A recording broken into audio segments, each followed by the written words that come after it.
Chapter 1. Welcome. A light blue screen gingerly floated in front of Drake, his brows scrunched in confusion as he looked back at it. A single bold word blinked at him in the middle of the game-like screen. Welcome. This isn't what I was watching. Where did this screen come from? Drake questioned. His gaze was again brought to the subtly bobbing screen. Paying closer attention, he saw a small blinking arrow at the bottom, prompting him to continue. Oh, man. I kinda don't like that. I've seen one too many movies that start out like this. Drake muttered. Trying to stand from his sitting position, he noticed that he was in a comfortable, office-like chair. His brows rose once again, suddenly taken aback. I should have been in bed watching my late-night show.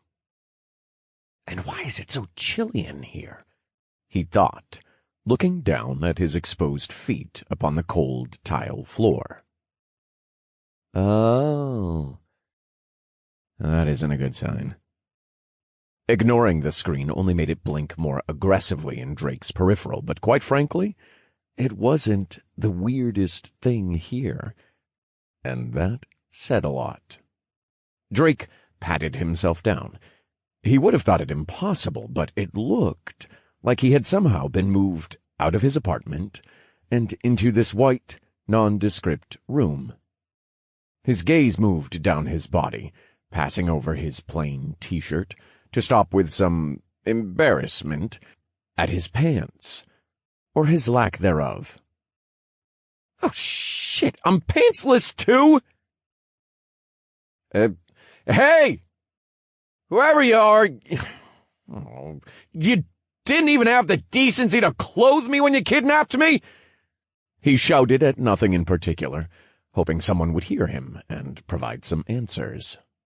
The room didn't seem to have any doors to speak of, and no windows, which was another confusing thing to add to the list of rather confusing things. There was light, but no visible sources. Did one of my brothers put you up to this? I know my birthday's coming up soon, but this goes way beyond the normal prank. Hello? Drake continued to shout for a few minutes, eventually devolving into loud insults and indecencies thrown at the sarcastic-looking wall. He finally resorted to screaming at the top of his lungs until he ran out of energy and slid down against a wall to sit. After a few minutes of staring into space, a bell sounded in Drake's head, followed by a mechanical female voice. Welcome, new persons, to the integration of your world into fused world number 75,100,000,000,000,000,000. You will have 1 hour to go through the introduction before the initial tutorial commences. May you gain insight, power, and renown. And most importantly, survive. The cold announcement only added to the ominous and confusing knot forming in Drake's stomach. The bell and voice faded, and Drake's vision panned down from the ceiling, focusing on the screen again. A timer had been added to the upper right section.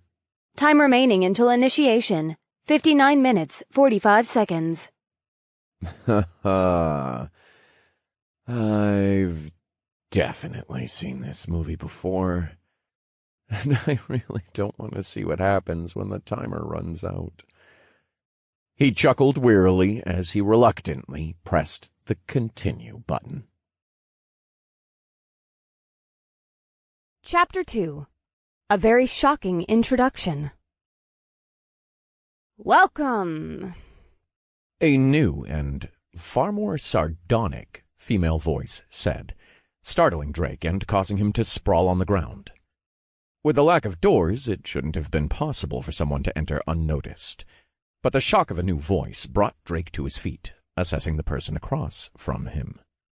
On the other side of a newly placed white table, He wondered where it had come from. Was a picturesque woman with shoulder-length black hair and sharp brown eyes staring back at him. Even sitting down, Drake could clearly see her defined body features under the business clothing. If anything, the tightly stretched clothes only made her curves more eye-catching. She reminded Drake of the K-pop stars who filmed promos for one of his favorite games. He let out a whispered, "Wow, you are smoking." An upward crease formed on the side of his mouth. The woman smiled in turn, casually getting to her feet. She was slightly shorter than Drake, maybe around 5'5". She casually sauntered over to his side of the table. No, I've definitely seen this movie before," Drake muttered, looking down at the extravagant woman in front of him. Unbeknownst to him, the woman had pulled out a small taser, but all Drake could see was her brilliant smile.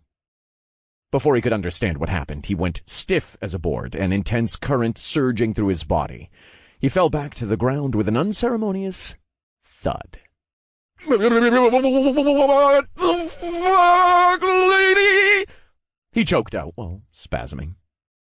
The woman never stopped smiling as she knelt down next to Drake, the taser still popping and crackling in her hand. I may be a system construct and only here for now to perform your introduction, but I'll be damned if you'll subject me to your low-tier game without pants, pervert! She spat, giving Drake another quick shock to the thigh. Drake yelped, pain shooting up the length of his leg like being struck by lightning. Oh, don't be such a baby. This thing only does 1 damage per hit. The stun is only inconvenient because you don't have any resistances yet. Now here's an extra freebie. Put them on so I don't have to look upon your disappointing lower half. She giggled condescendingly, dropping blue jeans on Drake's still spasming, drooling face. By the time Drake was able to gain control over his body, he was even more confused than before. According to the welcome screen, it had been a little over 10 minutes. What little time he had here wasted, all over a small compliment. Sure, I forgot that I was half naked, Drake thought. But it's not my fault I was brought here with no pants. I just went on autopilot since she's right in my strike zone. He sighed inwardly as he slipped into the jeans. He tried his best to ignore the blinking green bar in the top left of his vision, not wanting to acknowledge it. Thinking about it would be admitting to going even more crazy. Transported, half naked, to a small, nondescript room. A gorgeous hottie just spawns into it after I hear voices in my head. How was I supposed to know that this wasn't a lucid dream or coma? He yelled internally. Ugh, will you sit down already? You don't have all day, and I'd like to get started. We have a lot to go through. The woman said from her seat at the table. She had gone back to it at some point. Oh, I'm wasting time now, Drake shouted. Aren't you the one who just knocked me out for a harmless compliment? The woman raised a brow at his outburst, her hand rising from below the table. The taser sparked to life menacingly, lighting up the side of her face with a very electrifying crackle. You were half naked, if you don't remember. Want to go night-night again, brat? She stated flatly, making it even more terrifying. That's fair. No. I'm good, ma'am. Let's get started, shall we? He tried to be polite, silently sliding into his seat at the table. Good boy. Now hurry up and fill out the information on the screen, she prompted with the wave of the taser. Drake muttered. What was that? I didn't quite hear. The taser snapped to life again. Nothing. What? I just don't really understand the first line. He said nervously, looking down at the screen in front of him. Please enter your name or alias. Why would I need an alias? I'm assuming since I'm here you already know my name. This seems like a sign-up for some type of job or game. Oh, did I reincarnate maybe? Drake asked, rapid fire. With the taser out of sight, his enthusiasm began welling up. Ugh, so many questions, and we haven't even passed the first prompt. Can't you use that thing between your fleshy ears? The woman groaned with a flourish of her arms. When she popped in, I could have sworn she was an angel. But what's with all this sadistic crap? She's a 10, but her personality is like a 1. I guess that's why they say, don't judge a book by its cover. Drake thought, staring at the woman as he awaited a proper answer. The woman's eyes narrowed in annoyance before she reluctantly answered. You're lucky I'm mandated to answer even the most mundane of questions, provided they're within a certain scope. No, you haven't been reincarnated. Are you stupid? The reason for the alias option is because in the coming tutorial you'll be placed on specific ladders competing for the rewards at the end. Drake's ears perked up at the mention of the competition ladders. During his 26 years of life, he had always been an avid gamer, even to the detriment of his social life. Missing a few dates and outings was a worthy trade-off for a few more hours before a screen. Not that he'd tell anyone how much he gained. So, it's like a gamer tag for a game sign-up, he mused. You can think of it like that, she said, twirling the taser between her fingers. But this is no game. The system is made to promote the growth of mana vessels by any means. Mana vessels? Yeah. The simplest explanation I'm allowed to give you is that they, or more specifically you and the rest of your race, are containers for ambient mana, meant to contain infinite sums of it throughout the multiverse. You know about the Big Bang, right? She asked pointedly. Yeah, I went through school. She giggled. Could have fooled me. Drake scoffed, a scowl quickly forming on his face. Well, she continued, that didn't happen for no reason. The buildup of mana from the originators, or the first vessels, couldn't be held and went pop! She gestured, popping her lips. And now all that mana is continuing out into the multiverse all willy-nilly, doing whatever it likes, creating planets, destroying planets, creating and collapsing whole sectors of the universe. To contain the unstable mana, the surviving originators developed the system to gather and process it. Well, doesn't that just make 2 bombshells in the room, lady? I feel like you should apologize to all the people who worked so hard to come up with the Big Bang Theory. Nope. It isn't my fault they were uninformed, incompetent monkeys, she said flatly. Drake didn't miss his chance to voice some of the questions he had. Well, you said my race, as if there were others. Are you insinuating that there will be other races in this tutorial? Yes. And they are? Drake asked, exasperated. Can't say, won't say, but I will say that your starting zone only has humans in it. She quipped. At least as far as participants go. Fair, Drake said, a little suspicious of the last comment. He pushed the thought away, forcing himself to look back at the screen hovering in front of him.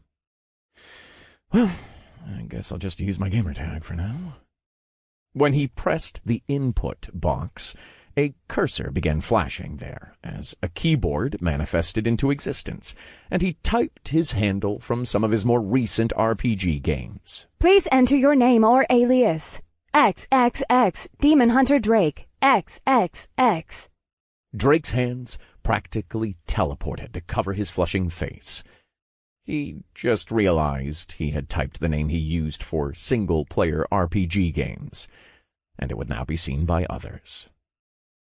I'm 26, dude, he screamed internally. This is going to be seen by who knows how many people. Oh, how embarrassing would it be to introduce yourself like this? Oh, hey, I'm XXX, Demon Hunter Drake, XXX. He slightly squirmed in his seat. Hurry up! You have only 40 minutes remaining, so there's no time to dance about. And if you're worried about the alias, don't be. It'll only last for the tutorial ladders and won't matter afterward, the woman said. She picked at the underside of her nails with the taser, occasionally blowing the dirt off, clearly growing bored of watching Drake agonize over the first prompt. Thanks, he muttered. Remembering an old MMO from when he was younger, Drake thought of the name he used throughout most of the 10-odd years that he played. Please enter your name or alias. Shot. Chapter 3. You are now level 1. Nostalgia caused Drake to smile as he read the name. He had coined it after playing one of the more popular third-person shooter games, one he would rank as his number 1. There had been a player dominating the North American region with that name, and he may or may not have looked up to them for their skill, going so far as to steal their IGN. He had used it for himself ever since. Man, I really hope that guy never finds out I stole his IGN. Don't want him getting pissed at me. He nervously thought. Done? The woman asked from across the table, bringing Drake out of his internal dialogue. Yeah, all set, he answered, pressing the enter button. A bell sounded inside his head again, followed by a familiar voice, but this time he wasn't startled. Congratulations! You are now level 1. Please select a starter class. Well, guess I'm all in now. We're officially crazy, boys, he thought, chuckling nervously to himself. A new line of text appeared on the screen. This time a drop-down selection with explanations popped up. He read the first option, musing that it really was like a game, the flavor text almost making him lick his lips and push up his non-existent glasses. Let's see what we're working with, he thought, bringing up the first option. Warrior. A great foothold class. Perfect for those who like to bathe in the blood of their enemies, losing themselves in the constant melee, and wishing to see their foes' lives drained from their eyes. Strongly characterized by their large health pools, strength, and use of melee weapons. Initial, +10 vitality, strength, and endurance. Wow, that's some unusually specific flavor text. And there are actual stats, huh? Oh, so it's a classic RPG character builder. What kind of stats are there, and how do they affect me? Are they like classic game stats, or are there unique differences? Drake asked, trying to glean some more information. Ugh, another question already. You're going to run out of time before you even pick a class at this rate. Though her head drooped in faux exhaustion, the woman answered regardless.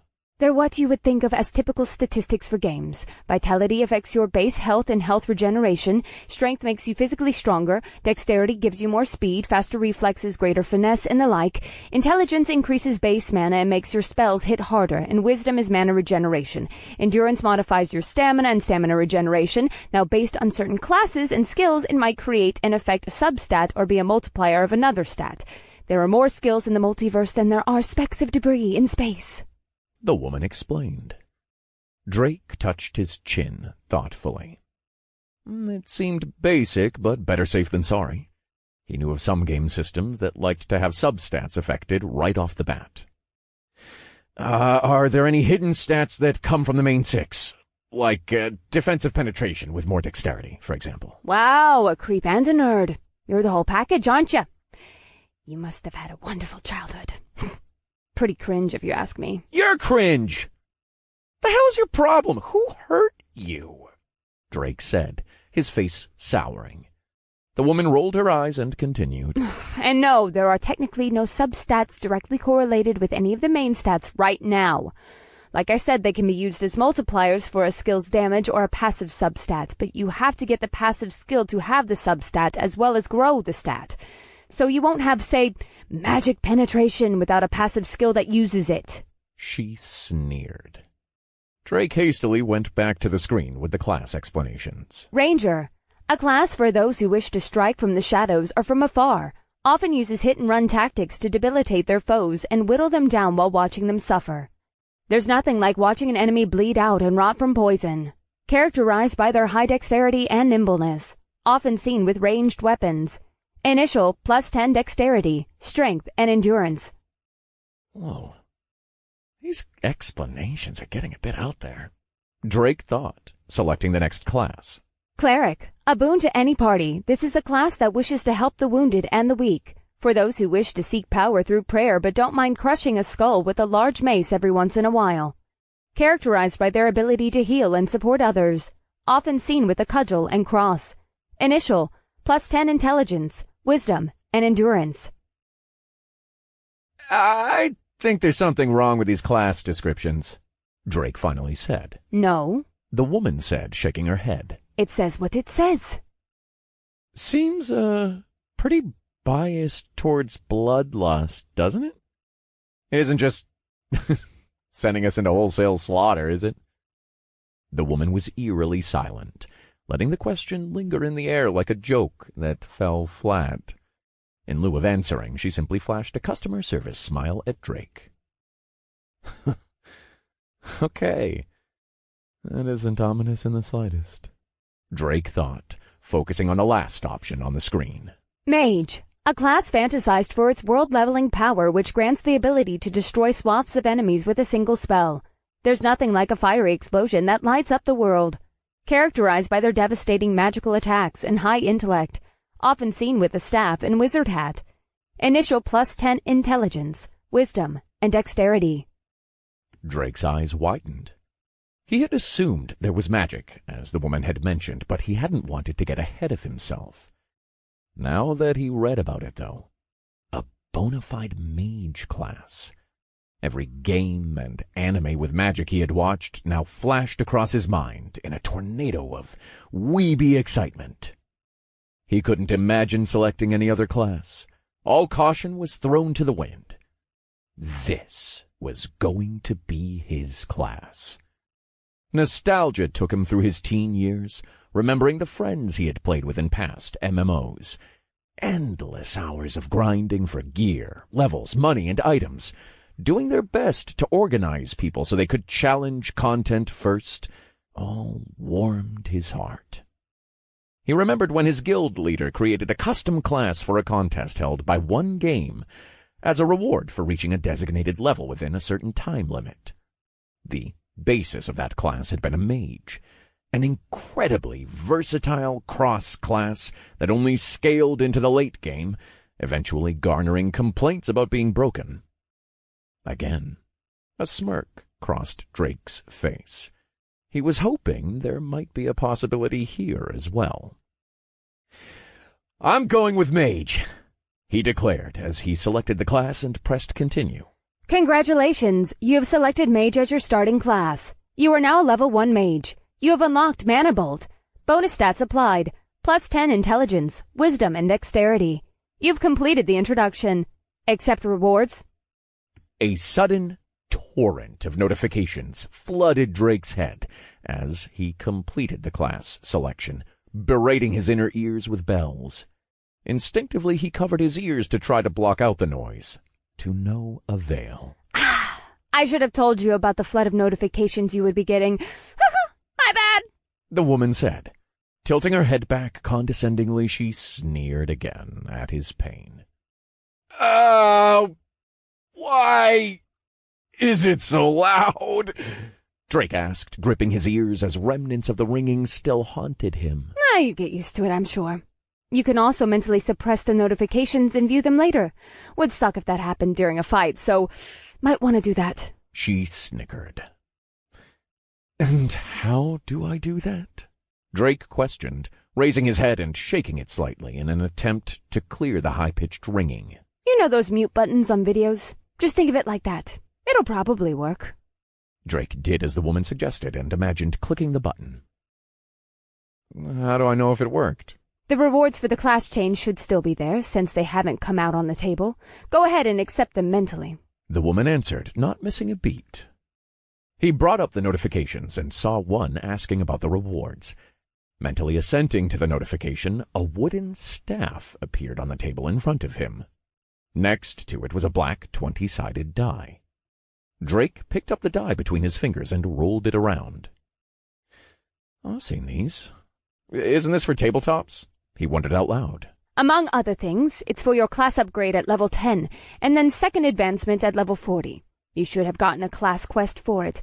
And before you ask, I can't give you the class advancements, and no, it's not because I don't like you, she said, smirking. Jeez. Lady, aren't you just all rainbows and sunshine? And this is all they start you out with? No pointy hat? No robes? And what quest? New class quest. Reach Mage level 10. Reward. Class upgrade. Main class skill stone. Class specific skill stone. Oh, there it is. he thought, laughing wryly. For now, yes, she said flatly, ending the conversation. She visibly braced herself for his next questions. Drake put the die back on the table and picked up the wooden staff. It was made of smooth, dark wood and about the length of his arm. It could be used as a club, he supposed, but not a walking stick like Gandalf's. So what's with this staff? Can I fire magic out of it? Drake questioned, turning it back and forth in his hand, enjoying the feeling of the smooth, lacquered surface. Ooh, stop rubbing your wood in front of me, pervert, the woman admonished. And I can't say. Just use the system identification passive. Just look at the item like you want to know what it is. Really, really hard.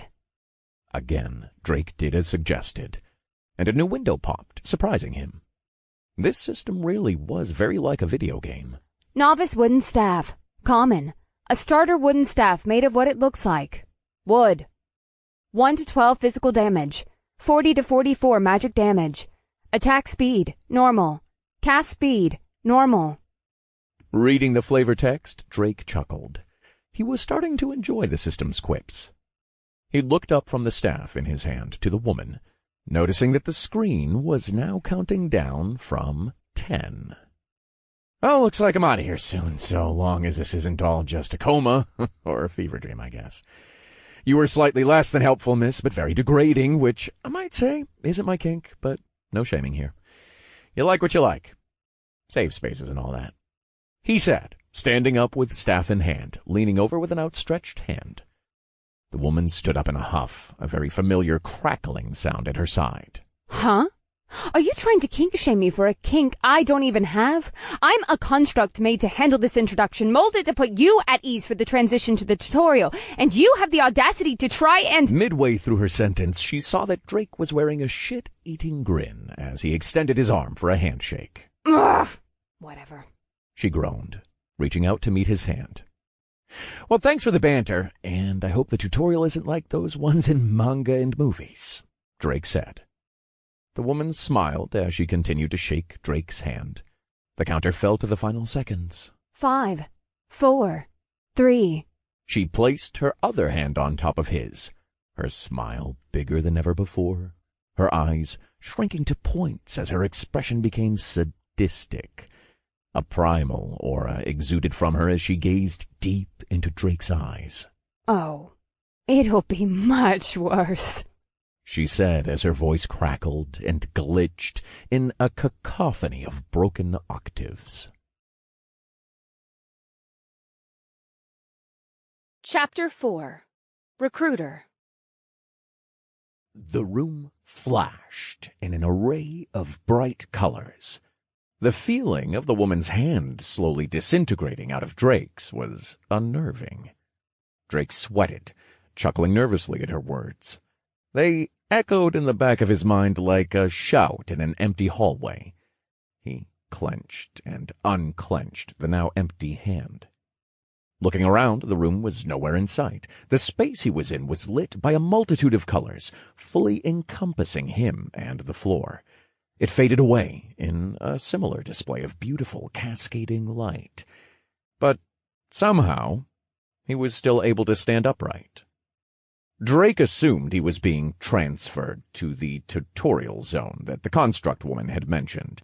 Both anxiety and anticipation racked his being, his hands slipping ever so slightly, wrapping too tightly around the wooden staff he had been given. Looking down at his sweaty hands wrapped around the item, he had a sudden thought. If she didn't tase me, and I wasn't so caught up in this possibly being a dream, I could have asked more important questions. The light began to dissipate, eventually clearing to reveal a vast, dense forest. The earthy smell of wilderness and trees hit his nostrils, sounds of rustling bushes, branches, and the cacophony of distant animals filling his other senses. But next came vibrations in his ear he could have done without.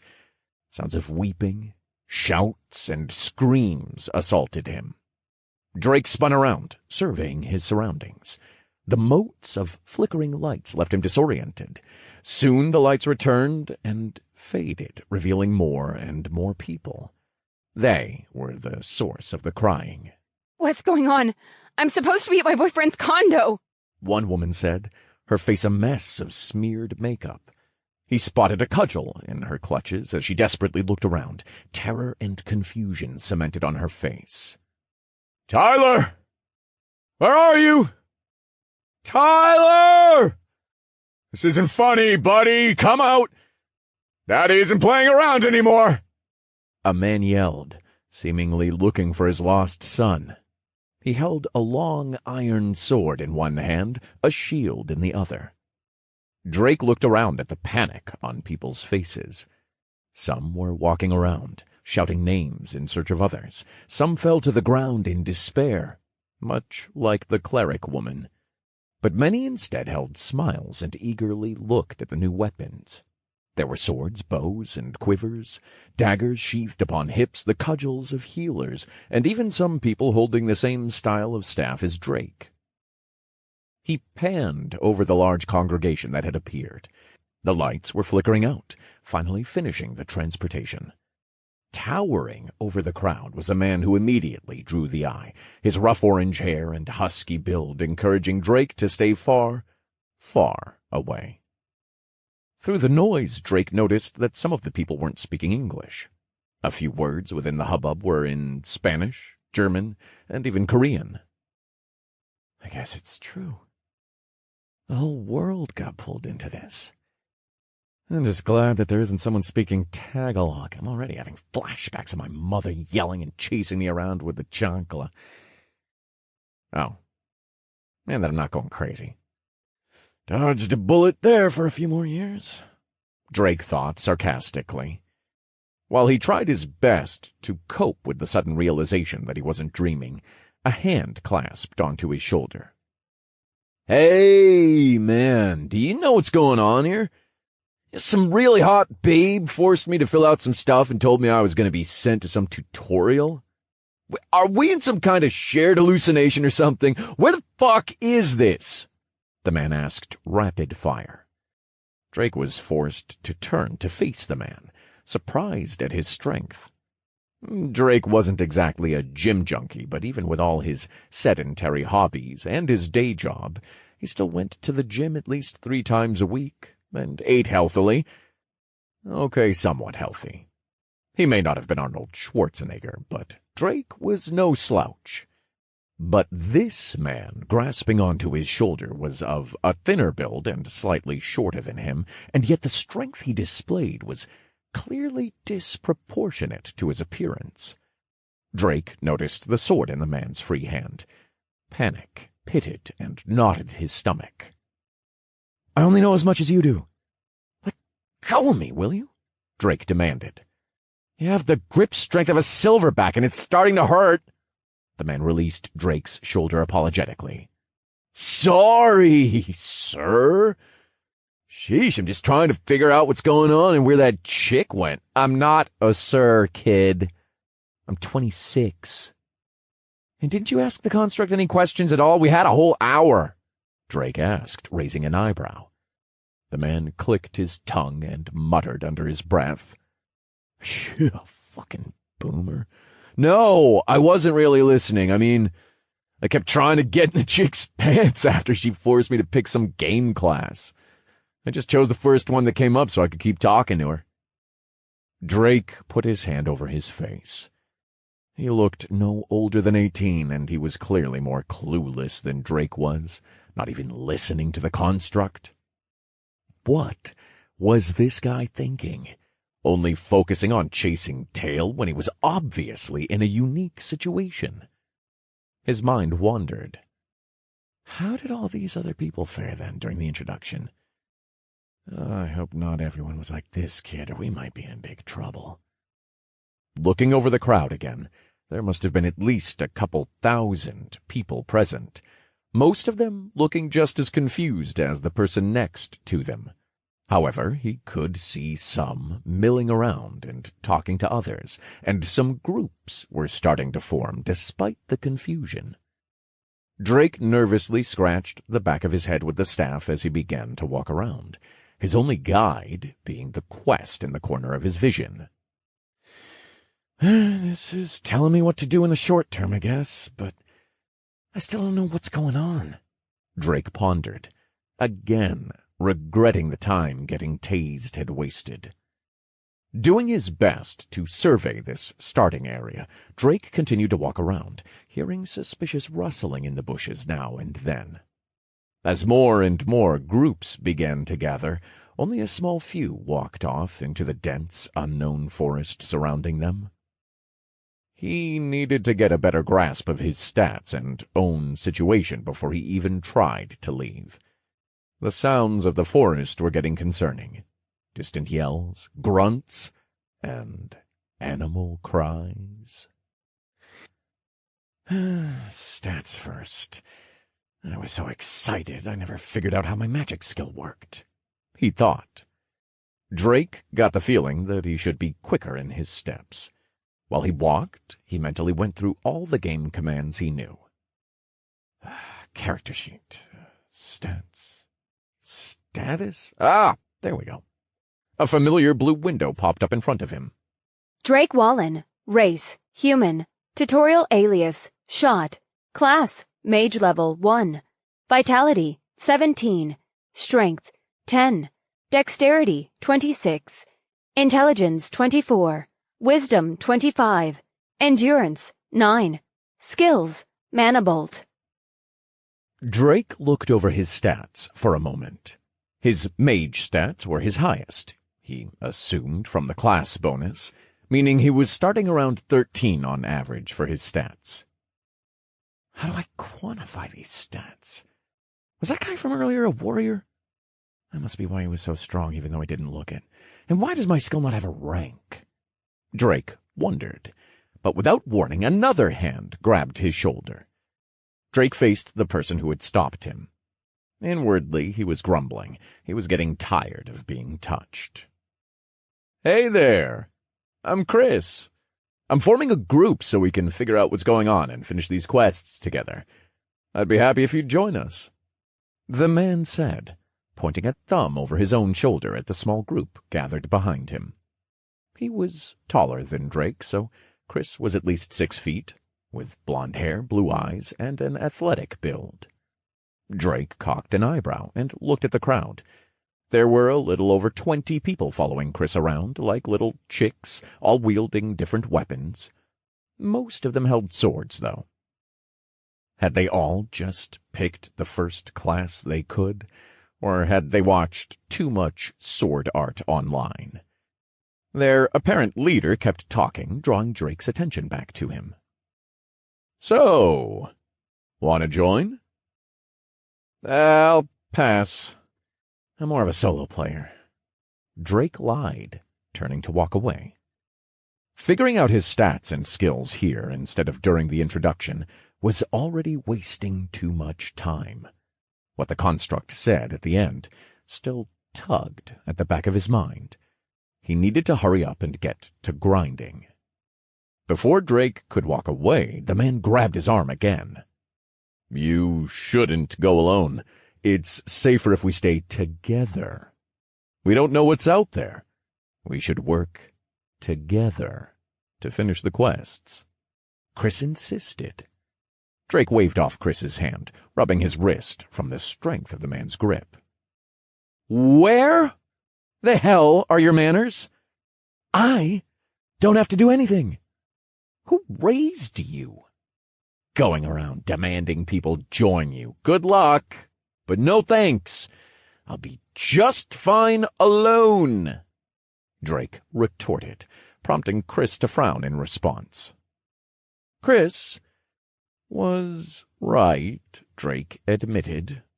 If this was just a game, staying together was a sound plan, and probably the smarter choice. They would have more people and more classes, and they even had clerics, whose healing spells would be extremely valuable. But not only did Drake not like this guy, he was also a complete stranger. The way he had spoken was too entitled. He knew these types of guys, people who were a little charismatic and recruited followers to benefit themselves. Sometimes in games, Drake would encounter a certain type of player. These people never cared what happened to their party members. They only kept them around because it was convenient.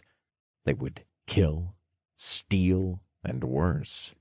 These types of people were better left forgotten, in Drake's opinion. And there was also that. After certain events, Drake refused to easily trust these types of people. Then there was the fact that all these people were strangers. What if they decided to gang up on him? He had seen it happen too many times in games, TV shows, and movies to fall for it. As Drake started to leave again, Chris muttered something under his breath, but a loud scream silenced the chaotic chatter. On the edge of the clearing, a lone man was being assaulted by some furry animals. "Help! Someone help me! What the hell is this thing?" the man shouted. The animal on top of him ferociously bit at the man's arm, scratching and clawing to reach him. It looked like a little man? No. Monkey? The man kept yelling as everyone looked on, not sure what to do. Drake may have thought it was a small primate, but in truth it was still around half the size of the man. The creature dug its fangs deeper into the now mutilated flesh. Copious amounts of blood spurted from the wounds. Finally, out of nowhere, the tall giant of a man walked over and grabbed the monster by the scruff of its neck. The beast flailed around helplessly in his grip. The giant held the monkey at eye level as if inspecting it, and after a moment, he threw it up into the air and swung the sword in his hand through it in one strike, bisecting the creature. The body parts fell to the ground at his feet, a pool of blood forming around the corpse. The giant didn't seem perturbed in the slightest, but frowned at his sword. Even from a distance, Drake could see why. The sword had snapped at the base. Was that giant's strength so massive that the basic sword couldn't handle it? Drake lightly chuckled to himself.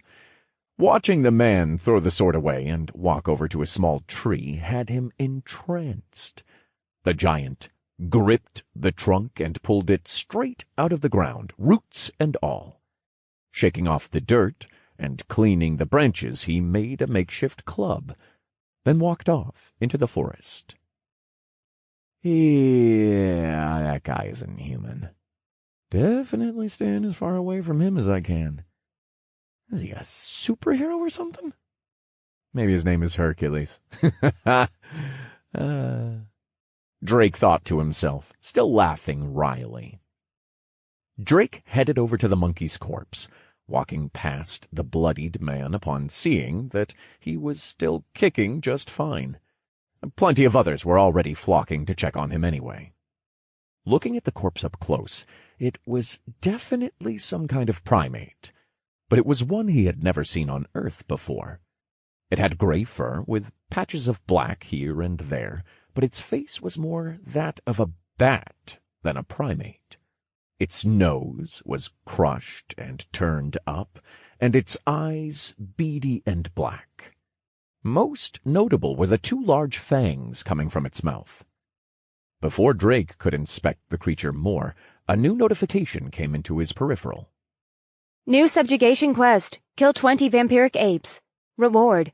Experience and 2 random subtree stones. Drake smiled at the classic message, like that of a game quest. It was a vampiric ape, then. Simple naming sense, he thought.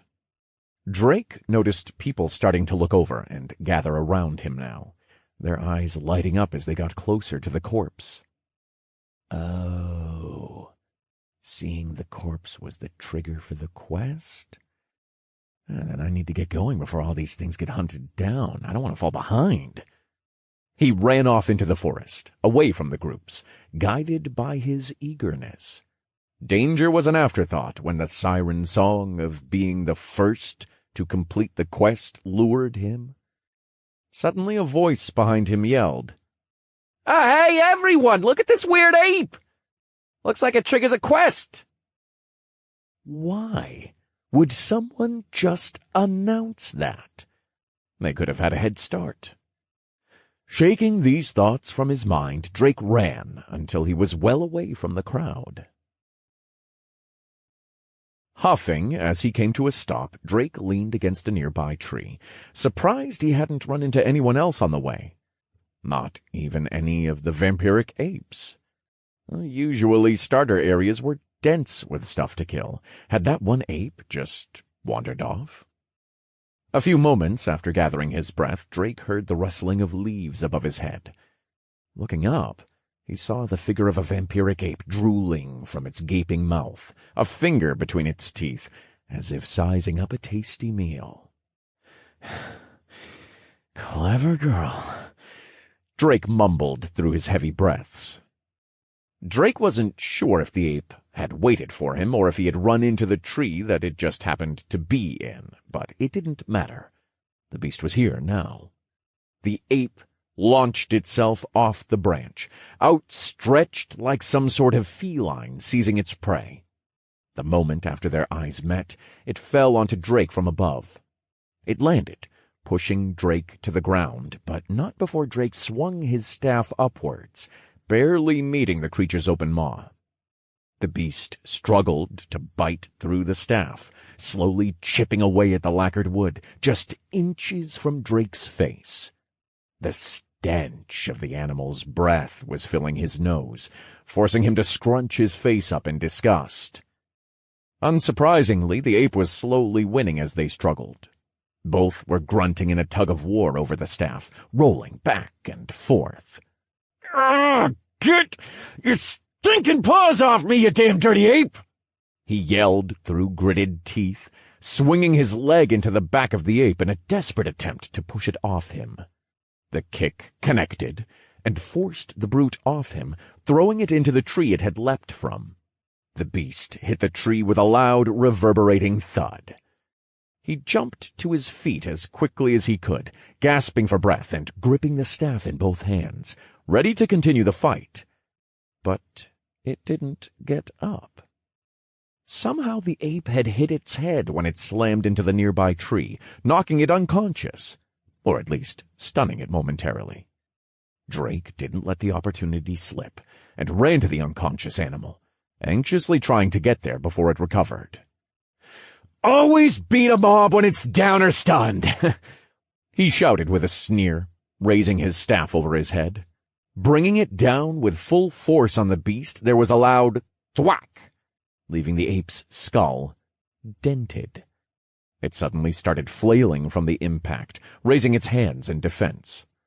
Drake knew if the monkey got back up, he wouldn't be able to beat it as he was. Spells were still beyond him, and the beast was physically stronger. So he did the only thing he could, and beat the shit out of it. Thwack! Thwack! Thwack! Drake hammered down on the ape with wanton abandon, lost in his desperate attempt to kill it before he ran out of energy. After several more swings, he finally ceased, but only because he couldn't raise his arms anymore. As he fell on his back, gasping for air, he prayed that the vampiric ape was dead. Reeling back, his mouth opened and shut like a fish out of water. The adrenaline pumped through his veins, his hands shaking. They also shook from the realization he had killed another living thing for the first time as the adrenaline wore off. This truly wasn't a game. The brutal struggle had cemented that. It was also far too vivid and detailed to be a dream. The smell of blood now lingered in the air. Gathering himself, Drake checked his weapon for damage. There were teeth marks etched into its center, and the beast's blood had painted the wood a deep shade of mahogany. Drake wasn't sure what to make of it, nor the warm, sticky liquid stuck to his hands and clothes. He tried to wipe it off on the grass, doing little more than smearing it around. Finally he got up and walked over to the beast. A mote of light flickered into existence by the ape. The light eventually faded after a second of vivid color, leaving a small crystalline stone. Drake wiped his hand on the cleaner part of his shirt again, then picked up the glass-like pebble to inspect it. Subtree Stone. Internal Mastery. Common. Unlocks Internal Mastery subtree branch. Requires at least one empty subtree and an unlocked main class tree. Drake lightly read over the description, but soon succumbed to the smell of blood and viscera around him. Leaning against a tree away from the scene, he let loose in miserable fashion the contents of his stomach.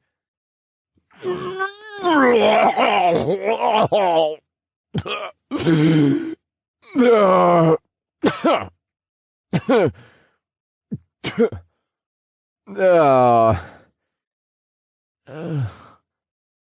is it always carrots? I didn't even eat carrots. Chapter 5. 2 versus 1. Drake wiped a glob of spit from his mouth, exhaustion clear in his eyes as he recovered from the nausea, eventually standing upright. He rolled the crystalline stone between his fingers, feeling the smoothness. Why did this appear after I killed the ape? Is it loot? Why did it happen only this time and not the other? Does that mean it's a random drop? Then what are these trees the description mentioned? One was a reward for the kill quest as well. Questions bounced inside Drake's head. He was filled with exasperation, and the stone only reminded him that he just didn't know enough and needed to check his notifications. Drake glanced to his peripheral to see new notifications blinking. Mentally, he opened them up one at a time. You have subjugated Vampiric Ape Level 1. Experience earned. 10 TP have been awarded. Subjugation Quest, 1 of 20 Vampiric Apes. Congratulations, you have reached Mage Level 2. 14 FP have been awarded. TPFP? He thought, looking over the notifications. TP, okay, that's obviously tutorial points. FP? Free Pepe? No. The system isn't that funny. Oh, free points. Got it. Drake cleared the notifications, feeling a little more melancholy than he should have about the increase in level. His mouth still tasted of bile from earlier, and he was starting to feel hungry. It was still bright out, but nothing could serve as a clock. He hadn't had his phone or watch on him when he was swept away, so the only thing he would have to guess from was the sun's position. Looking up, it was bright and high in the sky, shooting down warm rays through the trees. If Drake had to guess, he would say it was probably afternoon, with the sun being directly above him. Some time ago, an online friend of his had pestered him to watch an anime about camping. Drake smiled fondly, thankful he'd gleaned some information from it that now came in handy, knowing just from the show that the sun rose in the east and set in the west, so he was pretty confident in his time assessment. But that was neither here nor there. Drake held the crystalline stone up in the air, wondering where he should put it. It was bigger than the die he had been given in the introduction, presently kept in his pocket. But after the struggle with the ape, he was worried that he may lose both items sooner than later. There's probably an inventory system, right? I mean, they didn't hand me a bag for it, so... Bag? Inventory? He thought, as a new window popped up in front of him. This one displayed a blank humanoid silhouette on the left, a staff in one of the boxes covering a hand, the other darkened out.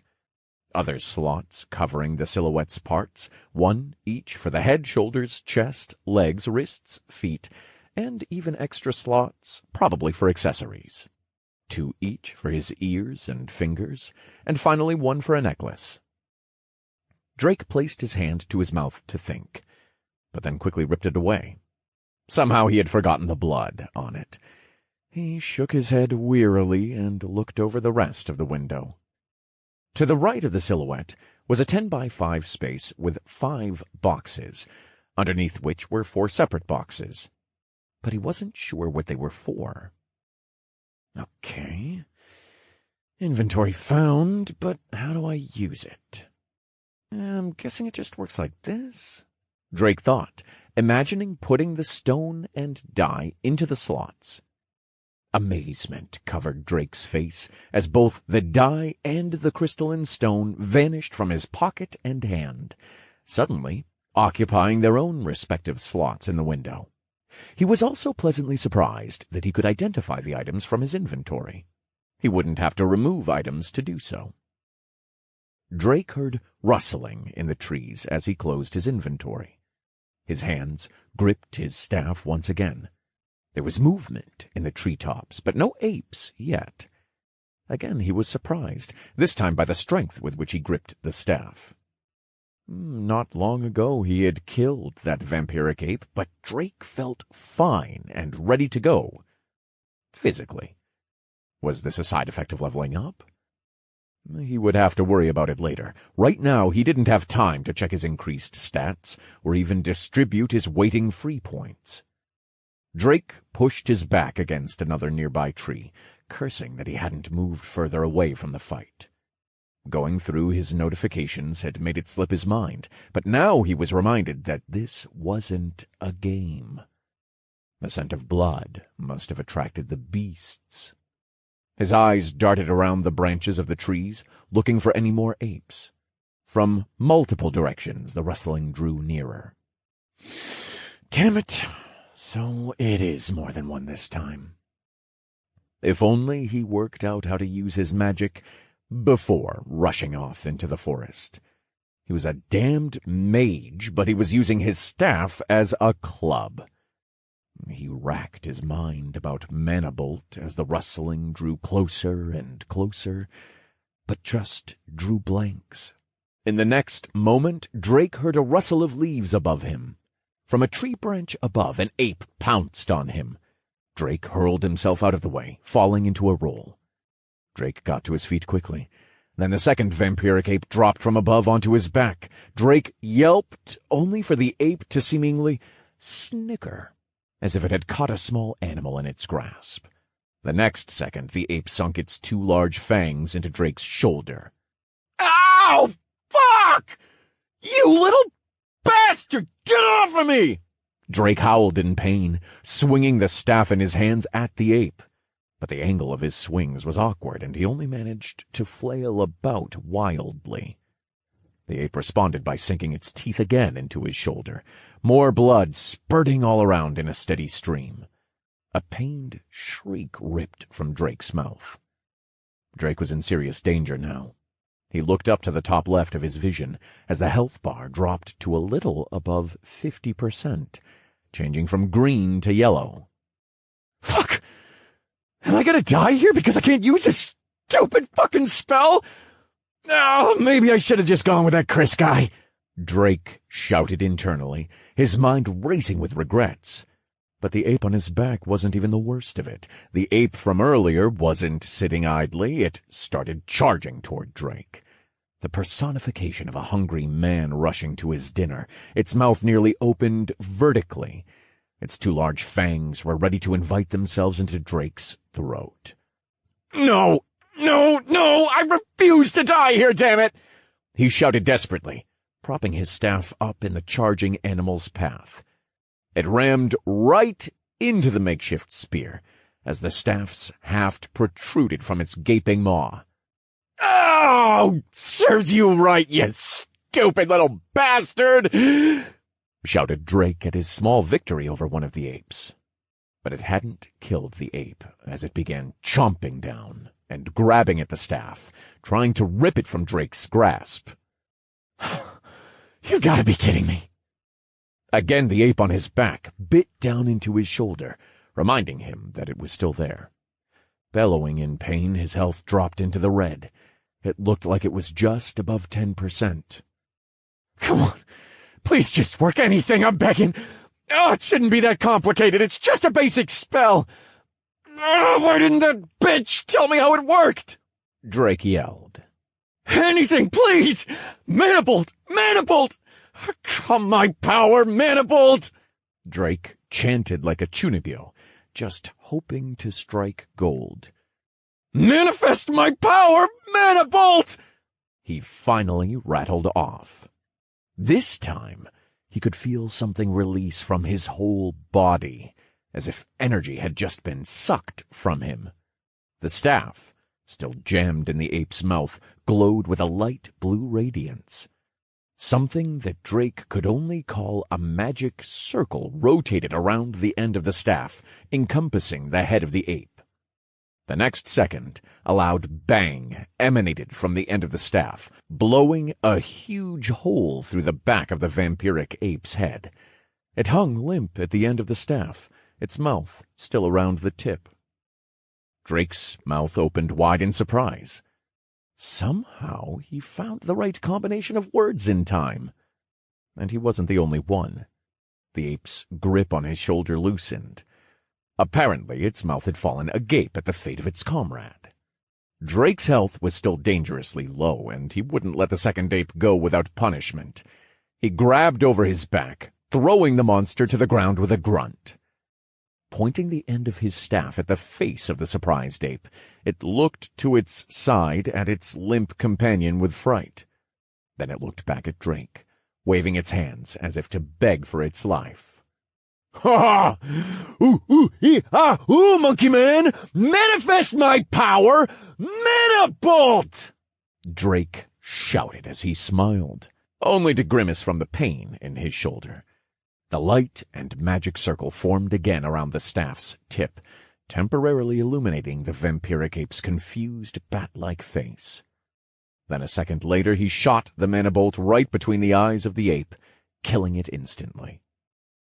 Drake fell on his ass and chuckled, blowing the end of his staff like a smoking gun.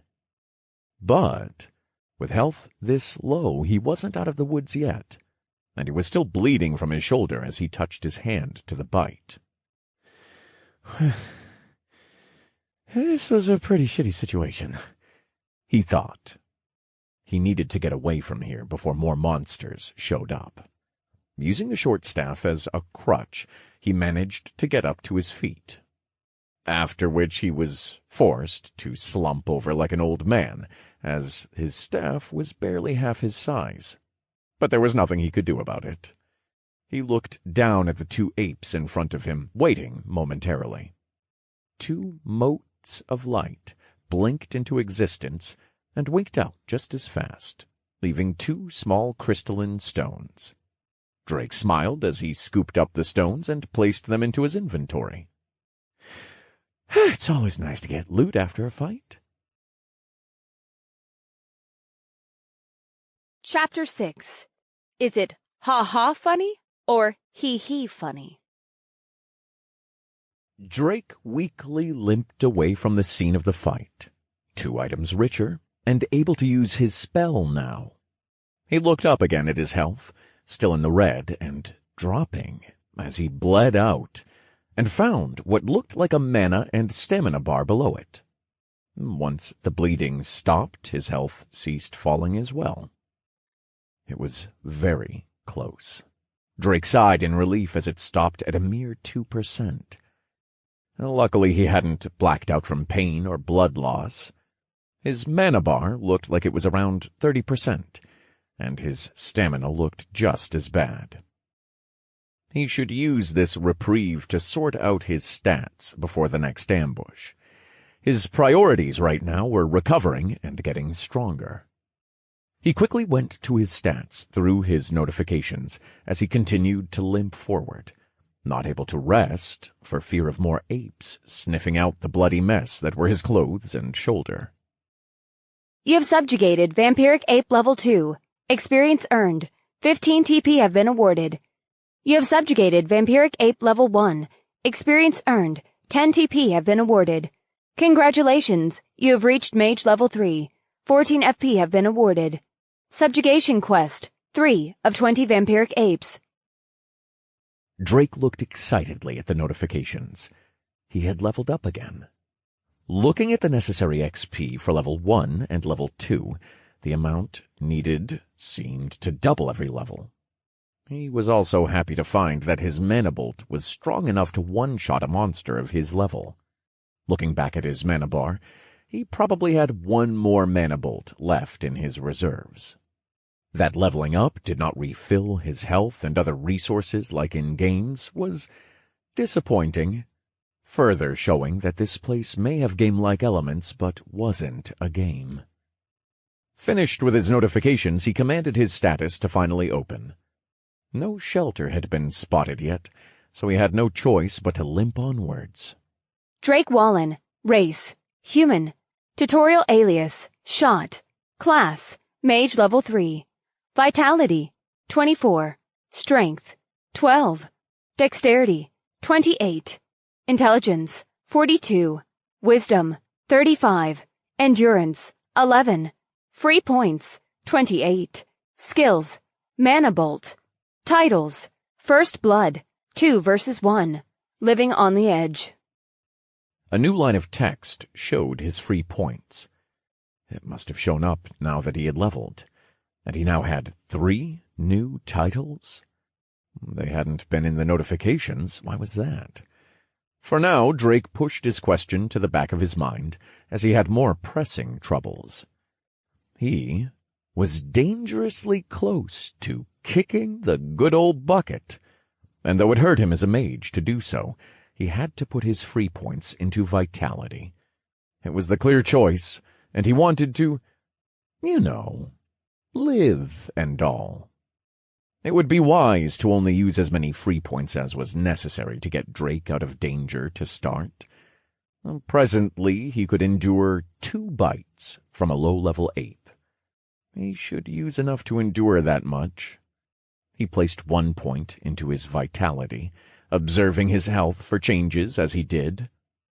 When the needle didn't move, he reluctantly put another point. The needle didn't seem to move at first, but after a second he saw it tick upward. "Oh, hell no! Are you serious?" He winced. He could only laugh sadly at how the stat worked. He looked at his health again, doing his best not to trip over anything while also listening for more apes. Again, the bar ticked upward ever so slightly. That confirmed that there was some sort of passive regeneration, but he wasn't sure if he received the regeneration in combat as well. It was something he would have to test later. He gazed at the bar longingly, as he concluded that when he put points into vitality, he would not receive the difference immediately, but only the increased regeneration, which seemed to be 1% every minute at his current stat of 26 vitality. Reluctantly, he had no choice but to dump all 26 points into vitality for the regeneration, shooting it up to 52 points, making it his highest overall stat. Oh, all the mages in the world are crying right now. A mage with more vitality than intelligence. He chuckled inwardly, admonishing his decision. His health ticked up more steadily now, looking as if it had increased to 3%. This made Drake spit on the ground in sorrow. He knew it was most likely because of his increased total health pool, but to see only a measly 3% every minute after dumping nearly 30 points was painful, to say the least. It would take him over 30 minutes to recover his health fully. His mana seemed to recover similarly and would need around 20 minutes to become full. He couldn't gauge his stamina. He had to keep walking. After 10 minutes of aimless roaming, Drake could finally hobble without his makeshift crutch. Looking over his stats quickly again, Drake noticed that some of them had gone up without any free points. Perhaps the mage class provided them a bonus with each level. This is good. It means I can get my health to a decent level so I don't die right away and can still hit a little harder each level, he thought. Mentally scrolling through his status again, he stopped at the titles portion, where 3 new titles sat. Before he tried to look at them closer, he checked to make sure there weren't any more apes in his immediate vicinity. When he heard no abrupt rustling of branches or bushes, he was satisfied and sat down to look at the titles and recover some of his stamina. Certainly he would need more, sooner rather than later. Hopefully he could identify his new titles the same way he checked his inventory. Focusing on the first title, he was elated to view flavor text. First Blood. Kill your first monster alone. +1 to all stats. Oh! Titles give stat points! That's only one, but if I get more, these could add up. Is there a cap on how many you can have? Drake pondered, going to the next title. 2 versus 1. Fight and defeat 2 enemies alone. +1 to all stats. Nice! Another one! Drake excitedly screamed inward. Now he looked at the last and final title he had gotten. Living on the Edge. Drop below 5% health and survive. +5 to vitality. Drake's face scrunched up at the last title. Should he be happy about the stats, or sad that he had allowed his health to drop so low? He tried to forget about the near-death experience as he wondered why this title gave more stats. Was it because it only applied to vitality, or because it was harder and more dangerous to get? He paused for a moment while thinking about the titles. He knew now that he could find details within the system's identify skill, so he was curious. He went down the lines of his status one by one, getting mostly what he expected. When he looked at his name and alias, it gave nothing. Surprisingly, his racial bonuses were apparently locked, but it offered no other information. Going from there, his class had just given him the same flavor text as the introduction. The various stats afforded the same, giving the construct's exact explanation. Finally, he reached his skill, the only line he hadn't identified yet. Mana Bolt. Mana Bolt can be cast by reciting Manifest My Power Mana Bolt. Cost. Small amount of mana. Cast time. Very short. Damage. 1-to-1 ratio based on intelligence. Drake silently stared at the text hovering in the window in front of him, the spell's incantation staring him right back in the face, unblinking and unmoving. And with a sudden scream, he roared into the air. "Is this a joke?"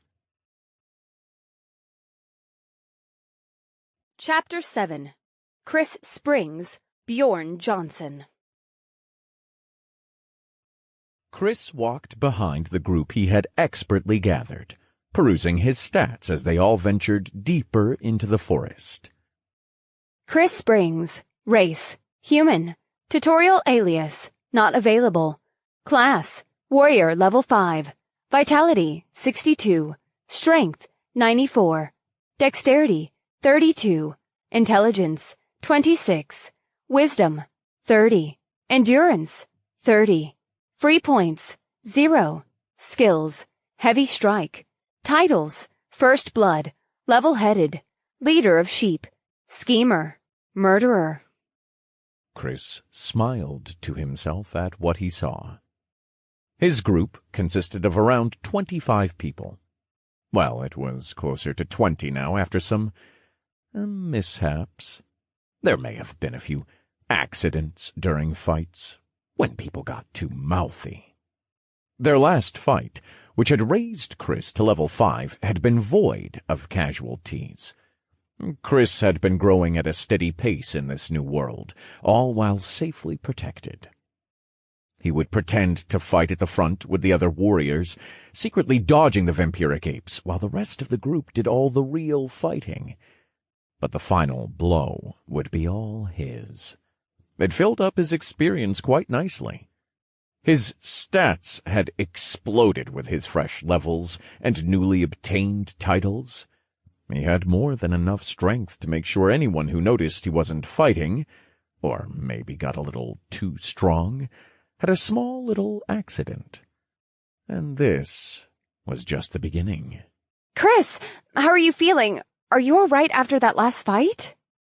Asked a girl around the age of 20. Leaving the front of the group, she approached him. She was short, petite, Gullible blonde. A classic college party girl he had seen again and again. And when he promised to protect her while first forming their group, she had taken a liking to him right away. She had even gone so far as to start recruiting people herself. And best of all, she was a cleric. "Oh, I'm all right. It wasn't as tough as the other ones. We must be pretty strong. How's everyone else doing, Megan?" he asked, immediately moving the conversation's focus off of himself. Well, some people had some scrapes and cuts from those nasty vampiric apes, but thanks to me, Julia, Jacqueline, and Mr. Park, it wasn't any problem. She chirped, hopping slightly on her toes. Chris looked over to the girl now walking beside him. The way she was able to integrate so well into this new environment surprised him, after how distraught she was when he first found her. But he had to give her credit. If it wasn't for the morale boosts and healing she provided, they definitely wouldn't have made such progress. She was almost like a bubbly poster girl for their group. She knew everyone by name now, and made sure to check up on each person after every fight. And sure, she felt bad for a bit whenever anyone had an accident or just got unlucky, but she'd quickly regain her spirits. "Oh, that's good. You four are doing a fantastic job. I know we wouldn't be here without you clerics healing everyone. We just need to push a little bit more to level 10, and we'll finish with the vampiric ape quest," he answered back. Megan beamed a smile. Yeah, you're right. Only a little more to go. We need to get stronger if we don't want to lose anyone else after all. She finished, slightly saddened, but immediately perked back up. I'm going to go talk to everyone again, tell them it's just a little more, and see if they need anything. She waved while running back to the front of the group. Chris waved back briefly, returning to his stats. The last thought he had as she left was, "Gullible dumb bitch." The incredibly large man sat on the trunk of the felled tree. Corpses of crushed apes spilled out of the dense forest's cave not far away. "Is that the last of them?" Bjorn said softly, finally releasing the ragged ape. The battered corpse of the ape slipped from his grip and onto the forest floor at his feet. Bjorn let out a long sigh. He thought he was done with the nonsense of fighting constantly. His large frame always brought him trouble growing up. He looked down at his bloodied hands, opening and closing the massive things, a slight, self-deprecating smile crossing his face. His given name had always been spot on. Bjorn, or Bear, was the best possible term to describe him, he thought. He was a hulking beast of a man with the strength of one to boot, and this tutorial had only made him stronger. But he hadn't liked fighting. It was just that fighting simply found him wherever he went. His actual career would surprise most people. Like many similar businesses, he was the CEO of an IT firm that had started up in Silicon Valley, like many others, until his ill luck encouraged him to cash out the firm and move up north to Canada, finding a cozy, secluded ranch in a low-populated area. But even there, fights found him. The locals were tight-knit and weren't fond of outsiders, so in the early days they regularly tried to force him out. He changed their minds quickly. First, the hooligans that vandalized his home got a quick talking to, and when his lurching figure escorted the boys home, their mothers even decided to nervously thank him for disciplining their sons. When he began bringing food, snacks, and most importantly hard liquor to the community events, the rest of the townsfolk quickly warmed up to him. Hard booze was always the currency of the realm for distinguished gentlemen, and he was already missing his personal cabinet filled with his favorites. Something suddenly brushed against Bjorn's leg as he was lost in memories. He looked down to find the small rabbit that had been following him around every now and again. When it first came up to him, he was surprised to find actual wildlife present in this wild murder forest. He simply assumed the crazed apes had devoured everything normal. "Found me again, huh, little one?" he said, slowly bringing down his finger to pet the top of the rabbit's head gently. Its ears bent backward, and a soft squeak leaked from its mouth. Just as quickly, though, did the rabbit's ears perk back up, and it sat back on its haunches. Then it was off, scrambling for the bush of the forest. Bjorn looked in the opposite direction, slowly standing up himself, prepared for another fight. The figure of another ape emerged from behind a tree, spotting Bjorn and the encirclement of vampiric ape corpses around him. It made the ape yell and hoot loudly, charging straight for him. Bjorn didn't move, simply waited for the beast to reach him. But why hadn't it run away at the sight of all those corpses? The apes in the cave had been the same. It was almost like they were programmed to attack with reckless abandon, without actual animalistic instincts. Just when the monster got close enough to lunge at him, he wound up his right leg. Then Bjorn punted it as hard as he could back into the forest. Sitting back down, hoping for some peace and quiet for a little bit, he cleared his notifications and checked his status. Bjorn Johnson, race, human. Tutorial alias, bear. Class, warrior level 9. Vitality, 107. Strength, 174. Dexterity, 51. Intelligence, 37. Wisdom, 35. Endurance, 57. Free points, 14. Skills, heavy strike. Titles, First Blood, 2 versus 1. 1 versus many. One-man army. Battle of attrition. Monkey Slayer.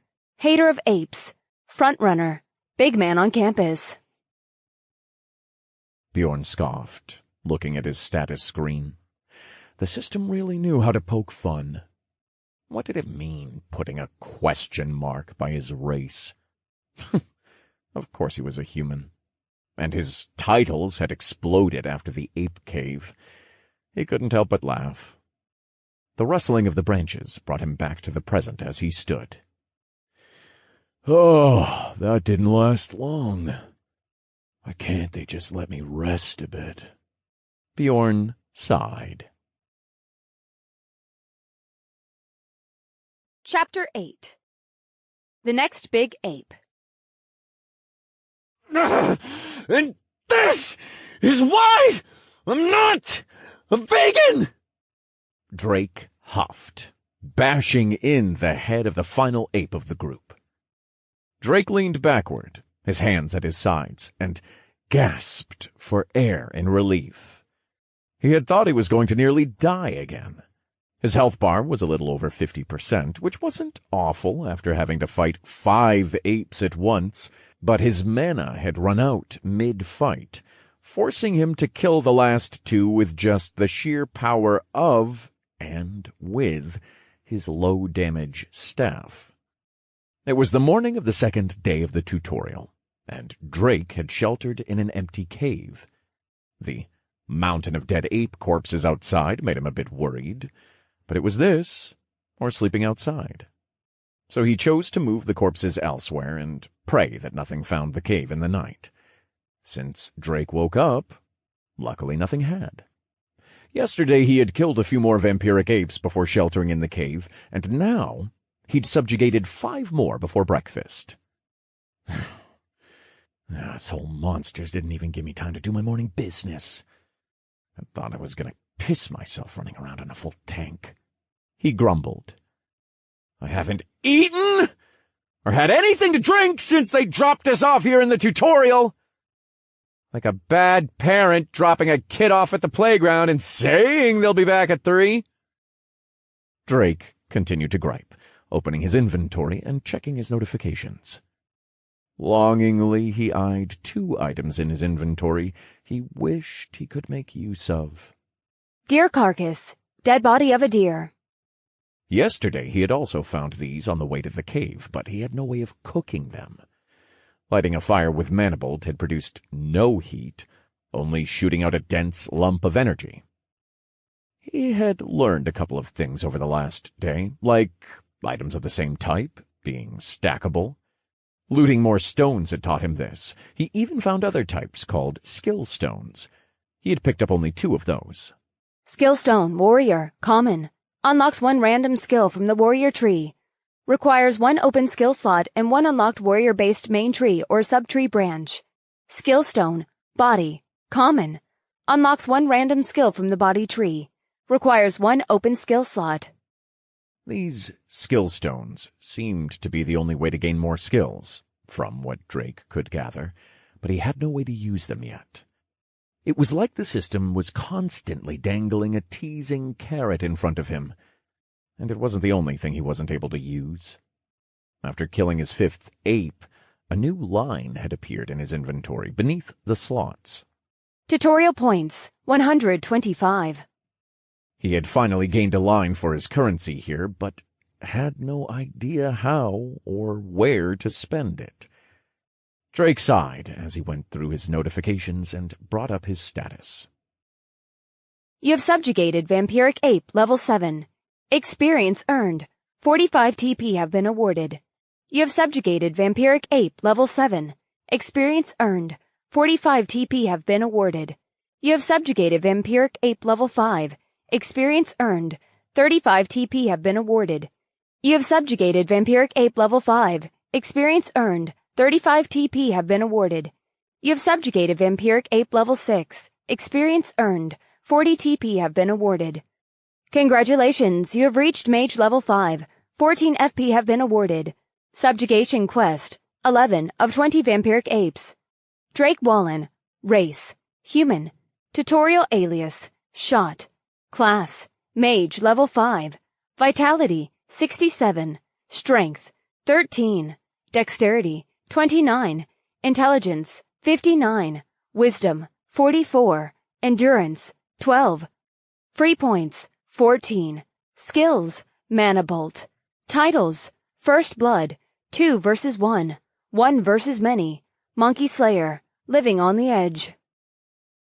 At level 5, Drake had yet to gain any new skills. It was beyond troubling. The stones had to be the answer. Am I doomed to forever put points into vitality just to survive? He thought, dumping more free points into it. The only thing keeping his current damage up were the stat bonuses for the mage class. Each level he received a total of 12 points, with 8 going into intelligence and 4 into wisdom. Drake languidly walked off again as he finished dumping his free points, dragging his increasingly beaten-up staff against the grass, wiping off the blood and other viscera. It was becoming bitterly laughable that his vitality was still his highest stat as a mage. He had no other choice, though. Every fight had been against multiple monsters now, and they were becoming increasingly stronger. Thankfully, his Mana Bolt was able to still one-shot everything level 6 or weaker thus far, provided it was a headshot. But how long would that last? If monsters received stats just like he did, eventually they'd just tank his damage and one-sidedly beat his ass. Or he would find a monster spec'd in health. He digressed. But the other problem was his Mana Bolt and his class. Because he was a mage, he would normally be standing behind the front line in games, freely casting spells with a plethora of support classes surrounding him. But here, in reality, his forging ahead of the others had left him alone and vulnerable. Meaning, he was now forced to fight against multiple enemies while standing still and casting his spell. He was left vulnerable to getting ganked by any monster looking for a quick bite of his cake. Which, in truth, happened yesterday, when he had gotten flanked, fighting. He rubbed his rear where the stupid ape had taken a bite out of him. Honestly, he wasn't having the best time grinding. Every fight so far left him injured, from either tanking an ape's bite as he blasted it with his Mana Bolt, or just being simply overwhelmed and not able to blast the apes down before they reached him. This left him injured, and forced to wait for his health to regenerate naturally. He must have an endless number of puncture scars, slash marks, and other scars all over his body by now. This was why he had opted to put every level of free points into vitality, to increase that regeneration. Thankfully, his mana regeneration kept up for the moment, but looking at his stats, he wasn't sure how much longer that would last. Drake bitterly laughed to himself, wishing this was slightly more like the game he and his friends had played together. There were magical potions aplenty in that game, making it far more efficient and easier to level solo, as you didn't need the support classes until late game. But right now, there was no sign of any potions. No weapons or armor either, for that matter. Drake continued to walk while grumbling curses every now and then, checking his new titles and glancing at his health and surroundings mechanically. 1 versus many. Fight and defeat 5 enemies at once alone. +1 to all stats. Monkey Slayer. Defeat 10 primates. +5% damage to all primates. Oh, a scaling damage boost to a species. Oh, that's gonna be nice for a while. Wait, primates. Does that include humans too? Or would it specifically say humans? Drake thought as he looked up. His health had filled up, his mana around 70% now. It's already lagging behind. Now, some distance away from his last fight, Drake sat down to rest. He was considering what he could do to break the cycle of having to dump points into a stat he wasn't really utilizing, except to not die. Should he go find people? But he hadn't seen another soul nearby since he left, the only sign of other people being the monster corpses left in front of the cave yesterday. Or would he have to just stick it out until he completed the ape quest and reached his class upgrade at level 10? Drake quickly stopped his musings when he heard a rumble behind him. The sound was steadily getting closer, each thundering rumble increasing in volume and physically shaking his surroundings. Whatever was coming, it must have been rather large. Am I in Jurassic Park now? What is with this place? Drake stammered as the hulking figure casually emerged from behind a tree several feet away. Drake swore internally as he saw the jumbo-sized ape. It stood at least 8 feet high, having the same smushed, bat-like face as the smaller ones, but this one had a distinct difference, besides taking too many steroids. It was wearing armor, and holding a weapon. The jumbo ape was holding a large wooden club in its hand, a metallic helmet, far too small for it, resting on its head. A 17th-century-looking piece of armor was squeezed around its chest. Pfft. What B-rated high school movie club wardrobe did you walk out of? Drake scoffed. Apparently the large ape had heard him. It raised its arms in the air and howled, charging Drake on all fours. "Shit, manifest my power, Manable!" he quickly chanted. The bolt went flying out from the tip of his staff. In moments, the bolt struck home and blasted the ape right in the head, forcing it to stop in its tracks. The ape's helmet rolled on the ground, and its head snapped back from the impact. The monster patted its head, as if looking for the armor. It quickly found the helmet on the ground next to it, a small, smoldering dent in it. The ape locked eyes with Drake as it placed the helmet back atop its head, making sure it was safely fitted there. Its eyes thinned as it growled, looking at Drake like he had done the most insulting thing in the world. It swiftly howled again as it continued its charge right for Drake. "Well, death flag collected, that's karma if I've ever seen it," said Drake, surprised. But his joking manner only lasted seconds as the ape closed in on him with increased speed. Drake screamed another mana bolt before he rolled out of the way. But it didn't turn out as he hoped. The ape was attentive enough to see Drake jump to the side as the second bolt hit it in the chest. its left arm stretched out, sweeping Drake up into the air. The large arms smacked into Drake's midsection, pushing him into the air and a few meters away, until he finally landed into the side of a tree, coughing up blood. Drake groaned as he struggled to get up, feeling like every bone in his body was broken. No, something was definitely broken. The thing hit like a truck. He grimaced as he touched his left shoulder, but he didn't have time to moan. The ape was following up already, running again at speed right at Drake. Shouting out 2 more mana bolts before ducking behind the tree next to him, Drake struggled to keep his staff and his good arm aimed at the monster. The monster charged through the bolts as if they weren't there, one hitting it in the shoulder and splattering blood, the other hitting it in its armored chest again. The ape wasn't able to stop its charge this time, running right through the tree. The massive monster had run right through Drake's cover, splitting the tree in half. Drake looked back in disbelief, his eyes going wide.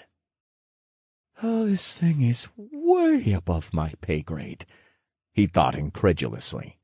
The ape had turned right around after running through the tree, howling with its mouth wide as it bared its large fangs and teeth. Preparing to charge once more, it dropped to all fours, galloping towards him at breakneck speed.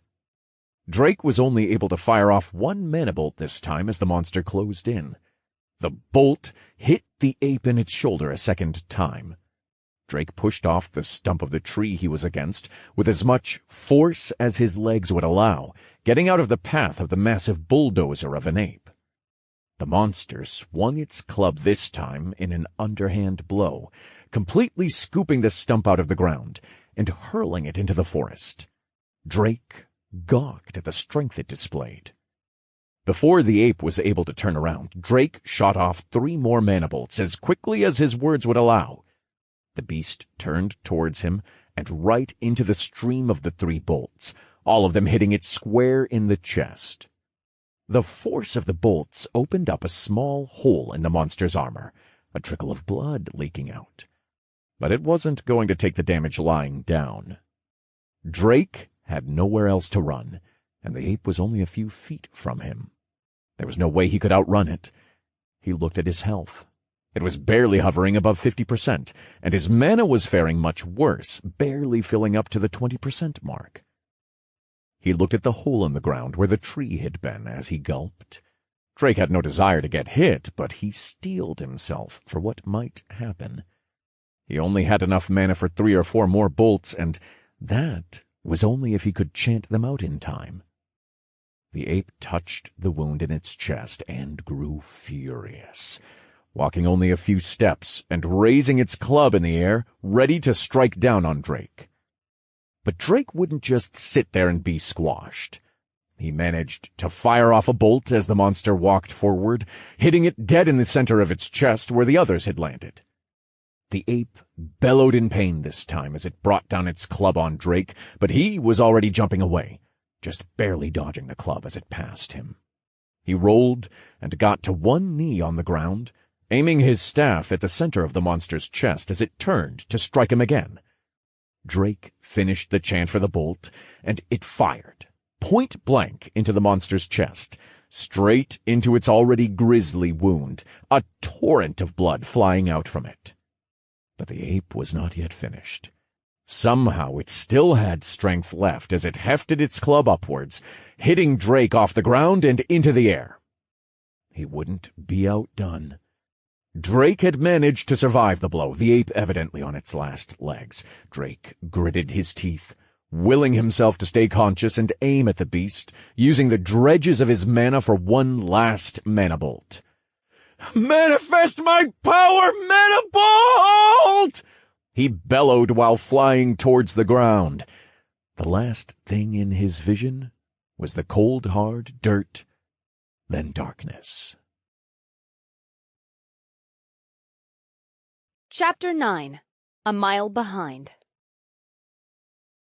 Drake's eyes fluttered open, his whole body in pain. Bloody crust on his eyes blurred his vision, and the brightness of what he hazily thought was the sun or a campfire. Definitely a fire, he thought as he heard the crackling of embers. He rubbed his eyes to clear the filth on them, trying to figure out what was going on. Once the dirt and dried blood was gone, he blinked wildly and tried to focus his vision. Suddenly, remembering he was fighting some steroid-using monkey, he shot up halfway from his prone position, his head darting back and forth. "Ape's dead, little guy. No need to worry." A rumbly voice like low thunder said. "Who are you calling little guy?" Drake began as he turned, but quickly shut up, seeing its source. Had the monkey had a friend? "Oh, never mind. You can call me whatever you want." "All right, big guy," the man scoffed. "Name's Bear. You can wash up at the river over there," Bear told him, pointing a little past Drake. "The stuff from the warrior vampiric apes is right here." Bear rapped his finger against the armor at his feet, where a crystalline stone reflected the light. "But I'll be taking this as compensation for making sure you didn't die when I found you passed out back there," he finally said, picking up the wooden club the ape had been using. It still had some blood on it, most likely from Drake, making him shudder slightly. "Oh, yeah, it's fair. My life's worth a big stick, then, I guess," Drake said, fumbling over himself as he slowly stood up. "Would you rather I take everything? Not that I need it," Bear quipped. "No, we're square." "No, it's my bad. I joke when I shouldn't sometimes. What I meant to say is thank you," Drake said sheepishly, turning to go in the direction of the river. "No worries, man. Ain't that deep." Bear chuckled lightly, taking Drake off guard with his response. "Ain't that deep? Where are you from, dude? SoCal?" Drake asked, turning back to the fire, finally getting a good look at the man. The man, Bear, was obviously using an alias. Drake didn't have any way of confirming his name anyway. The system's identify skill didn't work on living beings. He had confirmed it on the apes multiple times. "Yeah? Why?" answered Bear from his seat next to the fire. His large figure was clearer to Drake, now that his eyes were slightly cleaner. It was still bright out, a little past noon. It looked like Bear's red hair was shining in the light, brighter from the fire. He had a strong-looking face, fiercer than what he saw the day before, and a rough, full beard covering it. His frame was quite broad, and although he wore a loose-buttoned shirt, the way it fell across him made it clear he was massive, if one couldn't tell from the way he handled himself earlier. "No! I know a few people from California. You just come off as, a huge Paul Bunyan or Braveheart kind of guy," Drake said, laughing lightly. "Oh, I get that a lot. I'm actually Icelandic. Moved to the States when I was just a kid. The ironic thing is I ended up in Canada up in the woods, so yeah, I guess the Paul Bunyan fits now," scoffed Bear, waving Drake off to go to the river. Drake moved a small way off and found it, looking around now and then to scan for danger. When he felt safe enough, he knelt to the edge of the running water, splashing his face and cleaning off the rest of the caked-on blood, dirt, and grime. Soon, Drake's hands began to shake, the events of the previous day catching up to him as his body shook as well. He curled up, his arms wrapping his body, as he yelled and screamed silently into his arms. The fact he had almost been crushed and nearly died twice in the last 24 hours was just too much for him. He had never faced anything like this in his life, never been in the army, or had many confrontations. It was a completely foreign experience. Sure, he had been in the occasional street fight or scuffle at school, but a life-and-death battle was incomparable.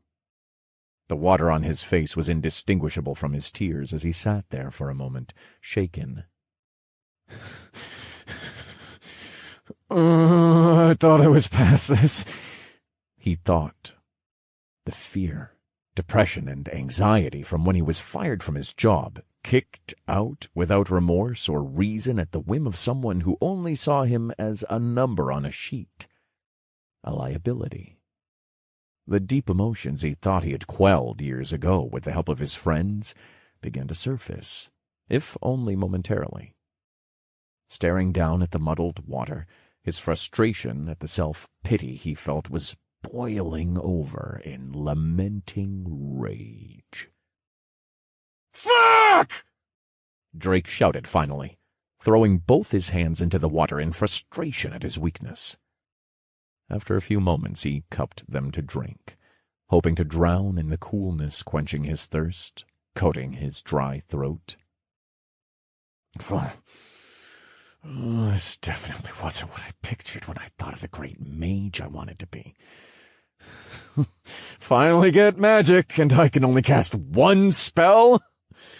And Monkey Man nearly trampled all over me? Something has to change. I have to change. Maybe I should ask him to help me. No, I have to do it myself. If I use someone else as a crutch, it'll be the same as before. Drake growled through clenched teeth, his fists balled just beneath the surface of the water until he relaxed, giving a solemn sigh and slowly standing up. Drake grimaced again from the muscle pain, looking at his health. It was full, but that didn't match how he felt. The system's health meter didn't account for a larger injury's lasting effects when it measured health, he guessed. Drake was still in one piece, but his body still ached where he had been struck by the tree and the ape's club. He made his way back to the fire, taking a seat in front of it to dry himself and his now cleaner clothes. Bear seemed to be looking over something through the system, as he only looked up briefly to nod at him when he approached. Drake did the same, curious about his own status. You have subjugated Warrior Vampiric Ape Level 7. Experience earned. 300 TP have been rewarded.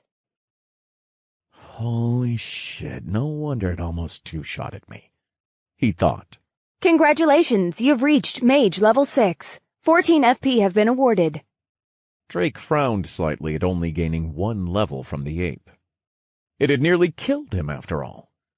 He was also surprised to see that the kill didn't count towards the kill quest, adding a new one instead. New subjugation quest. Kill 10 warrior vampiric apes. Reward. Experience. 1 random skill stone. Drake brought his hand to his chin, looking at the notification. It looked like subjugation quests were triggered by encountering new species and monster types. He moved to his status and noticed a new title. Close call. Be on the edge of death twice, dropping below 5% health twice, and survive. Plus 10 to vitality. Drake Wallen. Race. Human. Tutorial alias. Shot. Class. Mage level 6. Vitality. 77. Strength. 13. Dexterity. 29. Intelligence. 67. Wisdom. 48. Endurance. 12. Free points. 28. Skills. Mana Bolt. Titles. First Blood. 2 versus 1. 1 versus many. Monkey Slayer. Living on the Edge. Close call.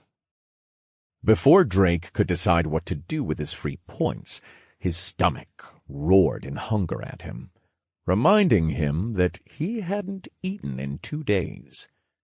He looked at the fire and got an idea. Hey, Bear! Are you hungry?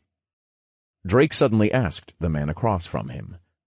Raising a brow and looking up from, presumably, his own status, Bear answered, Yeah, always. Drake pulled the deer carcass from his inventory. Do you have any idea how to prepare this? Drake asked, as he had no idea himself. He hadn't exactly been the outdoorsy type before the tutorial. "Yeah, I've done it a few times, no worries," Bear answered, picking the deer up by its hind legs one-handed. "Would, you be willing to prepare two, then? I'll give you one of them as thanks for helping me out earlier," Drake said, bringing out the second deer. "Yeah, no problem." Bear grinned as he took the other deer in his other hand and walked out of sight with them. What a monster. "Those things are easily 200 pounds each, and he's handling them like toys," Drake thought. While Bear was preparing the deer, Drake moved over to the pile of armor from the ape. First, he picked up the small stone next to them, inspecting it before plopping it into his inventory. Skill stone. Debuff. Uncommon. Unlocks one random skill from the debuff tree. Requires one open skill slot. Drake was pleasantly surprised at the stone's description. A debuff skill would be great. Well, if he could use it. Soon he heard footsteps coming from the woods and turned to see Bear carrying a skinned and skewered deer in each hand. "That was really fast," Drake said. "It doesn't take long if you know what you're doing, and with the strength I have, it goes really quickly," Bear answered, shrugging his shoulders. Drake just nodded, impatient to get a meal. Bear was setting up a spit roast for the fire. Sitting back down on the fallen tree, he rotated it now and then, silently.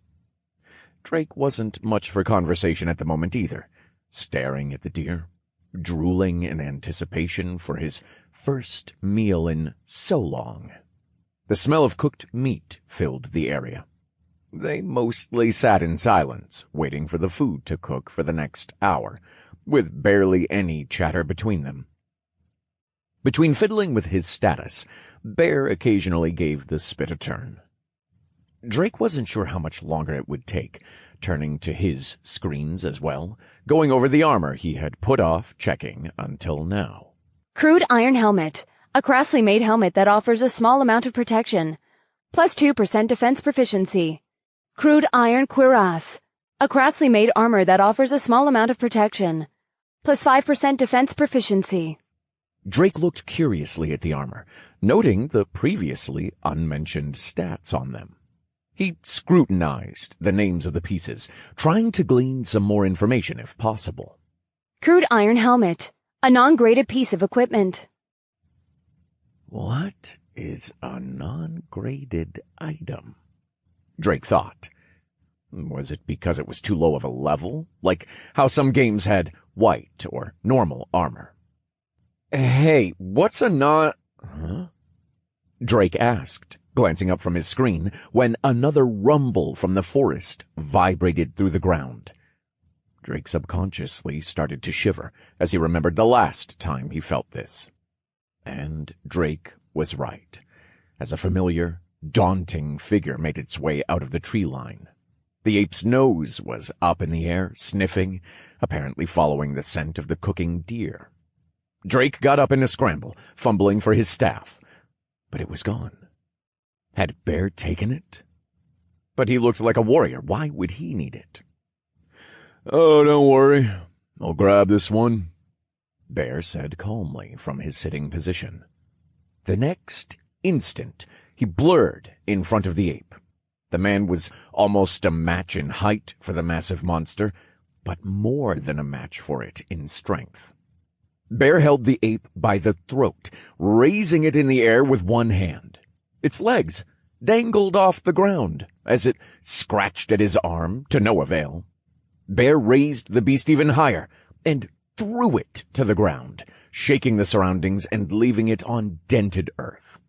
He then brought out the club he had taken and drew it to the sky before slamming it down on the beast once, then twice. Leaving it unmoving, he picked up whatever was left of the warrior ape and placed it into his inventory as he walked back. Drake's mouth was left on the floor. The display of power had dwarfed what he saw the ape do just earlier. Bro! What kind of food did you grow up on to do something like that? You just embarrassed that ape's whole family for like 6 generations. What the hell level are you? Laughed Drake sheepishly. Level 14. Bear answered, smiling. What? You already got your second class. What is it? Do you want to pair? Endless questions flooded from Drake until he nearly asked to party up. He stopped just before the words left his mouth, embarrassed. Drake had already asked a lot of Bear. The man had even made sure he was safe when he blacked out earlier, when he was under no obligation to do so. His mind turned, recalling memories of his days of climbing levels in his games, climbing the ranked ladder alone. His pride as a competitor, let alone as a man, wouldn't allow him to keep asking for help when he had nothing to offer himself. What was he going to give him that Bear couldn't get already? Drake was a step behind. His mind twisted and squirmed as his competitive instinct bubbled up. Something deep inside his subconscious began to stir. He wasn't where he wanted to be, where he needed to be. He had been playing it too safe, it was clear, despite nearly dying so many times already.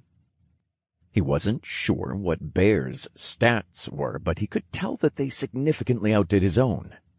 Sure, he was likely a melee class, but he was out here alone, just like Drake. A pit of shame crept up into his stomach, the names of his teammates from long ago burning in the back of his mind. What would they think if they saw how scared I am, how far behind I've fallen? He thought, biting down on his bottom lip. They'd probably call me a damned pussy for not being at the top already and gapping everyone in levels and gear. Bear had reached double Drake's level and somehow more. And here he was, scared, instead of out there getting stronger, making his goals into a reality. The people he looked up to would never approve. Goku would never back down from a challenge, and he wasn't about to either. You better believe it. Bear seemed to have ignored Drake's outburst and reached to tear some straps of meat off the deer, offering some to Drake. The food's done. Stop standing there like you're contemplating the world and eat first. Bear teased. Drake swiped the meat from Bear's hand, scowling and biting into the piping hot strap with vigor. He wasted no time devouring it and felt rejuvenated.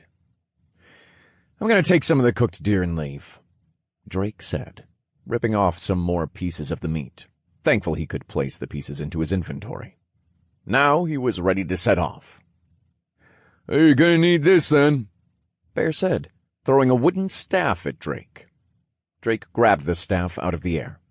It looked very similar to his own, but it wasn't the staff he had been using. It had no bite marks or rough chips from the fights. Was this from a different monster or person? Novice wooden staff. Common. A starter wooden staff made of what it looks like. Wood. 1 to 12 physical damage. 40 to 44 magic damage.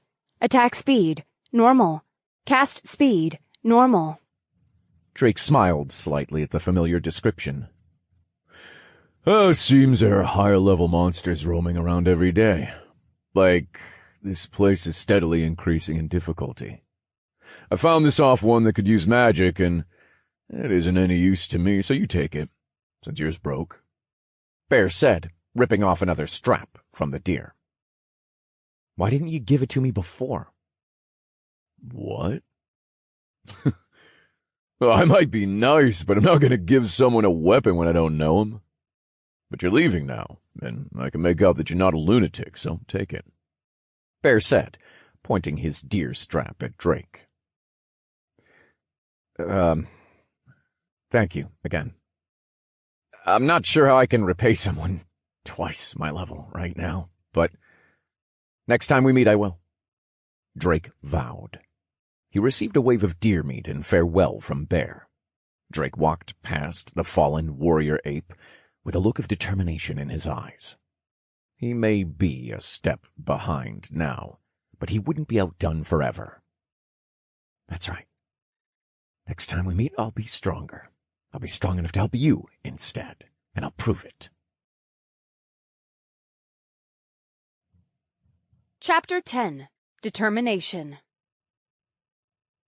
With a new, fiery determination in his eyes, Drake walked further into the forest, actively looking for monsters. Dumping the free points he had into his intelligence, he raised it to 95, his now highest stat surpassing vitality at 77. Growing strong enough to brute force anything he came across was his new goal. Or at least that was his plan. Goals were goals because you had to work towards them. And Drake knew that from experience even prior to the tutorial. He had to put in the work to see the results. Seeing Bear destroy the warrior vampiric ape had ignited a desire to work harder and more desperately than before. After meeting the warrior vampiric ape, Drake had suspected he was falling behind, but Bear had confirmed it. The man had annihilated that ape in seconds, while Drake struggled just to survive, and soon there'd be even stronger monsters appearing. The tutorial had only been ongoing for a day and a half, but the monsters were already growing in strength and overtaking him, proving his leveling speed wasn't fast enough. Or perhaps participants were being pushed to form groups to overcome these obstacles. He had no idea which at the moment. Drake continued to search the forest for monsters while scanning cautiously, wishing he had the same prowess here as he'd had in his old games. If it was anything like those games, I would already be well past the first job change by now, he thought, sulking. His friends from those days were probably already well past him as well. He was always able to keep up with them before, but he couldn't imagine they would be in the same poor situation he was. Drake shook his head. There wasn't any time to think about others right now. He had to improve, fast. He looked again at the quests. Subjugation Quest. 11 of 20 vampiric apes. Subjugation Quest. 1 of 10 warrior vampiric apes. His first milestone would be to finish these quests and get as close to level 10 as he could. Estimating the amount of experience he needed per level, it seemed each level roughly took twice the previous one to complete. He should have been a sliver away from level 7, and with just the monsters required to finish the quest, it would get him over the level 10 hump and more, not counting the experience rewards. Drake's hands coiled around his staff, gripping tighter. He could do this, he thought. "Mama ain't raised no bitch!" he shouted internally, trying to hype himself up. From a clearing just ahead, he heard grunting and tearing. Drake took a peek from behind a tree to see what he was working with. And in the center of the clearing, there was an encirclement of 4 vampiric apes. All were tearing into something. Drake looked around, trying to spot if the bigger variety of the apes was anywhere nearby. Lucky for him, they weren't. Good. They're distracted and just in my range. If I can chant fast enough, I can bring them all down before they reach me. He planned it out in his head. Slipping out from behind the tree, Drake cast his mana bolts in rapid succession, speaking as fast as an auctioneer in a heated bid. The spell fired 4 times, 1 for each ape. The bolts found their marks on only 2 of the apes. 1 bolt glanced off the arm, the last missing the one entirely. The distracted vampiric apes were surprised by the sudden attack. Aghast, they looked briefly at their fallen brethren, but quickly recovered. The unharmed ape charged for Drake. The other slowly followed behind, gripping at its arm but roaring just as furiously. Drake cursed and swiftly dropped to one knee to steady his aim, not wanting to miss the quickly closing apes again. He was able to fire off 2 more bolts before they reached him. His first shot was precise enough to hit the beelining first ape right in the head, killing it instantly. But again, The second bolt missed the injured one running behind it. It jumped over the corpse of the fallen ape, running at Drake in a mad dash. Drake didn't have time to cast another spell, so he pulled back his staff in a swinging motion, and when the ape jumped at him, he ripped the staff through the air, clubbing the ape to the side. The ape was momentarily stunned by the blow, shaking its head on its side. It looked up. Drake now towered over it, his staff glowing from the light of his spell. Drake unceremoniously fired the mana bolt through the vampiric ape's head, its body slumping to the ground in a pool of its own blood. Drake exhaled loudly, looking over the carnage he had just produced. He waited a moment to see if any loot had spawned, and was disappointed to see that only 2 of the 4 left stones. He walked over to grab them, but stopped as he got close to the corpses.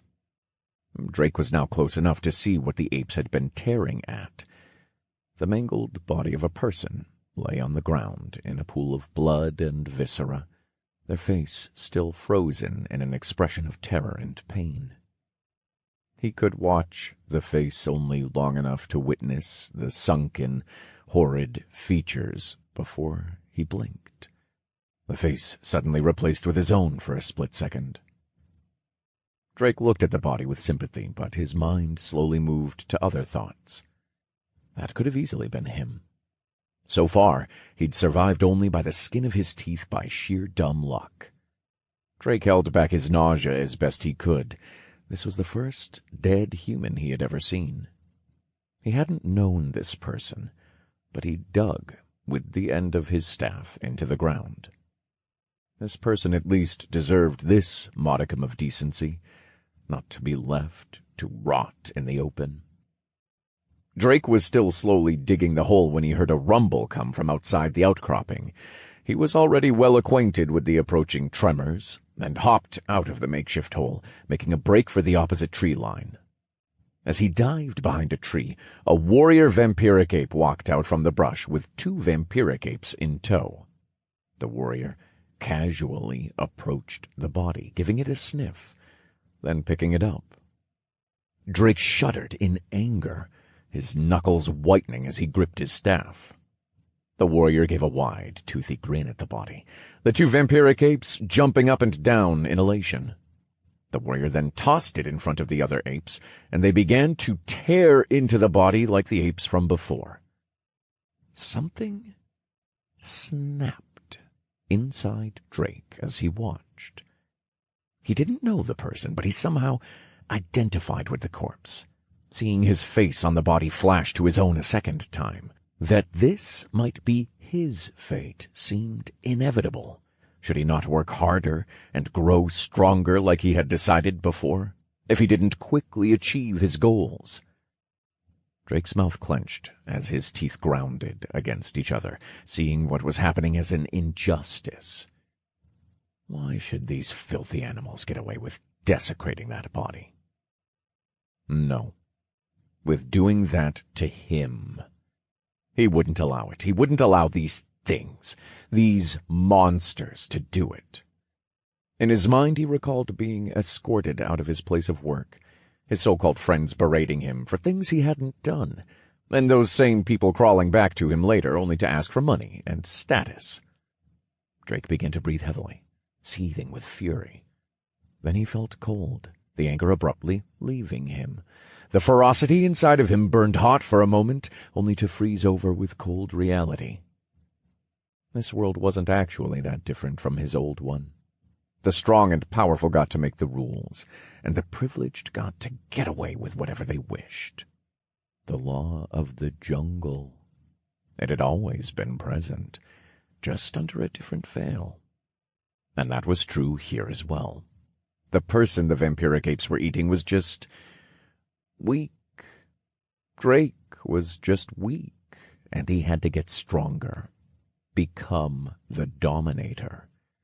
What he said before now, it was made finite in his soul. No pithy saying, but instead a true fact of reality, as certain as gravity. This had to happen. He had to prove it. He was going to prove it. Drake stepped out from behind the tree and rapidly chanted 4 bolts, just like before, aiming for the warrior ape. The bolts all hit this time, striking the beast in its armored back. The ape wailed in pain, pawing at its back. The other 2 vampiric apes jumped into action, charging right at Drake. Drake dropped to one knee again and fired 2 precise mana bolts at the charging apes. Then he too charged forward. His lungs and legs screamed in contention at the strain. The 2 vampiric apes slumped to the ground as the bolts passed right through their chests, his nearly 100 intelligence stat showing its strength. No longer did he have to bash heads anymore. Now he could instantly kill the weaker monsters. Drake ran past the falling corpses on his way to the roaring warrior. It had recovered from the shock of the previous mana bolts' impacts, staring at Drake now with irate, animalistic fury. Its club rose high into the air, ready to be brought down on the charging Drake. He didn't back down. Instead, he lunged at the ape with all his speed, ignoring the gruesome club arcing to crush his head. But Drake wasn't aiming for the monster. He lunged for the opening below the massive ape, slipping right between its legs. Turning mid-jump to face the back of the warrior, Drake chanted his spell, shooting another bolt straight into the monster's back. Drake quickly got to his feet, but wasn't fast enough to duck back in time to dodge the ape's large club, sweeping up vertically as it turned around, swatting him across the open clearing. He flew, bouncing several times from the force of the blow. The ape shouted and raised its arms in triumph, hooting at its victory. Oh! Oh, dumbass monkey! Drake coughed.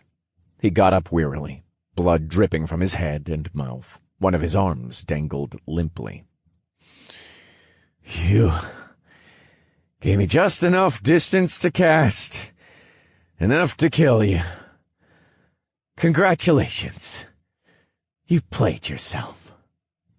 He smiled through the pain, one eye closed in a grimace. The ape abruptly stopped. Immediately it charged at him, its eyes then widening in fear as it saw his staff glow with power. It knew the end was coming, and it couldn't do anything to stop it. Manifest my power, Manibolt! Manifest my power, Manibolt! Manifest my power, Manibolt! Manifest my power, Manibolt! Drake screamed at the stampeding monster. The monster didn't stop charging.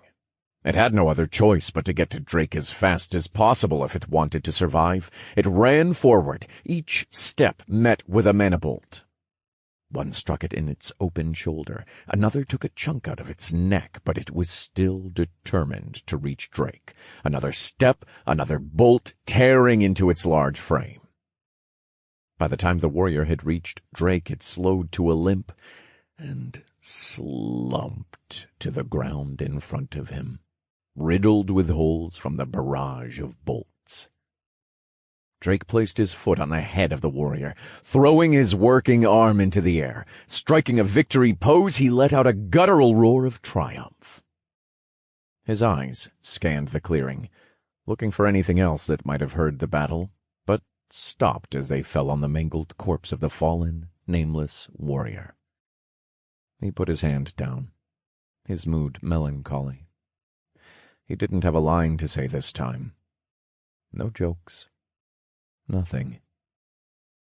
Drake limped over to the hole, not even bothering to check his notifications. He wordlessly dug. He had won the fight, but the journey to his goal was far from over. Chapter 11. Finishing the Quest. Drake sat down, crisscross applesauce, as he raised the crystalline stone into the air, inspecting it. Skill Stone. Debuff. Uncommon. Unlocks one random skill from the debuff tree. Requires one open skill slot. The fight had given him a couple more skill stones and one sub-tree stone, but this was probably the most valuable out of the bunch. But it hadn't come from the apes. At least he didn't believe it did. Bear had given him one earlier. This one he had found beside the nameless warrior's grave. The dots easily connected in Drake's mind, but he didn't want to think about the conclusion. When he finally finished and buried the corpse, he marked it with the sword lying beside the stone. He presumed that people could drop stones as well. It was a chilling thought. Drake had managed to reach level 7 after the fight, and he was now only 3 vampiric apes away from completing the quest. He hadn't received a new title, so aside from the boosts to intelligence and wisdom, bolstered for once by his free points, little had changed. His health bar hovered at 30%. The sun was now setting, but Drake was in no condition to move yet. Though his arm was broken, he could feel it slowly mending, thanks to his high vitality stat. The sensation of the bone healing underneath his swollen arm was itchy and unsettling, but he was honestly just happy he wouldn't have to fight one-handed, at least until he found someone who could properly heal it. The monster's swing had also broken a few of his ribs, but they had healed fairly quickly. The stats boost to his healing was amazing, and though it brought him to peak condition, a phantom pain still haunted his larger wounds. He had noticed it before when Bear had saved him, so he guessed that he had most likely broken several bones before these. Knowing that he wasn't going anywhere any time soon, Drake occupied himself by staring at the brush line in the waning hours of the twilight. In all actuality, he was hoping something would emerge from the darkness so he could at least finish his first quest. He could feel that he was close to level 8, and he would like to see how the quest rewards system worked. And, as if the system had heard him, out of the tree line walked a singular vampiric ape. Drake smiled. "Hey there, beautiful."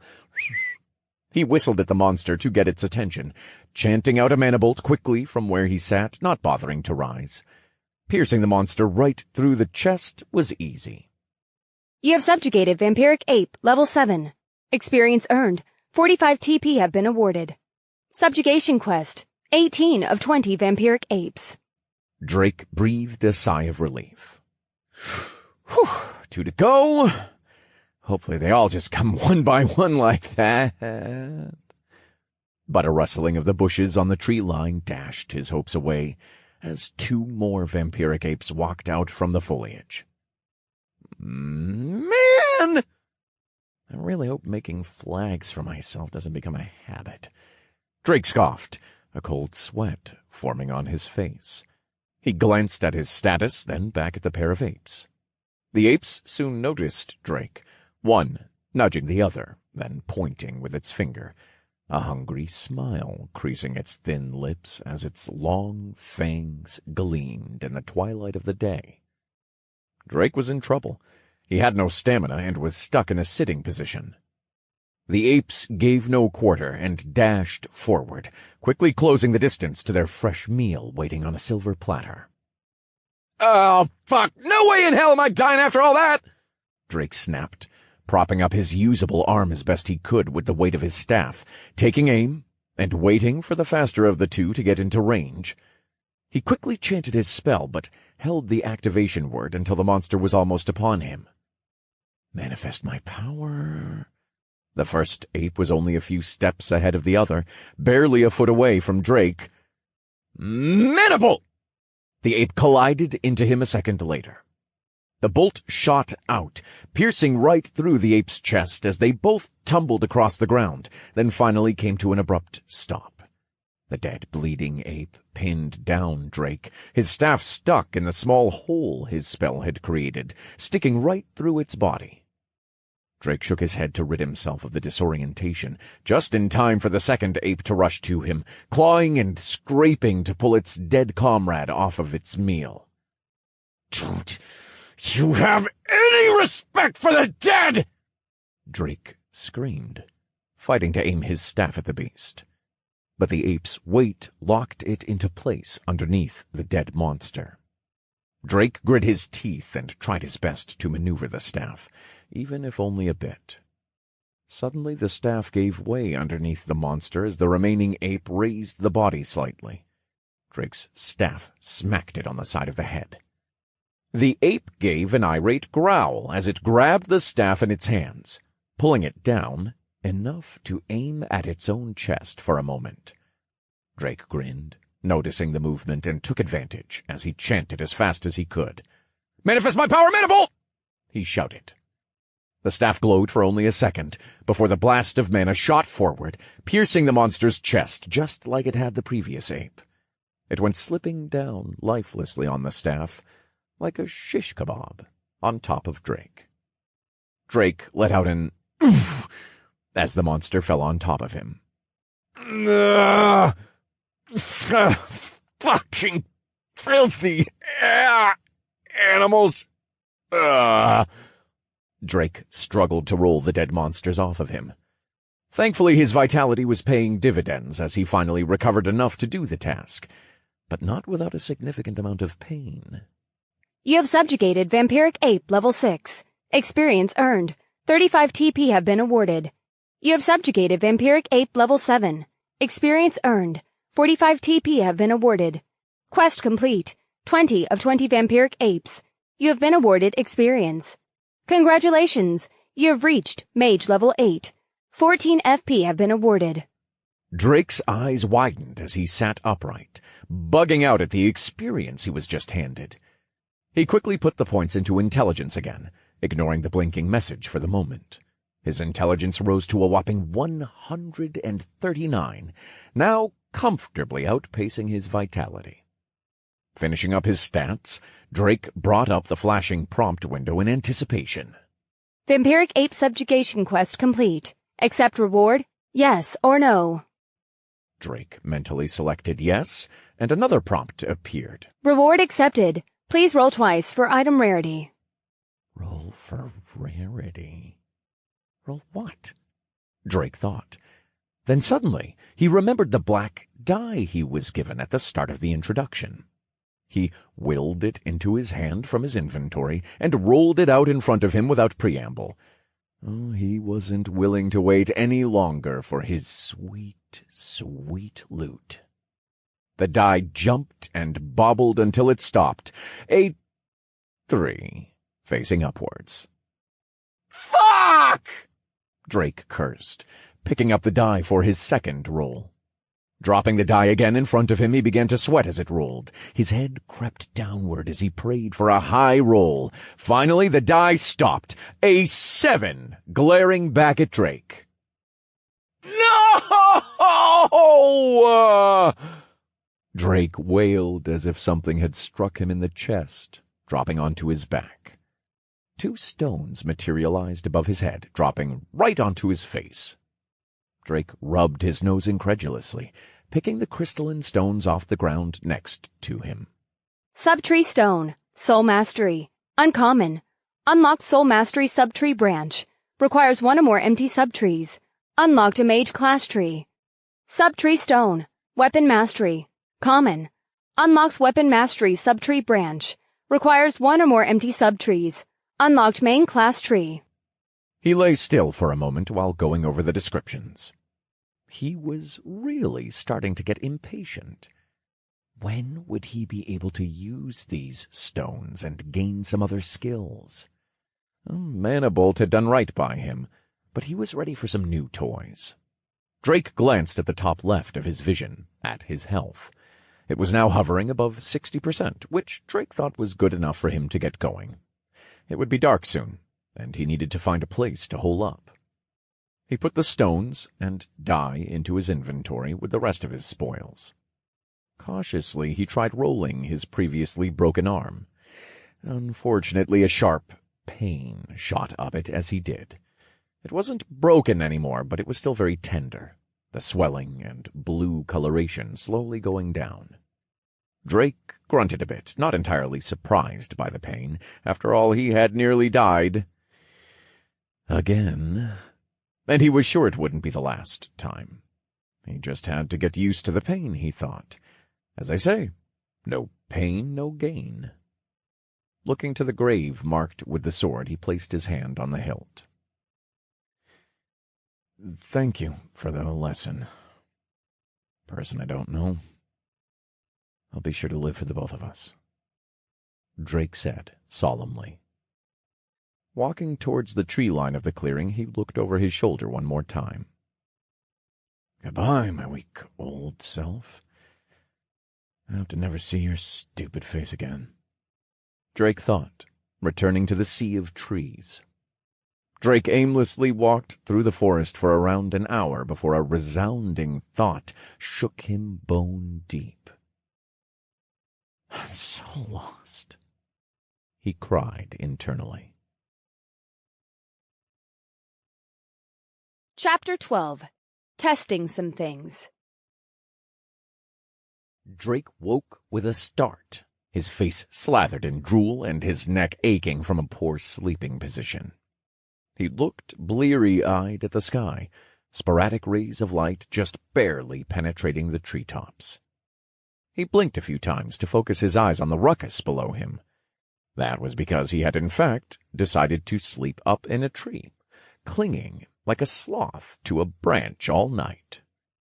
Below him were two vampiric apes screeching at him, one climbing up as the other shouted from below, as if cheering the other on.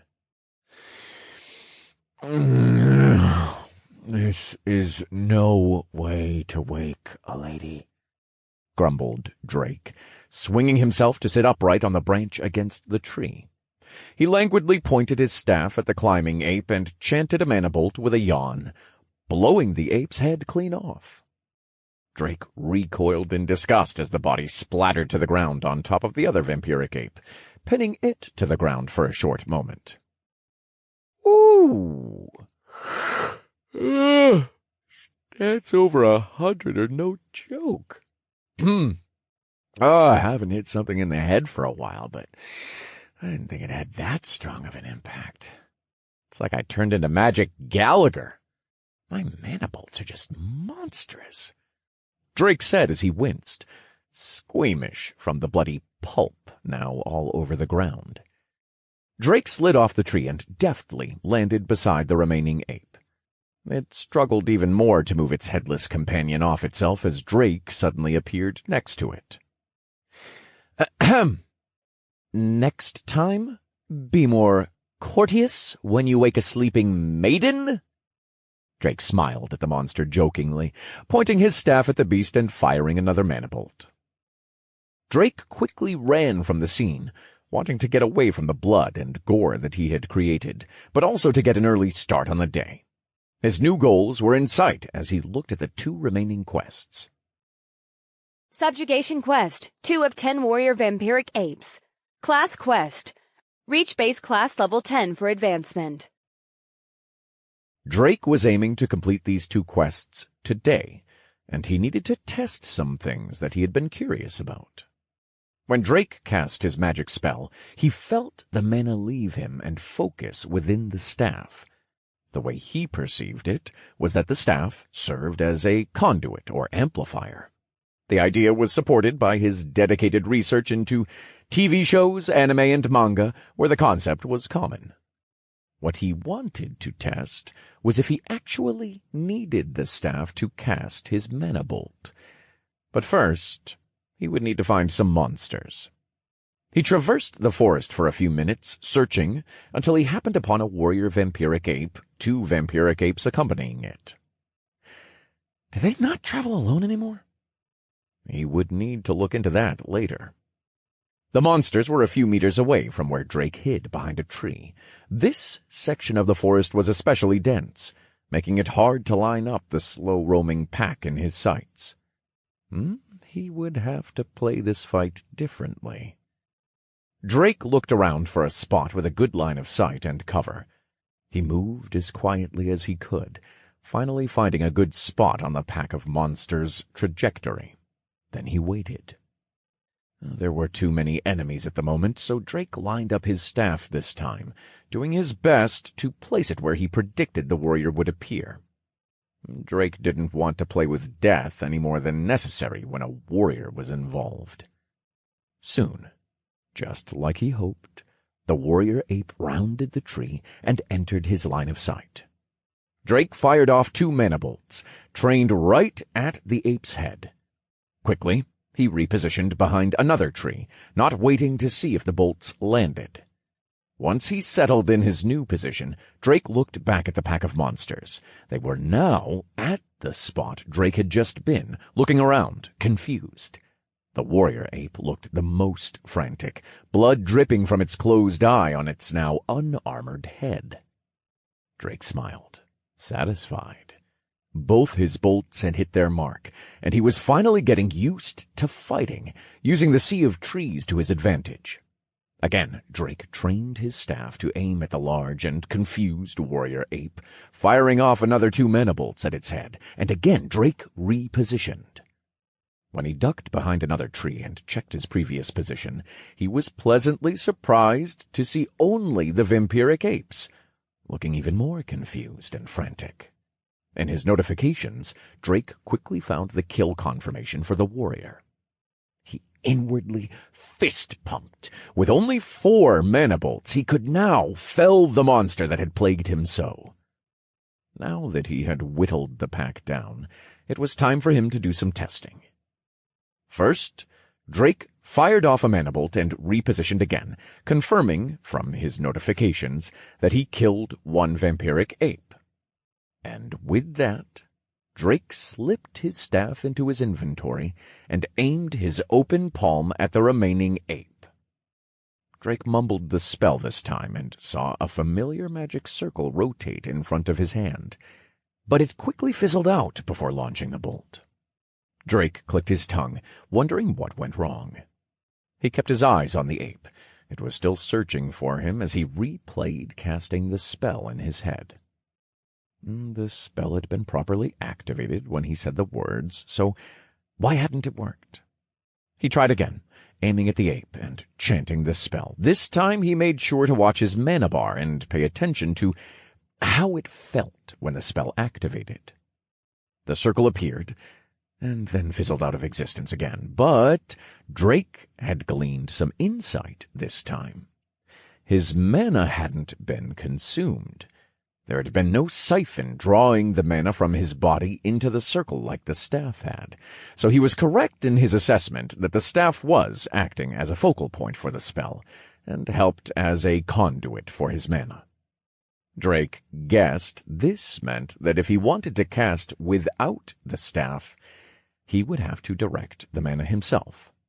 He moved to get a better angle on the ape. As he ran his experiments, it had grown bored, wandering off in search of him. Once he got back into a good position, he again walked through the steps, focusing more on the feeling of the mana in his body. Since his mana pool had grown exponentially when he leveled, it was surprisingly easy to identify this new mass of energy within. The mana felt almost like a louder flow of blood inside him, similar to the feeling you'd get after a good workout, and you could hear a heartbeat in your ears. He chanted the spell, the flow inside him becoming erratic. A magic circle formed in front of his hand, but the pool of mana had nowhere to go. It felt congested, chaotic. As the circle rotated, Drake tried to guide the mana into it with his palm for the focal point. The mana inside him corrected course, rushing toward his hand and into the circle. His usual mana bolt was forming, but it wasn't instant like with the staff, taking seconds longer than normal. Though it still fired, the bolt flew over the ape's shoulder, alerting it of where Drake was. Shit, that's not good," Drake mumbled wryly. But he didn't give up and attempted to aim again with his hand.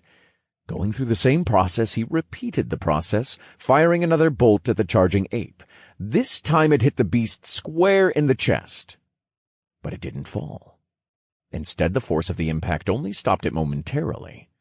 It seemed that without the staff, the spell wasn't an instant kill to the chest anymore.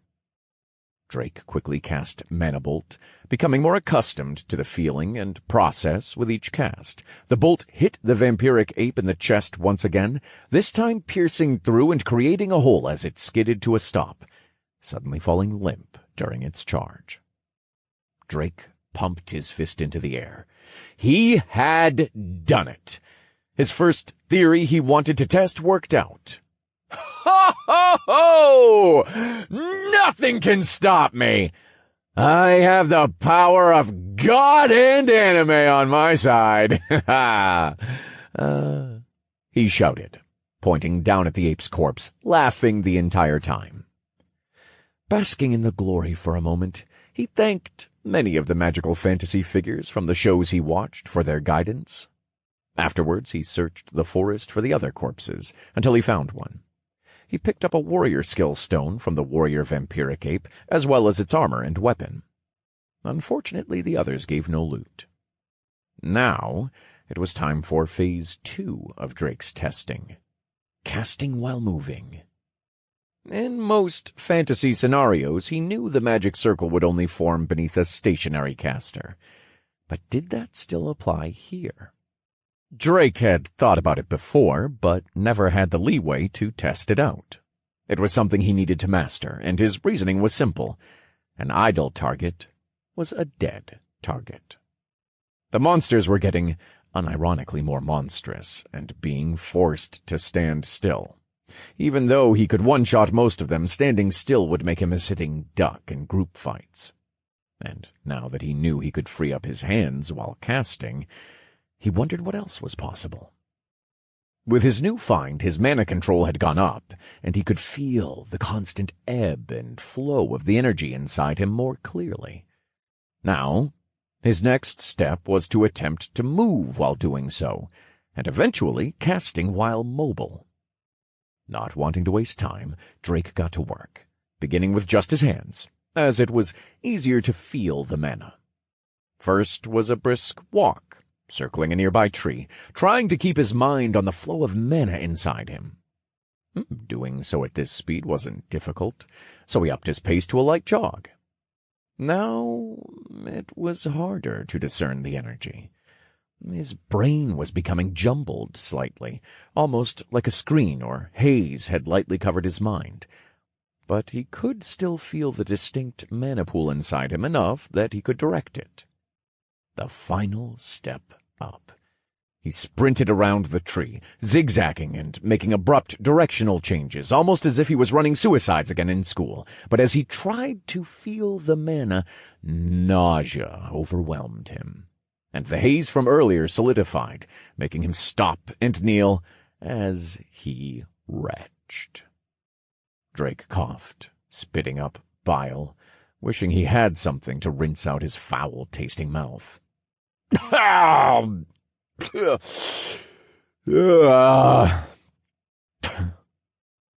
It's just vile. He groaned, standing shakily. I guess that's a non-starter for now. But I felt like I was nearly there. Maybe my stats just aren't there yet.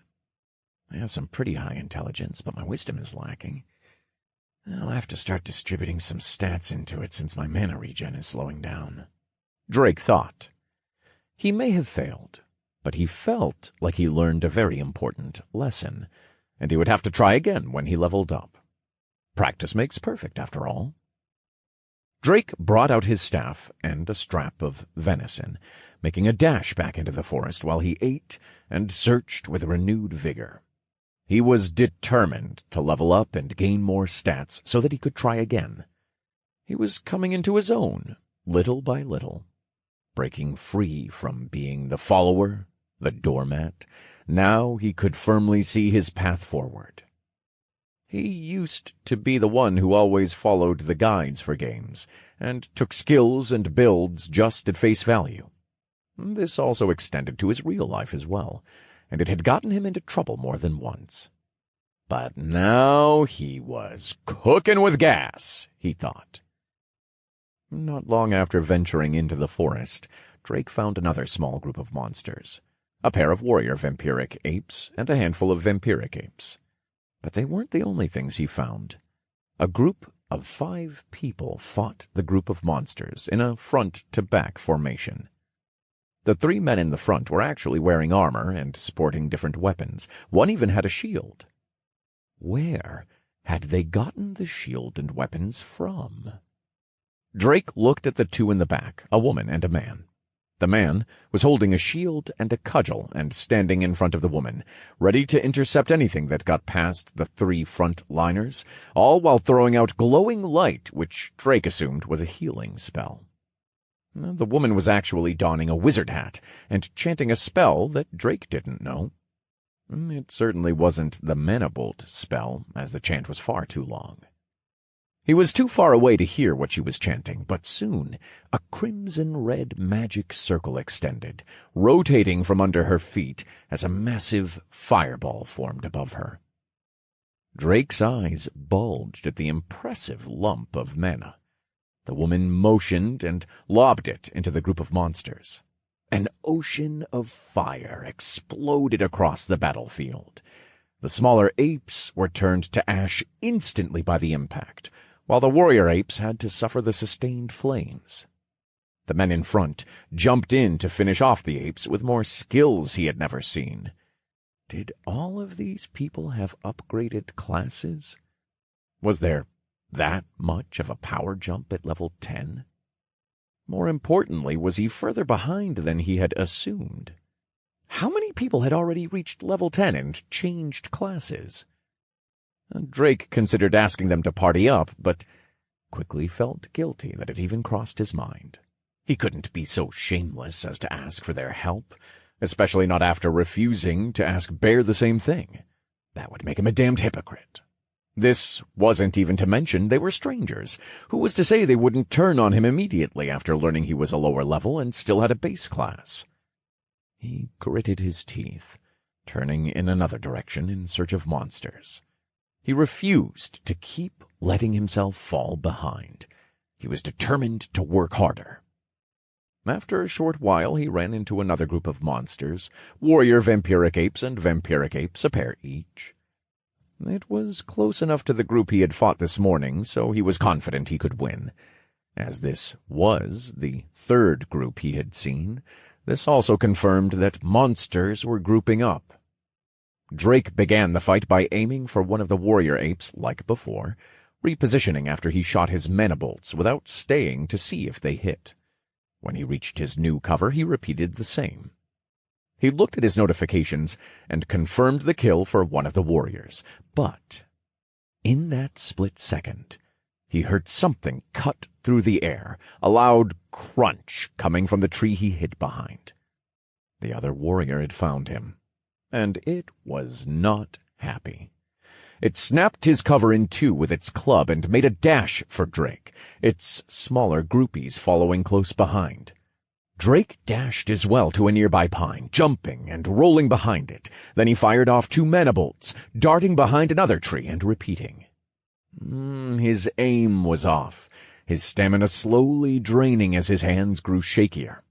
The large ape was unstoppable, smashing trees in droves as it chased Drake, making it hard to hit the beast. Drake's plan of using the trees for cover backfired. Now he was in a dance of dodging both the apes and the falling trees. But he wasn't giving up.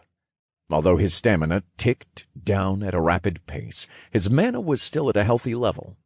He continued to fire pairs of bolts at the charging ape, catching it in its extremities and then dodging behind trees, his life teetering on the edge of a knife.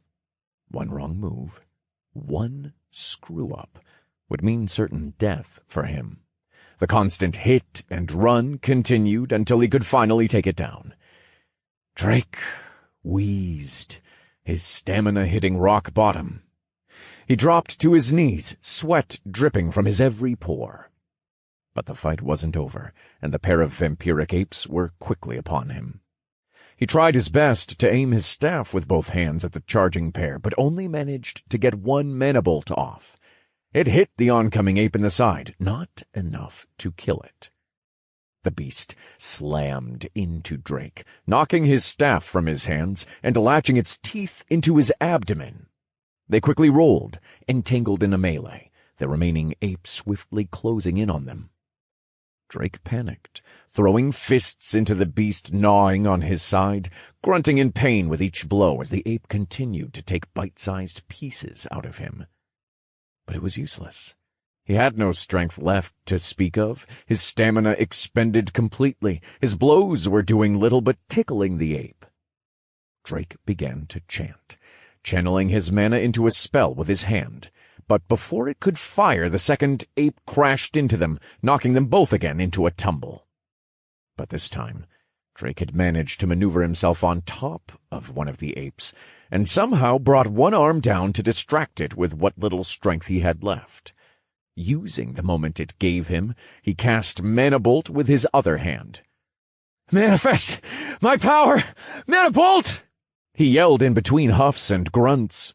The bolt finally fired right into the side of the ape's skull, splattering its contents all over Drake. But he didn't have time to worry about the disgusting mess as he looked around wildly for the last ape. But no matter where he looked, he couldn't find it anywhere. Until finally he tried looking up. And there the beast was. It had climbed to a branch and pounced at Drake, its hands clasped together like a thunderous falling hammer. Drake chanted as fast as he could, compelling his arms to aim at the falling monster through sheer force of will. 2 excruciating seconds later, the Mana Bolt fired, and they collided. Both laid flat on the ground, an entangled mess. After a moment, the ape's body stirred, and Drake pushed it off himself.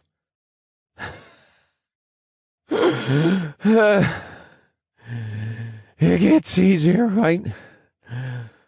Baby steps. Yeah, baby steps.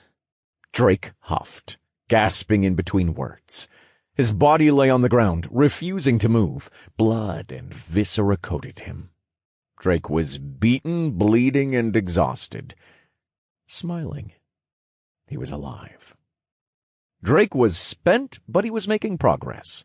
He looked at his notifications, willing them to appear, as his arms were taking a nap right now. You have subjugated Warrior Vampiric Ape Level 9.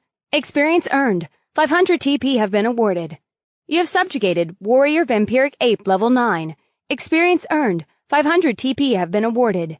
You have subjugated Vampiric Ape Level 9. Experience earned. 50 TP have been awarded. You have subjugated Vampiric Ape Level 9. Experience earned. 50 TP have been awarded. Subjugation Quest. 5 out of 10 Warrior Vampiric Apes. Congratulations, you have reached Mage Level 9. 14 FP have been awarded. Drake Wallen. Race. Human. Tutorial alias. Shot. Class. Mage Level 9. Vitality. 87. Strength. 23. Dexterity. 39. Intelligence. 157. Wisdom. 70. Endurance. 22. Free points. 14. Skills. Mana Bolt. Titles. First Blood. 2 versus 1. 1 versus many. Monkey Slayer. Living on the Edge. Close Call. Dead Man Walking. Oh, it feels good to level up. Drake laughed internally, but he had to object to the system calling him a dead man. He wasn't dead yet. But he couldn't complain about the stat bonuses it gave, as almost dying was quickly becoming a habit. He looked at his health at barely 5%, slowly ticking up. Dead Man Walking. Become a walking corpse, dropping below 5% health and surviving thrice. Plus 10 to all stats. Drake lay there for a while, his eyes closed as he impatiently waited for his status to recover, only opening them to look around when he heard a breeze, rustle of branches or bushes. After a few minutes, Drake was able to move his aching body, his stamina very slowly filling up as he walked around, picking up the loot from the apes one by one. While doing so, Drake also went over the notifications, again noticing a trend. The ape's minimal level was going up. He wasn't sure why this was happening, But even Bear had suspected as much, and now Drake was also inclined to think so. Drake was finally well enough to move from the area when his stamina ticked over 50%. He wasn't done for the day, and there was still plenty of light left. Time to see if this makes a difference now, he thought as he placed his free points into wisdom, bringing it up to 84. He moved a couple of minutes running distance from his last battle and began to, for lack of a better word, train his mana perception? Or maybe mana control was a more apt term. He would have to figure it out later for the autobiography he was thinking of writing eventually. Drake ran again as quickly as he could, making quick maneuvers as if he was dodging attacks from shadow enemies. He then tried to feel his mana flow inside his body, bracing himself mentally for the wave of nausea that may hit him. But he was fine. Drake stopped and held a blank look of surprise, quickly becoming one of indignation. "That stupid bitch lied!" he yelled. Drake was sure the construct had told him that there were no substats affected by the 6 main stats when he was selecting a class. No, that wasn't right, he thought as he calmed down. It had said there were no effects right now. She hadn't exactly lied, but told a half-truth. Fine. He wouldn't strangle the snarky construct. Only half-strangle. He sighed. What other things were his stats doing that he didn't know about? He wished he had someone to ask these things to, as inspecting his stats gave no additional information. But that would be for later. Now that he knew that wisdom increased his understanding of mana, and possibly other things, he had to see how much more he could innately understand about his mana. Drake started the same process as before, now casting his mana bolt. Beginning with a light walk, he chanted the spell. "Manifest my power." Ow! I bit my tongue. He whimpered. He had been able to start reciting his spell, but concentrating on so many things had put the actual words far from his mind. Making sure he wouldn't trip, the flow of his mana, making sure the mana was being channeled into his hand for the magic circle, it was a lot at once. But he had been able to do it. For the most part. Drake didn't feel a blockage like he had when he tried to sense his mana while moving at his current top speed before, which meant that with enough practice and levels he could do this. He smiled. That was all he needed to know for now. Chapter 12.5 The Weirdo in the Forest. "Hey, did you hear that?" Chelsea asked. "No. What did you hear? Was it another ape?" asked Megan. "No, it came from over there. It sounded like a person," Chelsea answered, pointing in the direction she heard the voice. They both moved quietly through the forest as quickly as they could toward the voice. Megan trusted Chelsea's perception, as she had upgraded into a ranger class with a skill that made it scale to her already high dexterity. After a few meters, Megan was able to hear the faint voice that Chelsea mentioned. "Manifest my power. Damn it. Manifest my power. Manifest my power. The voice said, at first faint, but growing clearer as they got closer. They both poked out behind a tree to look at the voice's source. It was a man. He looked awful. He was covered head to toe in blood. Most of his clothes had holes and tears in them, and he had no weapon, running in a straight line while trying to cast the basic mage skill Mana Bolt. "Is he hurt?" wondered Megan. "We should see if he's all right," whispered Megan, about to step out from behind the sycamore tree. But Chelsea's hand stopped her. Megan turned to look at her, a look of entreatment having come over her face, almost begging Chelsea to let her just quickly check on the obviously deranged man. But Chelsea held a stern look, shaking her head. "That weirdo is dangerous. Let's get back to the group. She whispered back, and she began to drag Megan backwards as they walked. Megan looked over her shoulder at the man, feeling a pang of guilt that she wasn't able to help him. This new world was dangerous, and strangers were dangerous, she knew that, but she at least wanted to show some kindness where she could. They both arrived back at their group a few minutes later.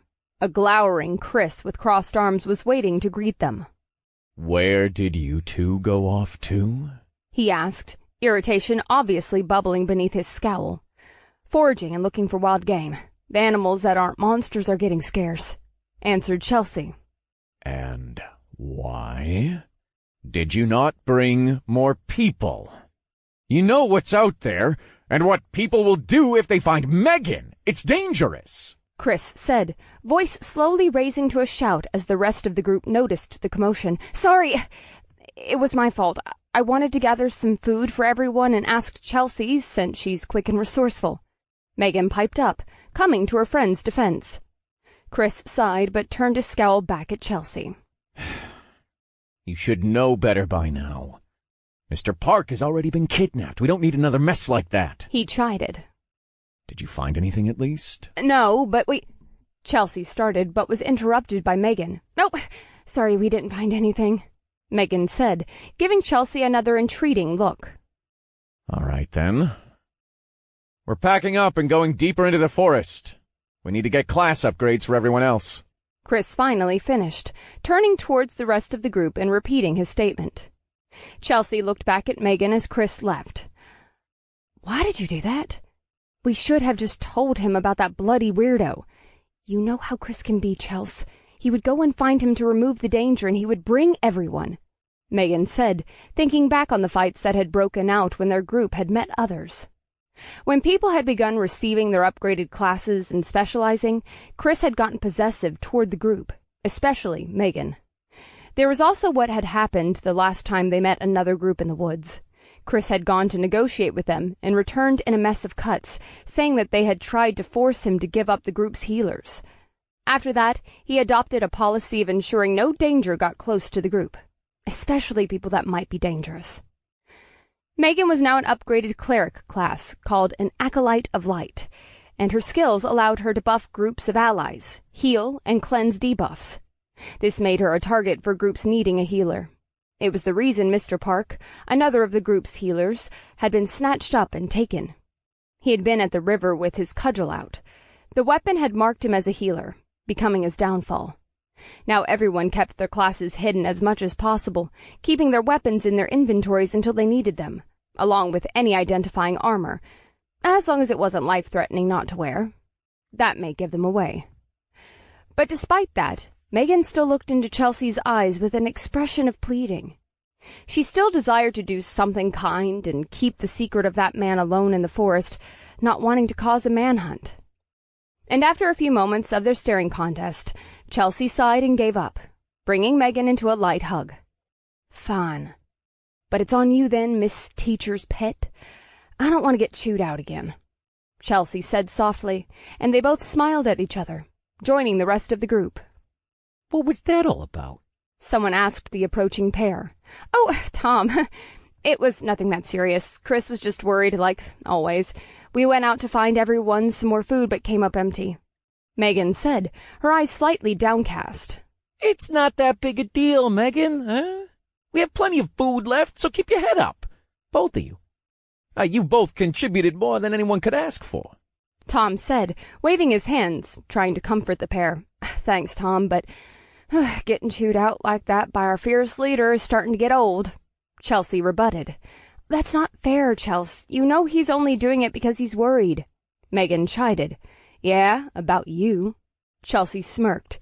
"It's fine, I was just poking fun," she said, wrapping her arm around Megan's. Tom looked at both of them a little nervously, like he wanted to say something but wasn't sure if he should. But with her new skills as a ranger, Chelsea was observant enough to notice his body language. "What's the matter, Tom? Something happen?" Chelsea asked. "Well, I don't want to say." His voice dropped to a whisper.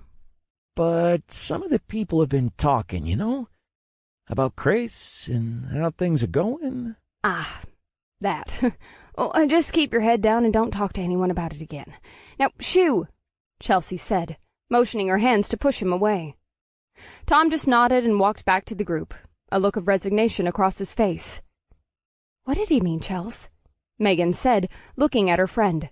Nothing you have to worry your sweet, pretty head over, Megs, Chelsea assured her, bringing them both towards their remaining gear further in the makeshift camp. Chelsea kept what Tom had mentioned from Megan. She knew how much she adored the man, regardless of his flaws. Everyone had begun to notice how anyone who was getting too near his level would suddenly disappear, or get gravely injured in a fight for one reason or another. But many of them had looked past and ignored it because, with all honesty, he had kept them together. And maybe they were not thriving, but they were at least surviving. And most of all, Chelsea had grown to admire Megan. She truly worked harder than anyone else. She had always been on top of healing everyone and buffing the frontliners and rear guard, even going out of her way to find food and stopping pointless fights when people were scared.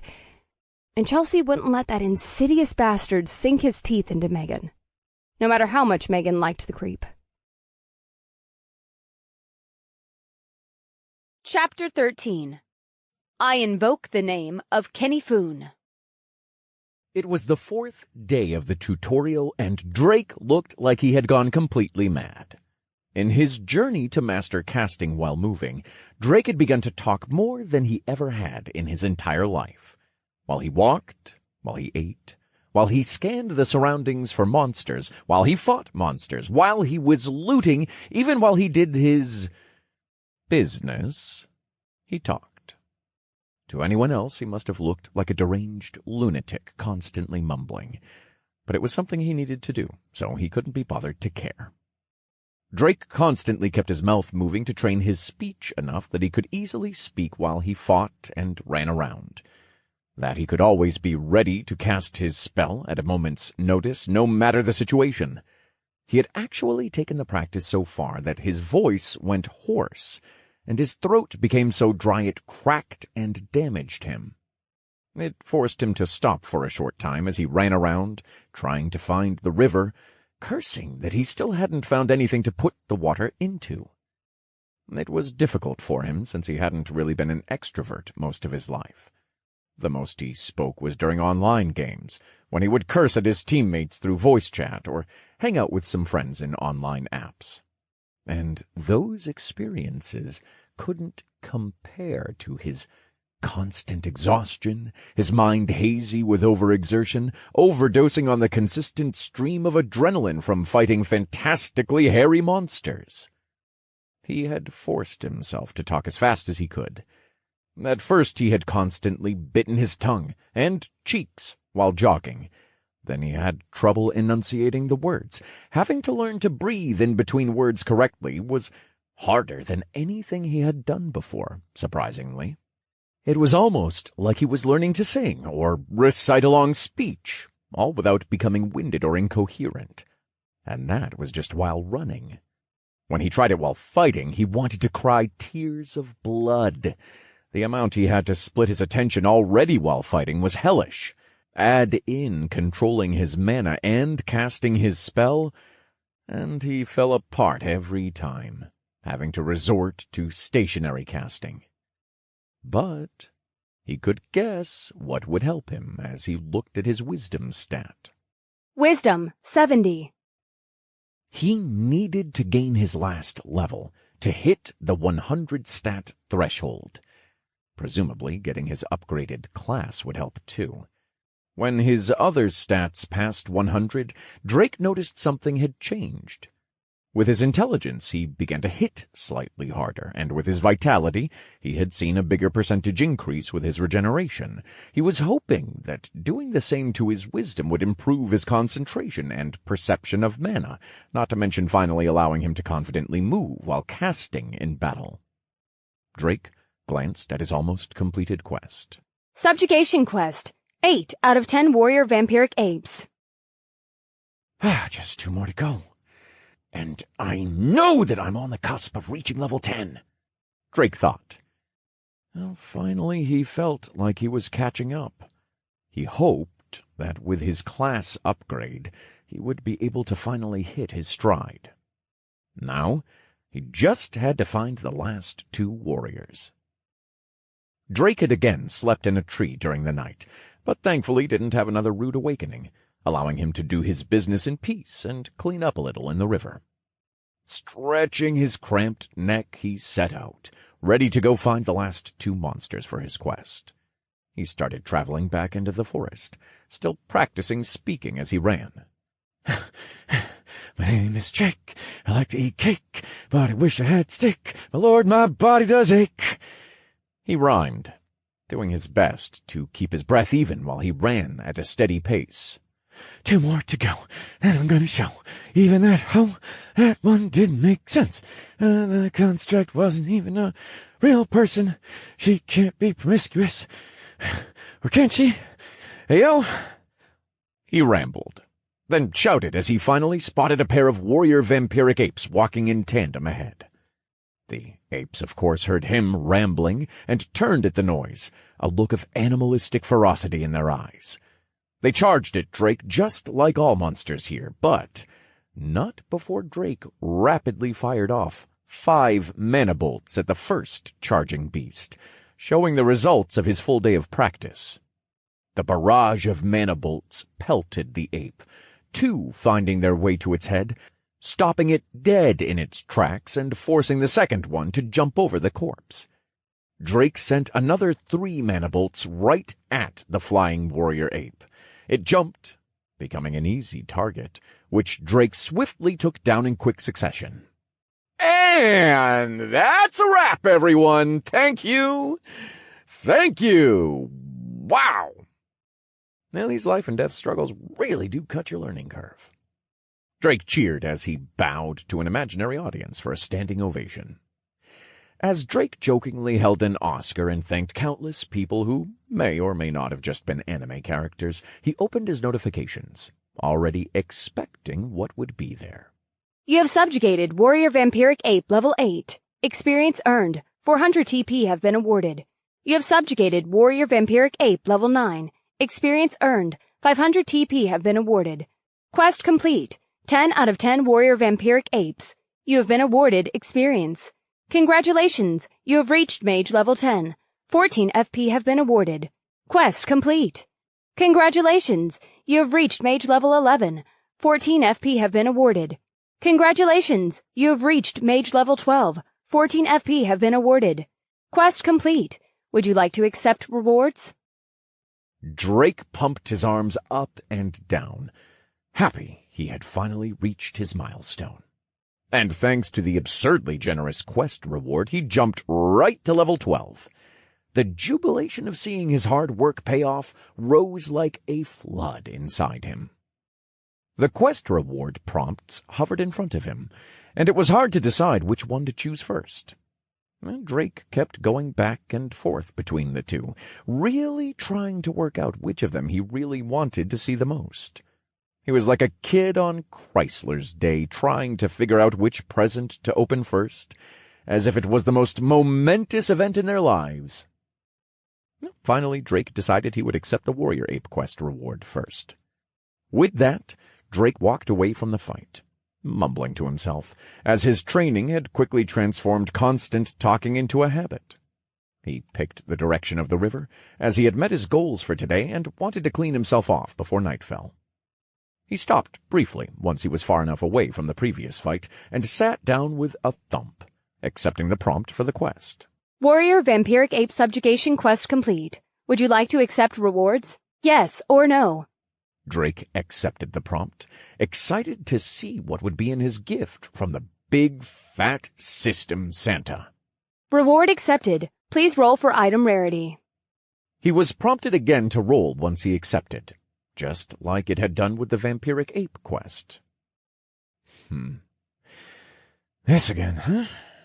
I guess because it's a random stone, so it's sticking with making it a type of gotcha. Is this going to be a thing forever? Nah, I'll just have to use my ultimate secret ability technique then, Drake shouted internally. Drake pulled out the black die from his inventory and warmed it in his hands. But before he threw it out, he changed his seating position.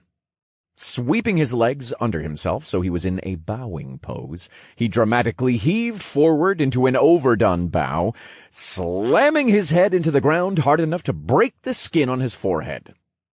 "Oh! Gotcha, gods! Please bestow on this one the luck of the legendary Kenny Foonmeister! May this poor, unworthy soul be given but a shred of their RNG prowess and high roll," he shouted into the ground, his head still on the forest floor. Drake had no way to accurately tell time here, and since this was reality, he had no patch day to wait for lucky rolls. So he invoked his secret technique, his trump card, his RNG trap card. He asked for help from the singular luckiest son of a bitch he had ever met in the entirety of his online gaming career, Kenny Foonmeister. The man had hit top rolls in almost every game with some sort of RNG mechanic he had ever touched. Loot boxes, wheels of fortune, Russian roulette, you name it. Once, he had even joined a mobile game Drake was playing just to use the new player free rolls, only to hit triple SSR-rated meta-characters and then quit right after, just to spite Drake and prove he was an RNG god.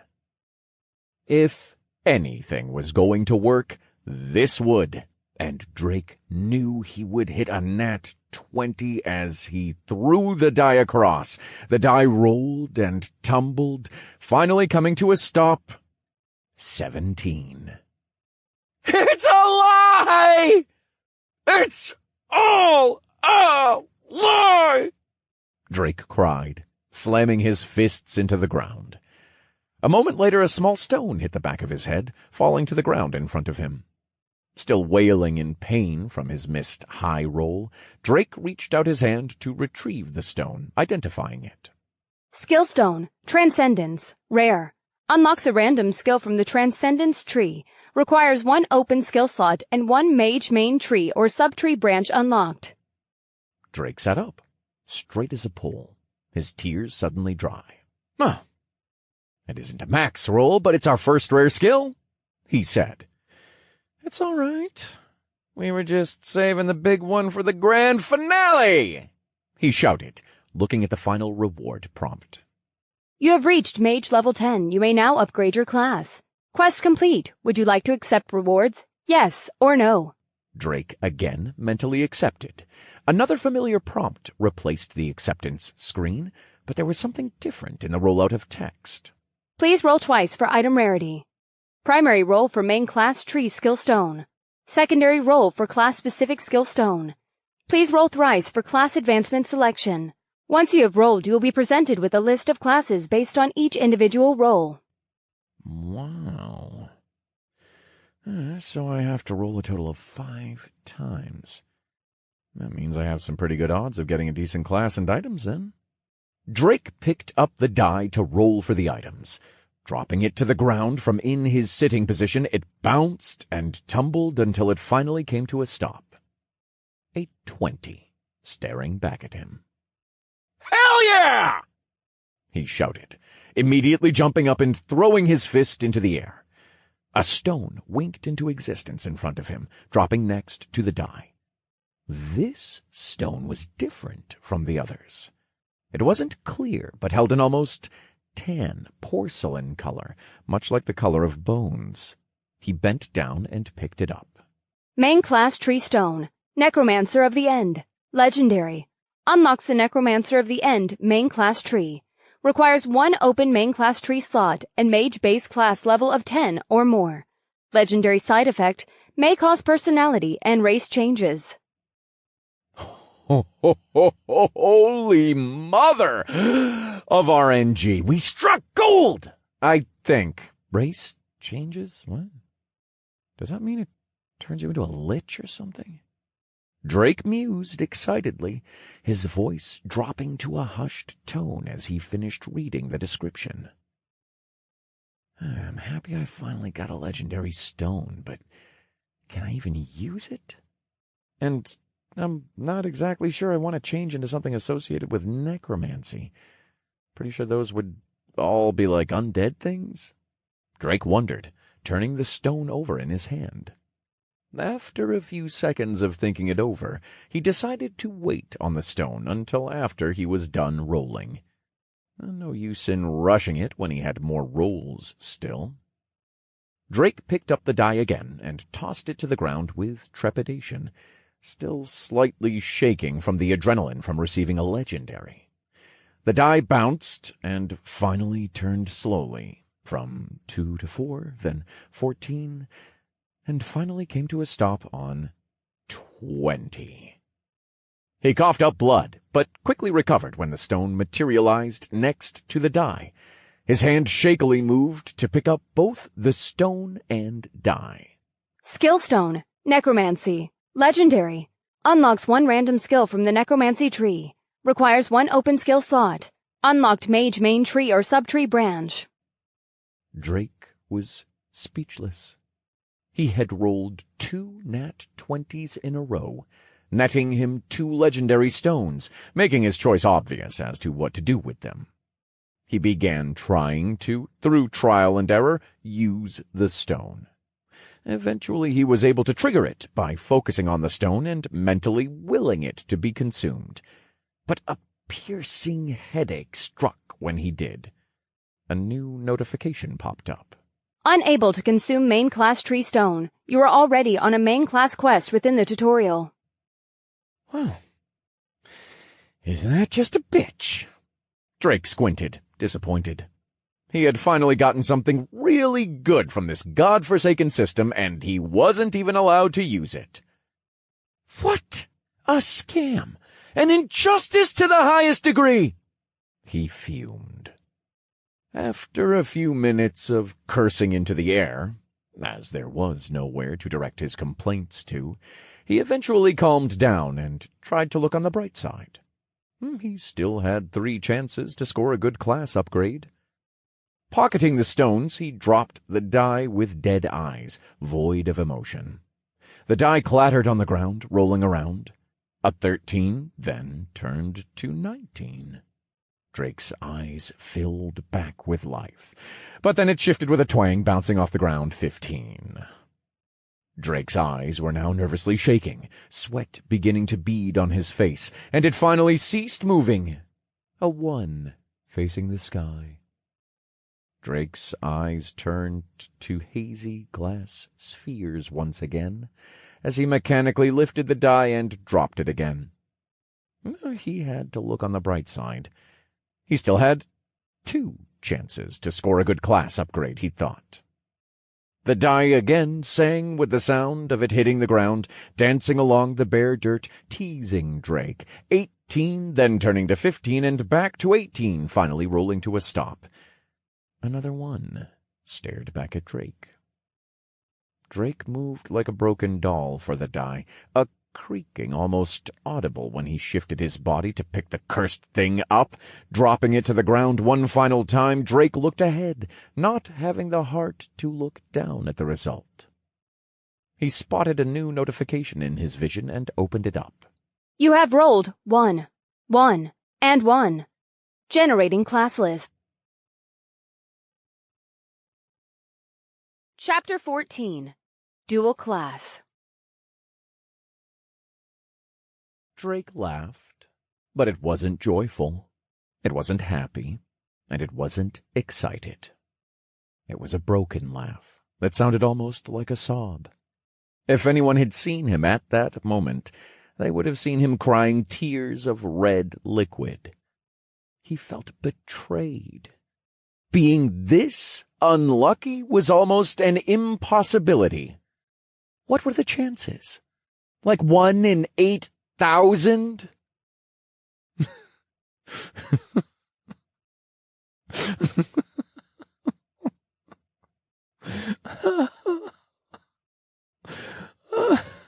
It's fine. Oh, look on the bright side. The classes can't be too bad, right? He mumbled as he chewed on his bottom lip, fighting back more tears. Class list generated. Please select one of the following classes: Warrior, Ranger, Cleric. Drake let out a wail. He collapsed, dropping to the floor like a puppet with his strings cut. It really was that bad. It wasn't funny anymore. No joke or way of coping would fix things this time.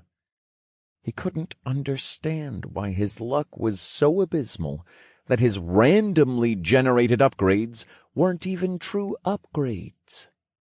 Would he really have to pick one of these? What would that mean for him? Would he be stuck without a real class until his next advancement? Stuck with just one skill until 40? Drake placed his head in both his hands as he thought of the cold reality that might be. Drake felt like he was coming loose, something in him falling apart. His resolve and hard work, fighting on the edge of a knife for days, was coming up empty. He stood up and began walking forward, his mind a haze of questions and curses. He wasn't sure of what he would do anymore, what he could do. So he just walked mechanically through the forest. He met some packs of vampire apes here and there. For some reason they were more abundant, but Drake killed them just as mechanically as he walked. He cast his spells in a low monotone as he wreaked havoc on the monsters that charged at him, not caring if he was hit every now and then. He killed them all, not because he had a goal, but just because they decided to show up. He continued moving forward, ignoring the flashing notifications in his vision and his slowly draining health pool. Eventually he broke out of the forest onto an outcropping. A familiar sword stuck into a mound of dirt momentarily broke him out of his daze. Long enough for him to select the warrior class and mentally confirm it. You have selected class Warrior. If you confirm this class, you will lose all current experience and be reset to level 1. Are you sure you would like to choose Warrior? Yes or no? Drake fell to the ground with his hands on his knees and wept. The system had won. It had broken his will to continue. He had worked tirelessly for days, each day harder than the last, alone, all just to see it be taken away, just like that. Flashes of the last job he had worked flickered in his mind. He had been happy and content. He had gotten out of college and found a meaningful place of work at a tech firm as their graphic artist, making things they needed for advertisements. It wasn't bad. The pay was good, and the people were cordial with him. Then around Halloween he had been asked to go to a party by a work colleague. It was a semi-large gathering with around 50 people. Some were from the firm, and some friends of friends, the usual. He had met someone there while drinking. They had hit it off as they had similar interests. They both sat on the couch and talked each other's ears off about their favorite shows and what they were looking forward to being released. It got to a point that Drake had really come to like this girl, and he moved in to be more intimate, and they proceeded on the couch for a little. It had gotten late by that point, and Drake offered to take her home. When they had gotten back to her place, she had told him he wouldn't be getting lucky tonight, with a laugh, and told him to just text her later to make sure he had gotten home safe. He drove home in a good mood. At first he hadn't even really considered going to that party, but having met someone so cool there, now he was glad he did. The next morning he had gone to work the same as always and expected it to be another day. But it wasn't. He was called down to HR.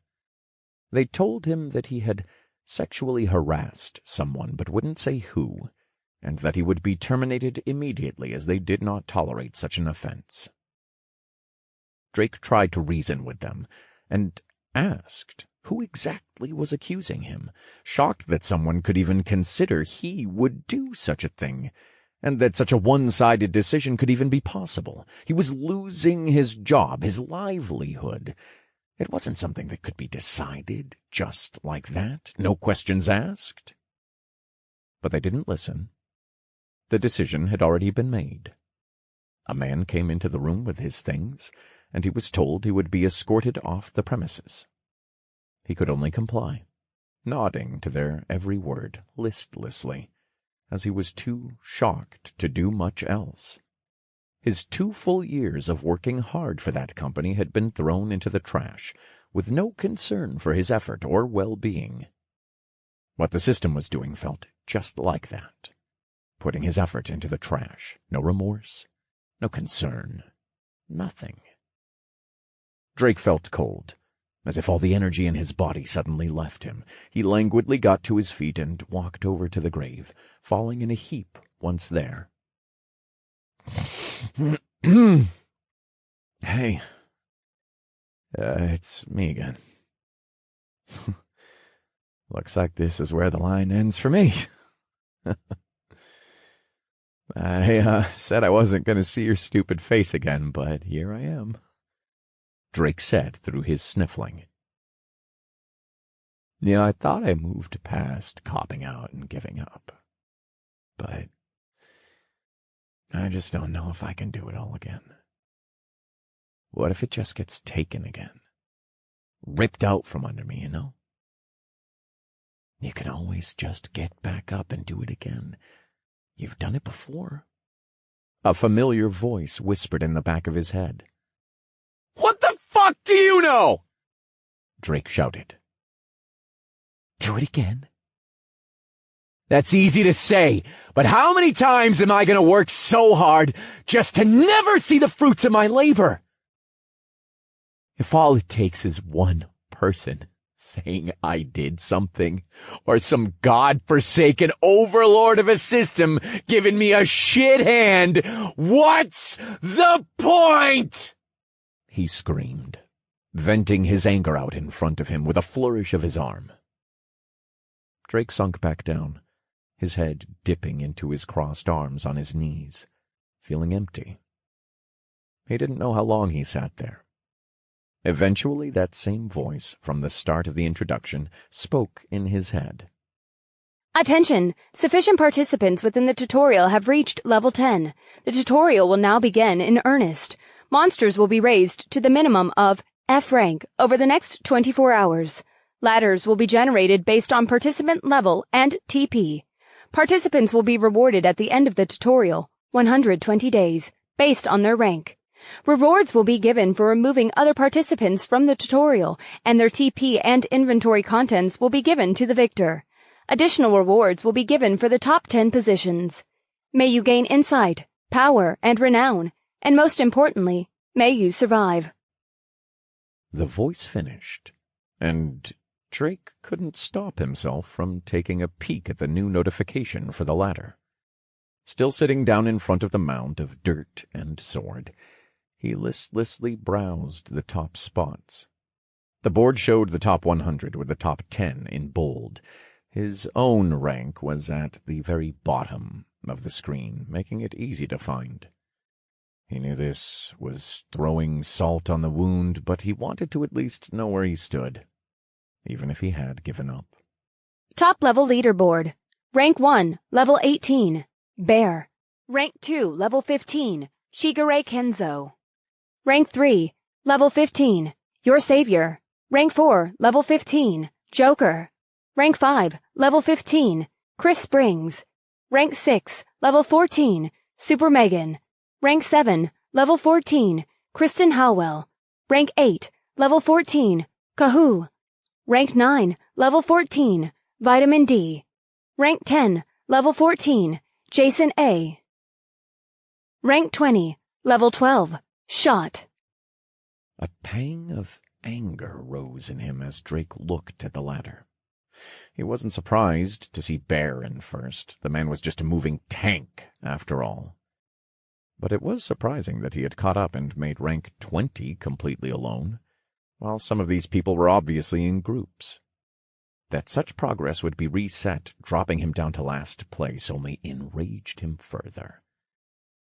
At the bottom of the window was a participant counter showing how many people had been in the tutorial. Participant count, 4,542 of 5,000. Drake felt disgusted as he watched the counter visibly decrease tens, then hundreds of numbers at a time.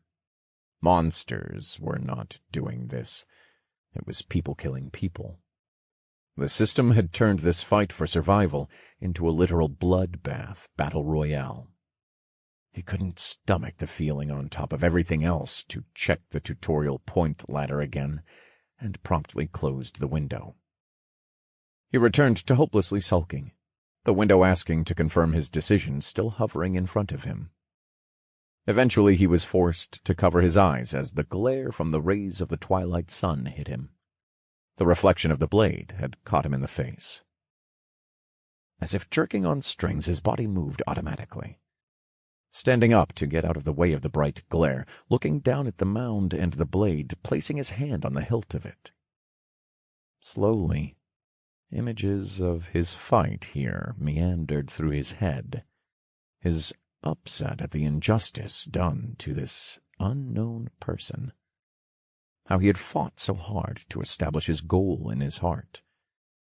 This time, when he saw the images flash in his mind, he wasn't upset, or angry, or sad like he had been before. His struggles, the good and the bad, here and in the past, were a part of who he was, and the experiences that shaped him. What had been done to him could not be changed. He could only control how he reacted. He mentally and physically hit himself. He had lost his way. You can always try again. You're still breathing, the voice in the back of his head said. Drake wasn't all right. Nothing would make what happened to him in his past acceptable, but just like that person said, he was going to carry on, in spite of it. He might not be able to change the past, but he would be damned if he took it laying down for his future. He gripped the hilt of the sword tightly and pulled it from the ground. This new world wanted to keep him down, and he admitted it was beating his ass. But if nothing else, he was a sturdy son of a bitch. The road to the end wasn't a straight line. It had its ups and downs, and there was only up from here, he thought. He suddenly heard another voice in the back of his head, one from a friend that had been a father figure to him, even more than his own had. Bad shit happened to you. It sucks, and it isn't fair. Now get over it and move on. Let it be a lesson learned and nothing else. Stay focused and stay on that grind, the voice said. Drake smiled with renewed determination, affirming that he had been here before, but he was ready to get up and move on. This time he even mostly managed it on his own. Progress? A moment later he mentally hit confirm and started again. Fine. Grumps. I'll get off my ass and keep it moving. Fucking asshole. Drake scoffed.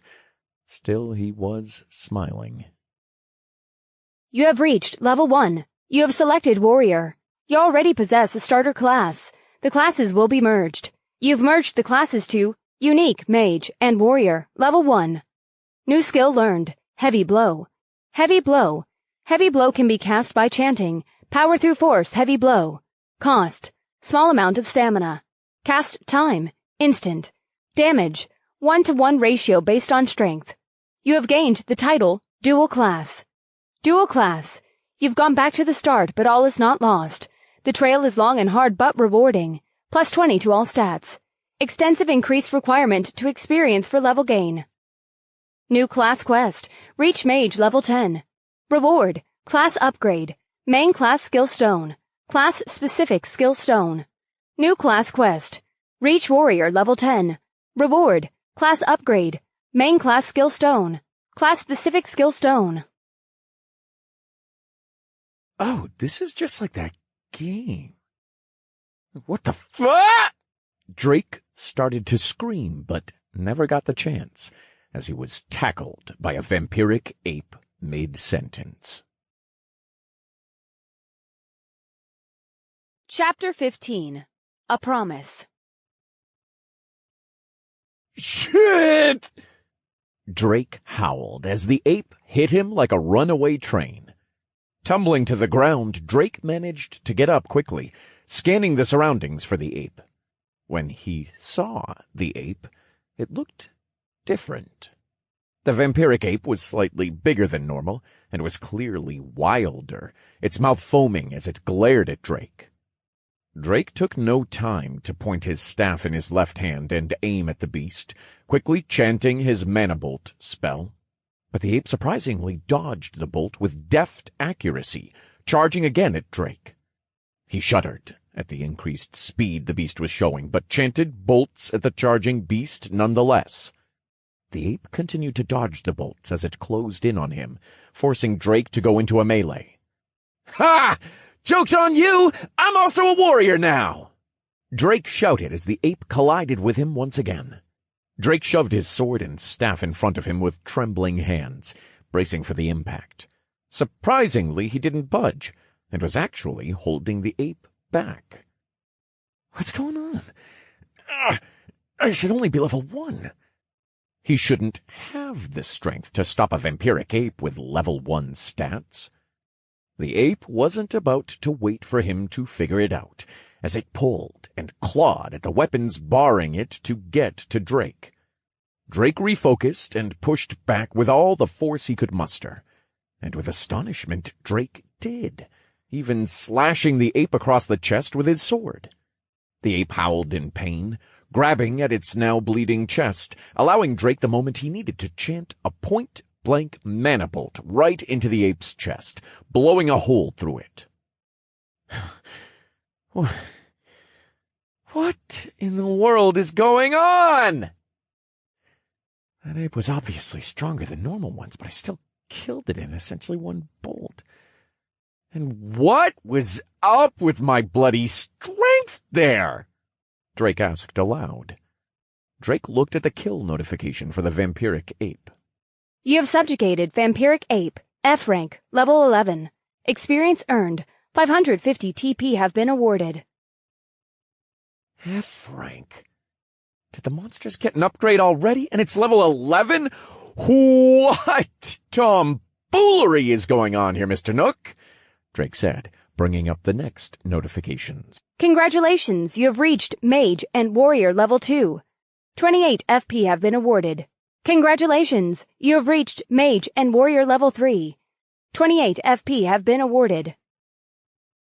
I got 28 free points per level? What in the world is going on? This doesn't add up. Drake thought, quickly opening his stats. Drake Wallen. Race. Human. Tutorial alias. Shot. Class. Unique Mage and Warrior level 3. Vitality 160. Strength 104. Dexterity 94. Intelligence 226. Wisdom 122. Endurance 87. Free points 98. Skills. Mana Bolt. Heavy Strike. Titles. First Blood. 2 vs 1. 1 vs Many.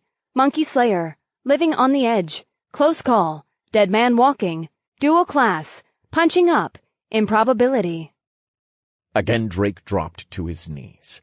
He roared in a guttural voice to the heavens and laughed loudly, so much so that he became hoarse. He couldn't believe what he was seeing.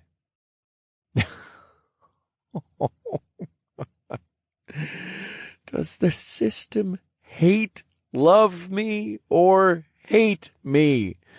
What kind of toxic relationship am I getting into? Drake thought as he viewed his stats. The stats from his 12 levels as a mage had remained, as had his free points. Drake could barely process what he was looking at, tightening his hands around his weapons until there was a crack and then a sudden snap of wood. "Oh, fuck!" No, he hurriedly said, looking down at the remains of his wooden staff. No. Oh, don't worry, little buddy. I'll fix you right up. Good as new. He rambled, trying to put the pieces back together like a puzzle. Finally, he was getting it to a semblance of its former majesty. Then, cautiously, he raised it into the air and inspected it. Broken novice wooden staff. A staff made from wood, now broken into itty-bitty pieces. Damage, 0, because it's broken. Attack speed, 0. You could try throwing it at stuff, though. Casting speed, 0. Just use your hands, dummy. You know, I don't like being called out in this manner. I just went through a horrendously traumatic experience. Drake joked, his mood slightly lightening. Drake thought it truly was the end for him, or at least the beginning of a long climb back to normal, but it turned out to not be as bad as he thought. Checking some of the stats, he found that he was gaining twice as many free points, which must be due to having technically 2 classes.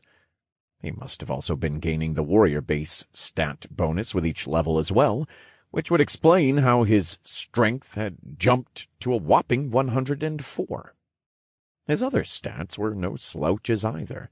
He had broken past 200 intelligence, and his previously abysmal endurance and dexterity were now almost breaking through the 100 stat threshold. He could only attribute it to his 3 new titles. Dual class. You've gone back to the start, but it is not all lost. The trail is long and hard, but rewarding. Plus 20 to all stats. Extensive increased requirement to experience for level gain. Punching up. You have subjugated a being a full rank above your own. This is no small feat and normally impossible. Plus 30 to all stats. Improbability. You have subjugated a foe 10 levels above your own. Although the odds were stacked against you, you prevailed. Plus 5 to all stats. Drake gaped at the bonuses. These titles alone accounted for 55 points to all his stats. But the dual class title had a horrifying implication with its demerit. If he was required to gain more experience than normal, he would have to face double the number of mobs and danger at minimum to get the same return as anyone else. But with double the stat bonuses, he supposed it was fair. The amount of work he would have to do, though, would go up exponentially. Would there even be enough monsters here for him to kill to level up by the end? If this system keeps the trend it's shown so far, the stat gains will go up just as exponentially if there isn't a level cap. I could gain endless titles and could increase my stats thanks to basically being 10 levels higher than what my status window shows, Drake thought. Drake now felt much more optimistic.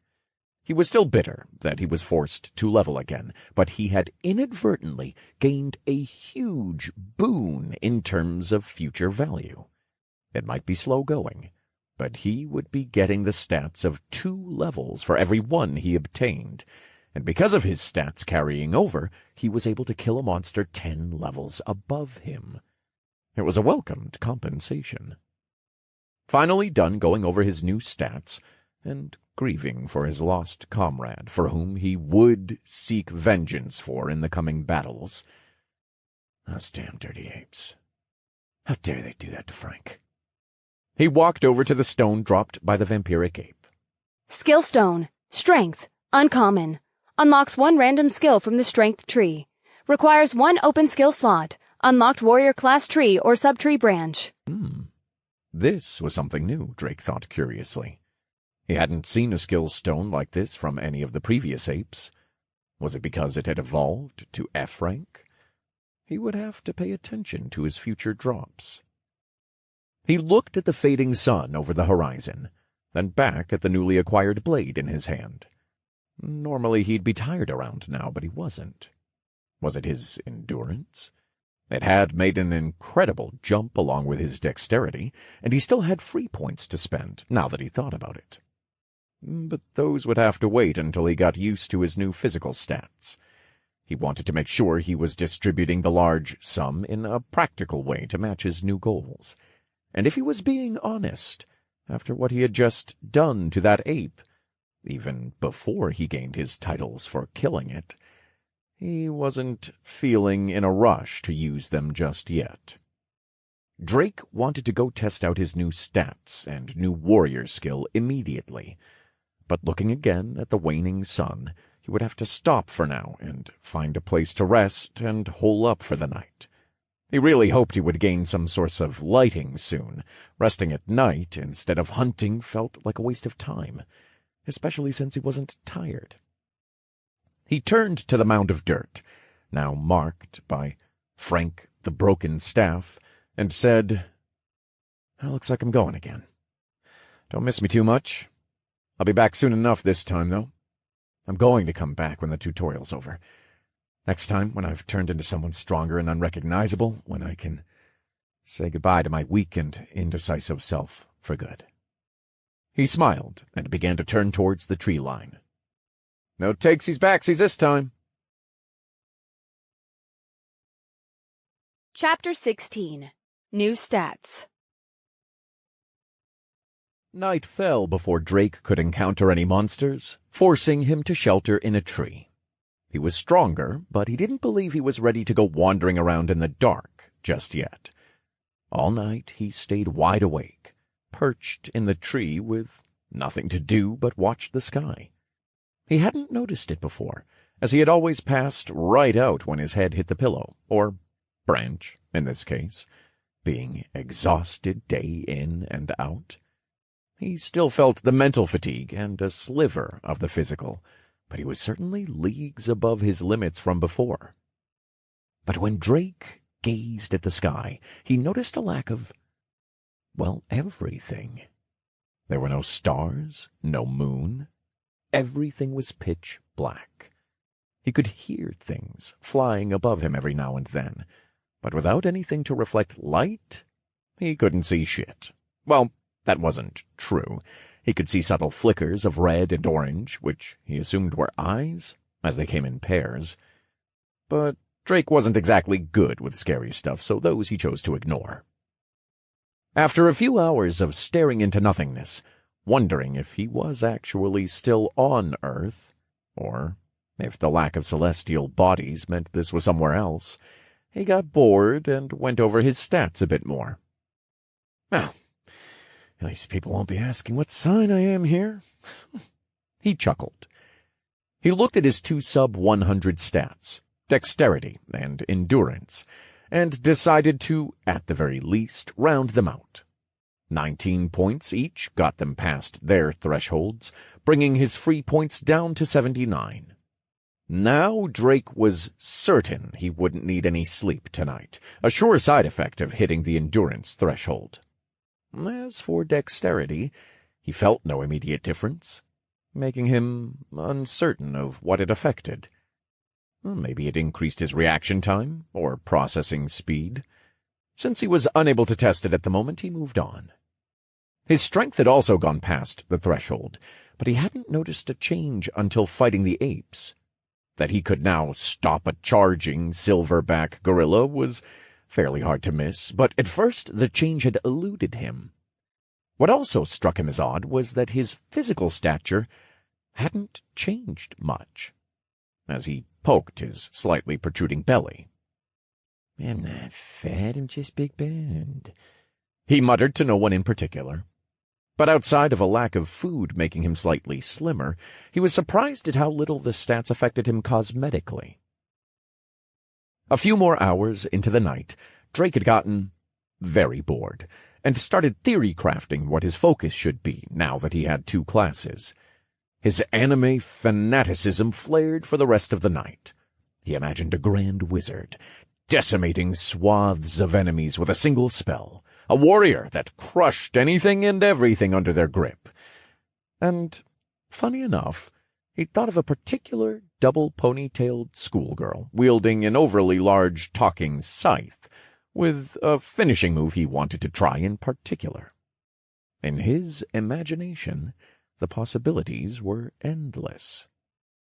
He honestly couldn't decide, and that made his decision for him.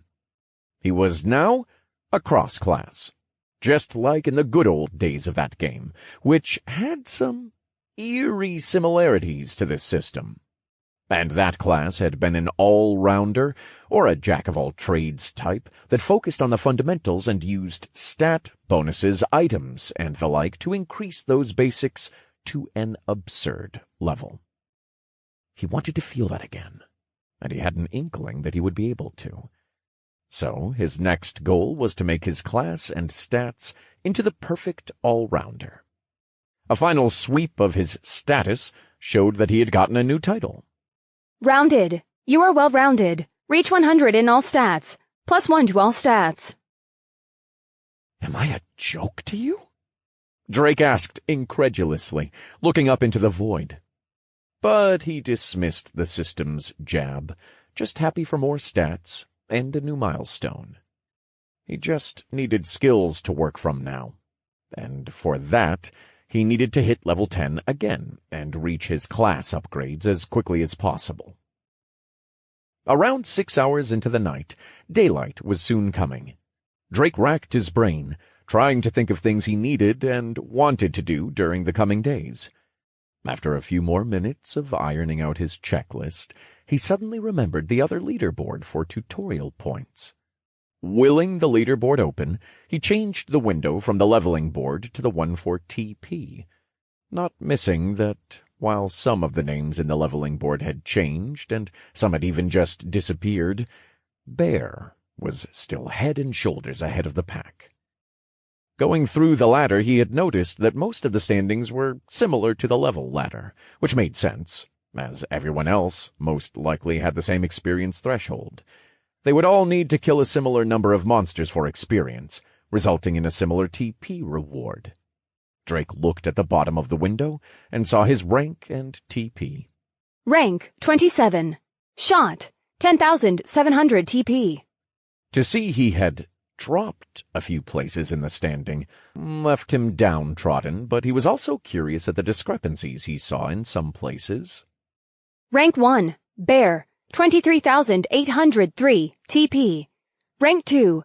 Chris Springs 18,503 TP. They weren't the only ones a few spots above their level rankings.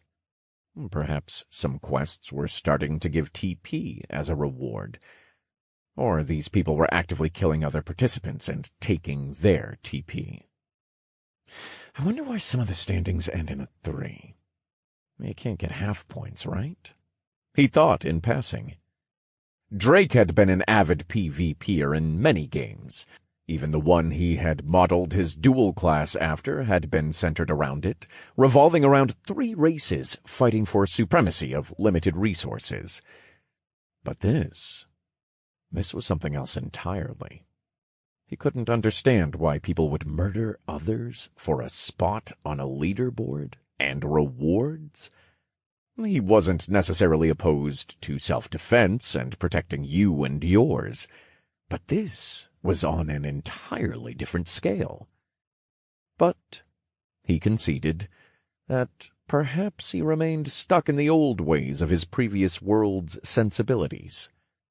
Maybe this was just the norm in this new cutthroat reality, fighting over resources, even if it meant crushing other humans underfoot. The subject gave him mixed feelings, and he just couldn't come up with a black-and-white answer. The break of dawn interrupted his internal turmoil. Drake sat, shielding his eyes with his hand as he squinted. He would plate his philosophizing for now. There was a long list of things to get through today. Drake dropped down from the tree with more ease than usual, landing softly on his feet, almost making no sound. Well, hell, isn't that kind of elf-like? Can I walk on snow now, too?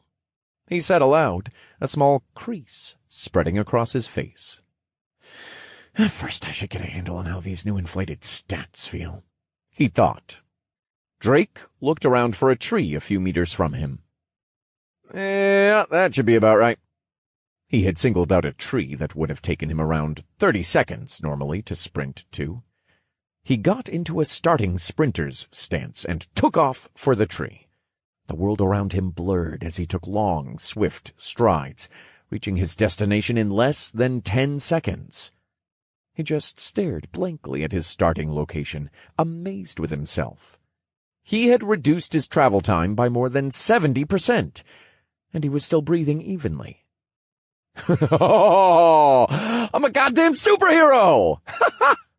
He chortled. I wonder if that means I can leap over tall buildings in a single bound and smash rocks with my bare fists. He joked, grinning ear to ear. But then he thought about it more seriously. He sized up the tree now beside him. It was around 5 meters tall, give or take. Drake crouched down, as if to turn himself into a compressed spring, and pushed off the ground with all his strength, launching himself into the air. Reaching his apex, he waved his arms wildly, seeing over the top of the tree next to him. The next moment he began his rapid return to the ground, screaming and flailing all the way.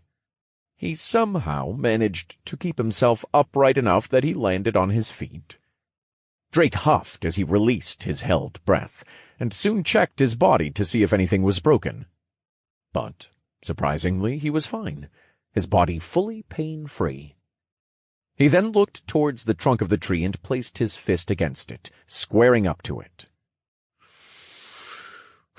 "Please don't break my hand," he mumbled, bringing his fist back and letting loose a right hook with all his might.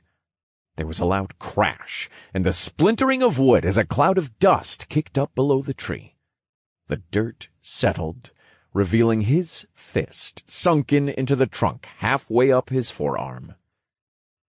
Drake was a little disappointed that he hadn't felled the thing in one blow, like a scene from an anime, but was more than satisfied with the results. Oh, I'll have to come up with a super cool hero name now. Maybe turn an old insulting nickname into my moniker to take power away from it and show him above the bully that stuck me with it? Maybe. Drake smiled. Through some more tests, Drake got the gist of his capabilities, but there was a problem. I've never used a sword before yesterday. Well, in my backyard maybe, but we don't talk about those days. He coughed. I know that you slash them and stick them with the pointy end, but that's where my expertise ends. He tried some practice swings, but stopped soon after, thinking he looked silly. I guess I'll just have to learn through repetition and guessing. Nothing new there.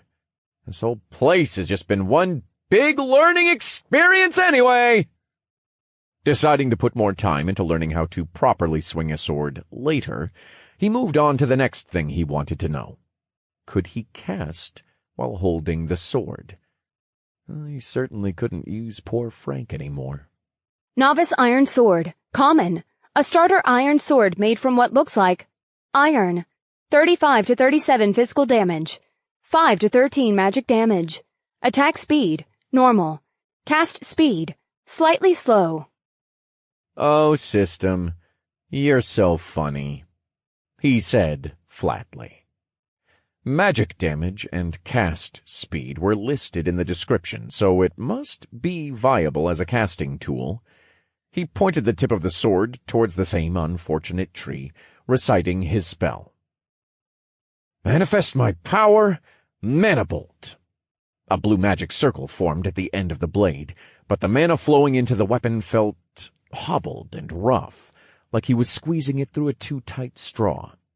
It took a total of 5 seconds to fully manifest the bolt, several seconds longer than it took with his bare hands. After shooting out of the blade tip normally, the bolt hit the tree and punched a fist-sized hole all the way through both it and the tree behind it. A nice damage. But that cast time, well, that's a problem. Drake confessed to himself. It was good that he now knew. As long as a weapon had the magic damage and cast stat, he could channel magic through it.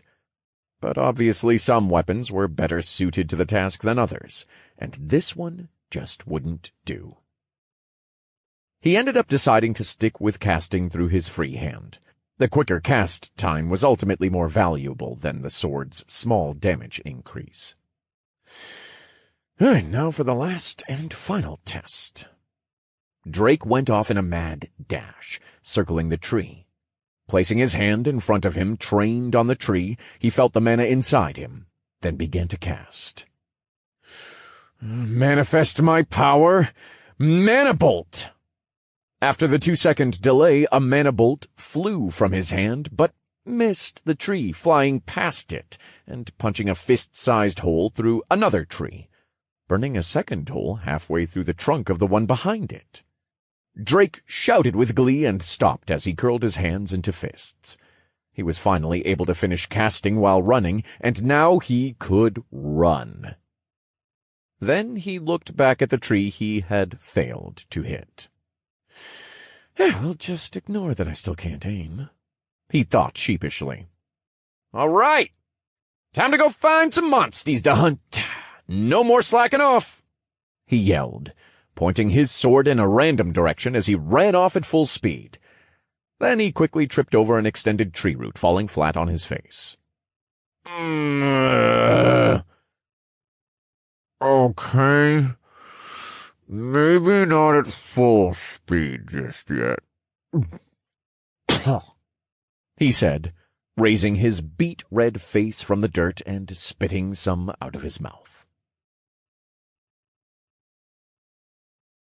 Chapter 17. That's a lot of monsters. Drake got up and patted off the dirt from his face, not bothering with his ripped and tattered clothes. I'm gonna have to find some new digs soon, or I might have to go running around naked, he mumbled sarcastically, pulling at the tattered edges. When he looked up, he saw a flash of gray pass through the trees. Drake immediately followed it, hoping it was a monster. With his new stats, he quickly caught up, and was met with an angry dog-faced monster, standing up to about as high as his chest, and garbed in old-fashioned leather equipment, clutching a pickaxe in its hands. It snarled at Drake, baring its dog-like teeth. But, instead of fighting, the monster then turned again and ran, sounding like a hyena on some nature documentary. With his new speed, Drake dashed forward to catch up with the beast, not wanting to let it get away. Once in range, he chanted his mana bolt and caught it in the leg. The monster tumbled in a heap, dropping its pickaxe in the process. Drake picked up the pickaxe and placed it into his inventory. He then moved over to the fallen and limping beast. Don't move.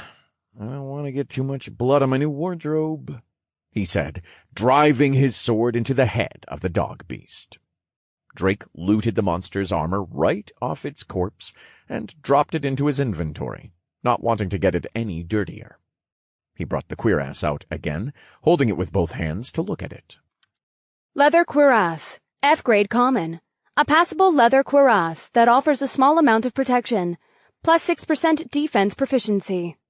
Oh, F-grade equipment, and it's leather, so I think I can use this without too much trouble. I am a warrior now, right? And that should also mean... Drake said, opening his notification. You have subjugated Minor Knoll, F-rank level 10. Experience earned. 150 TP have been awarded. New subjugation quest. Subjugate 30 Minor Knolls, F-rank. Reward. Experience. 1 random F-grade piece of equipment. Subjugation quest. 1 out of 30 Minor Knolls, F-rank. So there are gnolls, huh? Finally getting a little more fantasy-like with the monsters, Drake thought, looking at the gray-furred monster. He wondered what other kinds of creatures were going to show up, now that the system was sending out F-rank monsters. Drake pulled on the leather cuirass, and then the pants he had looted from the gnoll. They fit snugly over his ragged clothes, and still provided a comfortable range of motion. But if he had to complain about one thing, it was...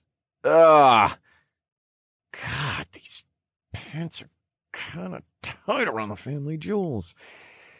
Gotta stretch these bad boys out a bit.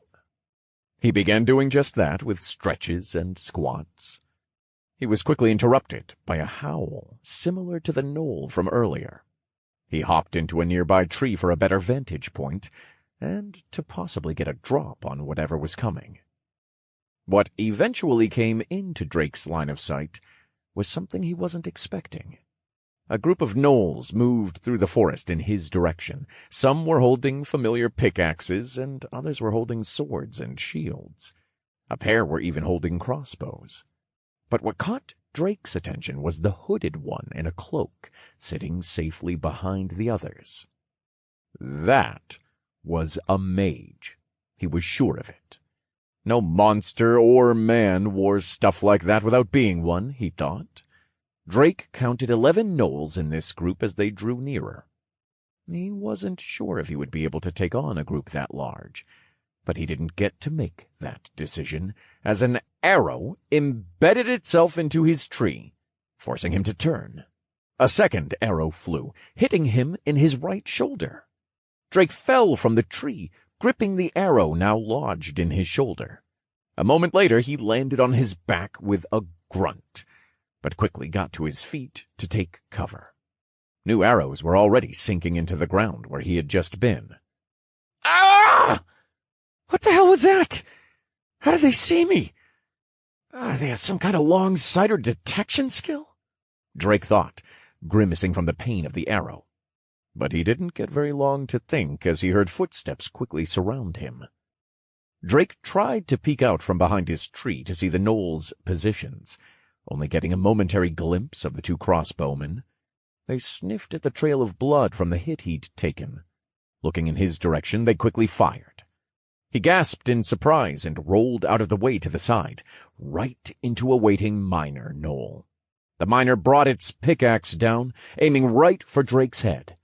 But he was much faster than he used to be, and caught the shaft of the falling pick while driving the sword in his other hand deep into its abdomen, covering himself in its blood. "Man, I just got these," he whined. Something whizzed through the air. He spun the skewered corpse towards the sound. 2 more arrows burrowed themselves into the corpse. Drake looked past the body to see 7 more gnolls bearing down on him, pickaxes and swords raised at the ready. He pushed forward with the pin-cushioned corpse into the mass of gnolls, quickly colliding with another miner and pushing it to a tree. He pinned it through the corpse, stabbing it through its stomach. Drake quickly pulled the sword from the bodies and tried to dodge behind another tree when a mana bolt soared inches from his nose, cutting off his escape. He glanced in the direction of the bolt, and there was the hooded gnoll that he had seen earlier. It raised its hands at him, and a bolt went flying from its hands again, directly at him. Drake's eyes widened at what he just saw. "It can cast without chanting or delay?" He yelled inwardly, dropping to the ground to dodge the bolt. He lunged again for the cover of a tree, barely evading a sword coming down on him from above. 6 more close fighters, and 3 ranged. I have to take out the squishies in the back, then I can cut the... Ah, fuck! Ow, that stings! Drake screamed inwardly and grimaced, touching the arrow still stuck in his shoulder gingerly. His mind worked overtime to think of a way of getting out of this situation alive. He continued to move from tree to tree for cover, throwing bolts back at the miners and the gnolls holding the shields. But his slow casting time was giving them the advantage. Every time his hands lit up with the colors of magic, the gnolls had time to dodge and duck behind the trees. But not all of them were fast enough. Drake sniped another miner that had been too slow. His pursuers were down to 8.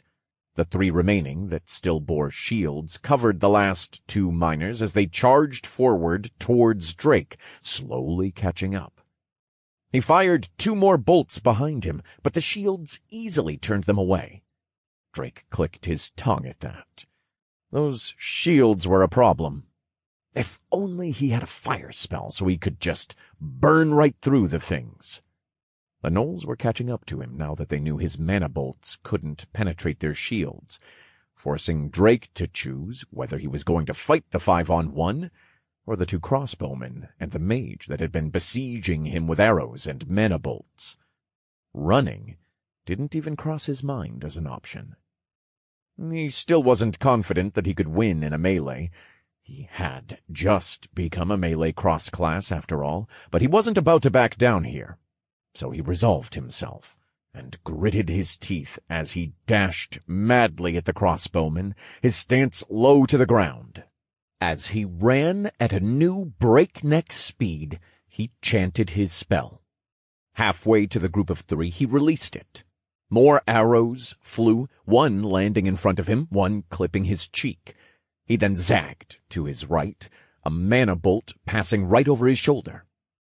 Drake moved as quickly as his new stats would allow, his mana bolt finally reaching one of the crossbowmen just as it was reloading its weapon. The remaining one barely managed to reload before Drake made it to them. Another mana bolt entered his vision, forcing him to jump the remaining distance. He leapt, flying toward the crossbowman mage pair, his sword raised over his head. "Power through force! Heavy blow!" he shouted through a grimace. Another crossbow bolt flew, clipping his leather cuirass in the side. Drake collided with the crossbowman and plunged his sword blade into its skull with his skill-infused swing.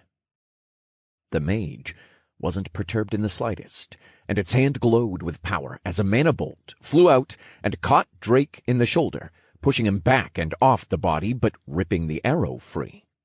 It fell in slow motion.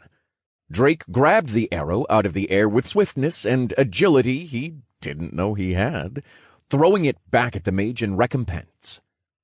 Drake slammed back to the ground, his thrown arrow finding the mage's throat as it sunk to the ground in its death throes, lifeblood spilling onto the hungry earth. He painfully gripped his shoulder for a moment, a sizable portion missing from it. He rose, seeing the remaining 2 miners and sword and bardsmen rushing his way. He pelted them with his bolts to no avail.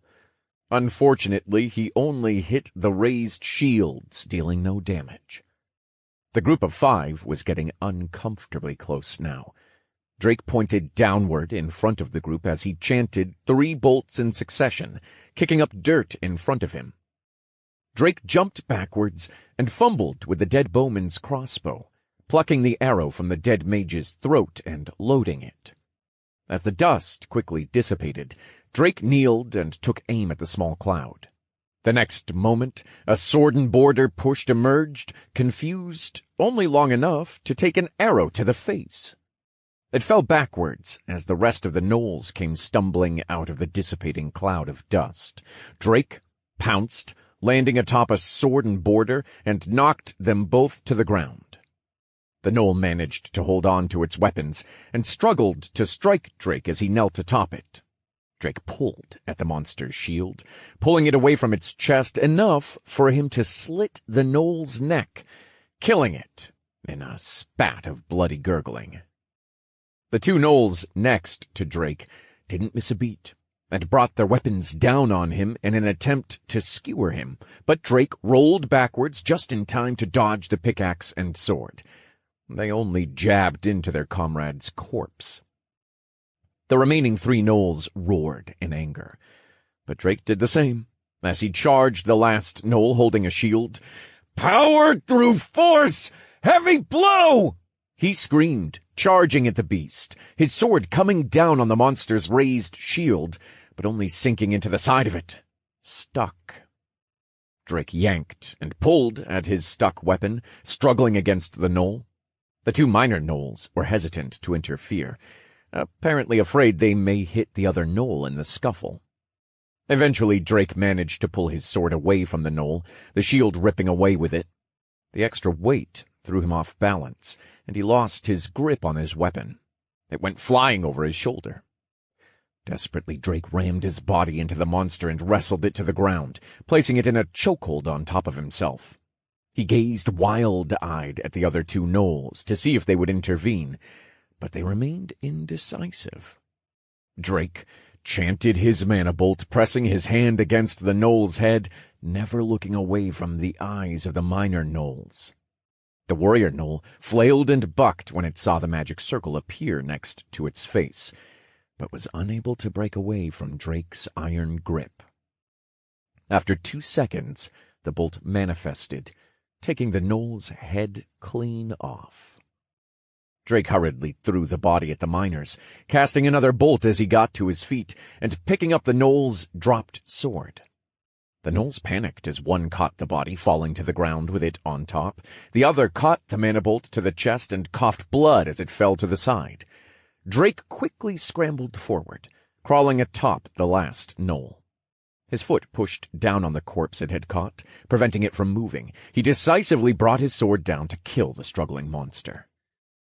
Drake fell to his knees, rolling onto his back in exhaustion, looking at his status bars. His health was just over 50%, while his mana was comfortably at 70%. His stamina was drained, sitting at 10%. I can't believe I made it through that, he panted. I swear, if another monster finds me right now, they can just have me. Please, just take me now, he guffawed. Drake managed to sit upright and look around. There was far too much blood on and around him. He only waited long enough to scoop up the equipment and stones that spawned in motes of light, then made a dash in the direction of the river.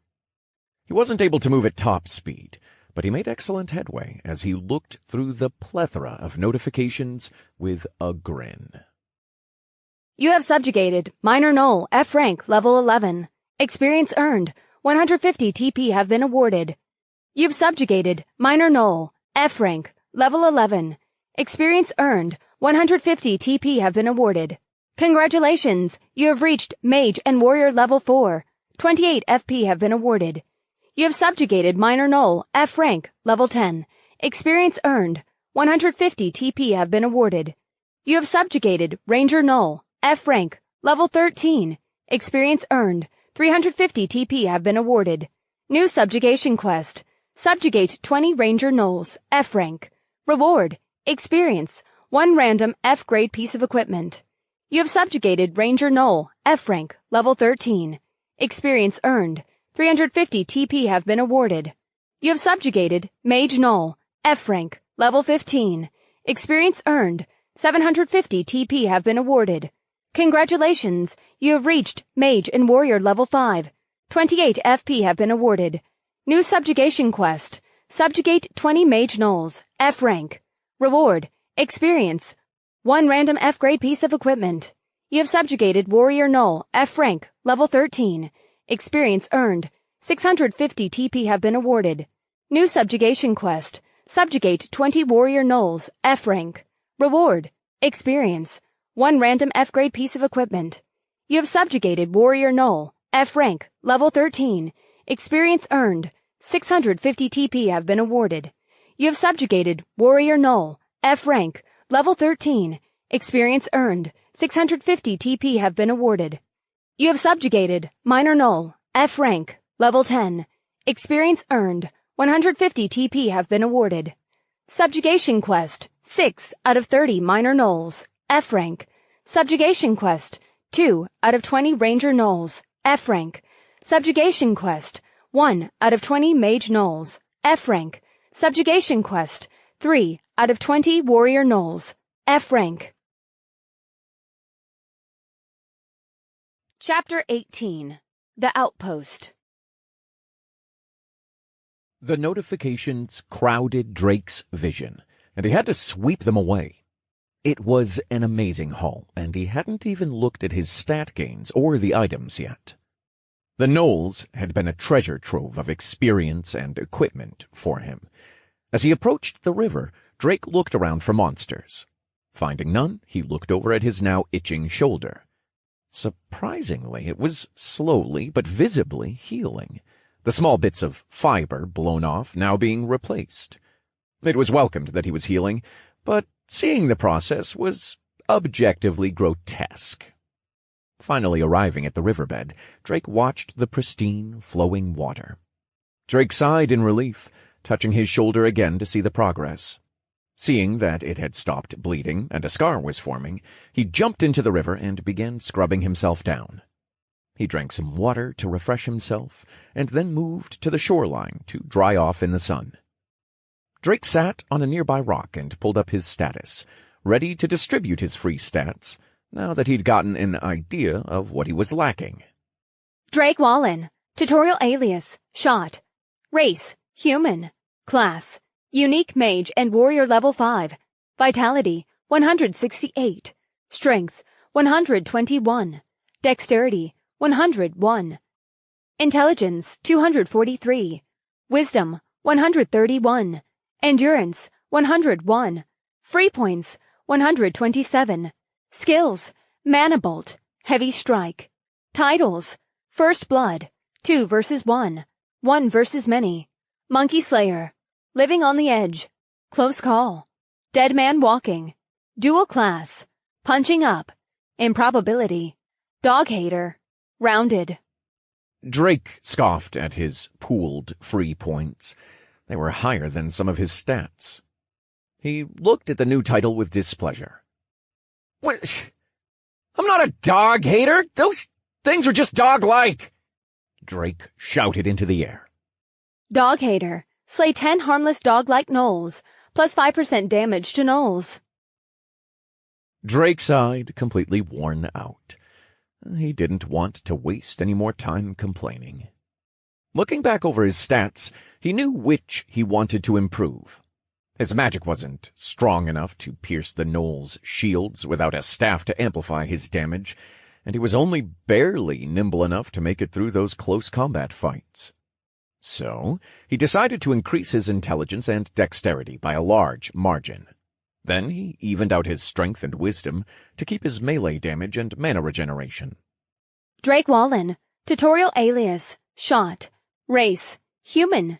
Class. Unique Mage and Warrior level 5. Vitality 168. Strength 151. Dexterity 151. Intelligence 270. Wisdom 151. Endurance 101. Free points 0. Skills: Mana Bolt, Heavy Strike. Titles: First Blood, 2 vs 1, 1 vs Many. Monkey Slayer, Living on the Edge. Close Call, Dead Man Walking. Dual Class, Punching Up. Improbability. Dog Hater, Rounded. Nice. This is looking pretty good. And now I better look over the stones and equipment to see if there's anything I can use. He thought aloud. That was the largest pack yet, and I don't think that was just a coincidence. I want to go back and try to figure out what was going on there. Drake opened his inventory and checked the various items and stones he had managed to pick up this time. Skill Stone, Ranger. Uncommon. Unlocks 1 random skill from the Ranger tree. Requires 1 or more open skill slots and have an unlocked Ranger main tree or sub-tree branch. Drake had gotten only 2 of these, so he suspected they came from the crossbowmen. The word Ranger somewhat screamed Ranger-type class and would explain how they could track him from such a distance. He'd also gotten a few more strength skill stones, which made sense. But his crown jewel from the fight was certainly the last stone he had picked up. Skill Stone, Mage. Uncommon. Unlocks 1 random skill from the Mage tree. Requires 1 or more open skill slots and have an unlocked Mage main tree or sub-tree branch. The rest of the loot wasn't too notable. He had picked up a few more pairs of leather pants, cuirasses, and a cloak. He had checked out some of the shields, but quickly put them back into his inventory. With a sword and shield occupying each hand, it left no hands free for casting, but the description of one item was quite interesting. Sturdy pickaxe. Common. A sturdy-looking pickaxe that can be used for mining. 1 to 12 physical damage. 1 to 4 magic damage. Attack speed slow. Cast speed slow. Drake pondered for a moment on the description's implications. If there was a mine somewhere, it would make sense that he had killed a miner gnoll, and there were plenty of anime and fantasy novels where mana and gems were connected.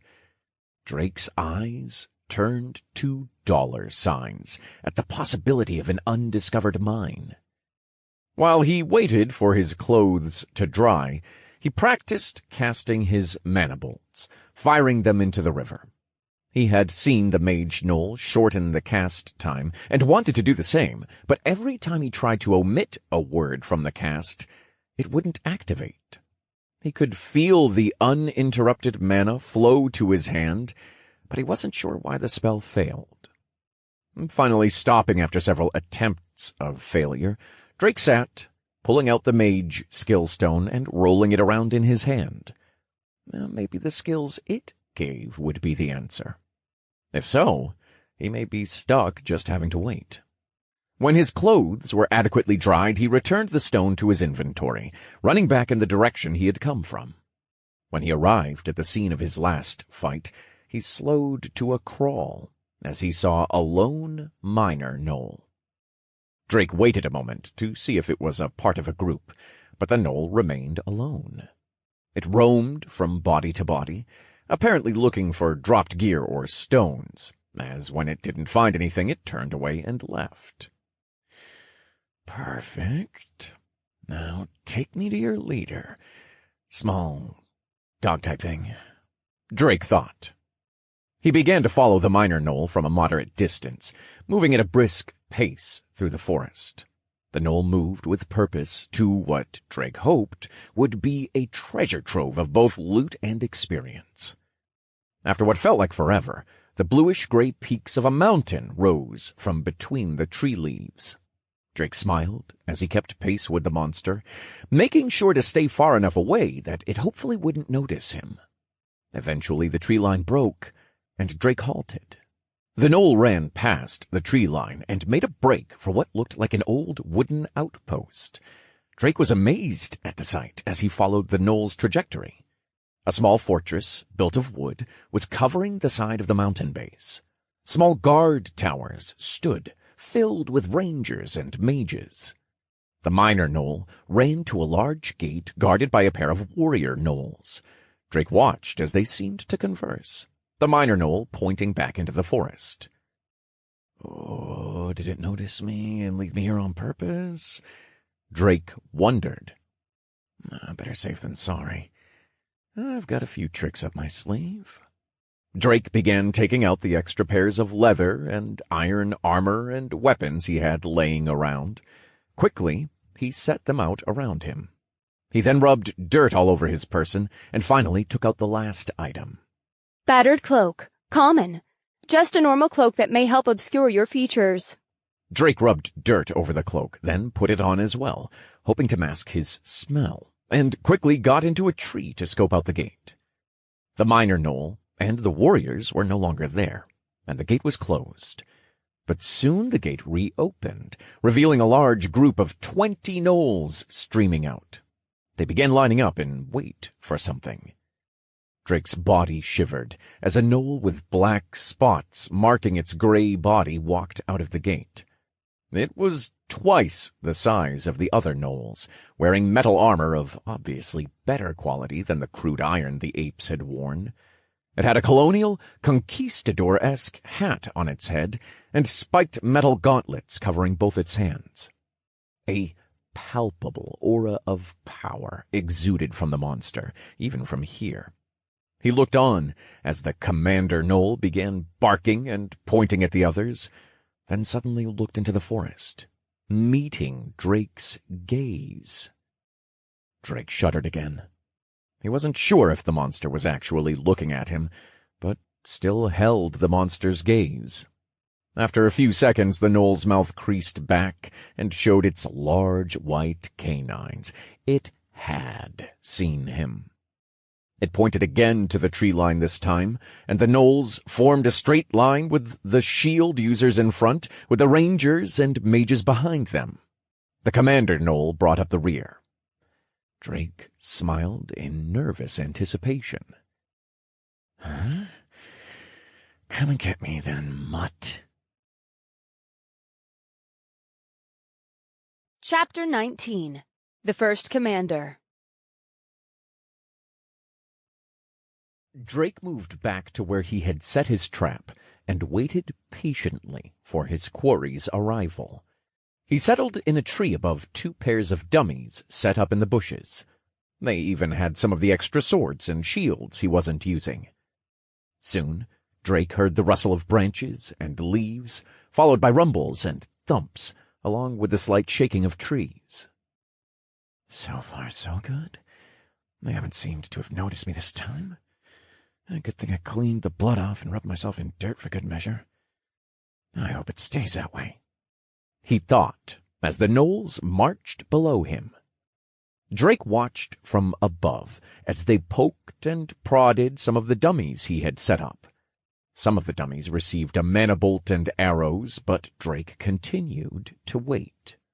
The one he wanted to ambush was the larger commander gnoll. Without the element of surprise, he wasn't sure he could take down the beast. It was the mystery factor in this fight, and needed to be dealt with as quickly as possible if he could. In moments, the commander gnoll passed underneath his tree as well, almost coming close enough to clip the bottom of Drake's branch. Drake started nervously sweating. Suddenly the commander gnoll barked, and the group stopped moving. It sniffed the air, trying to find the source of whatever it had just gotten a whiff of. Drake practically shat himself, but hurriedly calmed himself. But when the gnoll began to sniff the air again, he knew the jig was up. Aiming his free hand, he whispered the chant for mana bolt. When the magic activated, he pushed off the branch, swinging his sword diagonally, aiming to take the monster's head off with his heavy blow skill. Drake's mana bolt fired off, flying swiftly at the back of the monster's head. But the commander gnoll moved, turning its head with speed unbecoming of its hulking figure. It quickly dodged the bolt with a tilt and opened its huge maw, welcoming Drake's sword right into its pearly whites. Drake's sword sparked against the gnoll's clenched jaw, snapping in half a second later to Drake's wide-eyed surprise. Drake hit the ground, cursing. "Oh, you've gotta be messing with me! What the hell are you made of?" Drake looked up at the commander gnoll as it snickered at him, but it didn't move to attack. "Are you looking down on me, furball?" he growled through gritted teeth. The rows of gnolls finally turned and began to fire a plethora of arrows and mana bolts. Drake cursed as he dodged and made a dash for the 2 dummies underneath the tree, firing mana bolts into the deluge of monsters on the way. Within seconds, he snatched both swords from the dummies and threw one at a mage in his path, trying to close in around him with the others. The sword caught this particular mage gnoll mid-cast. Drake was surprised to see a staff in this one's hands. The other mage hadn't needed one. But that wasn't important. He scooped up the staff in his now free hand and dashed out of the encirclement. Drake dodged and weaved in between the trees, trying to position himself as close to the dummies as he could, hoping they would confuse the gnolls. He steadily took the monsters down, one by one. With the new staff he just got, his magic spells were again on another level. Not only could they smash the gnoll shields, but his cooldown and cast time were way down. Combined with Drake's ability to move while casting, he had become an unstoppable barrage of magic and might. Drake was now a small whirlwind of death as he shouted spells, diving in and out of cover to slash at the backs of mages and rangers alike as he maneuvered the battlefield. The group of gnolls soon dropped to single digits as they retreated to form a semicircle around the commander gnoll. The commander finally decided to join the fight and pushed past the small phalanx that had formed around it. It pulled its head and arms back, then leaned forward to release a guttural roar at Drake. Drake was suddenly stunned and unable to move. The next moment, the monster had seemingly teleported in front of him and launched an uppercut right into Drake's abdomen, sending him flying backwards and through a tree. Drake grunted and coughed up blood from being hurled through what felt specifically like a red oak. He skidded across the ground for a breath until he finally came to a stop, shaking, struggling to get up. He looked in the direction he had flown from to see the commander gnoll lumber at speed towards him.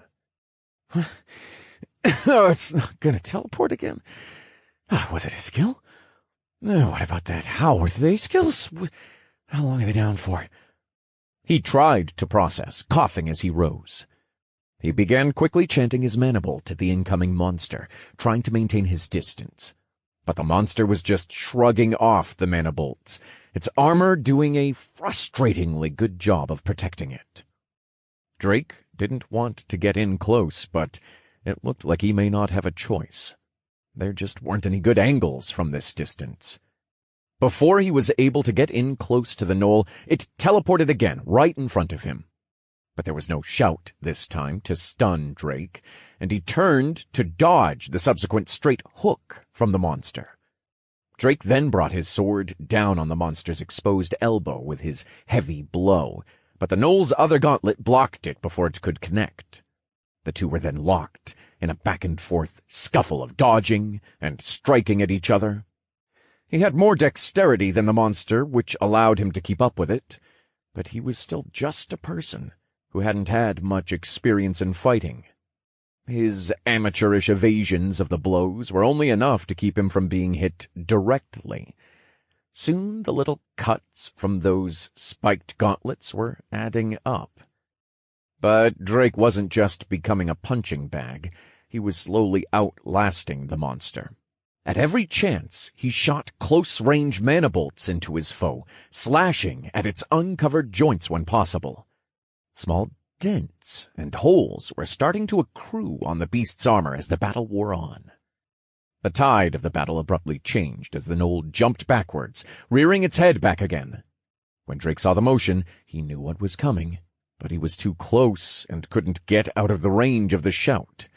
Stunned, Drake looked on helplessly as the monster again teleported to him and clotheslined him into the ground. Drake grimaced as he was slammed to the forest floor, almost losing his grip on his weapons. Through it all, one thought was clear in his mind. If he lost his weapons now, it was game over. He quickly slashed at the legs of the gnoll from the ground, slicing one of its exposed calves. The gnoll dropped down to one knee as it wailed in pain. The first real, large amount of damage Drake was able to deal to it. Drake hopped to his feet and kicked in the gnoll's other leg with all the strength he could muster, forcing it to a weird angle with a snap. Now was Drake's opportunity to open an unrelenting can of whoop-ass on the monster. He brought down his sword on it, screaming his heavy blow skill with every swing. He had made some progress on the beast, knocking off its helmet and nicking its head, battering it with small cuts here and there. But with the need to focus on blocking its spiked gauntlets, he couldn't cause any substantial damage. After a few seconds of keeping the gnoll on the defensive, it finally swatted away Drake's sword, and in the same motion dashed forward, grabbing Drake by the throat and forcing him to drop his weapons. The monster then teleported with him, slamming and pinning him into a tree. Drake's legs dangled off the ground awkwardly as the gnoll limply leaned to the side, one of its legs broken. The creature smiled triumphantly, its left eye closed and bleeding from his earlier assault. The gnoll brought its face closer to Drake as he scratched and clawed at the monstrous arm holding him, grunting and gasping for air. The monster's maw slowly opened to bite down on Drake's head. It was taking an agonizingly long time to savor the victory over its captured prey. Drake continued to struggle as teeth drew ever close to him, flashes of his promise to get stronger and change vivid in his mind. He wouldn't give up till the end this time, until he took his last breath. Fire was still lit within his eyes. His still flailing hands touched something to his right, and he immediately grabbed it, swinging it down at the beast's unprotected head. A pained howl pierced the surroundings as the Commander Knoll lurched backward, a pickaxe in its left eye. Drake dropped to the ground, coughing for air. Then quickly taking in a deep breath, he jumped onto the Commander Knoll's lurching chest, his hands finding the pickaxe and ripping it from its skull. Drake glared into the monster's remaining eye and smiled, bringing down the pickaxe with a heavy blow, as if he was prospecting for oil. He struck gold as a fountain erupted from the monster's skull. It fell all the way backwards in a heap with a loud, thunderous crash. From his roost on top of the felled Knoll's chest, Drake stared at the remaining monsters, covered in blood, more splattering him from the temporary fountain he had created out of the Knoll's skull. The Knolls whimpered at the sight of their fallen leader, and turned to run back in the direction of the outpost. Drake was almost completely spent, and threw the pickaxe at the back of the monsters, catching one of the rangers in the thigh. He surged forward with the last remaining dredges of his stamina and strength, catching the wounded ranger Knoll by the back of the head, and slamming it down into the ground with a crunch. The remaining Knolls didn't even stop to look back, and continued to run. Drake kept chase, but was unable to sprint anymore, forcing him to hobble to the end of the tree line, shooting mana bolts from his hand into the backs of the fleeing monsters. Stopping at the tree line, he fired at the escaping monsters until arrows began to pelt the tree he was leaning on. Drake spat a mouthful of blood in the direction of the outpost. "Bring more next time!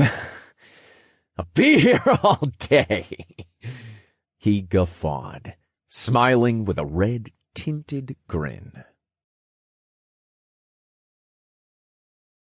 The motes of light around her finally dissipated, allowing her to blink her vision clear.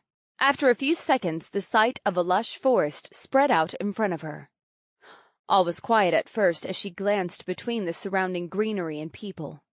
Shouts and wails of confusion in several languages she couldn't understand or recognize quickly erupted. Someone suddenly grabbed her arm. "Claire, are you okay?" The voice asked. Her head snapped towards it. "Jared!" she shouted, nearly whimpering. "Where are we? The room, the man, he said so many confusing things." Jared had a difficult expression on his face.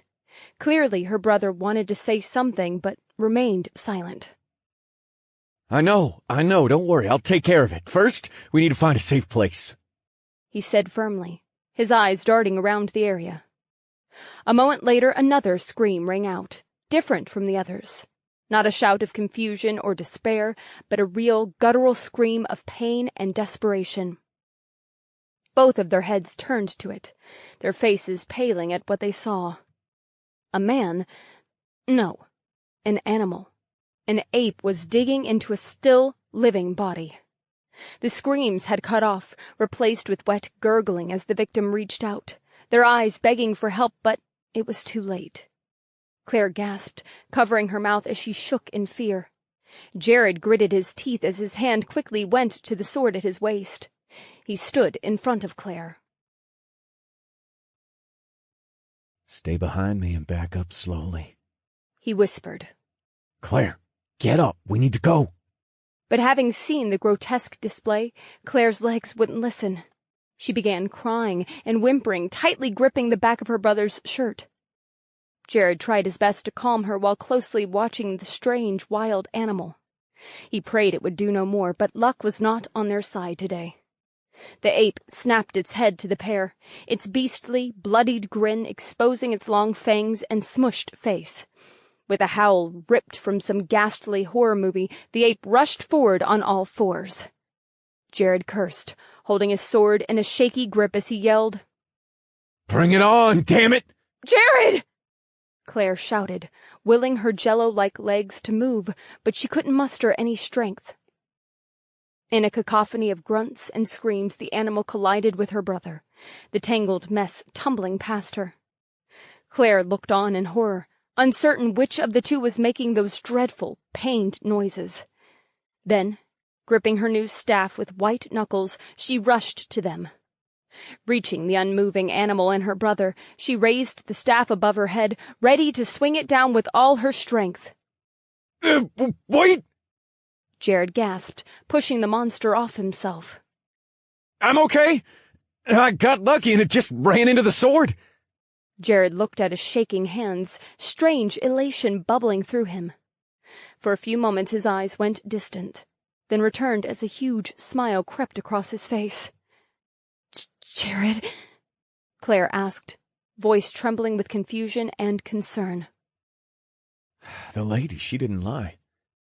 This is like a game. "Claire, I gotta level up from killing that thing," he shouted. The people that had previously fled now peeked out from behind trees and bushes as they noticed the danger had been taken care of. Some began talking amongst one another as they pointed at the felled creature. "What do you mean you gotta level up?" someone asked. Jared pointed to the monster. "Just inspect the thing. It's called a vampiric ape, and it gives a quest," he said, forgetting that he was covered in the thing's blood. When the excitement had died down, the gathered crowd began forming into groups. Jared and Claire formed their own small party. Jared killing the monster had boded well for them, as some very enthusiastic people asked to join them now that things were less hectic. Claire could only go with the flow for now. She was still frightened and confused for the most part. Her brother was the gamer, not her. Every Sunday she went to church and she spent her time studying in college like her parents had wanted. She had never gotten in trouble. Before setting out, she and her brother discussed this strange situation. Both wondered where their parents were and what they were doing here.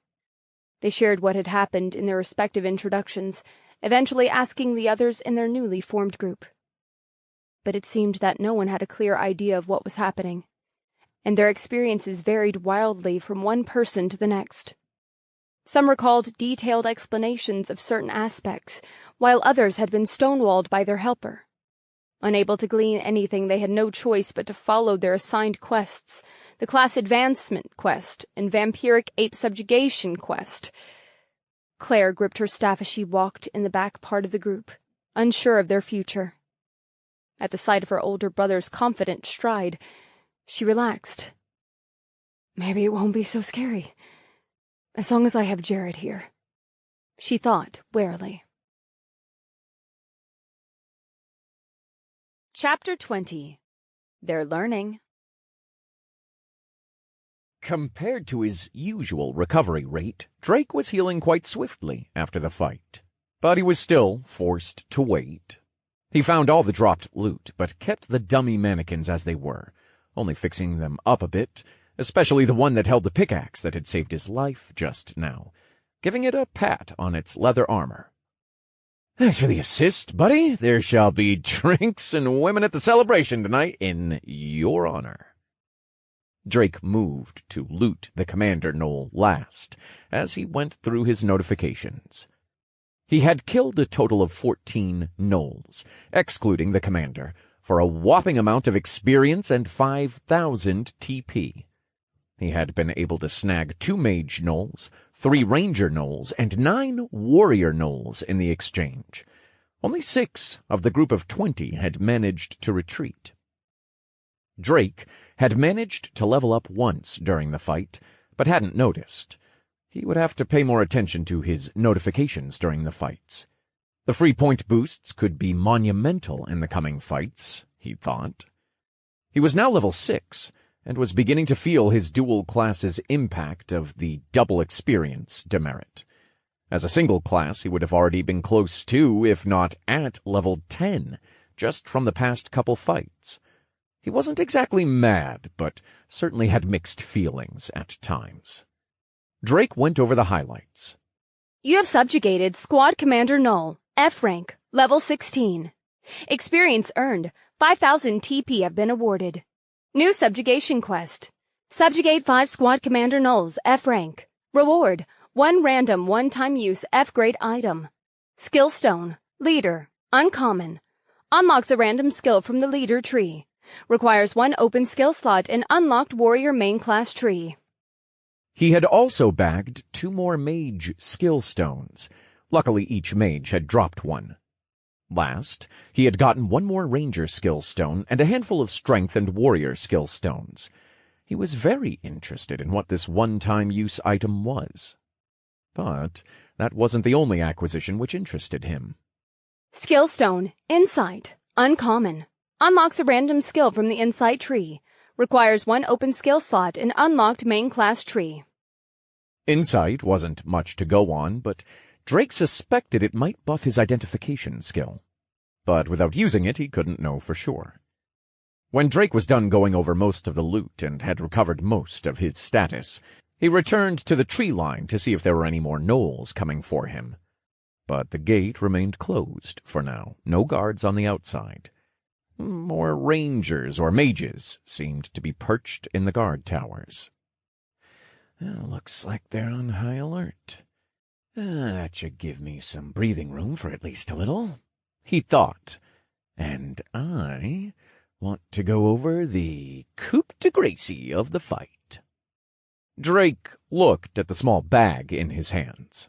Small dimensional pouch, F grade, uncommon. A 20-slot storage bag. Requires 1 open inventory slot to be equipped. Stores non-living items in current state indefinitely. Drops on death.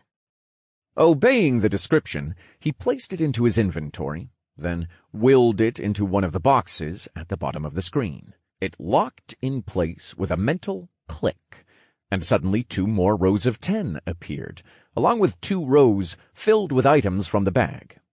As Drake scanned the contents of the new dimensional pouch, tears pricked at the corners of his eyes. Once he finished, his eyes had gone to full-blown waterfalls. There's water canteens. There's a tent. There's even a fucking bed!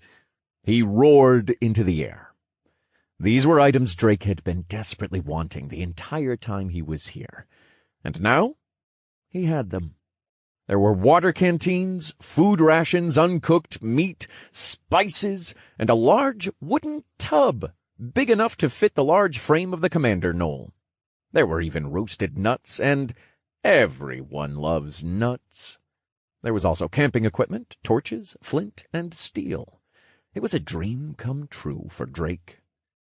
Soon, there will be no more nights sleeping in trees, he cried internally. After a few more minutes of crying from elation, he checked out his new equipment. Steel cuirass, F grade, common. A finely made weapon that offers a small amount of protection, plus 10% defense proficiency. 102 to 110 physical damage reduction. 90 to 105 magic damage reduction. 1% chance to avoid a critical hit. Steel helm, F grade, uncommon. A finely made helm that offers a small amount of protection, plus 6% defense proficiency. 52 to 60 physical damage reduction. 36 to 41 magic damage reduction. 1% chance to avoid a critical hit. Steel Brawler's Gauntlets, F grade, uncommon. Finely made gauntlets that are perfect for bashing in your enemies' faces, and just as perfect for protecting your own. 94 to 110 physical damage. 88 to 96 magic damage. Attack speed, fast. Casting speed, normal. Ooh, more shiny stuff. Oh, some of these additional stats are really nice. And look at these gauntlets, Drake said, perking up like a schoolgirl at a Bieber concert as he crammed them onto his fists. The gauntlets themselves were slightly bigger than his hands. Clearly they were made for the Commander gnoll. Drake frowned a bit as he wriggled his fingers in the gauntlets, feeling little gaps as he clasped and unclasped his hands. Well, if I just don't open my hands for now, it should be fine. But it's going to be a problem if I don't get something more fitted. All right, now for some quick tests. He cheered, raising a metal fist into the air. Drake had already made up his mind that he'd be switching to the gauntlets. The squad commander had been able to push Drake to his limits with his ferocity in their exchanges, and the coverings on the gauntlets made it hard for Drake to deal any sort of damage. The steel gauntlets fully covered his hands with small spikes on the knuckles. They also had a sheet covering all the way to a little past his elbow, but that was only because the knoll was larger than him, so it made sense his arms had more reach. Drake pulled off his left gauntlet and picked up his sword, aiming it at a nearby tree. "Manifest my power! Mana bolt!" he chanted, the mana feeling hobbled going through the blade. A few seconds later it fired, smashing right through the first tree and stopping in the following one. Next, he exchanged his sword for his staff, doing the same thing. He aimed for a fresh tree and fired a mana bolt. This time the bolt flew instantly from the staff, smashing with ease through 2 trees, almost making it through a third. Drake nodded, noting the visible damage increase. Now it was time for the final test. He raised his gauntlet, palm up, and aimed for a fresh tree. As he chanted the spell, he felt a much larger pull from his body. There was a 2-second delay in the magic circle's formation, just like when he used his bare hands. But then a larger-than-normal bolt flew from the gauntlet into the tree. With a thunderous boom, the tree's trunk exploded in a symphony of splinters, the bolt continuing its rampage through several more trees until it cratered one last trunk. He blinked a few times at the sheer display of raw might. It felt like it required slightly more mana to activate, which a check of his mana bar confirmed. Compared to the other implements, it was easier than the sword, but harder and rougher than the staff. Rather, using the gauntlets felt somewhere between the two.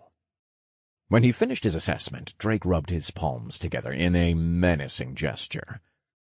"Oh, yeah, I like that. Oh, I like that a lot." He laughed wickedly. The description stated the gauntlets had double the magic damage of the staff, but the results seemed so much greater. Though he had no way to confirm it, Drake suspected this was the difference in grades. With the gauntlets now allowing Drake to cast unimpeded, he started trying them out. First, he pointed a finger gun, like a certain famous spirit detective, hoping for more accuracy, but couldn't keep the magic circle to the end of his finger. He then tried to shoot the spell like he was holding a web slinger. He only succeeded in launching the spell upwards, almost comically. Finally, Drake tried to cast it while making a fist, and to his surprise, this one worked. He smiled. "Oh, more than like this, I think I'm in love. I shall call you Destroyer of Worlds, Lepurus, and I will love you, hold you, and bathe you in the blood of our enemies." "Yes, I will. Does that make you happy, Lepurus?" Drake said, mumbling as he rubbed the top of the gauntlets. Drake was rudely interrupted by the howl of a knoll coming from the direction of the outpost. He looked up from his gauntlets with an annoyed frown. "What filthy mutt is interrupting my precious time with Lapu-Lapu?" Drake moved back to the tree line and hopped onto a nearby branch, his eyes focused on the distant outpost. What he saw was another set of 20 gnolls exiting the gate in groups of 5. This time, each group's makeup was 4 fighters and 1 mage each. They changed their makeup? Aren't these monsters a little too intelligent? It's like they want to try to overwhelm me with brute force this time around, instead of using the more balanced approach they had before. He thought aloud. Drake observed for another minute, waiting for a squad commander to walk through the gate, but none appeared. And Drake was slightly disappointed that there wouldn't be another big bag of XP for him, but he'd have to be sated by the new contingent of monsters sent to kill him. Looks like we'll get a field trial of these bad boys sooner than expected. I think we should go thank them." Drake mused, creating small showers of sparks as he smacked the gauntlets together. Drake waited for the gnolls to get into formation. They merged into two groups with a standard setup, melee in front and mages in the back. Then they began their march toward the forest. Once they were close enough, Drake was able to take advantage of their lack of rangers and stood on his branch, taking aim at the front of the pack gnolls with his gauntlets. "He who strikes first is the victor. Manifest my power, Mana Bolt!" he yelled, an improved Mana Bolt flying from his hand. It screeched through the air and in moments reached one of the groups. The bolt connected with a warrior and ripped through the monster, shield and all, bisecting it at the waist. It continued through to the next monster and the next, finally kicking up dust as it cratered the ground below them. Drake gaped at the still impressive display of his new equipment. The gnolls' right flank was in a panic from the surprise attack, and they ran out of the dust cloud like headless chickens. The other group halted momentarily, but with a bark from one of the warriors, started for the woods again. The other group was taking its time to regroup and move on the forest. Seeing this, Drake dropped down from his perch and moved a little farther into the forest, where his dummies were. He had decided to not continue firing on the incoming gnolls. He couldn't retrieve their loot if they died in the open. He also needed to get accustomed to his new weapon. Drake stopped in between two dummies and crossed his arms while tilting his head back slightly, waiting for the gnolls to find him. Soon they came marching in formation from behind the trees and quickly spotted him.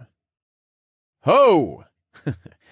So, you're approaching— Ow!" Drake rolled behind one of his dummies as a trio of mana bolts interrupted him. "You're supposed to wait until I finish the line!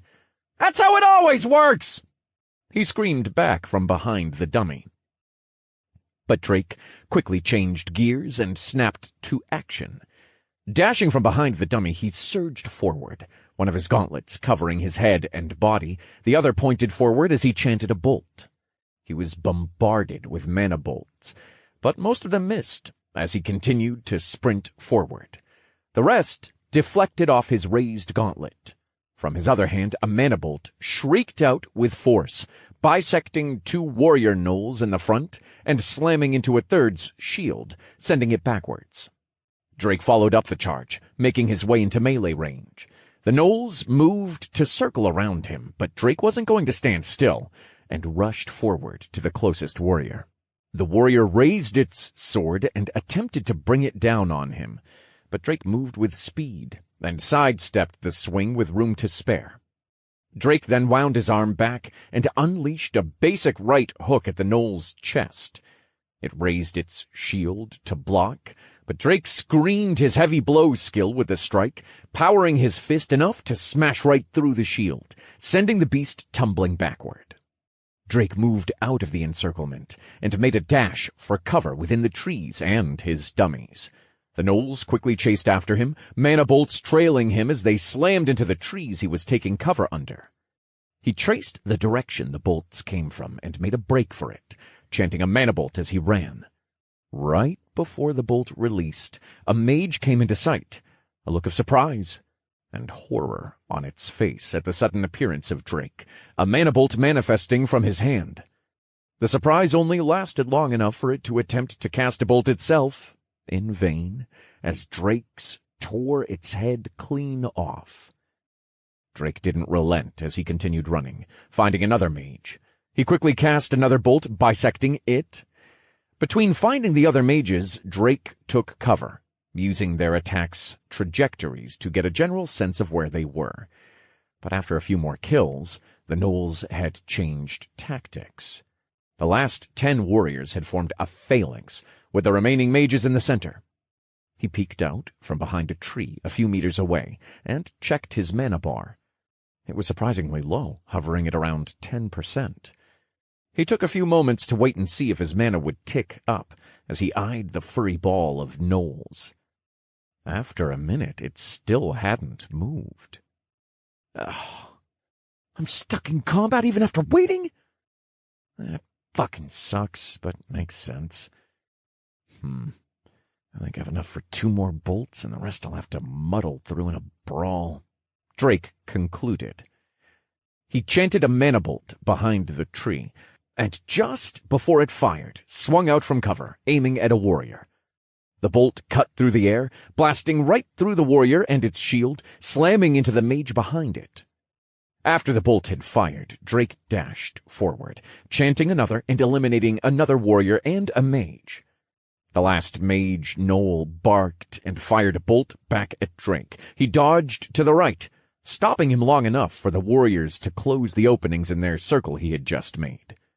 Drake leapt into the air and over the phalanx at the remaining mage. Coming down like a meteor, he stretched his fist out at the monster. "Power through force! Heavy blow!"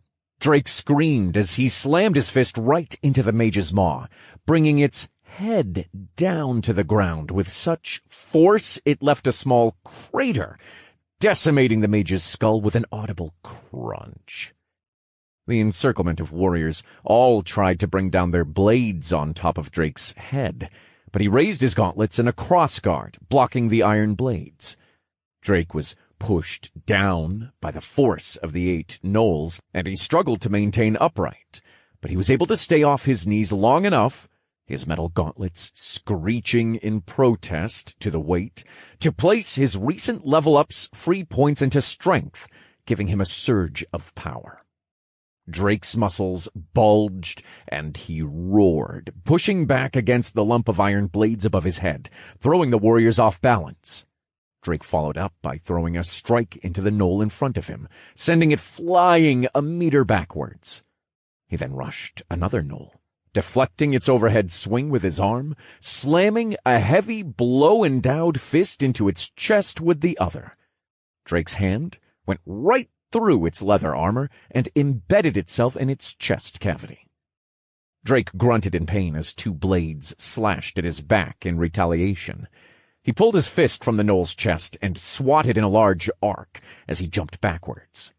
Drake fell to a knee, now breathing hard, the feeling of warm liquid slowly running down his back.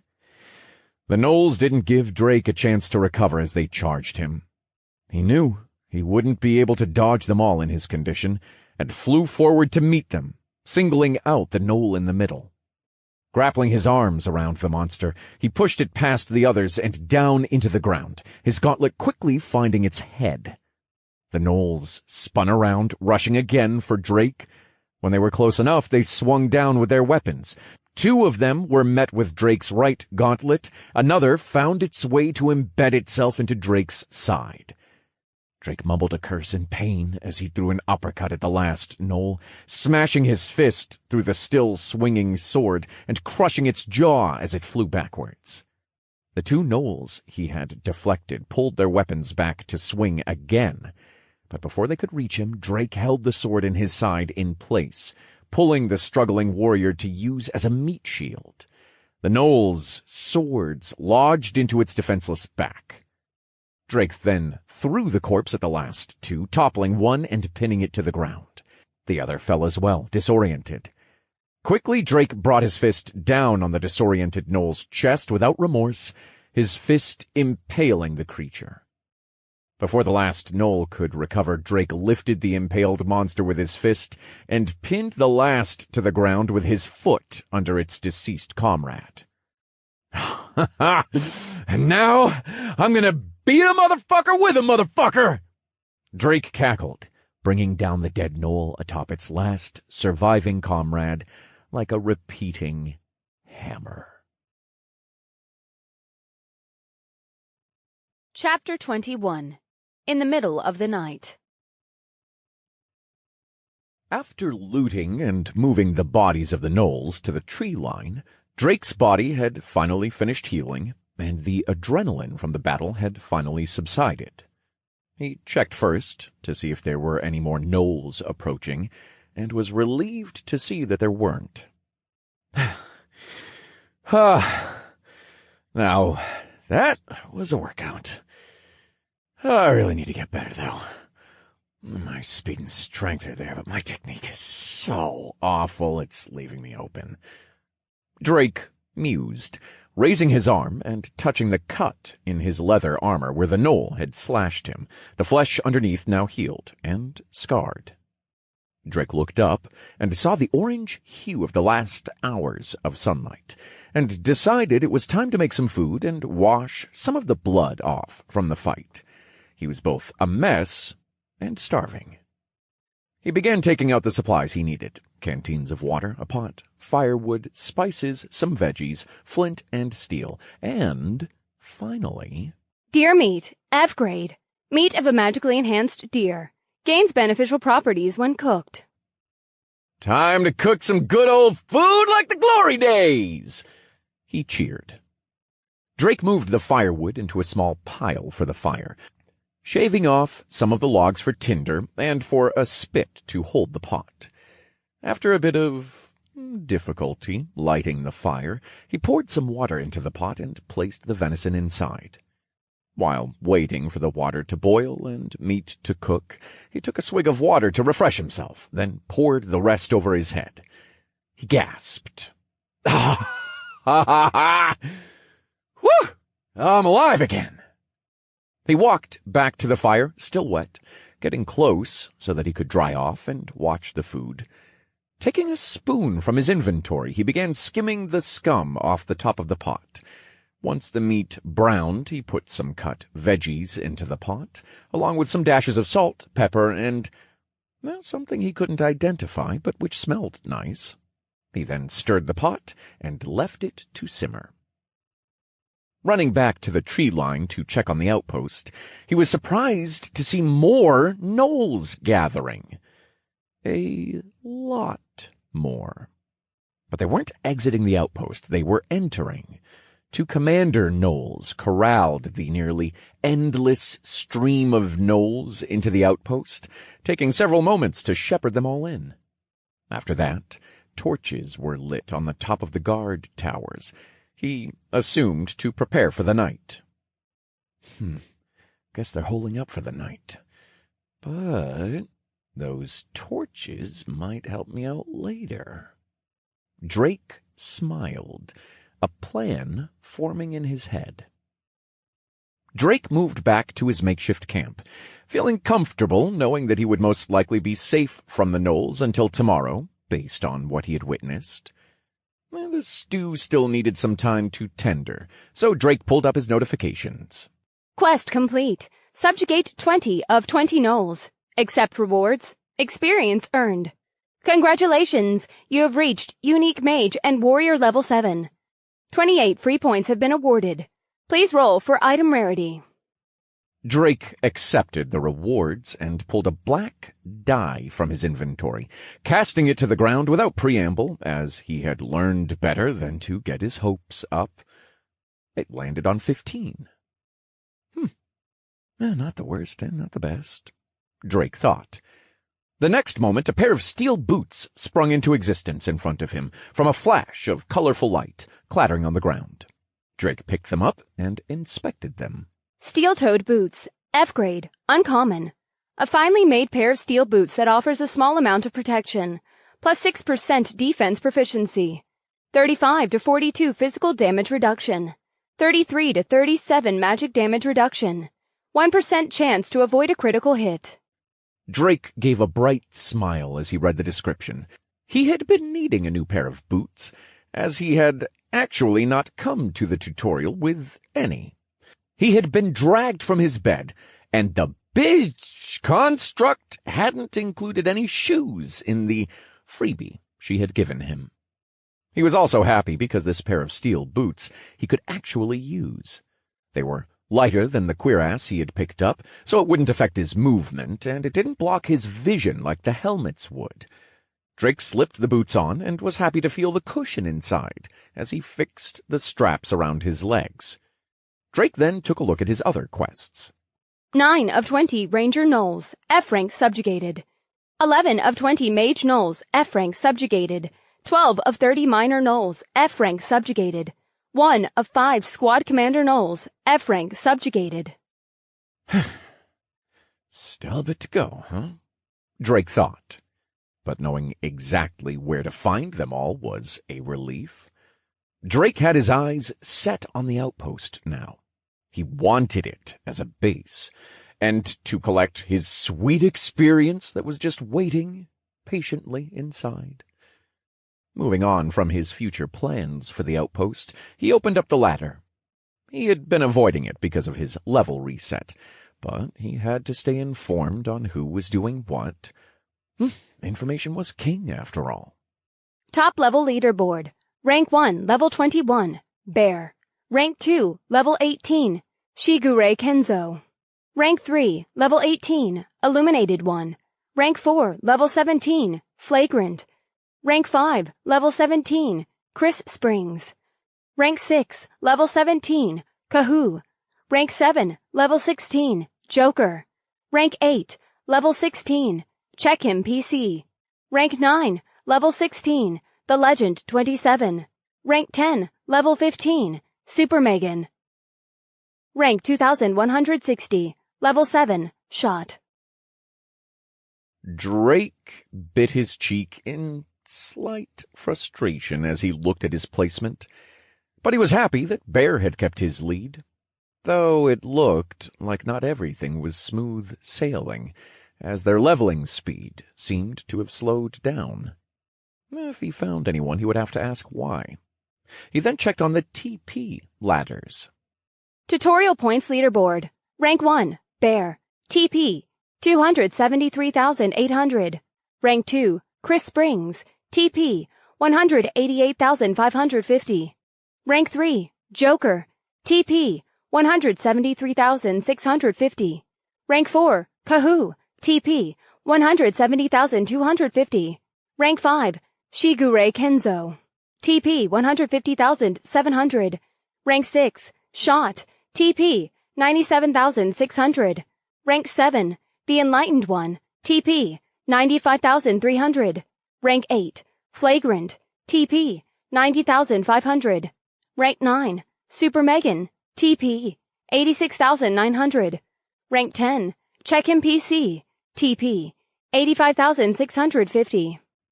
Well, that he had broken into the top 10 was surprising, but perhaps it wasn't, really. His TP hadn't reset after all, and he was constantly in fights. Drake glanced over the remaining participant count, somewhat disheartened at the number. It had dropped all the way down to the mid-3000s, and looking at the levels compared to TP, he could tell why. A few participants were obviously hunting down others for the TP instead of monsters. Well, Drake didn't want to further upset his appetite and closed the ladder window. Finally done with checking things, he moved his attention to the bubbling pot, now exuding a heavenly smell, making his stomach do somersaults of hunger pain. Drake scooped up a hefty portion of stew and blew on it for a moment. Once it had cooled, Drake chomped down on the food, nearly biting off the end of the spoon with it. Oh my God. Oh, it's like someone is making a baby in my mouth. He cried through tasty bites. Oh, I swear I'll never underappreciate food again. He breathed through his mouth to cool the food more as he chewed. I'm so glad I survived until now. I think I could die happy, he cried, scooping up another spoonful. Drake felt an increase in vigor throughout his body with every bite, and soon looked at the new notification he received. You have been infused with mana from another being. For the next 24 hours, you will receive an increase of 5% to your out-of-combat regeneration. Drake took his time, finishing off the pot of food, enjoying every bite to its fullest, the buff just being the cherry on top. By the time he had finished, the last specks of light had winked out of the sky, replaced by the black void of the night. Drake quickly finished up and put the makeshift camp back into his inventory. Now he brought out the torches. Drake moved around the forest, placing torches next to his dummies as if they were holding them, doing his best to not stumble through the pitch-black night. He returned to the fire pit, lighting another torch and then kicking dirt on the pit. Drake then moved around, lighting up the torches he had placed earlier, placing his final one next to the pickaxe dummy he had decided to name Charles. Like a butler Charles, not a King Charles. "Hold this for me, will you, like a good chap?" Drake said to the dummy, then shook his head.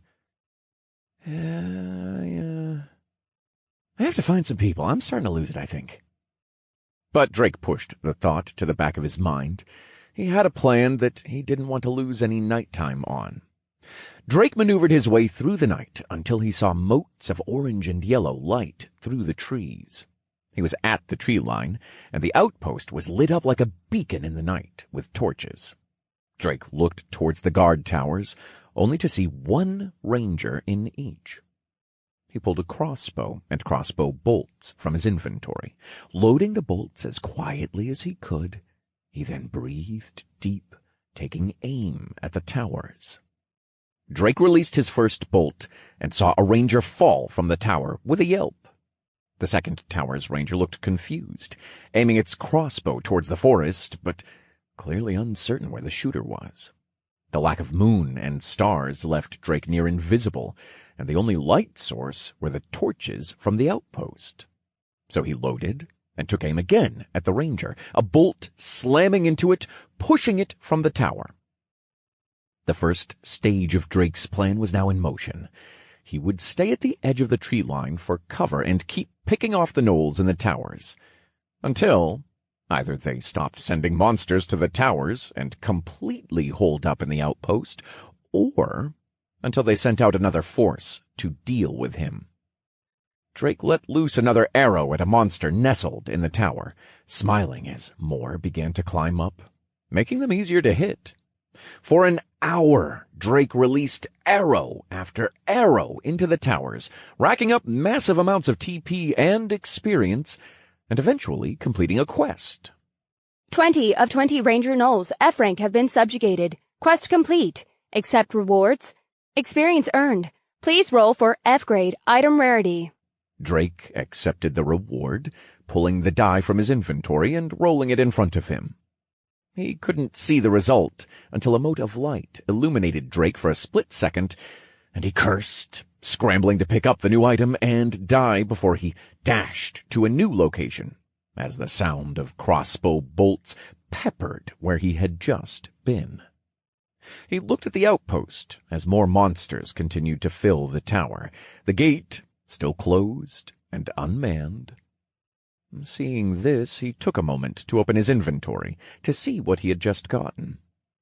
In one of the inventory slots, he found a new chest piece, which had the icon of what looked like robes. He quickly inspected them. Martial Artist Battle Garb, F grade, rare. Set piece 2 of 3. The glorious battle robes of the martial artist. They are made with mana-enhanced threads from the shadow moth's cocoon, giving them a comfortable silk texture while offering defense to rival mana steel, plus 20% defense proficiency, 207 to 215 physical damage reduction, 186 to 192 magic damage reduction, 5% chance to avoid a critical hit, plus 10 strength, plus 15 dexterity, and plus 5 endurance. Set effect. Increases flat defense proficiency and dexterity by 10%. Requires a minimum of 2 pieces to activate set effect.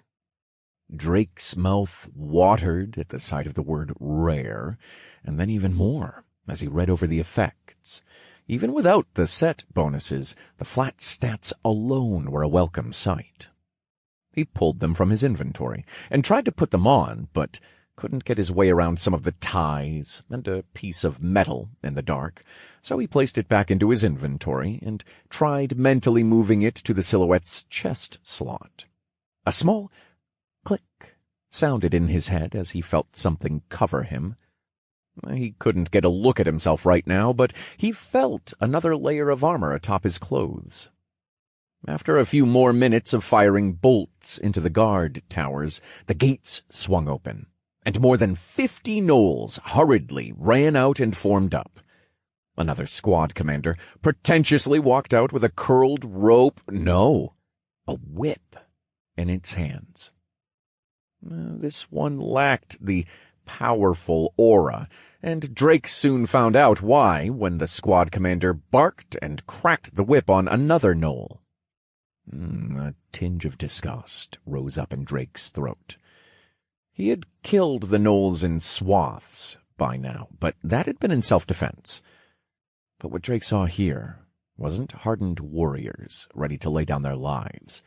He saw battered and sullen gnolls holding pickaxes. Half of the force that had come out were minor gnolls, but they looked weak and malnourished. Drake's jaw clenched again as he saw that the squad commander wasn't the only one abusing its fellows. A warrior kicked one of the miners to the ground and barked a laugh as the other warriors and the squad commander joined in. It was several seconds before they relented, only stopping when the miners stopped resisting.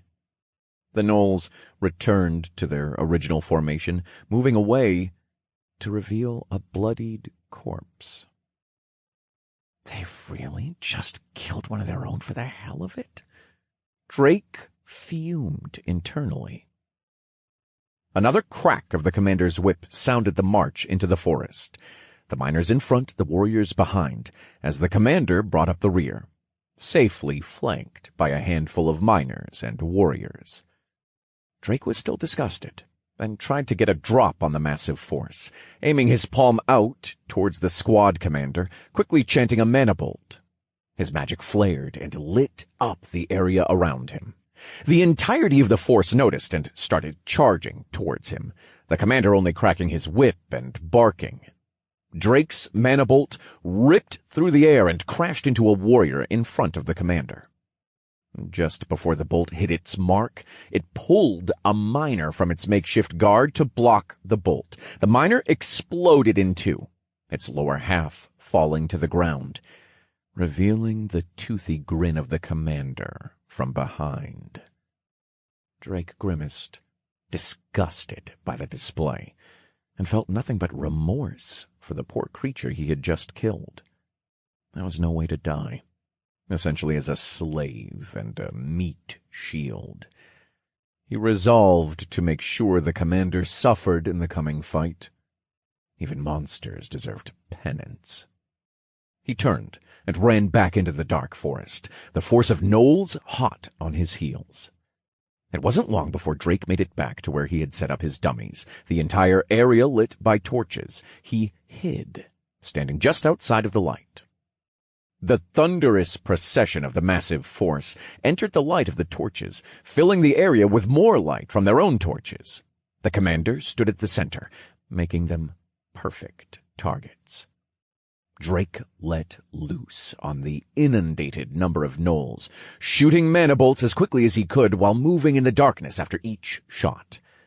Still feeling a pang of guilt from the earlier kill, he did his best to avoid hitting any miners, but he knew that by the end he would have to deal with them just the same.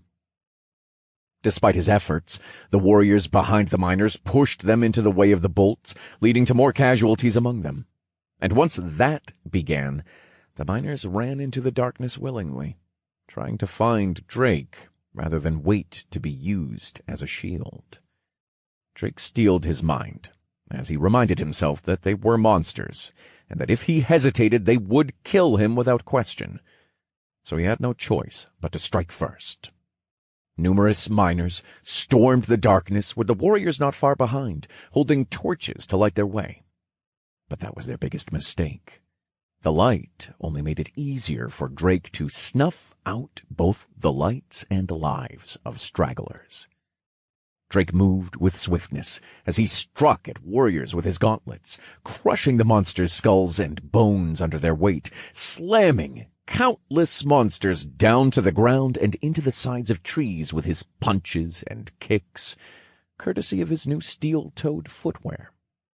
Soon, the light of the torches that moved from the area away from his dummies were winking out of existence one by one, until only a few remained. The survivors from Drake's rampage ran back to the commander's guard. Only a handful of monsters left circled around it. Drake walked from the darkness into the light, dragging a warrior by its head in his bloodied gauntlet. The commander howled and barked at the man that had just revealed himself from the pitch of night, eyes shimmering red from the torches, a golden pauldron gleaming atop his black and gold-lined robe. The monster leader began to shiver and kicked the guard of gnolls around him to move and defend him. But they were just as frozen in fear of the the beast in front of them. As Drake moved in closer to the small group, he threw the body of the dead warrior at their feet. The gnolls scrambled away. First one warrior ran, then a miner, and then, in a mad dash, everyone but the commander made a break for the darkness. The commander barked and howled at the fleeing gnolls, and finally raised his whip to crack it at a fleeing miner. As it motioned for the strike, its arm above its head, a manibolt ripped off its arm at the elbow. It fell backwards, gripping at its now stub of a bleeding arm. The monster looked up with defiance and pain, only for it to be replaced with whimpering for its life as it saw Drake walk closer. Drake looked down at the pitiful excuse for a commander. At least the other one died fighting and had a modicum of respect for its troops and the fight. But this one... Oh, this one brought out a feeling of disgust Drake had not felt in a long time. He looked past the commander for a moment, as if confirming something. Then he reached into his robe, a black die in his hand. Drake tossed it at the feet of the commander. It slowly rolled and bounced towards it. 5, then 17, then 9, finally coming to a stop at the clawed foot of the whimpering monster with a solid 20. 2 rings dropped from a mote of light into Drake's open palm, and after a long, breathless moment a wide grin appeared on his face. His gauntlets vanished from his arms, and he slipped the jet-black rings onto the middle fingers of both his hands. Drake squatted down to pick up a nearby sword left on the ground, throwing it to the commander's feet. "Pick it up," came Drake's hushed command. The commander looked at Drake and then the sword, shaking its head back and forth, scrambling backwards as it still grasped at its now missing appendage. "I said, pick it up!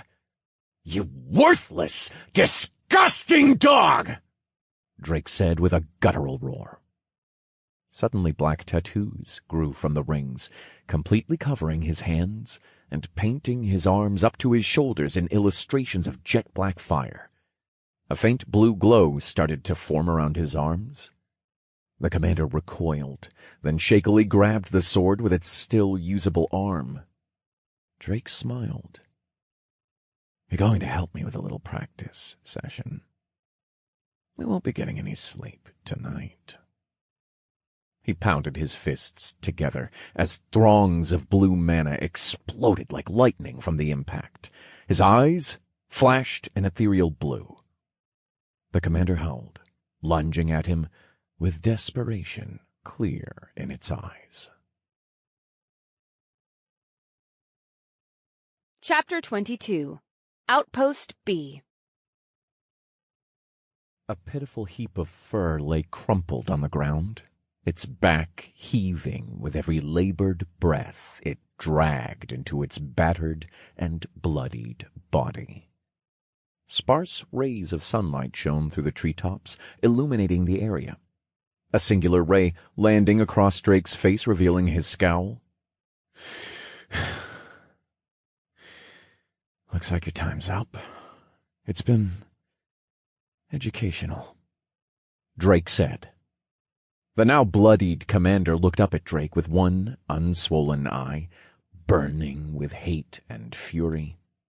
It opened its mouth to bark something, but Drake didn't care to indulge the sickening monster, and blew its head off with a manibolt. He truly felt no remorse for someone who couldn't even respect their own soldiers. You have subjugated Squad Commander Gnoll, level 17. Experience earned. 7,000 TP have been awarded. 2 of 5 Squad Commander Gnolls subjugated. The level of the sad excuse for a monster astonished Drake. Despite outstripping the last commander, it was pitifully weaker. After the previous night's rampage, Drake had allowed the commander to live until morning, handing it swords to continue the fight. But the monster was not much better than Drake, and the practice was only minimally beneficial. He had used the beast to train his reflexes and awareness, doing his best to counter the monster's swings. He had even managed to sunder the iron sword with a sword break strike a few times, making him give the horrified beast another sword to continue. Drake's strength had become monstrous, but what helped the most was his new set bonus. The last roll for the completion of the minor quest had given him a new, amazing weapon. Martial Artist's Ring Tattoos, F-grade rare, set, piece 2 of 3. 400 to 422 physical damage, 350 to 378 magic damage, 1% increase to critical strikes, plus 10 strength, plus 15 dexterity, reduces consumption of mana for spells by 1%. Cast time, very fast. By constantly infusing mana into the rings, you may produce magic ink tattoos of the martial artist. Base 1% for activation of tattoos, with the increased infusion of mana increasing the durability and damage of the tattoos by 0.5% per every 1% of total mana infused. Set effect. Increases flat defense proficiency and dexterity by 10%. Requires a minimum of 2 pieces to activate set effect. Martial Artist Tattoos are a special tool used by initiates into the halls of the Furious Azurans. They are forged by skilled craftsmen so that the mana-infused ink may take shape for the fighter. By design, they are perfect for both ki, mana control, and manipulation. He smiled again at the amazing things he had gained over the night. The garb from the ranger's quest was also a welcomed boon, covering him in an elegant robe of black and gold. A black Montsuki kimono replaced his leather cuirass underneath the robe, reaching down to just above his ankles and tied at the waist by a golden obi, or cloth belt, and covering up his leather pants and part of his steel boots. Finally, placed on his right shoulder was a gold-plated pauldron that fit perfectly and was attached by a bright steel chain that crossed his chest and back. If Drake had to say, he looked pretty snazzy in his new outfit. And the magic tattoos added an angsty, emo-teen flair to the fit that, well, Drake was surprisingly okay with. Over the night, he had already tested out his new weapons in several ways. He had found out that the description on the rings were accurate, and while he had the weapons activated, they constantly burned a small amount of mana. While the consumption of the Mana Bolt spell could be reduced, the ring's consumption rate could not.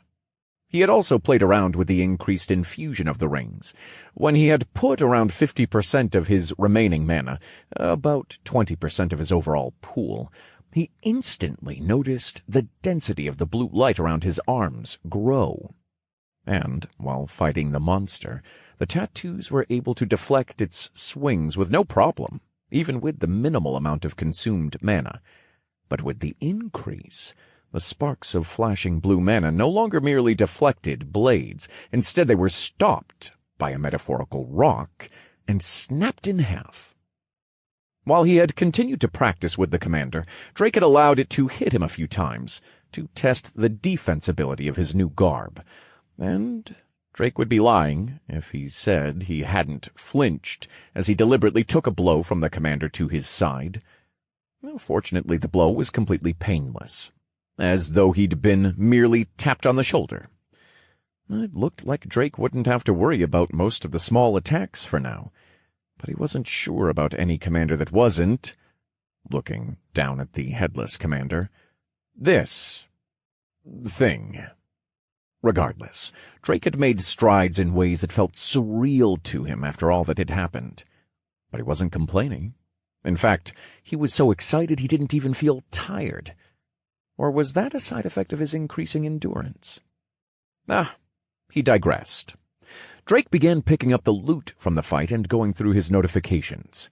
He had subjugated a total of 56 monsters yesterday, including the commander, racking up a well of experience and 30,000 TP.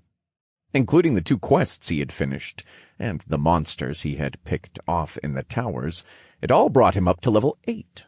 Drake Wallen. Race, human. Tutorial alias. Shot. Class. Unique Mage and Warrior level 8. Vitality 185. Strength 180 plus 20. Dexterity 156 plus 30 plus 10%. Intelligence 299. Wisdom 168. Endurance 106 plus 5. Free points 56. Skills: Mana Bolt, Heavy Strike. Titles: First Blood, 2 vs 1, 1 vs Many. Monkey Slayer, Living on the Edge, Close Call, Dead Man Walking. Dual Class, Punching Up, Improbability. Dog Hater, Rounded, One Man Army, Dog Killer. One Man Army, fight against 50 enemies at one time and survive, plus 5 to all stats. Dog Killer, defeat more than 50 gnolls, plus 10% damage to gnolls. Drake's stats had once again exploded, and he was confident he could kill something around level 20 or higher with his new upgraded gear. He bent down finally to pick up the loot the squad commander had dropped, and smiled with glee when he noticed another small bag next to a stone. He had picked up another weapon mastery subtree stone and a storage pouch. Drake quickly equipped the extra pouch, now taking up 2 of his 4 bag slots, and became even more jubilant upon seeing it was filled with even more supplies for him to use, as well as some sinister-looking torture equipment, but Drake quickly threw those out and blasted them to pieces. It just wasn't his hobby to use those types of things. With the sun firmly in the sky, Drake was ready to start his plan of taking the outpost. After moving the bodies from around his trapped area, he moved back to the tree line to take stock of how the outpost was faring. He was surprised to see a force of minor gnolls as large as yesterday's, if not larger, holding shovels and building a ditch around the outpost. Warrior Gnoll moved around with spiked pieces of wood and laid them in the ditches, slowly forming a spiked wall. Are they doing that for me or someone else? Drake wondered aloud, scanning the rest of the area.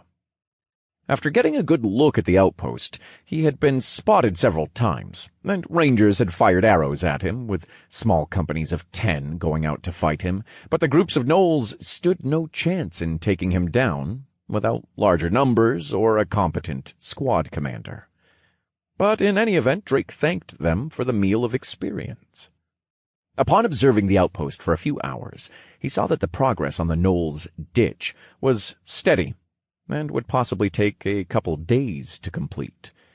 What he also observed was that besides the companies of gnolls they sent after him, there were also packs now entering and leaving from the gate, running out into the other side of the forest and returning to the outpost around half an hour later. Drake moved in the direction the groups left for, and found a small dirt road going through the forest. When a new group passed him, he followed them to another outpost, albeit much smaller. Now, this outpost looked like it could only be called a slightly larger camp, as the wooden walls around it only came up a few meters instead of the towering walls of the outpost by the mountain. He made his way to a tree and climbed it to look inside what he would now call Outpost B, and was surprised at what he saw.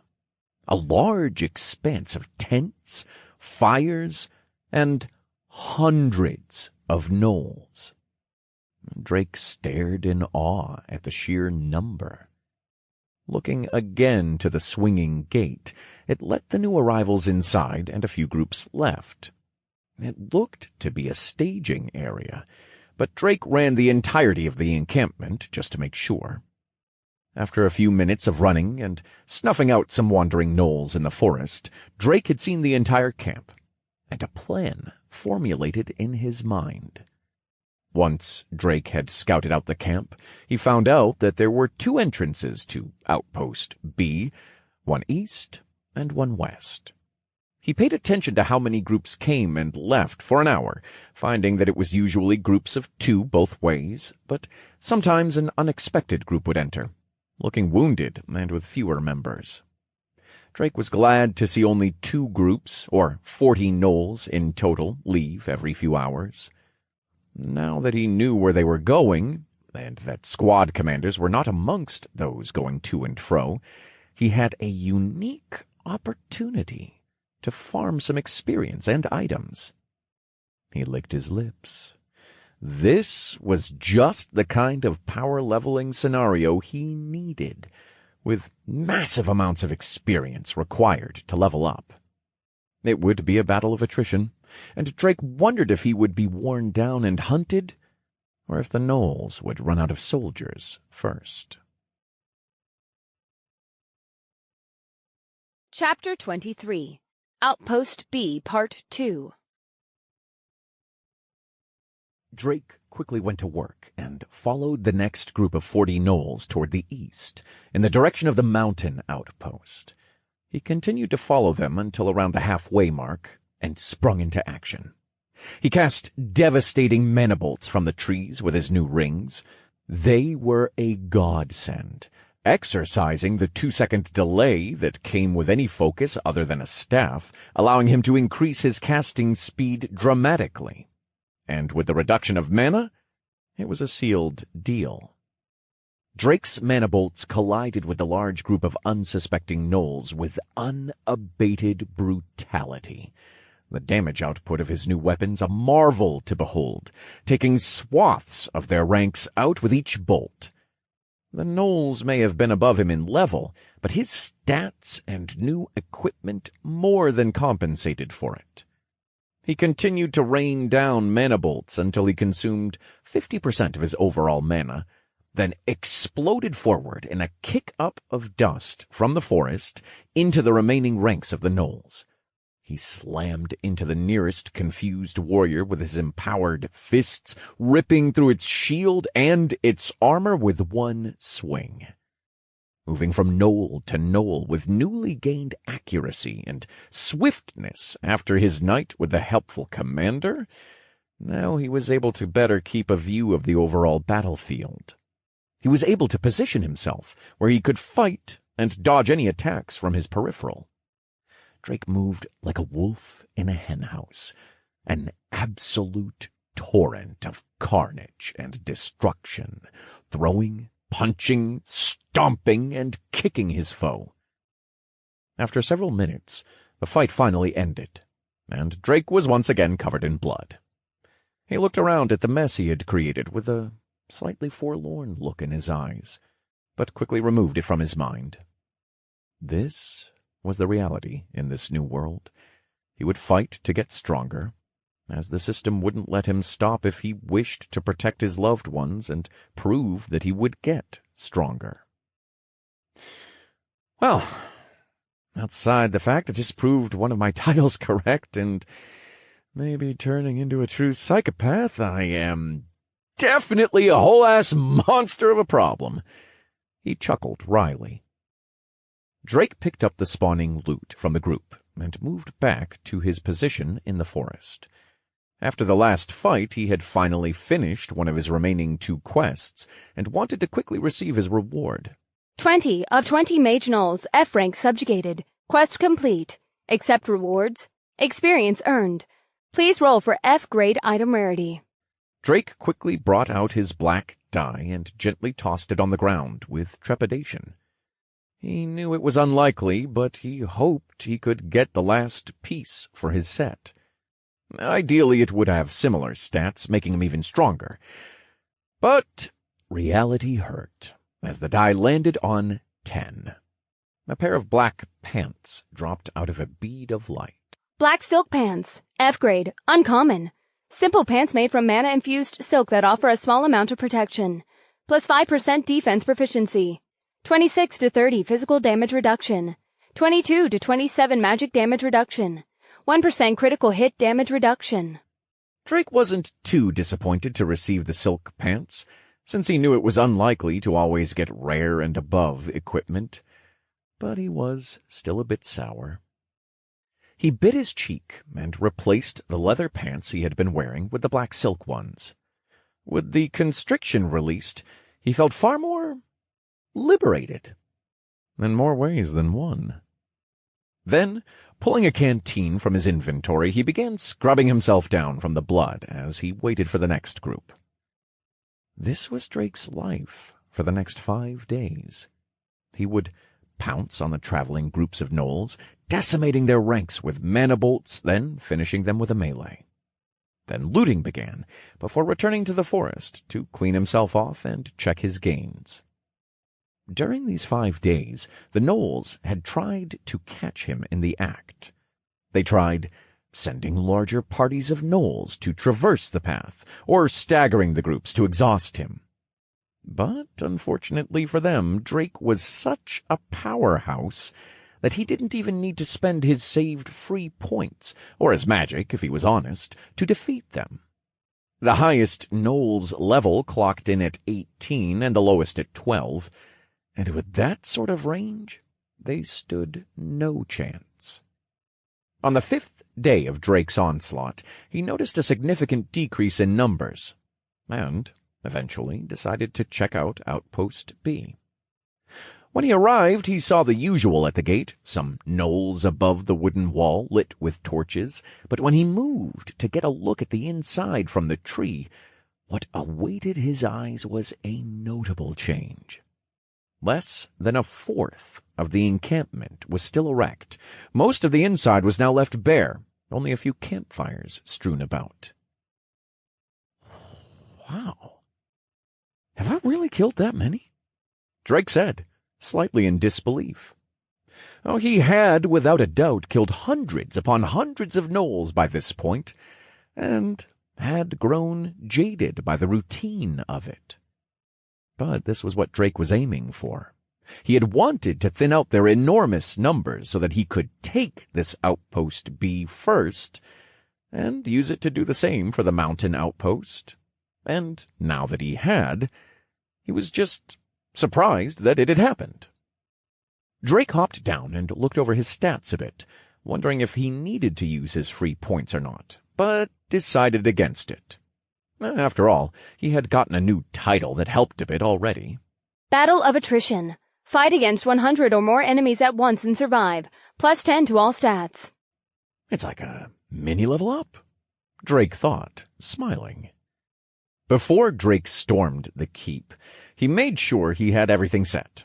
He drank some water, ate some more of the delish venison stew that he had become so fond of, that also happened to give some pretty good buffs, and did his business. He was finally all set to clear out the rest of the camp and jumped the wall, right into a group of gnolls coming down on their campfire where they were cooking some kind of food. Ugh! Oh. Sorry, chaps.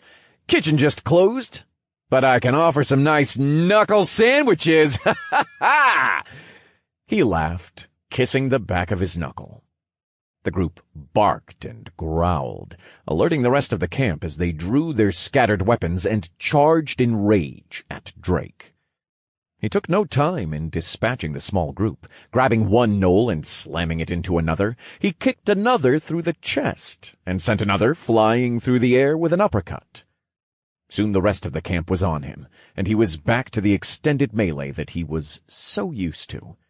Going from monster to monster, throwing punches and kicks that bisected multiple monsters, chanting mana bolts as he went, he killed groups of the gnolls to a calamitous degree. Until he heard a thunderous howl that sounded above the clash, and the gnolls stopped their assault on Drake, making an opening for a much larger squad commander gnoll to come through. The commander wore similar attire to the first commander gnoll Drake had faced, but had green gemmed accessories decorating its ears and hands, one in each. It was also holding glistening scimitars in each of its hands. The commander roared and surged forward, wasting no time in getting close. Drake was surprised at the monster's speed. Even compared with the first, this one was leagues faster. He put more mana into his rings and braced for the monster's swing with a crossguard. But when the monster reached him, it disappeared. "Another one with a movement skill?" Drake exclaimed internally. The monster reappeared behind him with a hyena-like snicker as it tried to bring down its scimitars on Drake's head. But he had already turned and raised a black-tattooed, mana-clad arm to meet the strike, sparks of blue mana igniting from the collision. The commander's eyes widened for a moment in surprise, but quickly retaliated with speed and ferocity, unleashing a flood of blows on Drake. With the speed at which the Commander Knoll attacked, Drake was barely able to keep up. He blocked and dodged as best he could. Thankfully, his new armor kept him from taking too much damage, but he couldn't understand how the monster was just as fast as he was. Until he again spotted the shine of green attached to the Knoll's dog-like ears. Drake needed to turn the tide, and quickly. He began chanting while blocking the blows from the commander.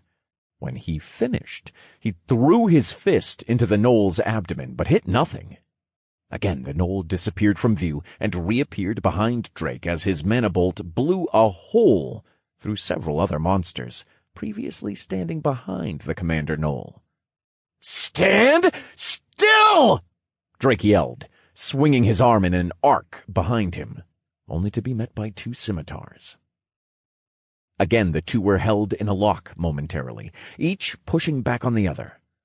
The commander barked another snicker, but Drake began to win out in the contest of strength. The Commander Knoll disappeared before Drake could overtake it. But this time Drake was ready for it, and immediately twisted into a roundhouse kick, roaring as he did. The next moment the Knoll reappeared behind Drake, and was greeted by a steel boot to the chest. The monster flew through the camp and slammed into the wooden wall tens of feet away. Drake looked at the wall where a small cloud of dust had been kicked up from the Knoll's impact, and waited a moment for the dust to settle. But when it did, the Knoll was not there. Drake turned, and was met with the gleam of two scimitars once again, but was too slow to block the strikes, and the blades crossed the right side of his face. He recoiled in pain, his hand gripping the right side of his head as blood leaked from between his fingers. He could feel it on his hand through the tattoos, and glared at the commander with an icy death stare, fury welling up. But the Commander Knoll was not left undamaged from the kick before, a noticeable trail of blood leaking from its mouth as it grinned and barked back at him. The Knoll brought one of its blades to its mouth as its large dog-like tongue wrapped around it, licking off the blood.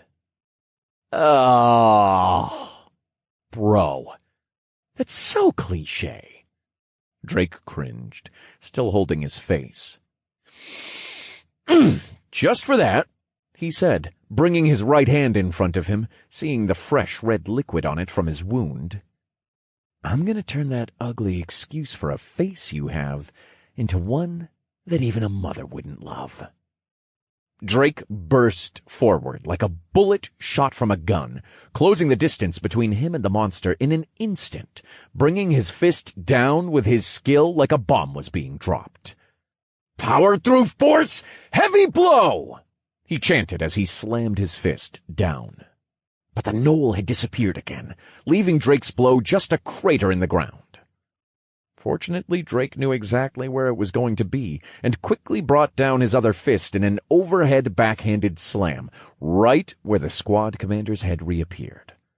The monster was brought head first to the floor like a dead weight, its head denting the ground and smashing with a crunch.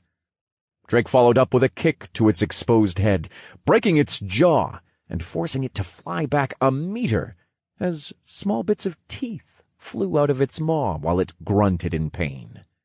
The Knoll hit the ground and tumbled for a moment, but before it could stop, Drake was already on it, bringing down an empowered heavy blow fist right to its muzzle. He slammed the commander into the ground and threw it, finally confirming the kill. You have subjugated Squad Commander Knoll. F rank, level 18. Experience earned. 9,000 TP have been awarded. Congratulations, you have reached Mage and Warrior level 9. 28 FP have been awarded. 3 of 5 Squad Commander Knolls F rank subjugated.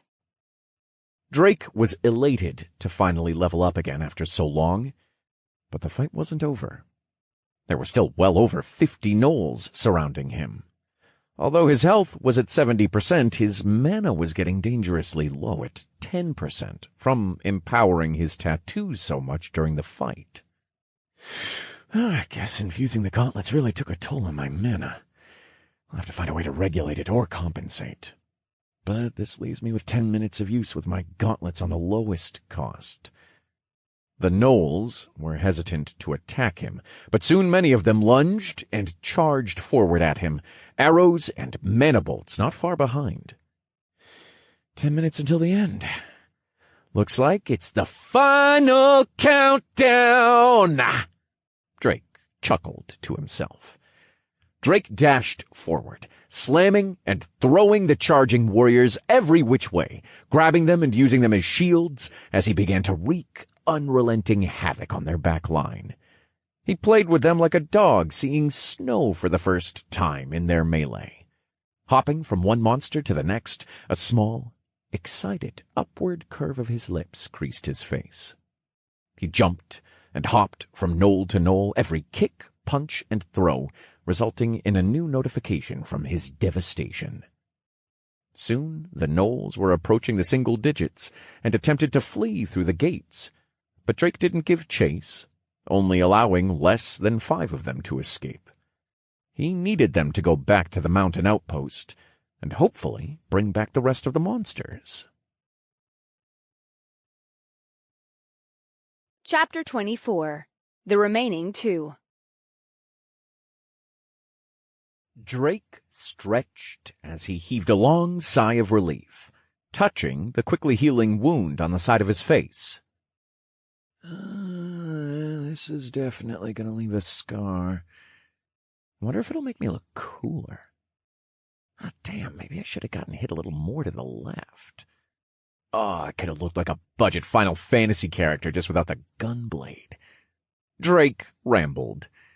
As Drake grumbled to himself, he began cleaning up the camp, moving bodies, deconstructing broken tents, putting out things that had caught on fire from breaking and falling into fire pits. He continued cleaning, looting and rearranging the camp, checking the gates every so often to see if an army of gnolls was marching on his newly obtained base. The day progressed, and once Drake finished cleaning up, he sat upon the wooden wall with a canteen and a pot filled with food, his feet dangling off the side as he went through all the new, shiny things he picked up from his squad commander. Drake started with his status. After the last fight, he needed to start distributing his free points. Drake Wallen. Race, human. Tutorial alias, shot. Class, unique mage and warrior level 9. Vitality, 189. Strength, 188, 20. Dexterity, 156, 70 plus 10%. Intelligence, 307. Wisdom, 172. Endurance, 106, 5. Free points, 84. Skills, Mana Bolt, Heavy Strike. Titles, First Blood, 2 versus 1, 1 versus many, Monkey Slayer, Living on the Edge, Close Call, Dead Man Walking, Dual Class, Punching Up, Improbability, Rounded, Dog Hater, One Man Army, Dog Killer, Battle of Attrition. Drake played with the spoon in his mouth as he mulled over where his points should go. He hadn't been lacking in strength in the last fight, but didn't want to stop allocating at least some to it. And then there was his dexterity. It had already passed the 200 mark, technically, but he wanted the base stats to be more even. And his endurance stat was lagging behind. He simply didn't have enough points to go around. He leaned back, staring into the sky, his spoon playfully bobbing up and down as he thought aloud. I'll bump my Vite to 200 since it's so close. Same with Int to 350, so that leaves me with 30? Yeah, my wisdom's fine for now, so the rest can go into strength, dex, and endurance. Drake mumbled through the side of his mouth. Eventually, he put 15 points into dexterity to get it to 171, and then 15 into his strength to bump it to 203.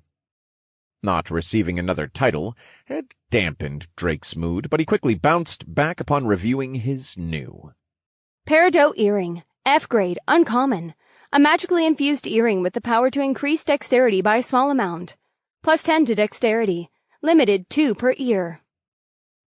Drake scoffed a bit at the description. 10 to a stat was small? And aside from the 2 he'd gotten from the commander, he'd found 2 similar rings. Peridot ring, F grade, uncommon. A magically infused ring with the power to increase dexterity by a small amount. +10 to dexterity. Limited 2 per hand. Drake had already slipped on the rings, which, when filling all his slots, gave him an extra 40 dexterity that his status reflected beside the stat. It was a nice, small boost, if he said so himself. He had also looted a massive amount of skill stones and sub-tree stones from the past couple battles, and they were quickly taking up a good section of his inventory. Thankfully, he had gotten another pouch from the squad commander, Noel. There were also the 2 scimitars as well, but they weren't very impressive, and only uncommon grade with no stats. But the greatest haul of the day were the things he found while cleaning up the commander's tent. Tyrant's fire oil, F grade, uncommon. An extremely flammable liquid from the abdomen of the tyrant ant. It can be used raw or as an ingredient for more elaborate explosives. Drake kept the fist-sized flasks of the stuff inside his inventory, worried they might somehow catch fire. Earlier, Drake had only been seconds away from the stockpile igniting when a tent had abruptly caught fire. Luckily, he had been inside looting as it happened and saw the reddish liquid, honestly thinking it was alcohol. Imagining the pile catching fire when he'd been so close by made him shudder. Shaking away his thoughts, he looked into the distance again, waiting for a sign of more gnolls. But, for the rest of the day, none had come. Drake was honestly okay with it, as he had been going non-stop for the past 5 or so days without much rest. Drake reinforced the gates with spare rubble from the camp, ensuring that it wouldn't be easily opened from the outside, and made his way to the sole tent left within the camp.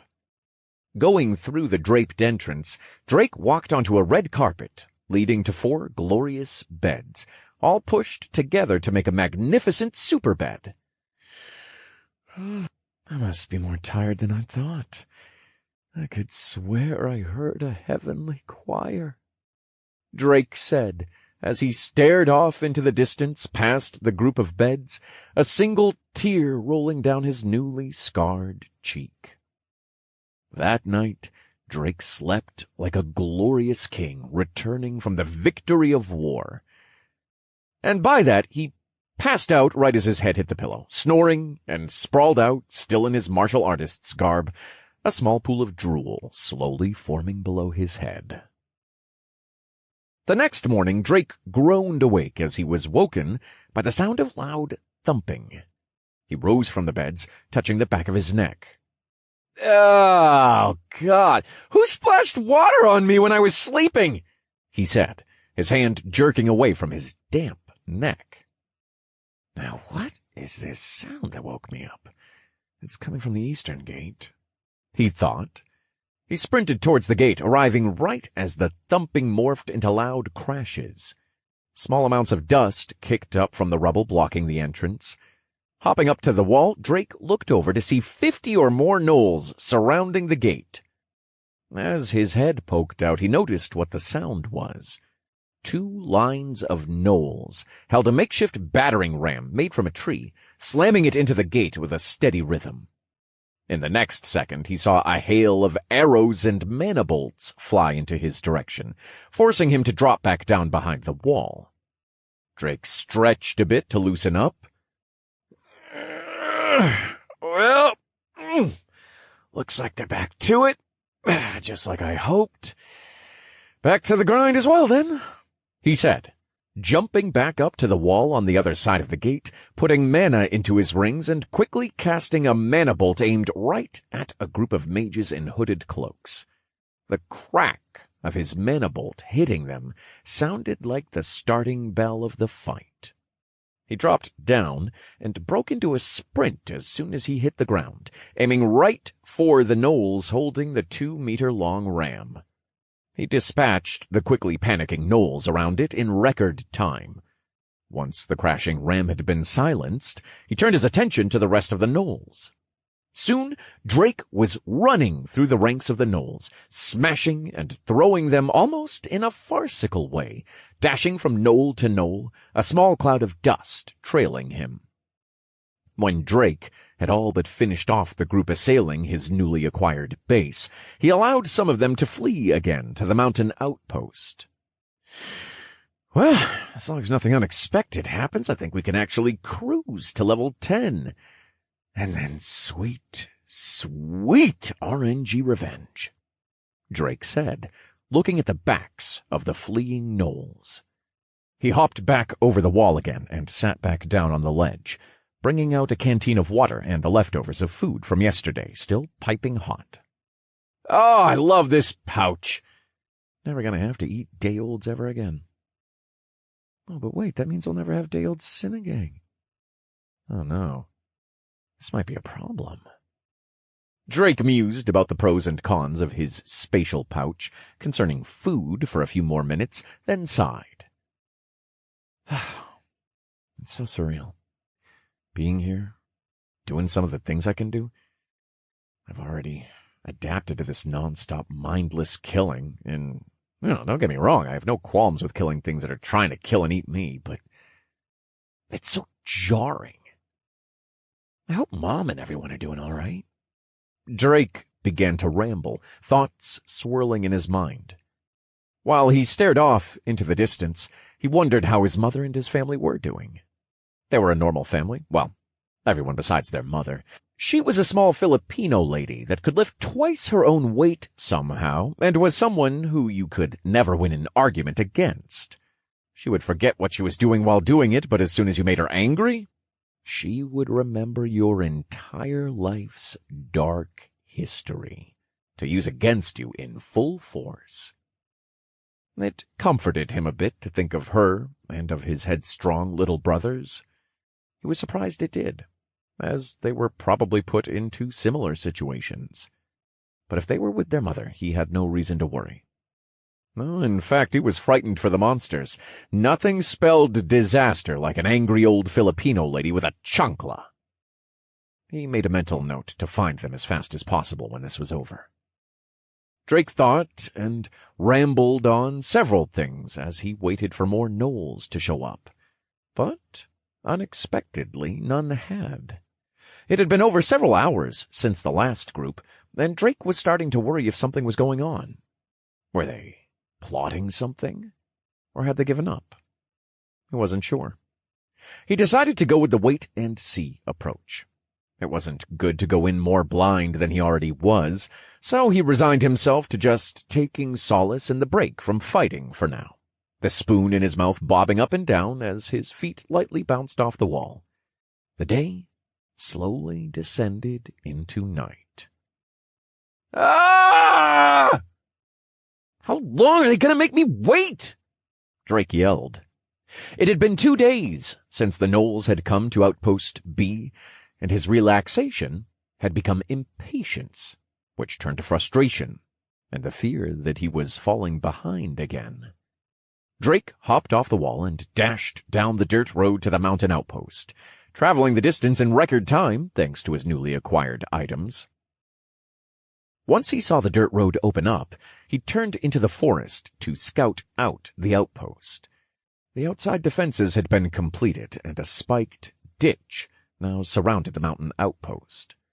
For an hour, Drake stayed in the forest, watching the gate for anything, but nothing was coming or going. He was certain there were still gnolls inside, since rangers remained stationed on the towers. Drake wasn't sure what had changed, but decided to go check on his dummies in the meantime, reminding himself that he should hold on to the gear. Drake scoured the part of the forest he knew he had set up the dummies in, but couldn't find a single set of armor. Someone had taken them. Those bastards! Even took my poor buddy Charles. This is unforgivable, Drake shouted in faux outrage. He had hoped the dummies would keep the gnolls a little on their toes, since they knew he had set them up, possibly even keeping up the illusion that he was still in the forest.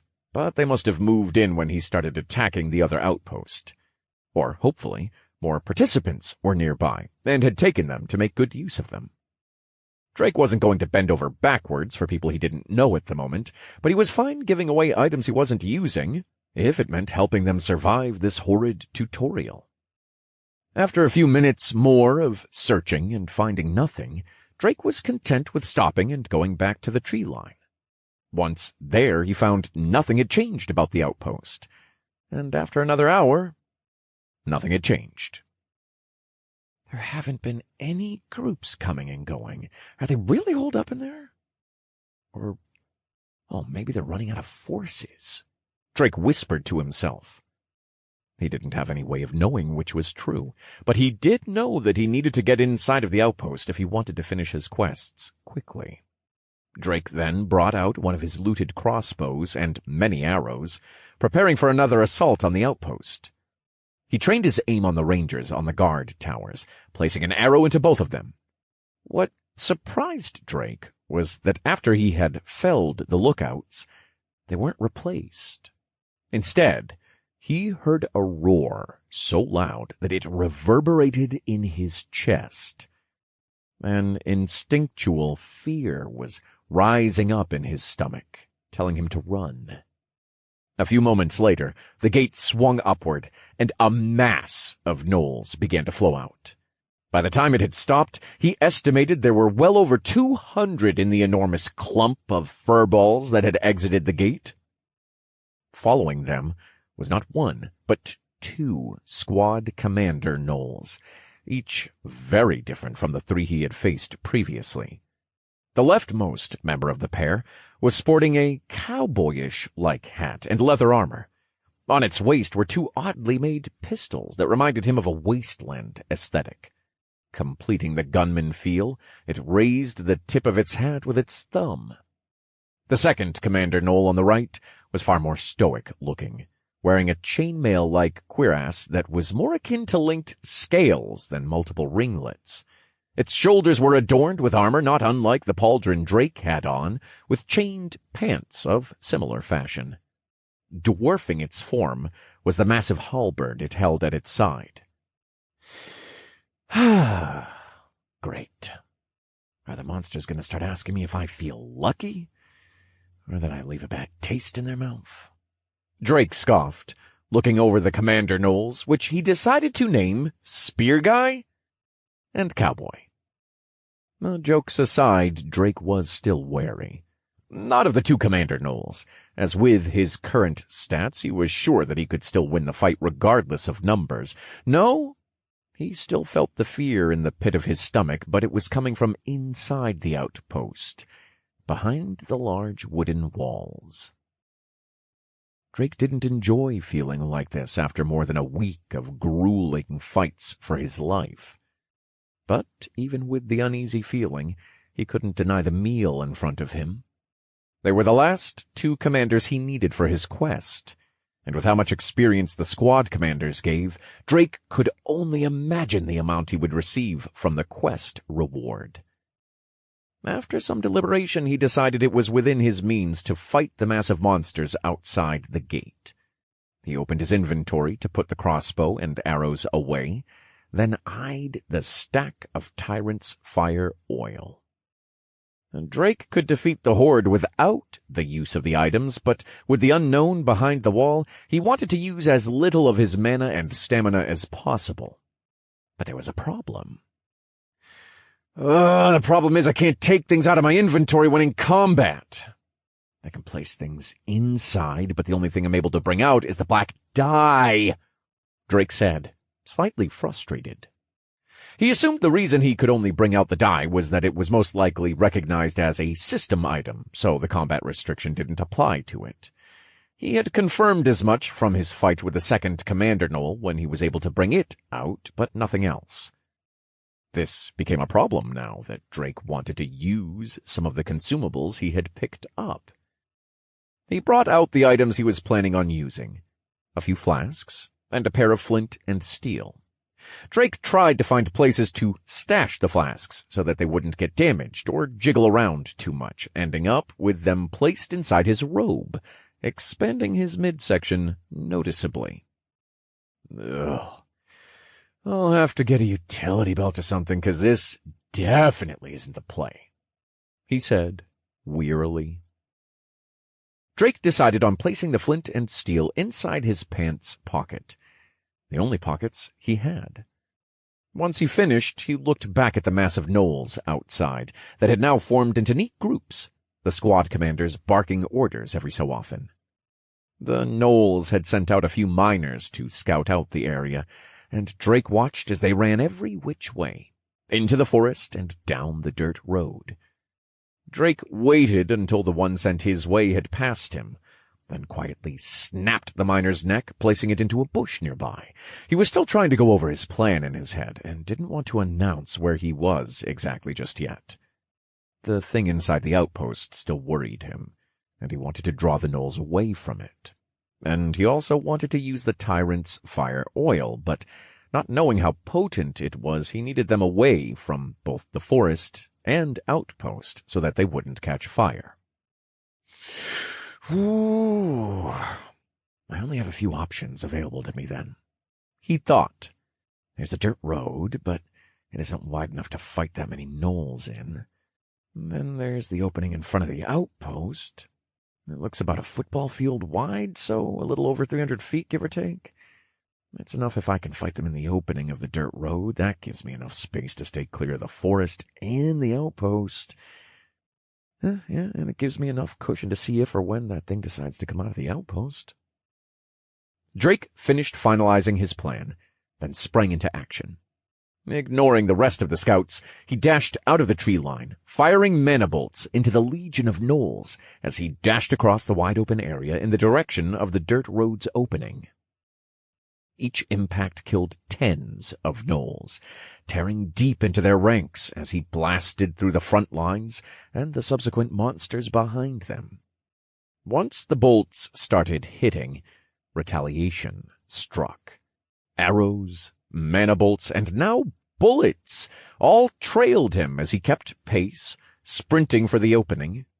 The two squad commanders howled in anger, barking orders to the legion, marching them forward in a thunderous charge toward Drake. Drake continued to fire mana bolts as he got to the mouth of the dirt road. He pulled out the first flask of Tyrant's fire oil and uncorked it. A pungent smell, the combination of gasoline and cementing tar, started filling his nose. But he had no time to be distracted, and began pouring the liquid on the ground beneath him as he ran back into the dirt road. Once he was a comfortable distance from the smelly oil, he took out the flint and steel, waiting for the gnolls to funnel in. Drake was sorely disappointed when only a handful of the gnolls stepped onto the oil-soaked ground before they stopped and sniffed the air, noticing the smell. But it wasn't all lost. Drake gazed back at the halted gnoll legion, only to smile as he saw they were being pushed forward, regardless of their reluctance, by the ranks further back still charging forward. The gnolls in the front tripped and fell over one another as they tried in vain to hold back the flood of charging gnolls behind them. He smiled and lit the oil trail. "Time to put the shrimp on the barbie!" he shouted gleefully.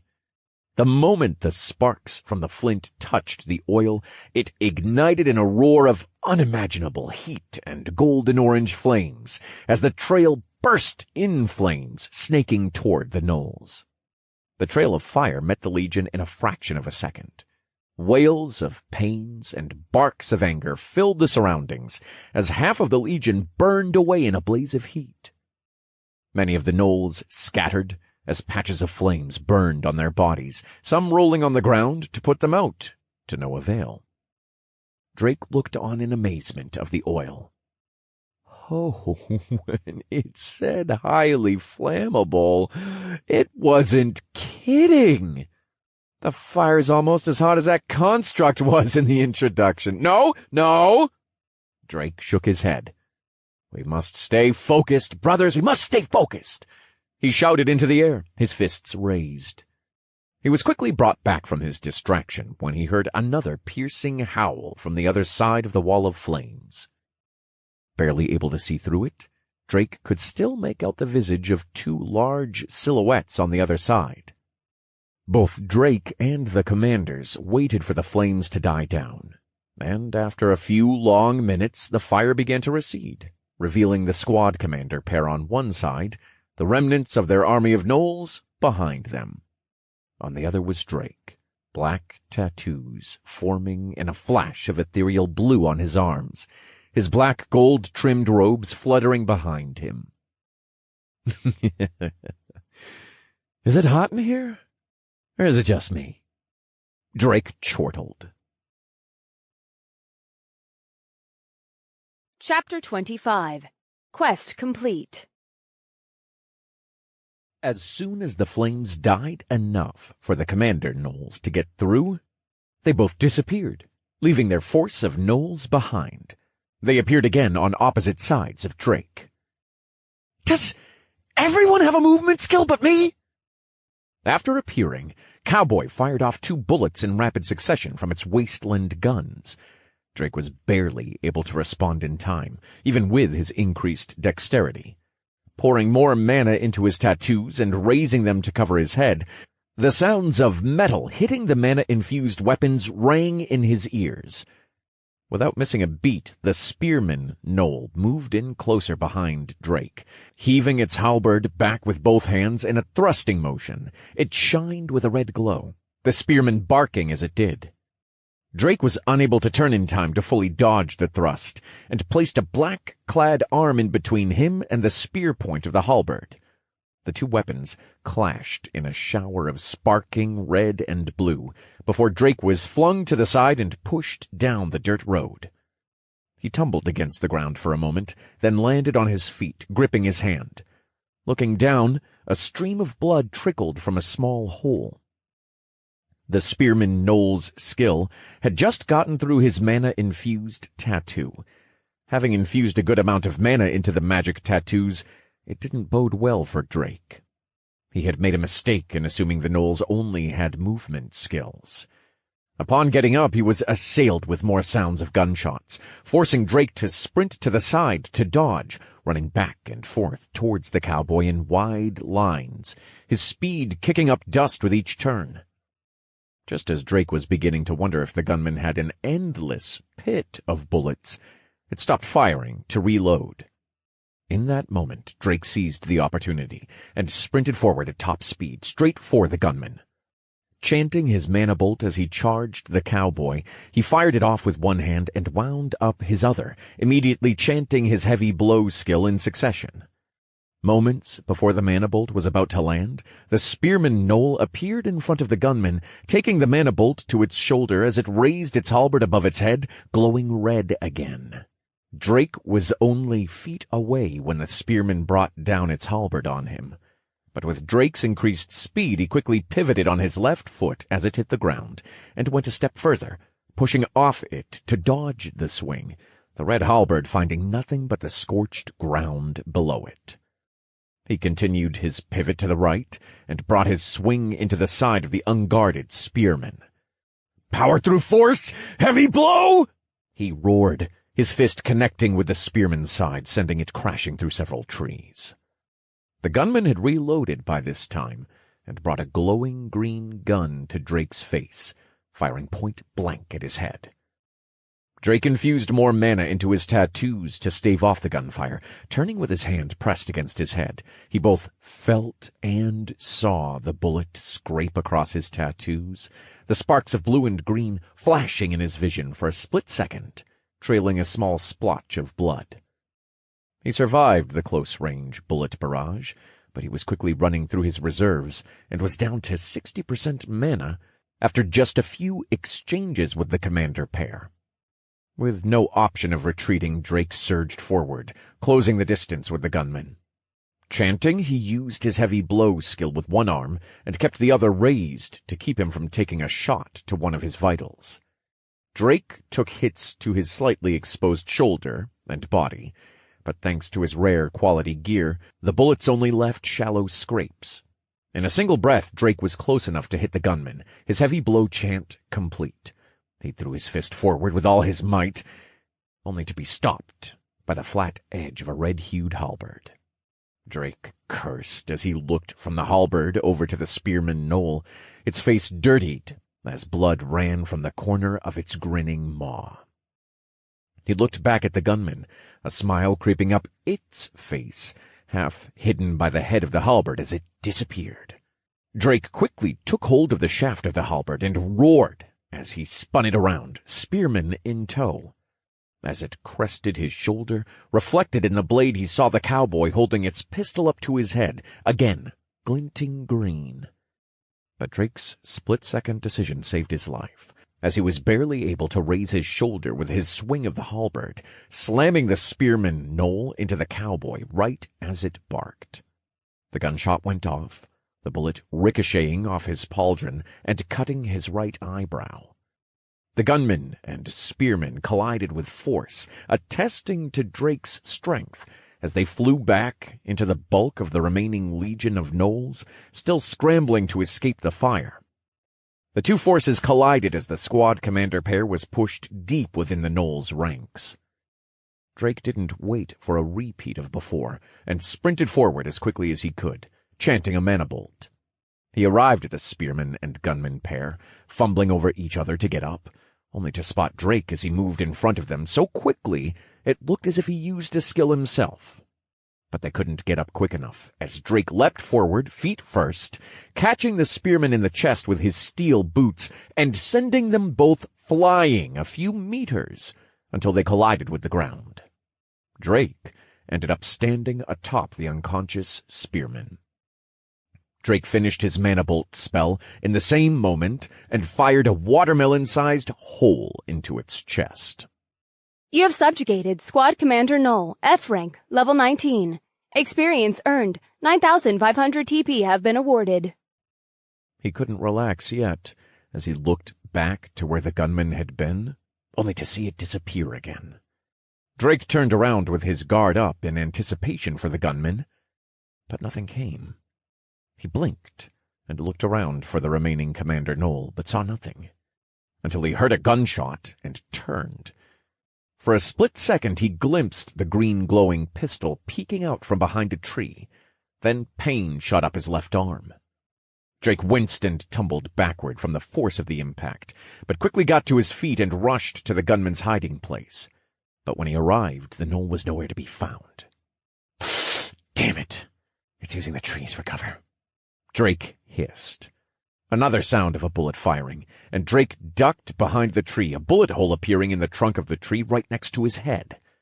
Drake looked wide-eyed at the smoking hole, surprised it could penetrate the large trunk. But it didn't take long for Drake to compose himself and start running through the forest, doing his best to keep moving and use the trees to at least obscure himself. Upon touching his right eyebrow, he discovered the bleeding had stopped, but not before his eye was crusted shut with blood. The gunshot on his leg had been hastily bandaged with fabric from his pants to stem the bleeding, but blood was still seeping through, albeit far more slowly. Gunshots forced Drake back behind the trees, a game of cat and mouse ensuing. Each bullet barely missed Drake or hit just accurately enough to cut through his armor. He desperately needed to end this game soon. There was no telling when the other gnolls and the mystery monster would decide to show up. Then an idea popped into Drake's head. It was a gamble, but Drake was willing to give it a shot. He quickly took off his martial artist's garb, losing its stats and breaking the set bonus. He placed them on a bush where they were partially obscured. Then he dashed out from behind the bush as a gunshot rang out, kicking up a bead of dirt behind him. He stopped once he was a little bit away from his garb and waited, peeking his head out and doing his best to listen. A moment later a gunshot rang out, and Drake saw the flash of a barrel. Then it disappeared, and a gnoll materialized in front of Drake. Drake smiled at the gunman as it looked at him in sheer terror. "Hide-and-seek is over, mutt! Power through force! Heavy blow!" He howled, almost laughing as he brought his skill-infused fist right into the side of the gunman's head, hooking it down into the floor of the forest. You have subjugated Squad Commander Noel, F rank, level 19. Experience earned. 9,500 TP have been awarded. Quest complete. 5 of 5 Squad Commander Knowles subjugated. Accept rewards.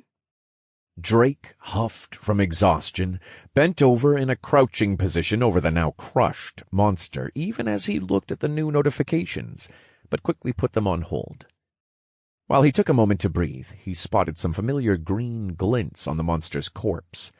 It had 4 of the same accessories as the one from Outpost B. Did that mean the other one may have them as well? Drake quickly scooped up the accessories and the stone and void pouch that appeared next to the body. After he ran to grab his garb, noting a new small hole in its back, he ran back out of the forest. He was greeted by the remnants of the Knoll Legion about to bear down on him. Drake looked over his status. He was at 60% health and 20% mana and stamina. He needed to clear out the remaining gnolls so he could recover unnoticed. But before that, he wanted to check on something. Drake returned to the body of the spearman gnoll, and just like he had hoped, there was some sparkling loot waiting for him in the form of red earrings and rings. Ruby Ring, F grade, uncommon. A magically infused ring with the power to increase one's strength by a small amount, plus 10 to strength. Ruby Earring, F grade, uncommon. A magically infused earring with the power to increase one's strength by a small amount, plus 10 to strength. Drake smiled as he read the descriptions and placed them into his pocket instead of his inventory. He wasn't out of his fight yet, and if he wanted to switch out his accessories, they would have to be outside of his inventory. As he looked around, he saw many of the gnolls still racing towards him in a wild rage, but some strays were fleeing back to the outpost. Drake watched the fleeing gnolls as a foreboding feeling started to creep into the back of his mind, but he had other problems now. He raced with all his speed to meet with the remaining gnolls charging towards him in an instant and went to work. As he annihilated the leftover ranks of the gnolls, he reflected on the feeling from before. A loud howl reverberated over the field, the loudest and deepest one he had heard yet. The gnolls around him suddenly held looks of abject fear as they began to scramble, fleeing in all directions. Drake's gaze remained fixed on the gate, glancing at his status gradually recovering, but not nearly fast enough to reach full before the sight of a truly monstrous dog lurched out of the outpost's gate. Drake was left wide-eyed and mouth agape as he only first saw the head of the beast wearing a type of miner's cap. Next he saw the shoulders and arms as it had to crawl through the gate to fit. "Oh, you're a big fella, aren't you? Oh, God!" Drake quickly became even more surprised as the full body of the monster emerged and stood up. It almost came up to the outpost's walls, nearly reaching 15 feet high. Dirt stained its large blue overalls. In its hands was a pickaxe to end all pickaxes. On its side, attached to its belt, an unlit lantern. It looked down at the fleeing gnolls and picked them up effortlessly. It growled in disappointment as it hurled some into the forest, crossing the distance of a football field. Others it stomped and crushed, killing a majority of the remaining gnolls that had tried to flee into the outpost. Then the beast glowered down at him, and Drake began to shake with a grin. He didn't smile at the fact that the beast had noticed him, or that he had to fight this behemoth. Rather, he smiled at the new window that had popped up in front of him automatically. Urgent quest. Defeat the foreman. F rank. Reward. Large amounts of experience, TP, and access to the Knoll mines. Chapter 26. The Foreman. "Hey, big guy! The Rock just called. He wants to know your workout routine to get that swole." Drake said with a nervous chuckle. The foreman huffed as it took several hulking steps forward. Only for a moment did Drake look on in awe at the gnoll's massive size, before quickly looking at his status. He took out 2 more flasks of fire oil, stuffing them inside his garb as he slipped an unlit torch through his obi. He looked at his status, still slowly ticking upwards. It had reached 80% for his health, and a little above 50% for his mana and stamina. It was going to be a hard fight, even if the big lug was a pushover, Drake thought. He stared, standing his ground, as the foreman continued to casually walk forward, its enormous pickaxe resting on its shoulder. The ground quaked under its weight with every step, bodies and dirt visibly shaking. Drake wanted to wait until he absolutely had to engage the foreman to give his status ample time to recover.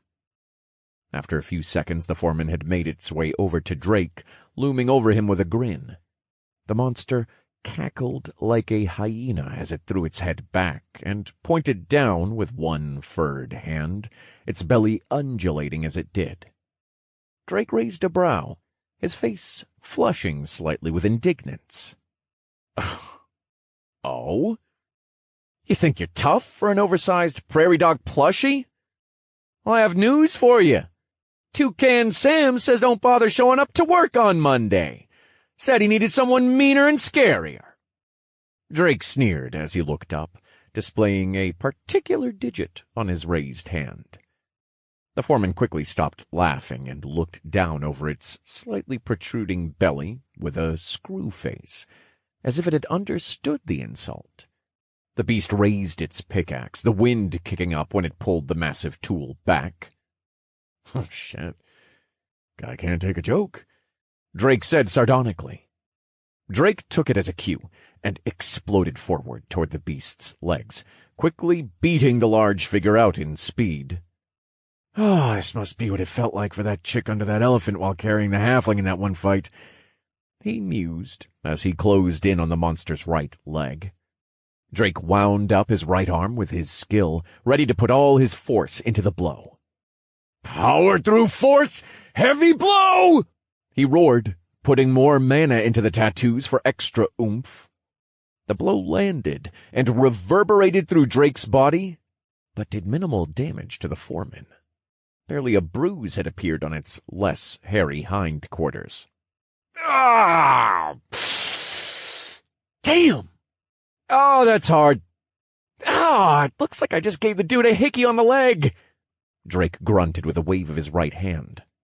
The foreman barked out a reverberating howl, kicking its leg forward to get Drake out from under it. Thankfully, Drake was leagues faster than the monster and moved out of the way of the direct blow, but the great gusts of air pressure in the blow's wake pushed him back. Drake fought the force of the blast of wind, feeling much like a palm tree in a hurricane, but managed to not be flung off his feet. Whew, okay. Plan B. Kill it with fire. He scoffed, pulling out one of the fire oil flasks. The foreman had turned to Drake by this point, anger in its eyes, swinging its pickaxe again, this time in a side sweep much faster than the downward swing from before. Drake ran for the swing instead of the feet of the monster this time, timing it just right to jump onto the shaft of the pickaxe. When the swing was just a few feet from colliding with him, he leapt into the air, planting his free hand into the side of the pickaxe's wooden shaft as he was carried to the apex of the swing. Drake stopped with a jerk as the pickaxe halted right above the foreman's left shoulder. He took a moment to stabilize himself on the pickaxe after the ride to the top, then made a mad dash for the monster's head, jumping off the shaft and onto its shoulder. For several moments, Drake was suspended in mid-air. He used the time to chant 2 mana bolts. The monster looked left to right, apparently searching for Drake. One of the 2 mana bolts hit the side of the monster's face, cratering its cheek. The other struck inside its left ear, a fountain of blood erupting. Oof! I really used the force to thread the needle right there, Drake thought inwardly as he smiled. But Drake wasn't finished, and the foreman certainly wasn't either. The foreman's left hand rose to swat Drake from its shoulder, but Drake was already close enough to its face that he jumped from its shoulder, a tyrant's fire oil flask in hand. He threw the flask with all his might into the side of the foreman's massive head, splashing its left eye and face with the flask as it continued to wail in pain from its ruptured ear. Drake dropped down off the shoulder from his leap, the Gnoll's hand passing over him. But the wind from the passing hand pulled him up and propelled him into a chaotic, spinning freefall. He pulled out the second tyrant's fire oil from under his garb and spread his arms and legs out in an attempt to stabilize himself mid-air. He managed to get his bearings well enough that the blur of shapes focused sharply, giving him enough time to uncork the flask and throw trails of oil all over the monster on his way down. A breath later, Drake hit the ground with a crash, the ground indented beneath him. He looked up at the still flailing gnoll as it gripped its head with both hands, shrieking and howling almost like it had become a banshee. The sound's rising pitch split Drake's temples in a migraine. Drake had to cover his ears as he sprinted away from the beast in search of any remaining flames from the previous battle. Not far away, he stumbled upon a still-burning corpse and pulled the torch from his obi, lighting it and turning back to the flailing beast. Drake was only able to run so fast with the flickering torch, afraid it would snuff itself out in the wind if he went full speed.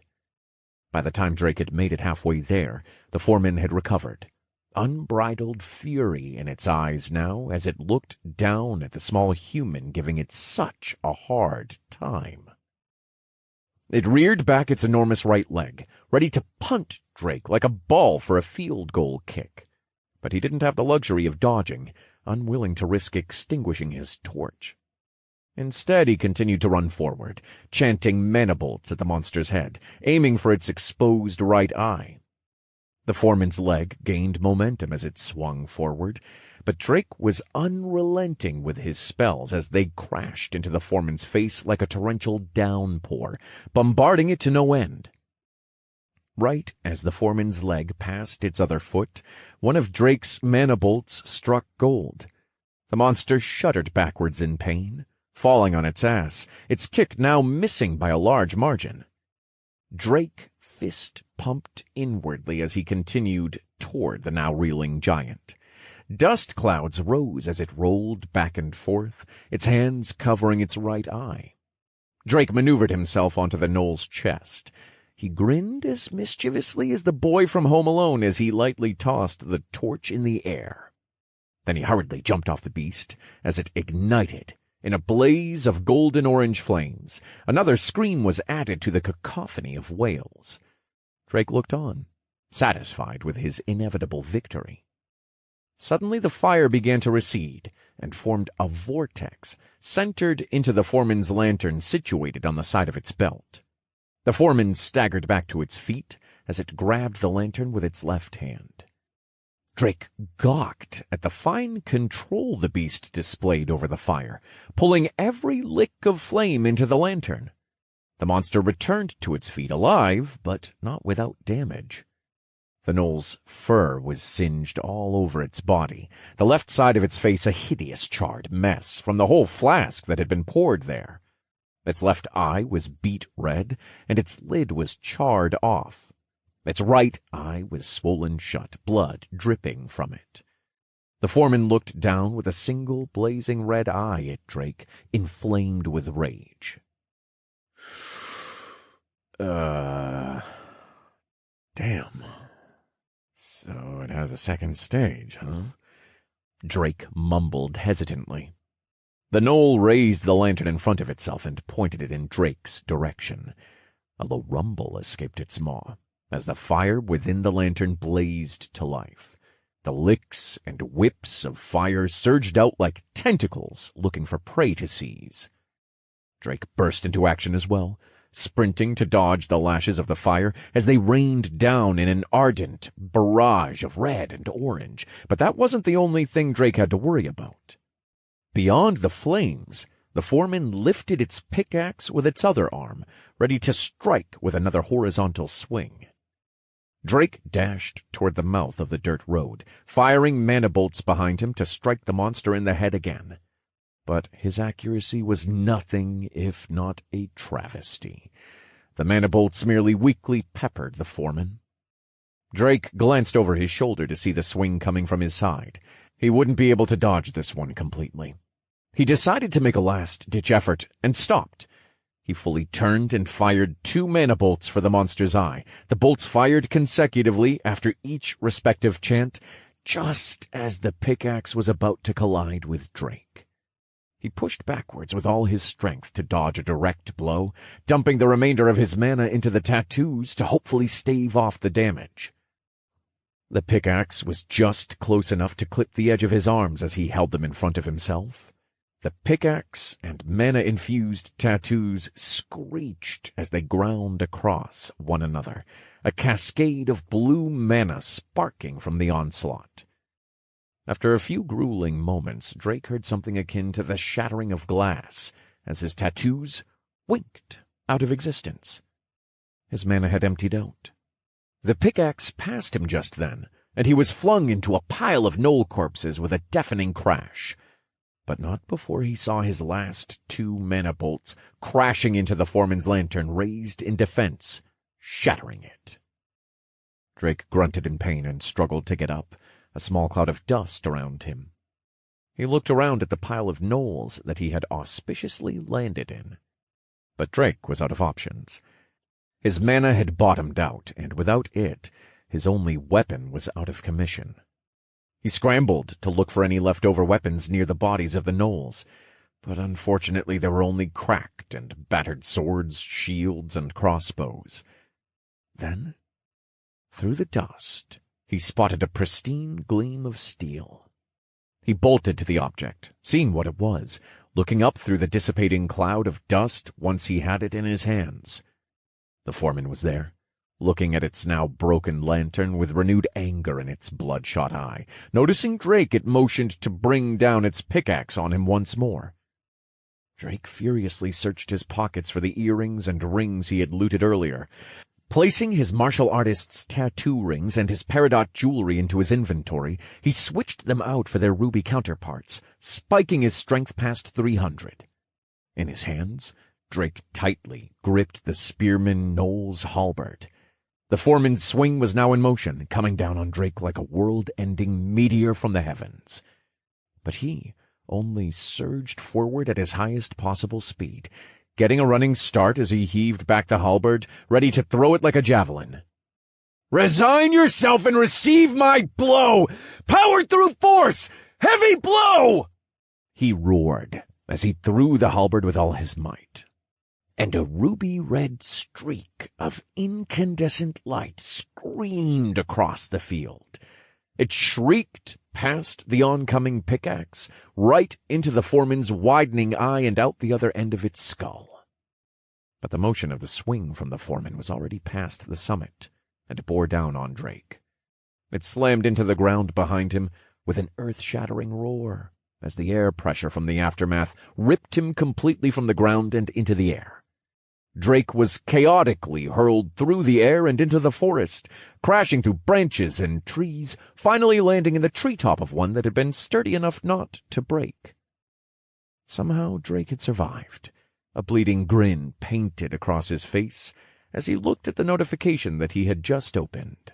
You have subjugated the foreman, F-rank level 21. Experience earned. 10,000 TP have been awarded. Urgent quest complete. You have defeated the foreman. Accept rewards, yes or no. You have been awarded experience in 25,000 TP. You now have access to the Gnoll Mines. Congratulations, you have reached Mage and Warrior level 10. 28 FP have been awarded. Fuck yeah! Oh, take that! You stupid little prick! Oh!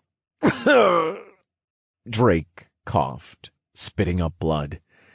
Soon his coughs became hysterical laughter as he limply lay in a tangle of branches and leaves. Chapter 27. And to the victor go the spoils. Exhausted, Drake waited in the tree for several minutes for his battered and broken body to mend. And thankfully he hadn't lost any limbs in his crash landing, making it only a matter of time until he was mobile again. After what seemed like an eternity of going between his status and his awaiting quests, Drake was finally healthy enough to untangle himself and drop down from the tree. He wanted to go over his notifications and level up, but there were too many things to do beforehand. Drake took his time going over the battlefield he had been thrown from, making sure to grab any remnants of loot he could find. Unsurprisingly, he couldn't fit the foreman's enormous pickaxe into his dimensional pouch. Both it and the foreman were so large he had no way to move them. But not everything on the foreman was unlootable. It looked like the loot spawned after it had crashed to the ground, so he didn't have to search all over to find it. Drake picked up the skill stone, somewhat surprised. Skill stone. Fire. Rare. Unlocks a random skill from the fire tree. Requires 1 open skill slot in unlocked main class tree. It was the first skill stone he had picked with some sort of element in the description, and it was for all classes, not just mage. I really need to gather some more info on skills, Drake thought. He moved on to the next thing laying on the ground next to the foreman, a backpack. Medium dimensional sack. F grade. 50-slot dimensional space bag. Requires 1 open inventory slot to be equipped. Stores non-living items in current state indefinitely. Drops on death.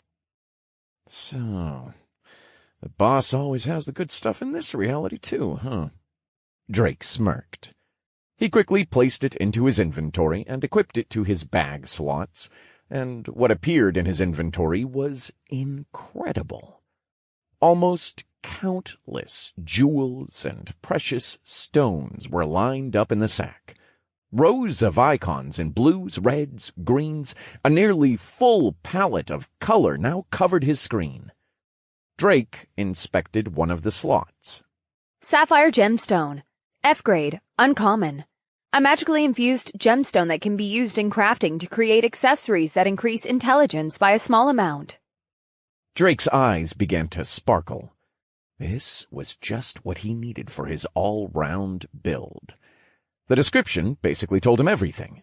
This was confirmation that crafting was available and that it could buff his stats. If he could find a way to learn how to make jewelry, he could create some much-needed boosts, giving him explosive jumps in strength. His options in fights would open up, allowing him to cover some of his blind spots. Drake was about to scream in happiness, but remembered that there was still so much to go over. He checked if there were any more gnolls in the area, but it looked like the foreman had either killed or scared off the remaining ones. He began to make his way to the outpost, slipping on his martial artist ring tattoos and exchanging his strength accessories for his dexterity ones. When he finally reached the gate, Drake was amazed at what he saw. It was really more of a fortress than an outpost, and completely dwarfed Outpost B. The outpost covered a large portion of the mountainside, even stretching a fair distance from the side of it. If Drake had to guess, it could have held thousands of individuals here at any given time. There were still fires lit throughout the outpost, as well as tents still erect. Drake looked around, but saw no movement outside of the wind rustling things here and there. He cautiously entered and looked back at the wall, seeing the wooden staircase spiral up to the guard towers where oh so many gnolls had met their ends. Drake then eyed the pulley that held the gate up and made his way to it. Turning the mechanism so that the gate swung shut, he turned back to the outpost, satisfied and excited to see what goodies were left for him. Drake swept through the whole camp, going from tent to tent, deconstructing one after another. Now he scoured the encampment both for loot and any hiding monsters.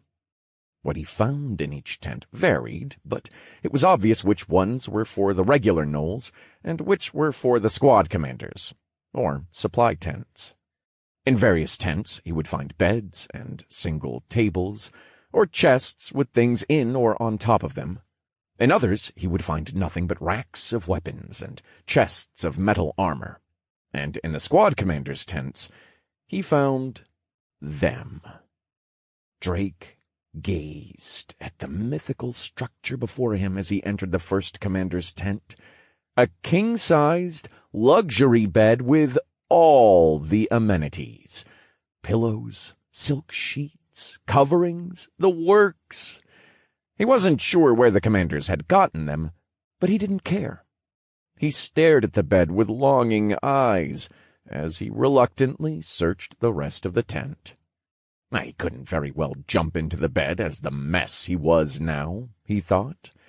Going through the chests strewn throughout the place, he found more accessories, armors, weapons, even some skill stones, but nothing that he didn't already have. As Drake left the commander's tent, he remembered its position and left it standing. He then finished going through the rest of the outpost, surprisingly finding no gnolls hiding within. Eventually, after hours of deconstructing tents and smothering campfires, Drake found the large entrance to the mines. Drake stood in front of an entrance large enough to allow the foreman into, covered by a large double-sided gate, a smaller, human-sized door to its right. The entire thing was built into the side of the mountain. Swinging the door open, he stared into the dark tunnel. "Hello?"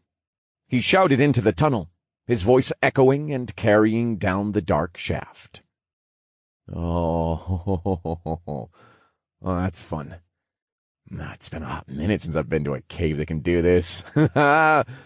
He laughed, his laugh carrying into the tunnel as well. "Where is she? Swear to me!" He shouted again, beginning to curl over in laughter. Oh, it's good. I needed that. All I need now is a black cape, bad mask, enormous wealth, and a butler that knows how to do everything under the sun," Drake said, looking down at his black and gold trim robe. Okay, maybe not the cape. Robe is close enough, I'd say. Drake pulled out a torch from his inventory and lit it with some flint. Then he ventured through the entrance into the mines. He traveled through the mines, his every footstep echoing into the endless tunnels he passed. The mines were an experience Drake had never thought he would have. The sparkling of colorful veins marking the walls, the rails used to push and pull carts littering the ground. Not knowing the source of the sounds disoriented him as they bounced off the endless tunnel walls. To avoid getting lost, Drake traveled in a straight line, passing nearly countless tunnels that branched off from the main mine shaft. He heard the occasional drip of what he was sure was water, and the sounds of footsteps. Or his own footsteps. He honestly wasn't sure. Finally, Drake hit the end, where he found a shack. The sole window lit by a glaringly bright light. Drake knew who this shack belonged to from the size alone. It was the foreman's. Drake entered the shack, pushing open the incredibly large door with all his strength and both hands. When he entered, he only saw a large chest and a practical-looking bed that was large enough to fit the foreman. Drake immediately swarmed to the chest, having to jump up to get in position to open the latch. The chest was at least several feet taller than he was, and many feet wider. As he swung the top off the chest, his eyes sparkled at the sight of the pool of jewels inside. Oh, holy shit! There's enough F-grade jewels here for a lifetime! I'm rich, bitch! He shouted, throwing his head back and his hands upwards before diving into the ocean of shining gemstones. After bathing in the gemstones for a few more moments, Drake swept all of them into his inventory, then hopped out of the chest and onto the massive bed. Whew! All right, this is as good a place as any. I've already swept the camp and looked at the mines a bit. Time to finally get my class upgrade. He smirked as he pulled out a familiar 20-sided black die. Oops. I mean class upgrades, don't I? Drake Wallen. Tutorial alias. Shot. Race. Human. Class. Unique mage and warrior level 10. Vitality, 204. Strength, 211, 20. Dexterity, 171, 30 plus 10%, plus 40. Intelligence, 358. Wisdom, 176. Endurance, 106, 5. Free points, 28. Skills, Mana Bolt, Heavy Strike. Titles, First Blood, 2 versus 1, 1 versus Many, Monkey Slayer, Living on the Edge, Close Call, Dead Man Walking, Dual Class, Punching Up, Improbability, Rounded, Dog Hater, One Man Army, Dog Killer, Battle of Attrition. Chapter 28. Elemental Miller. Drake sat atop the foreman's bed. May he forever not rest in peace, his finger tapping his lips as he thought. Last time I did this, I saved the best for last. I don't think I'll be doing that again. Okay, classes first, then the item quest reward. He shouted triumphantly, raising a fist into the air. Drake brought up his first class notifications with both excitement and trepidation. Congratulations! You have reached Mage and Warrior level 10. 28 FP have been awarded. You have reached Mage level 10. Quest complete. Would you like to accept rewards? Yes or no? Rewards accepted. Please roll for rarity of reward items. Primary roll for main class tree skill stone. Secondary roll for class-specific skill stone. Please roll thrice for class advancement selection. Once you have rolled, you will be presented with a list of classes based on each individual roll. Drake stared at the prompts for a moment, a wave of anxiety coming over him for a few seconds. Just don't roll a 1 for both classes and we're fine. He finally eked out nervously. Drake played with the black die in his hands for a few more moments, praying the RNG gods wouldn't screw him over again. Then he tossed the black die across the bed. The die skidded across the bedsheet, barely turning before it came to an abrupt stop from its disco slide. An 8 was facing upwards. He gazed at the result, just breathing. Okay.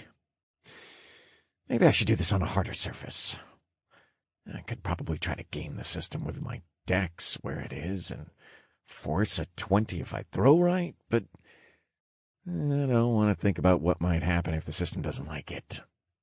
Drake mumbled as he scooped up the die and dropped to the wooden floor of the shack. A moment later, a mote of light dropped a stone in front of him, bouncing on the floor. Drake bent down to pick up the stone and inspect it quickly. Main class tree stone. Force Magician, uncommon. Unlocks the Force Magician main class tree. Requires 1 open main class tree slot and a mage class of level 10 or more.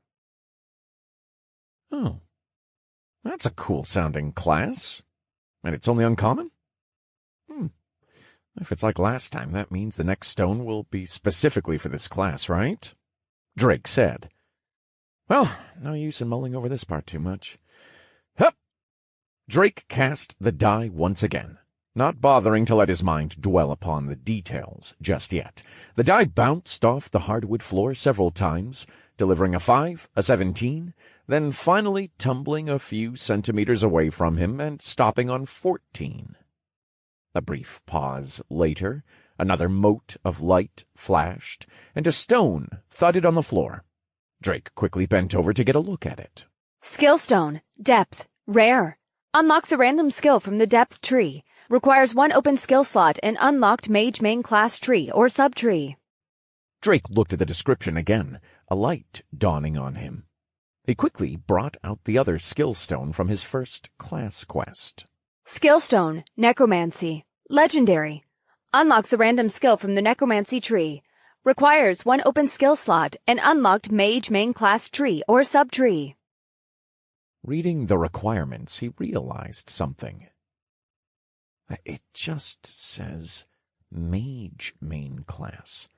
So that's the specific class I'm rolling for? Does that mean I could use these technically without having to use the main class stones I rolled? Drake said aloud. It was an interesting prospect for his remaining class quest reward, but ultimately it would be left up to fate whether he rolled something useful or not. Drake picked up the die again, nervously gripping it in his hands as the moment of truth was now upon him. He breathed deep and steeled himself.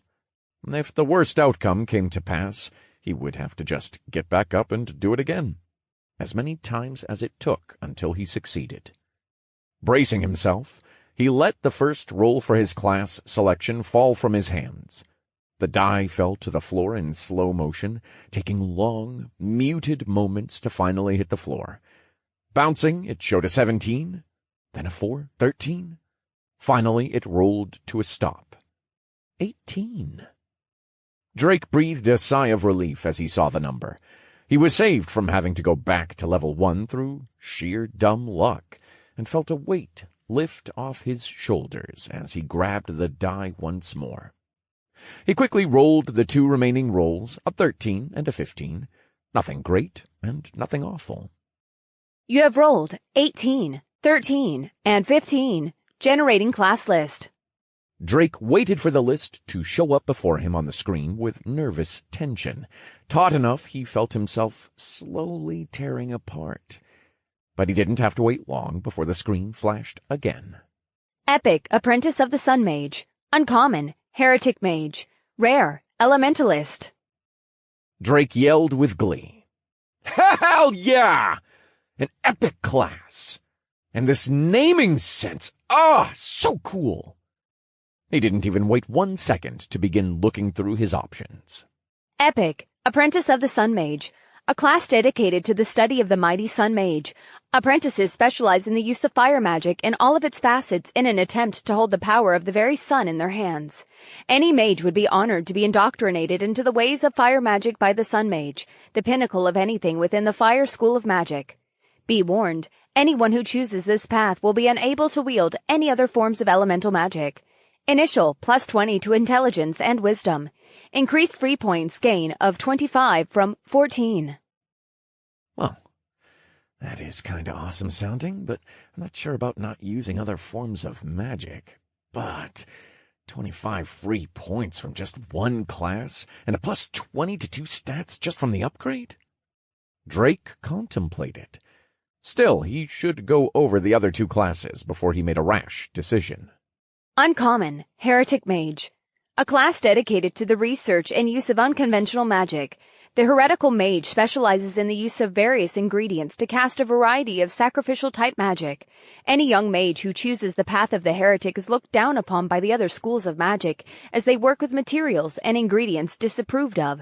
Be warned, those who choose this path will be unable to wield any form of conventional elemental magic. Initial +10 to intelligence and vitality. Increased free points gain of 16 from 14. Yikes. Not sure I would want this class at all. Not being able to use anything but sacrificial-type magic sounds like pigeonholing myself. And again, that's the opposite of what I'm trying to go for right now. Even if specialization is usually more powerful, I would have to go with the Sun God class over this one. I just don't know enough about heretic magic to confidently go with it. Drake thought, nodding to himself for his great insight and rational decision-making, and in no way rationalizing an excuse to pick the epic class over this one. Drake looked at the final class from the selection. Rare, Elementalist. A class that wields the ability to use all 4 of the major elements. Many mages look down upon the Elementalist, as they specialize in various forms of magic and are only able to wield the most basic of spells. They are also unusually weak, as they are unable to learn enough specialized skills to supplement their power. Initial, +15 intelligence and wisdom. Increased free point gain of 20 from 14. This class piqued Drake's interest, and sounded very much like what he wanted as an all-rounder. Being able to use all the elements would increase his versatility, which had essentially been his biggest specialty so far.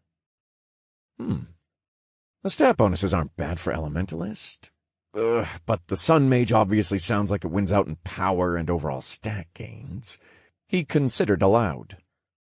Heretic Mage is definitely out, so I have to decide between these two. The Elementalist's description just seems like it's ragging on it the whole time and trying to steer me towards the Sun Mage. But I really don't like the fact that I would be following in someone else's footsteps. But the power to summon a massive fire-like spirit bomb? It's calling to me. Drake grabbed his head in his hands as if his head was splitting. But a versatile mage that can use 4 elements and adapt to a multitude of situations? It has to be that, right? It has to be. Now, there's just too many possibilities to ignore with this class. I'll only regret not getting an epic class just a little. Drake moved to select the Elementalist class, his eyes tearing up each time he glanced at the epic class. "Only a little!" he screamed as he finally selected the Elementalist, and a new prompt was placed in front of him. You have selected Elementalist. Confirm? Yes! Stop making me second-guess myself, damn it! Drake shouted internally. Congratulations! Your mage class has been upgraded to Elementalist. Detection of a secondary class. Your class upgrade has been postponed until you have confirmed your selection.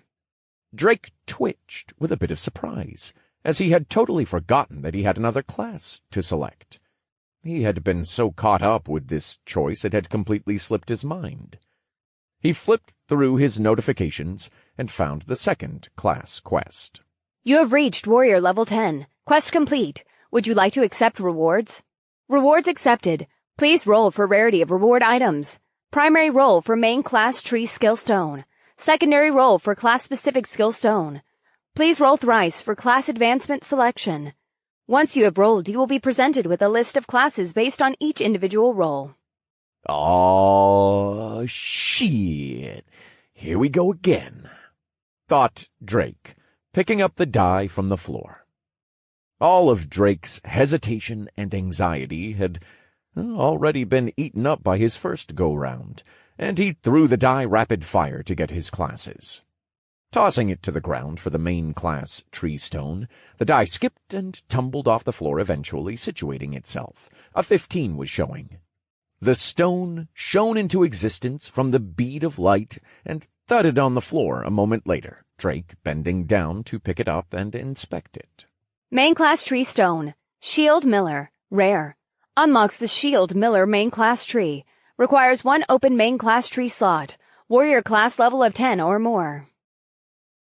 Oh. A tank class. Well, that's a no-go. Too much trauma from games. Always getting blamed for bad pulls and everything going wrong, even when it wasn't my fault. Yeah. Hard pass.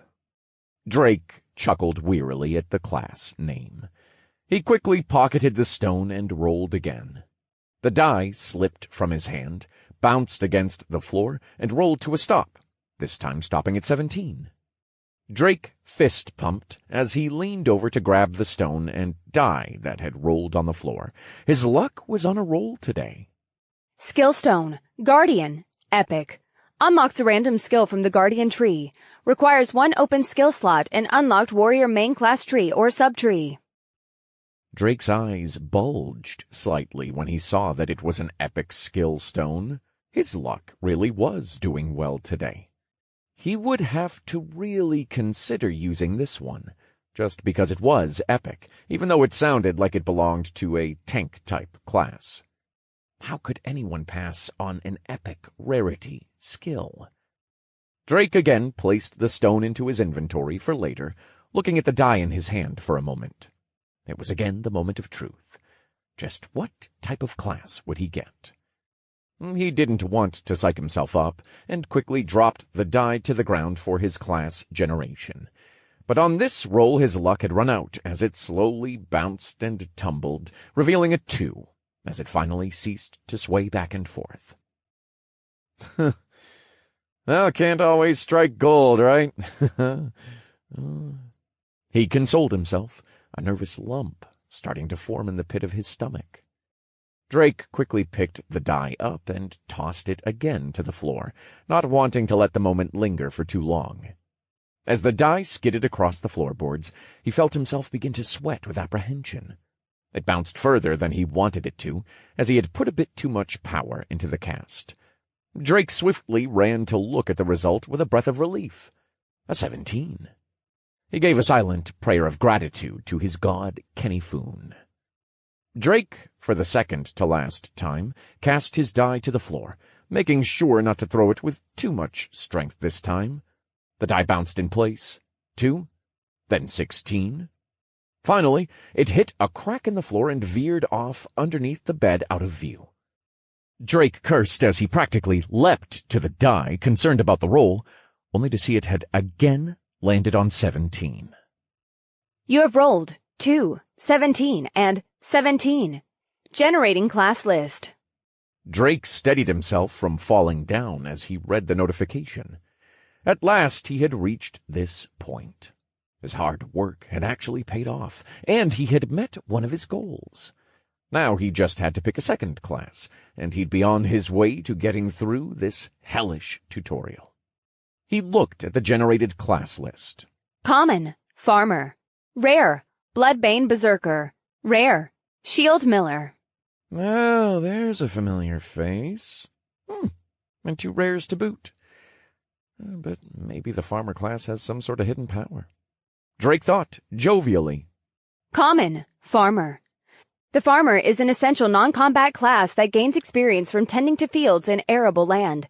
They are typically looked down upon, but are a vital backbone of the infrastructure for any great nation. Be warned, those who choose this path will lose all combat skills and gain a predetermined skill set made for agriculture. Initial, +5 to strength, vitality, and stamina. Decreased free points gain of 10 from 14. Wow. That's actually fairly down to earth. I was honestly expecting it to be a hidden cheat class, like a "through farming I have become the strongest" type thing. Yeah. Drake needled. He coughed, as if to excuse himself to all the farmers in the world that had worked hard, only to be put into these tutorials. He then looked at the next, more relevant class that he would decide from. Rare, Bloodbane Berserker. A class that specializes in melee weaponry to cut bloody paths through their enemies with cutthroat precision. The Bloodbane Berserker is a single-minded fighting specialist that makes use of blood skills to increase their fighting potential to a frightening degree. This is an archetypal fighter class that is seen through the multiverse as a hallmark of frontline fighters. As the core of any elite fighting force, they are both feared and respected. Initial +15 to strength and dexterity. Increased free points gain of 20 from 14. Now that sounds like actual fire. I can see myself as this class already with how I fight, Drake mused, thinking of all the fights where he had basically bludgeoned monsters with his bare hands. But there was still the last class. Rare, Shield Miller. A tank class that specializes in creating space and protecting allies. This class uses its body and massive defensive buffs to push a path forward for itself and allies through the battlefield. The Shield Miller is a misnomer in that it does not technically use a shield. The Shield Miller is a metaphorical wall that stops all aggression in its tracks. They use their bodies to not only defend but plow through their enemies. Initial +15 to vitality and strength. Increased free points gain of 20 from 14. Oh, I like that. Ho, I have totally misjudged you, Shield Miller. I'll admit that I really want to take the Berserker class, but the fact that I have an epic skill stone for this class is really making me biased, Drake said, conceding. But the name Shield Miller just doesn't really hit for me. Then again, it does look like it gains defensive buffs. Oh, and a boatload of vitality from the description. And that's something I really need, considering my fighting style. It just has to be this, then. I have the skill stone already, and it'll cover my faults for having typically low defense as a mage. Drake slapped his cheeks to reaffirm himself of his decision, and selected Shield Miller. You have selected Shield Miller. Confirm. For God's sake, yes! Didn't you just hear my entire monologue right now? He screamed internally. Congratulations! Your warrior class has been upgraded to Shield Miller. Detection of a primary class. Your classes have been combined. Combination class. Elemental Miller.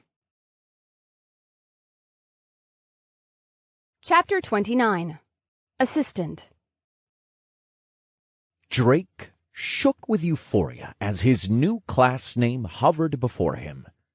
Elemental Miller. It sounded like something from a book. But he was soon bombarded with notifications in his peripheral. It was all he could do to dismiss them. Congratulations! You have upgraded to a new class Elemental Miller. F rank, unique. All basic spells and skills have been removed. You now have access to primary class tree, Elementalist, and secondary class tree, Shield Miller. You have unlocked sub-tree slots, 4 empty sub-tree class slots available. You have gained access to the Elementalist, F rank, main class skill tree. You have unlocked 5 empty skill stone slots for Elementalist, F rank. You have learned how to wield the 4 major elements from your Elementalist class. You have gained passive stats and effects from your class Elementalist, F rank. You have gained access to the Shield Miller, F rank main class skill tree. You have unlocked 5 empty skill stone slots for Shield Miller, F rank. You have learned basic fighting forms and weapon mastery from your class Shield Miller. You have gained passive stats and effects from your class Shield Miller, F rank. You have gained insight into Elementalist, F rank. Proficiency 1 has increased to Proficiency 2. You now have a better understanding of how to wield mana and the 4 elements. Drake's head felt like it was splitting as the notifications flooded in. Knowledge he felt he shouldn't have had was suddenly there, filling in the gaps of his scattered experience. He knelt to the floor with his head in his hands as the torrent of information flooded into his mind, threatening to turn his head to mush. Only after several minutes did the painful experience finally subside. Drake laid face up on the shack's wooden floor, a small bead of blood running down from his nose. I know Kung Fu, he chortled, ignoring his lingering headache. And how to blast things with fire. Nice. He continued to laugh. What in the hell was that? That didn't happen when I got my basic class. Drake slowly sat up, trying not to agitate his pounding head. He wanted to start looking over his new status and such, but he felt he should wait until his head no longer felt like it would explode from new information overload. He backtracked a bit in his notifications to the last thing he needed to roll for. Quest complete. 5 of 5 Squad Commander Knowles, F rank, subjugated. Accept rewards, yes or no. You have been awarded experience. Please roll for item rarity. Drake was fully satisfied from today's haul and events, so he didn't bother getting up and tossed the die from his sitting position. It rolled on the floor until it was out of his vision. After a few moments, the die came to a stop, and a mote of colorful light dropped an item into his lap. It was an egg. A very big egg. The egg was around a foot tall and slightly less wide. It was a clean porcelain color and felt smooth and polished to the touch. Drake turned the object around in his hands and found a large T.A. stamped on the other side in red. Finally done looking at the egg, he inspected it. Territory Assistant Construct Capsule, F grade. A construct AI made by the system for the purpose of helping rulers of newly established territories in budding universes of the multiverse. Disclaimer. The system is not responsible for the race, shape, age, gender, and certainly not the personality your construct will take. Uses. 1. Requires a drop of blood to bind to the owner in monster cores for continued growth and increased capabilities. Oh. That seems a little foreboding. I do like the idea of a builder sim aspect, though. Not that I'm much of a leader. There was that one time in the game where Grumps made me guild and raid leader. But that was only because he thought it was a hassle and didn't want to do it. Drake reminisced. I haven't exactly been a fan of the system constructs so far, but everyone deserves a second chance, right?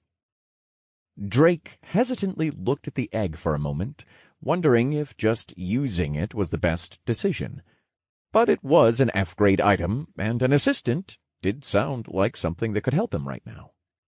He resolved himself and did what he had always seen when someone wanted to summon something. He bit his thumb and smeared it on the egg.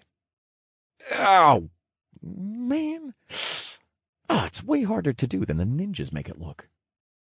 The blood on the egg only sat there for a moment, then seemed to be absorbed into the shell.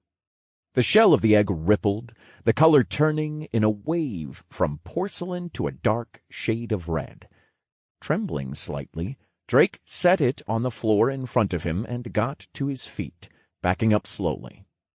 A few more moments later, the egg stopped shaking and began to glow a radiant gold from its center as the shell cracked and fragmented, sending out beams of light. All at once, a large crack split the top of the egg from one end to the other, and the glow disappeared. Drake, unsure of what was going on, moved to the egg. Looking down at it, he waited to see what had happened. "Is it defective?" he muttered with suspicion. Suddenly the egg's top burst open with a pop as something flew out into the air in front of Drake. Out of reflex, Drake snatched the object. Drake grew even more curious as he noticed the feeling of the thing in his hands. It was wiggling and was fluffy. He brought the thing to his face and was astonished as he got a better look at the thing. No, little person. Struggling in Drake's hand was a small human girl with reddish, pointed, furry tufts for ears atop her light pink hair. Please let go! I give it to you up! The girl squeaked out in a voice that sounded exactly how she looked. Her hands were tapping on Drake's, wrapped around her neck. "Oh, shit, my bad!" Drake exclaimed, releasing the small girl from his hand as she fell on her rump on the wooden floor. She squeaked out another short "ow" when she landed, but quickly recovered as she got to her feet in a humph, pointing up at Drake. What the hell is wrong with you? Who grabs a small cute girl out of the air and chokes them nearly half to death, you goddamn gorilla? She shouted, her furry ears and tail pointing straight up in anger. Not only did this dolt almost kill me as soon as I was created, but he ruined what was going to be my clearly awesome entrance. I was going to be all, ha! Then, wham! I have arrived. She continued in a huff, crossing her arms and pouting. Drake was flabbergasted as he watched the small girl. That he could now see was wearing something similar to an anime's Shrine Maiden clothing, act out a little skit right in front of him. He had never seen what it would look like if a live anime gag had been done right in front of him, but this felt like what it would be. He bent down to his haunches. I've been fighting for my life for over a week now. If something randomly pops out of an egg, the least I'm going to do is capture it to make sure it isn't dangerous. Hell, you're lucky I didn't punch you into next week," he said flatly, his eyes void of emotion, remembering the hellish week. The girl looked up at him and opened her mouth to say something, then decided against it, her ears and fluffy tail drooping. Drake began to feel bad, and followed up with, "So, what or who exactly are you? The system text said you were an assistant of some kind?" The girl's ears perked up at the question. That's right! She coughed and paused for dramatic effect, Drake guessed. The girl lightly hopped off the ground and landed with an excessive flail of her arms, like she had done a superhero landing. Lifting her head, she looked into Drake's eyes, and her own squinted. Do not worry! I have arrived! Ha ha ha! I will make sure to guide you through the perils of the universe. I am Nato. She roared, rising to her feet, her hands on her hips, whispering something that sounded like perfect under her breath. Drake did all he could to not laugh at the little girl, Nato, and her routine, obviously stolen from one of Drake's favorite anime. "Okay. Where did that come from, Nato? And that doesn't exactly answer my question," Drake asked, doing his best to hold back his smile. Nato suddenly shook and dropped down to her own haunches, her head in her hands. Whispering incomprehensible words towards the ground, she forced Drake to bend down even more to make out what she was saying. Why did I do those things? It's like I have this urge to spew out the first thing that comes to my mind and act like some cutesy anime girl, but my body rejects it so fervently it is shaking. What is all this useless information in my head about cartoons and video games? With certainty has the system saddled me with some moron? Drake leaned back, a little offended. Hey! They aren't cartoons, they're Japanese animations. There's a difference. Nato lifted her head, her lip quivering upwards in annoyance. That has nothing to do with it! What exactly did you put in my head, you moronic, careless primate? Please, do something to make all the songs in my head stop. I can't even understand them. She screamed. Maybe you should have just killed me, she said, as her whole body drooped again in resignation. Oh, come on. Don't say that, Drake said consolingly, bringing his hand down to pat her on the head. But Nato quickly swiped the hand away, a small dagger appearing in her hand now. Do not touch me, filth! She sneered, pointing the sharp end of the weapon at Drake with both hands. Drake looked at his hand, but there was no cut, so he just ignored the dagger. A little squirrely there, aren't you? He asked, pointedly. That is because I am modeled after a red squirrel, you moron! She answered, slipping the dagger into one of her sleeves. Hey, I get that you're not happy, but cut the shit with the random insults. That tsundere routine is only cute in anime, Drake said, his hand raising above Nato's head. She whimpered and recoiled a bit, seeing the seriousness in Drake's eyes. Understood. Good.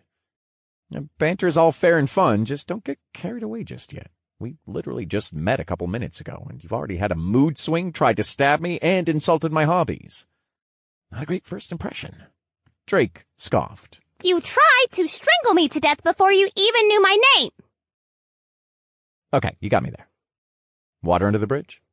Drake said, reaching out a hand for a handshake. I do not think almost killing me and calling you a few names is comparable, but it's not like I can die and leave. We certainly are stuck until you meet a gruesome end, she said reluctantly, raising a small hand to meet him. It's all good. Now, what exactly do you have stuck in your head, and why is it anime, and why are you so mad about it? Drake quickly asked, glossing over the fact she was completely right about him almost killing her. Nato stood up and looked at Drake with dead eyes. Can you imagine having something so ingrained in you that you have no choice but to comply? It feels like an itch I have to scratch, or it will consume me. Oh, so it's like a song that's constantly playing in the background of your head, and when you finally hear the song, you have to sing along, and it's even more stuck in your head, Drake said, nodding his head. No, it is... Actually, yes, that is an apt analogy. Nato agreed. So, if I was to, I don't know, start referencing things from my favorite shows and stuff, you would know exactly what I meant? And why, again, would you know all these references? Nato narrowed her eyes. Yes, I would understand them. And have you not read the fine print on my container? You mean the blood? Yes, the blood, you hairless... She coughed. Yes, the blood. Did you think it was just to bind myself to you? Drake just stared at her, brows raised. Silence was his affirmation. Nato sighed briefly and continued. While the blood was mainly used to form a blood binding between myself and you, it was also to construct a basis for myself, giving me some personality, even if some, if not most of it, is unwanted. She pouted, but nevertheless continued. While also giving me some insight into you as a being. Truly innumerable races exist in the multiverse, each with certain predetermined traits, so it is my job as a territory assistant to subsume some of those traits to better mesh with my new owner and help guide them to flourish, while staying in line with their cultural norms, how they think, feel, and idealize. Is this to your understanding so far? She finished while walking towards the egg's remains and putting it away into what Drake assumed was a personal inventory. Yeah, I'm following. So I'm guessing you have some of my memories, then? Does that mean you know most of what's going on? Certainly, she said haughtily. I unfortunately do not have a perfect recollection of your entire time here, but I do understand bits and pieces. And I can also do this. she said, jumping onto Drake's shoulder. Drake looked on at the small girl as she crossed from his shoulder over to his head. Remain still. This will be the first time I will be penetrating anyone after all, she said with a grin. What do you mean? Drake tried to say, but was silenced by the feeling he had been injected with something, as Nato had somehow disappeared inside his head.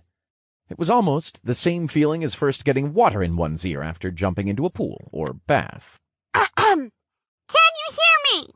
Said Nato, a faint voice inside his head. Oh, I don't like that. What did you do? This isn't an invasion of the body snatchers type deal, is it? Drake asked, slight panic in his voice. No, you dolt. I am able to merge myself with your body so I can better understand your situation, mentally and physically, as well as go through your memories in more detail. I also have the added perk of getting back at you through some means I know you hate, since I understand you so well, she answered. Drake moved to pick up the die he had thrown, a 20 visible as he bent down to pick it up, when her words suddenly registered. What did I say about toning down the insults, and what mean— Wait. No, you can't mean— Drake asked, his voice trembling as he hesitantly began combing his head for what he knew to be there but couldn't bear to confirm. Soon his hands were met with a soft sensation of tufts of fur that pointed upwards, which gave feedback as he rubbed them softly, like a phantom, almost empathic sensation. "Oh, you son of a bitch!" Drake yelled, his voice echoing out of the shack and into the mines. Chapter 30. Fireballs and Roasted Nuts. You get out here right now, you little devil! I'm gonna put the fear of Drake in you! Drake roared, pointing his finger down as if calling out an animal that had made a mess.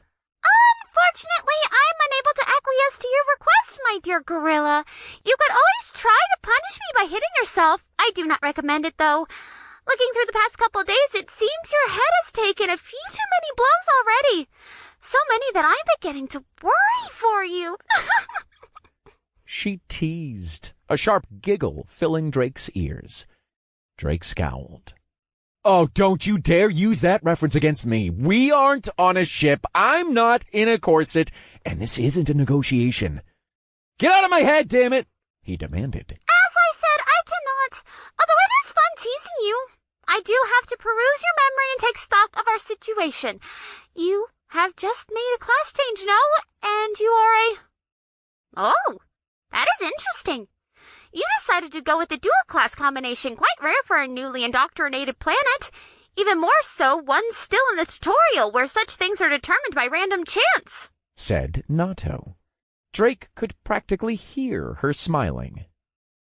What do you mean rare?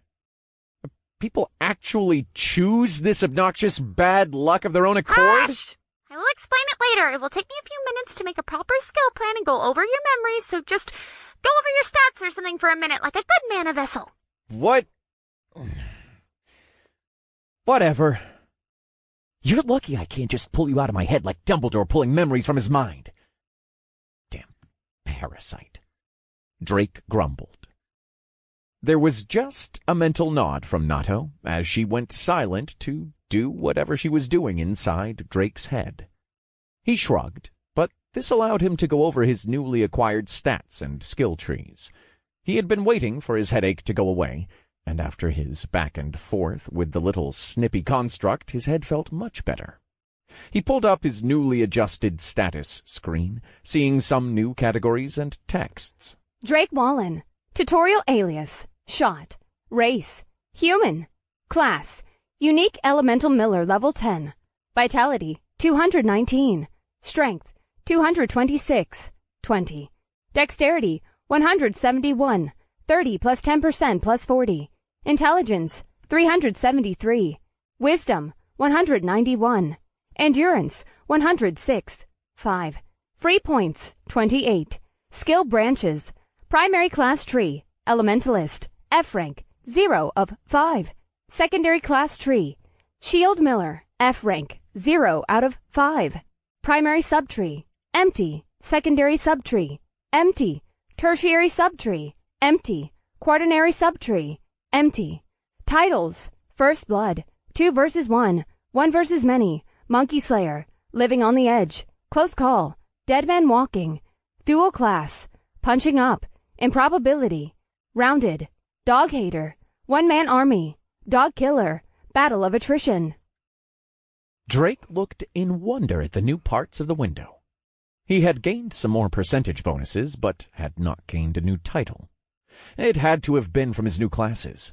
He was also surprised by the other windows that seemed to have not yet been populated.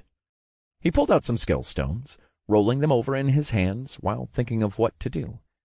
Eventually he decided on just waiting until Nata was done with whatever she was doing, as she had felt like a well of information, despite just being born, or hatched. He shook his head. There was still so much he didn't know, and he now seemed to have someone with answers. But as they were doing who knows what inside his head, he had no choice but to wait. Drake filled the time by going over his new classes, which gave much more detail when he inspected them individually. Elementalist Proficiency 2, F rank, 0 out of 5. A wielder of the 4 major elements. Passive, plus 5% to intelligence and out-of-combat mana gain. Plus 5% wisdom. Active, School of Fire, P2, 0%. School of Water, P2, 0%. School of Wind, P2, 0%. School of Earth, P2, 0%. He was happy to see that he was right, and his new percentage effects were from his new rare class. But there were just so many things to look at. He wasn't sure what the 0 out of 5 was. Just another question to add to the list to ask Nata when she was finished, Drake thought. Then a mental nudge came from inside his head. Out of instinct, Drake looked around, wondering if someone, or had something, bumped him, even though he knew it was Nato. Could she hear him? If that was true, he would have to find a way to separate his thoughts from her. Just another task on his long, long grocery list.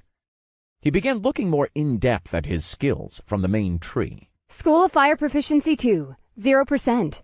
The active ability set to control the magic School of Fire.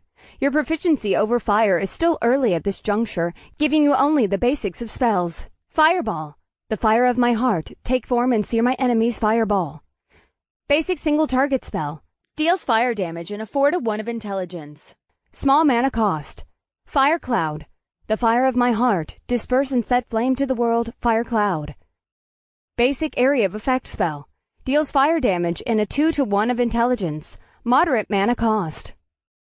Now, that's a lot to take in. And do the spells have to be so long? Memorizing these is going to feel like I'm back in school. But I guess that's just how it has to be. It's called hard work for a reason. Drake sighed. Wanting to test out his new spells, he quickly recovered. Drake closed his eyes, raised his arm, and concentrated to remember the words. The fire of my heart, take form and sear my enemies. Fireball. Drake's eyes opened as he felt the familiar pull of mana from his body as it flowed into the red-lit magic circle in front of him. From a spark in his hand, a fireball the size of his head bloomed to life. Surprisingly, the ball did not move and only hovered above Drake's hand. Even more surprising was that he could feel the heat from the ball of flames, but it did not hurt or burn. Even so, he could tell it was very hot. Magic was a wonderful and wondrous thing, he thought, earning him another mental nudge. What am I supposed to do with this? Drake said, gazing at the hovering ball of fire. Suddenly, he remembered he was inside a wooden shack. He quickly kicked open the shack's door and exited, looking around to find a place to throw the bubbly sphere of intense flames. Unable to decide, Drake just threw the fireball into the end of the tunnel, pitching it like a baseball. It left his hand, sparks trailing behind it as it soared through the air. A second later it collided with the wall in a torrent of sparks and a small explosion of ensuing fire. Wow! Now that is what I imagine when I think magic! A slight breeze from the explosion blew his hair back. Feeling the slight heat on his face, he smiled ear to ear at the aftermath of light and fire. What in the world are you doing out there? A voice suddenly asked from inside Drake's head. Oh, you don't know when you're inside my noggin. It goes without saying I know what is going on. I'm asking, what are you doing? I said look at your stats, not go blow up half the mines. Relax. I'm just fulfilling one of the things every adolescent boy dreams about. Drake grinned. Ugh! Can you be any more of a typical little boy trapped in an adult's body? Hey, I resent that. I totally agree with it, but I would like to state my displeasure in you pointing it out. Also, I like it when things go boom. It brings me copious amounts of dopamine. Drake said, giving another toothy grin. Drake could feel Nato shake her head in some weird way. Are you finally done in there? I have a metric fuck ton of questions to ask. I am, for the most part, done. But I would also like to go over some things. Sure, just come on out. I would like to also go over some things civilly. Fine. Just get out here. There was some hesitation before Nato answered. Really? Yes. Just hurry up. You promise not to hit me? Oh, my lord. Yes. What are you, 5? What do you want me to do, pinky promise? I was born literally minutes ago, and certainly a pinky promise will suffice. Drake placed a hand over his face, trying to wipe away the exhaustion from it. I pinky promise not to hit you. Satisfied? A moment later, Drake felt a pull from his head, much like the pull of mana leaving his body, as a small girl materialized on his shoulder. The next moment, Drake brought his hand up to flick her square in the forehead, leaving a small red mark. Nato quickly covered it with both her hands, tears forming in her eyes. You promised! She shouted. I promised not to hit you. I never said I wouldn't flick your forehead gently. Nato removed her hands, eyes still teary. A small bump was forming in the center of her forehead, almost protruding enough to be called a horn. You call this gentle? She said, pointing at the lump. Drake just chuckled at the still-forming red lump on her head, walking back into the shack with the pouting, huffy Nato on his shoulder. Once inside, Drake hopped onto the foreman's bed so that he could sit down on something mildly comfortable. Nato had calmed down and dropped from his shoulder to the bed, rubbing her forehead at the now receding bump. I can still feel it. She pouted. You'll be fine. You're a brute! A gorilla! A filthy weeb! You're technically part me, remember? Absorbing my blood and all, so that makes you part me, which makes you part weeb. She froze, eyes becoming devoid of emotion as she fell on her hands. Right. I am. Drake laughed again. It was becoming more and more fun to tease the small construct. Oh, well, what did you want to say before I start bombarding you with questions? Drake finally asked, almost laughing himself to tears. Nato slightly recovered and held out a hand. Monster Course. Gimme. She said flatly. Don't have those, Drake said, shaking his head. What do you mean you do not have any? I watched your memories. You have killed hundreds of F-rank monsters. Brutally, I might add. There's certainly no way you have not acquired any. I've never had anything but skill stones drop from monsters. Nato's face paled, and it was now her turn to wipe at her face, trying to remove the exasperation. Of course they do not drop. You have to cut it out of the monsters. They are called a core for a reason. They are inside their bodies. Duh! Drake brought his hand up, his finger primed to deliver another flick, but Nato quickly recoiled, protecting her forehead with both hands. No one told me that, so I don't have any.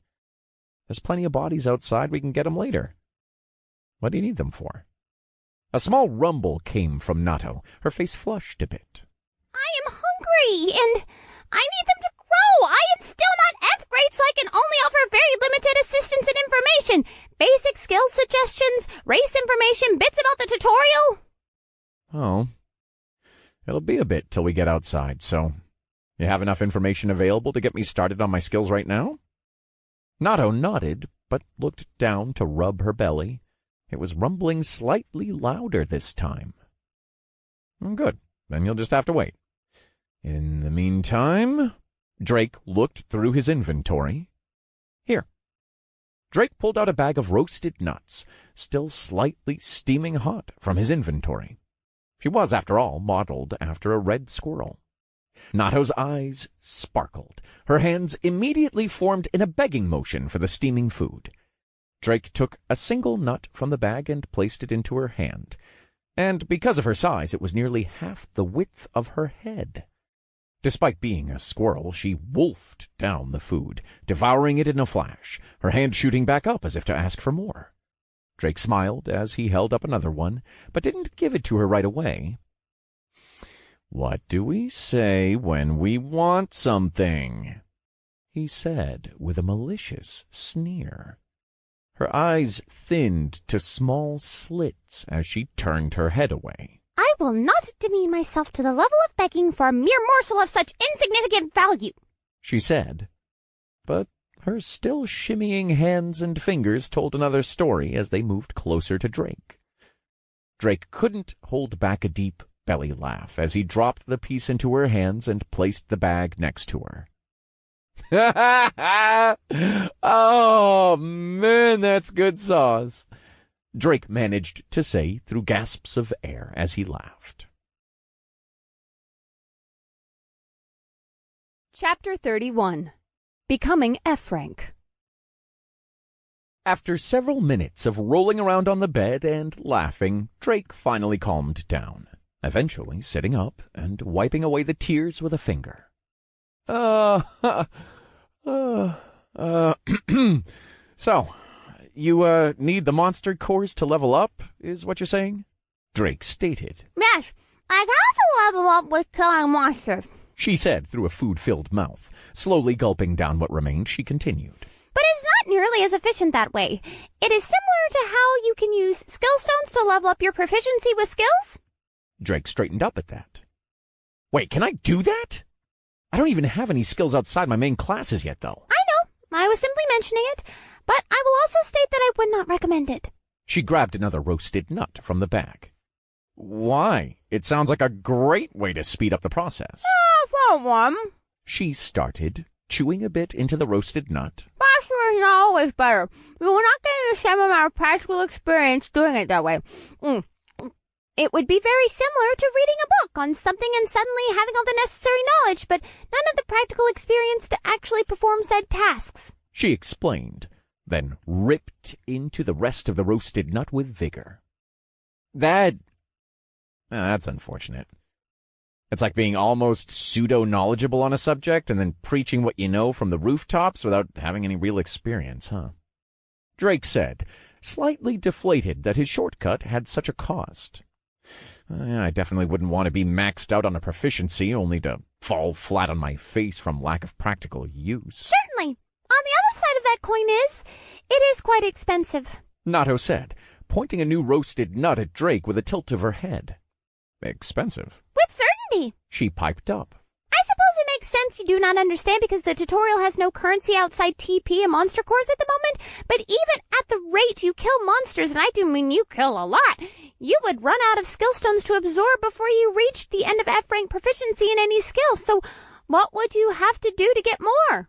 One would have to kill even more, or, buy them? Correct! She cheered with overdone applause, eliciting a frown from Drake. Even if you had enough enough money to buy them or time to hunt them, you would make more significant and meaningful progress just training your skills in the long run. And you would never get past the wall of C rank that way. It would just be too expensive for anyone on a new planet in the multiverse. Only rich kids from higher tier worlds with silver spoons could do something like that, but they understand the pitfall of doing it, so none do, for the most part. Albeit this excludes non-combat classes. Most of the non-combatants utilize monster cores instead, just because it is safer and they are fine with staying E rank. Whew. That is a knowledge bomb to unpack, little lady. Drake whistled. Between nibbles of food, Nato glared. Drake ignored her. So, about my skills? But Nato raised a small hand to stop him. Before any of that, strip. Drake recoiled, covering his body with his hands. What? No! Why would I do that? If I told you, you would not do it. Just strip. She repeated, an insidious grin forming on her crumb-filled face. That's even more reason to say no. Who leads with something like that? Well, they do it in all the anime right before the main character powers up. Do you not want to power up? Well, yeah. But what does that have to do with me getting naked? Those are some nice clothes. I would not dare wish to soil them. Also, bring out the soul and internal mastery subtree stones, she said, moving closer to Drake, holding her hands out for his clothes. Drake stared at the small construct for a moment, trying to discern if she was messing with him. But after a short standoff, he pulled the 2 crystalline stones from his inventory, placed them on the bed next to him, and stood up, beginning to remove his clothes. I'm leaving my trousers on, though. If that's what you're into, Nato said with a roll of her eyes. I'm not enjoying this, he roared, his skin flushing pink. Yes, just give me the clothes already, innocent maiden. Drake scowled before placing his folded clothes in her hands. Nato moved back to where she had left her bag of nuts, placed the bag onto the pile of folded clothes, and raised it all above her head. She then ran a slight distance away, the clothes bobbing up and down almost comically as she trotted along. Eventually she stopped near the end of the bed and plopped down, continuing to eat her food. Okay, you can start absorbing the subtree stones now, she shouted over. Drake's face scrunched as he raised a brow in confusion. Then he grabbed the stones at his feet. I don't like where I think this is going. For a moment, Drake wondered which to use first, but quickly decided to go from left to right. You wish to consume subtree stone. Internal mastery. Common. Confirm? Yes or no? Drake hesitated for a beat. Then, with trepidation, he mentally accepted. A dim light radiated from his clenched hand as it heated up. He could then feel the stone melt and enter his body like a cold saline IV, shooting up his arm and spreading throughout his veins. He shivered slightly as cold and euphoria washed across his form. You have consumed subtree stone, internal mastery common. You have unlocked the primary subtree internal mastery, F rank. Passive effects applied. You have unlocked 5 new skill stone slots in internal mastery. You have unlocked your primary subtree. Internal mastery, F rank, P10%. Understanding and control of your inner energy allows you to go beyond human limitations. Plus 5% to strength, dexterity, and endurance. Oh my God! That felt so weird, but also amazing, he said with a guffaw. Do the next one, naked monkey man! Nato hollered. Drake ignored her jab and moved on to using the next stone. You wish to consume subtree stone, soul mastery, uncommon. Confirm? Yes or no? Drake immediately accepted this time, almost craving the euphoric feeling again. You have consumed subtree stone, soul mastery, uncommon. You have unlocked the secondary subtree, soul mastery, F rank. Passive effects applied. You have unlocked 5 new skill stone slots in soul mastery. You have unlocked your secondary subtree, soul mastery, F rank, P10%. Understanding and control of your inner mana allows you to go beyond human limitations. Plus 5% to intelligence and wisdom. You've advanced to F rank. You have gained the title first of your kind. Again came the cold rush of power as Drake subsumed the skill, much stronger this time. The cold shivers turned to warmth, almost bringing him to his knees, as pressure built in his stomach. The energy bounded and recoiled, searching for some sort of escape. Drake writhed. No longer did he enjoy the energy within. Now he needed it out. He opened his mouth and unleashed a mighty roar, falling to his knees. Then there was a pop. An explosion of black tar and iridescent oil flooded out of him, splattering most of the bed around him. Oh, Tamaya! Nato shouted with glee. That was a big one, huh? I wonder if he's okay. I believe he's alive, since I still exist, but Hesitantly, she looked over at the now naked man lying in a pile of black, smelly filth. I am certain he will be fine. She turned away, biting into another warm roasted nut, her tail and ears wagging with pleasure. Drake arose from the pile of smelly gunk, very unhappy, sticky, and smelly. If looks could kill, the small pink-haired construction would have died many times over.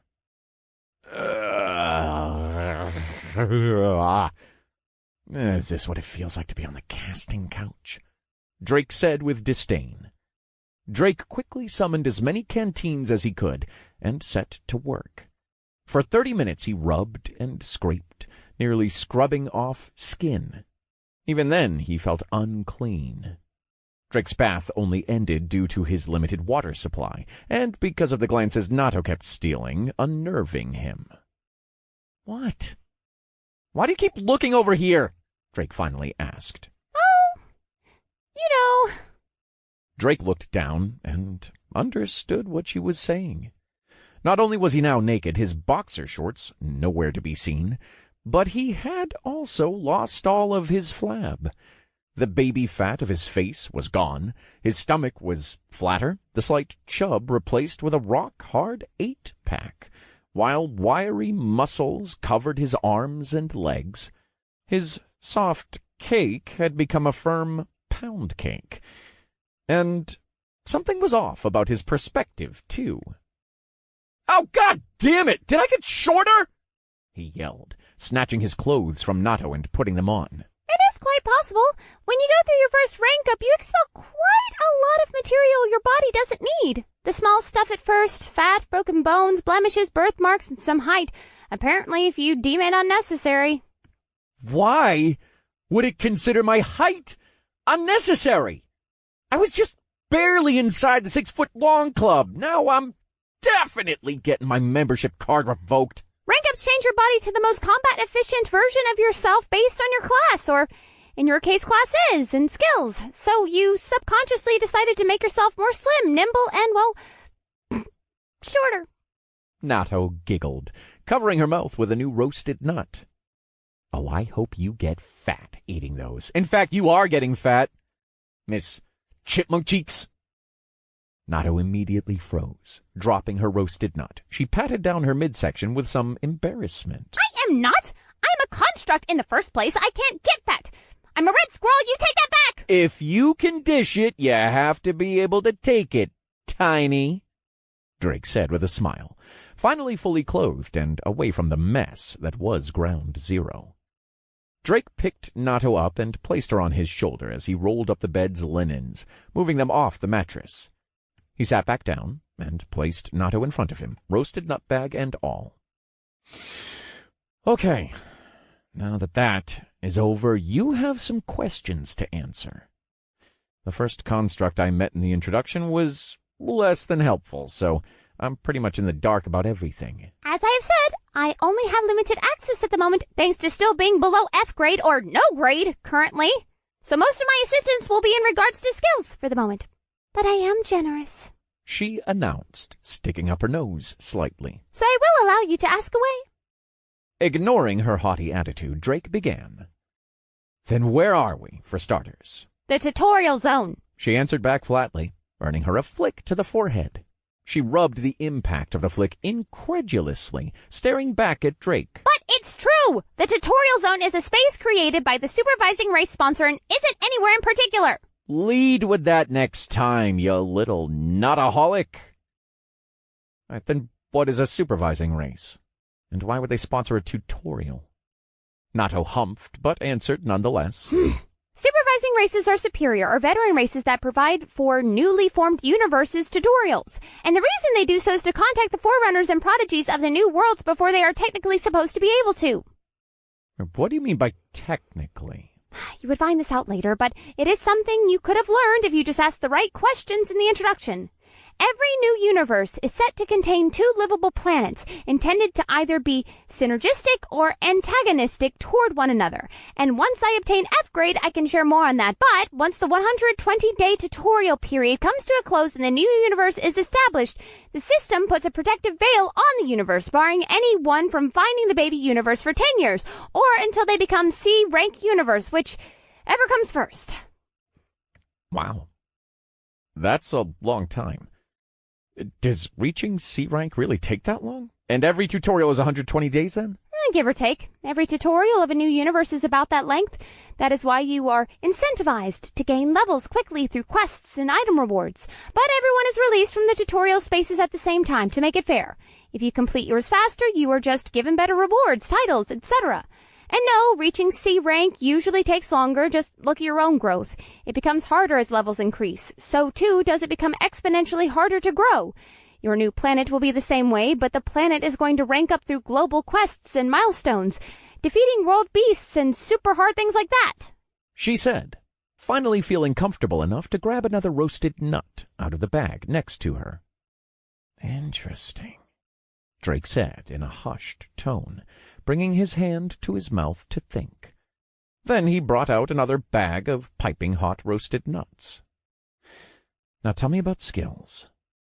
Nato's eyes locked onto the bag of food, staring so intensely they could have become little stars as she nodded her head up and down furiously. Anything for the sacred food of my people, she said, entranced. Okay, that's not weird. Drake chuckled lightly, a little weirded out by the response. What's the best way to use all of these? He finished, dropping all of his skill stones onto the bed, nearly burying her under a mound of crystalline stones. Chapter 32. Nato's Basic Skill Class 101. Nato emerged from the small lake of stones with a gasp, hoisting her bag of food above her head. What is the big idea? She complained as she dug herself out, careful not to spill her bag of food. Skills, now, or no more roasted nuts. Nato gulped audibly as she nodded. Okay. From what I saw, you are trying to go for an all-round magic fighting build. Yeah, that's about right. I want to model it after one of my favorite games, with powerful magic and physical attacks supported by passive buffs and items. Think I can do that? Nato looked at the pile of stones and stashed her bag of food up one of her sleeves. It vanished, like food into a certain pink puffball's mouth. Let's see what we have to work with. From your memories, you have a few rare stones. Will you grab them? Also, you haven't added any sub-trees to your second class, so pull out any sub-tree stones you have as well, she said, walking up to the pile. Drake shrugged and returned the entire pile to his inventory, then withdrew the stones she asked. The rest went in a pile again on the bed, right on top of the small construct. Ah! She screamed as the tidal wave of stones fell on her. After a moment, she poked her head out again, gasping for air and staring daggers at Drake. You are doing that on purpose, are you not? Of course not, he said with a grin, holding the stones she asked for in front of her. I would never be so petty. Nato gritted her teeth, but kept her mouth silent, instead grabbing the stones and inspecting them. After looking through them, she was amazed. You have a legendary skill stone here. How did you manage to get that? I got lucky. I also have a legendary main class tree stone, although I couldn't use it. Is it also a necromancy stone? She asked warily. Yeah. Why, is that bad? He said, looking down at her, slightly confused. Very bad. Every legendary skill stone in the multiverse is regulated by their respective primordial or high races. Some are even part of the races that were originators of the multiverse, although those found could be counted on one hand. And the necromancy path is only used by one race, the High Liches. The primordial undead make sure to snatch up these stones because they are in a way a part of their race, as the stone will change you into a High Lich. Every legendary stone, including some epic and rare stones, can and will change your race, personality, or bodily features. There are even some items that hold curses or remnants of past users that will do the same. Natto said with worry. If you are lucky, they will not be the sponsors of this tutorial. And from what I have seen from your fights, there have been no undead, so I think it is likely they are not. But if you are super unlucky and they are... I'm boned. So what do I do? I would say throw them away and let them be someone else's problem. But a rampaging necromancer in any baby universe is a recipe for bad sauce. So, I would keep it in your inventory and never show it to anyone. There should not be any skills that can steal from your pouches or see inside your inventory just yet at F rank, but there are powerful identifying and mana sensing skills obtainable that could detect magic coming from the stone. Magic from the stone? It just looks like a shiny stone to me, he said, grabbing the stone from her hand. That is because you don't have a proper identifying and aura control skill just yet. Once you obtain those, it will be like hitting a magic threshold for you. Control, perception, and precision go up exponentially. Oh, I like that. Does that mean I get to shape my spells into other spells? Drake asked, starting to get excited. Yes and no. It will depend on what skill you receive. Skills are quite random, I am afraid. And we are mostly dealing with low-quality stones in tutorials, so you have a wider pool of said skills to pull from. Her hands weeded through the stones, placing some to the side. Well, then where does rarity come into play? Rarity of skill stones only does a few things. Increase of effects from a skill. For example, if you get a skill to hit something for, say, a 1-to-1 damage from a common rarity skill stone, a legendary would increase the multiplier and have additional or more substantial effects, say 1 to 10 instead, while also having an additional multiplier effects, bonuses, or a status ailment. Oh, that's kind of cool. It's like everything in this system is gotcha. Although I was kind of screwed over by it. Again, yes and no, but you will start seeing it when you gain your skills, and sadly that is one of the unfortunate side effects of being a forerunner for New Worlds. Outside of the free rolls, you only really get to use common and uncommon stones, meaning the ones following after you will reap all the benefits of your hard work when they either buy or receive higher rarity stones from you in one way or another. Wait, what do you mean I will be forced to only use the common and uncommon stones? Is the system different outside of the tutorial for skills? Natto paused, then tapped her finger to her chin thoughtfully. Oh, I cannot divulge too much, but yes, the system for obtaining and consuming skills outside of the tutorial will differ from here. As far as the stones available for you to consume, for the most part it will be these common and uncommon ones. The system forces the early indoctrinators of new universes to go through extreme hardship to forge proper mana vessels, which unfortunately means you and everyone else here will have to scrape the bottom of the barrel for skills, items, and resources outside of quest rewards. I think we have everything we can use for now, and sadly it is not a lot. Thankfully, you have some unusual rare stones that will knock out some of your vital skills. But first, here, she said, holding up a skill stone. Subtree Stone. Weapon Mastery. Common. Unlocks Weapon Mastery Subtree Branch. Requires 1 or more empty subtrees and unlocked the main class tree. For my Shield Miller class? Indeed, this subtree is common, but it will synergize very nicely with what you would like to do. I guarantee it. Natto said proudly, thumping her hand against her chest. Drake looked suspiciously for a moment at the stone, then the construct. I'm not going to blow up again, am I? No. At least I would not think so, since we are going to have you hold off on the last quaternary subtree for now. Regardless, she said, a weary grin tugging at the side of her mouth. Well, good, because I'm out of water, and I don't like feeling like I'm on that kids' TV show that covers them in green goo all the time. Drake laughed wryly. Also, why would we hold off? Wouldn't that keep me intentionally incomplete and weaker? Why did you mention that show? Now bad game gags keep flashing through my head, she said, putting her hand on her temples. Anyway, And yes, you will stay slightly weaker, but it will not affect you adversely. We can also get away with it, since you have a total of 30 skill slots. Leaving 5 and 1 subtree empty would not do you too much harm. And the reason? Drake asked, gripping the stone in his hand, preparing himself to absorb the stone. All I can say right now is that every tutorial has a store at the end which you are accumulating your TP for. And you want the stuff in that store, if my hunch is right. While we may not have the best skill stones to work with currently, what is in that store will make up for it 100-fold. She said, her arms crossing as she waited for him to subsume the stone. That makes a lot of sense. That might be worth killing people for TP, then, if that's the case. Drake said, straight-faced.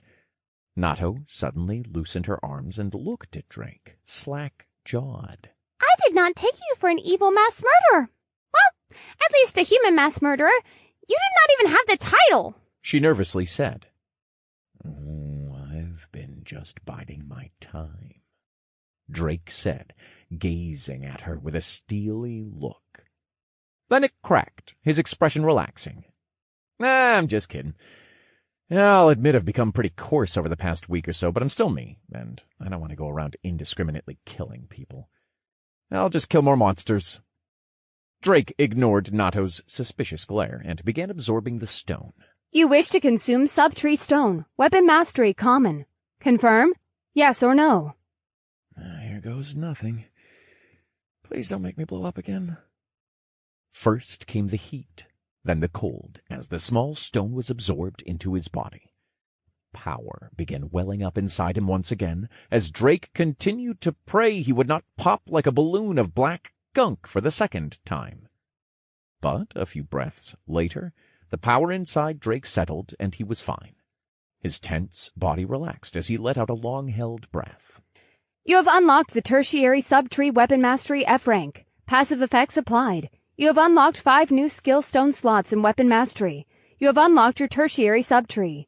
Weapon mastery proficiency 1, 0%, F rank. Increased competence with weaponry. Passive, increased overall weapon damage of 1%. Increases with proficiency. Certainly that is wonderful! You did not blow up this time!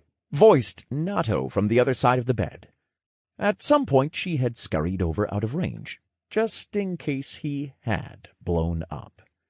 Drake just laughed softly as he gave her a sidelong glance. Nato returned with hurried steps a few seconds later, another stone in her raised hand. All right, now for the skill stones, because this is your first time consuming one, I will tell you how it works, she said, her nose raised high into the sky like she was doing Drake his biggest favor yet. You may mentally select which main class tree or subtree you want to learn the skill in through your status window. Just think of the tree and then consume the stone. Simple enough. Even someone like you can do it. She finished, her voice jumping slightly as she ducked down, prepared for an incoming finger flick. Drake thinned his eyes at the construct, but then looked at his status, excited to learn a new skill. Going through his status screen, Drake noticed the new title that he had gained when he reached F rank earlier. He had been too busy then, but was curious now, especially as it was the first title announced by a notification. First of your kind. You have strayed from the beaten path. Be the first person to obtain an F-rank dual class in your respective tutorial, plus 10% to all stats. Drake's body trembled with excitement as he read the stat bonus. It was the largest yet, and affected every single stat he had. And he was the first to get it. Never before had he come first in something so significant. Sure, he had won some things here and there, but this was something that people were fighting life and death in. Drake allowed himself to feel a smidgen of pride as he read the description again, a smile slowly creasing his face. Gross! What are you smiling at like that? Nato jabbed, recoiling slightly in faux disgust. Drake looked down at the small construct and snatched the stone from her hand. Just give me that. You know the first thing I'm washing out when I find soap is going to be your mouth. Who raised you? Where did you get this attitude from? You! Dolt! She sneered, bringing out her bag of food and pulling a roasted nut from it. Drake just looked slack-jawed at the small girl for a moment, unable to come up with a witty reply. Instead, he looked at the skill stone he now had in his hand. Skillstone, Guardian, Epic. Unlocks a random skill from the Guardian tree. Requires 1 open skill slot. Have an unlocked warrior main class or subtree branch. And, what am I hoping to get with this? It's my only epic skill stone, so I feel like it should be pretty powerful, right? I am hoping that it will give you one of the core abilities you need. Skills are random, like I've mentioned, but as you learn more skills, they will begin to fill your needs in certain ways. That is why we are only going to do the skills in a certain order, as to do our best filling in the gaps. Nato said, plopping down at Drake's feet, continuing to eat her food. Okay, but what skill? I could use a lot of things right now. Movement, passive abilities, better regeneration, defensive skills. A movement skill or an analyst skill should be your priority at the moment. Passive skills will come later once you have filled out a few active skills. She answered, continuing after taking another bite of the roasted nut. But what do you mean, defensive skills? Have you not looked at your shield miller description yet? Drake started hesitantly, but quickly closed his mouth and looked at his other class. Shield Miller Proficiency 1, F rank, 0 out of 2. A battle-tested frontliner. Passive plus 5% to vitality, endurance, and out-of-combat stamina regeneration. Active, Bulwark P1, 0%. Unbreakable P1, 0%. Bulwark Proficiency 1, F rank, 0%. An active ability to summon a temporary shield around yourself scaled off your vitality. The Shield Miller is the shield that takes on and advances through any adversity. Bulwark. I am the shield. I am the rampart. Bulwark. Temporary shield skill. Creates a barrier of health based on a 0.25 to 1 per vitality. Shield lasts 10 minutes or until broken. Cooldown does not start until the shield has expired. Moderate stamina cost. 10-minute cooldown. Unbreakable Proficiency 1. F rank. 0%. Activates a passive buff to defensive effectiveness of items. Your body is unbreakable, a wall on which your enemies fall. I am the wall on which my enemies billow. Unbreakable. Temporarily increase your defensive effectiveness of items based on a 0.2 to 1 of combined vitality and stamina. Unbreakable effects last 5 minutes. Cooldown begins when effects dissipate. Small stamina cost. Cooldown, 5 minutes. Wow. I guess I won't really need to worry about anything defensive. Looking at these two alone. It said the class wasn't a tank, but these are pretty tank-esque type skills. Very good for a versatile melee fighter, but once you go against a defense-oriented monster or person, you will quickly see you are going to be outmatched in defensive capabilities. Nato said with a wave of her roasted nut. But you're saying these are only mid? Drake asked, reading through the descriptions again. Mm-hmm. Nato said through stuffed cheeks. Look at the ratios. Specialized classes have above a 1-to-1 in most instances. Only the craziest of people would think to fight alone after being transferred to a zone literally meant to try to kill you in an attempt to make some people stronger. Drake only smiled wearily as he scratched the back of his head. He had done exactly that. Not because he was crazy, but he had considered it more as a game at first and wanted to get ahead. The whole experience was beyond difficult, but he had shaped himself into a stronger person, both mentally and physically. It was honestly why Drake had joked earlier about killing people. Although Drake had his misgivings about taking human life, he wasn't ignorant of what was going on. People were killing people for their own benefit. It was as simple as that. Soon, Drake would either be targeted himself, or he may be put into a position where he was forced to kill as well. Drake just wanted to delay that as much as possible. He wasn't some self-righteous, red cape-wearing, gun-toting outlaw with funny hair and yellow-tinted glasses. But if he must kill, he wouldn't want it to be his first choice. He had already become jaded to the killing of monsters. They were only humanoid-shaped, but back before the system, Drake had never killed anything, outside of the occasional bug, and now he could savagely kill groups of monsters without batting an eye. He wouldn't go as far as saying he enjoyed it just yet, but he was quickly getting there. The adrenaline and euphoria of leveling up and conquering insurmountable odds was electrifying in a way. Another crunch as Nato bit into a roasted nut brought Drake back to the present. Now she was just looking up at him with a facial expression that just screamed, Are you going to get on with it? Drake coughed uncomfortably and tried to pretend he hadn't seen her expression. You wish to consume Skillstone, Guardian Epic. Confirm? Yes or no? Drake breathed out, preparing himself for the coming influx of power, and mentally confirmed it. Another steely pinch of cold pierced his hand, more potent than before. The feeling lingered for a small eternity, as if ice were slowly being fed into his body. Then a hot flare exploded, encompassing his whole body and filling him with a warm radiance that emanated from his hand, almost like a pulse of sunlight flowing through his veins.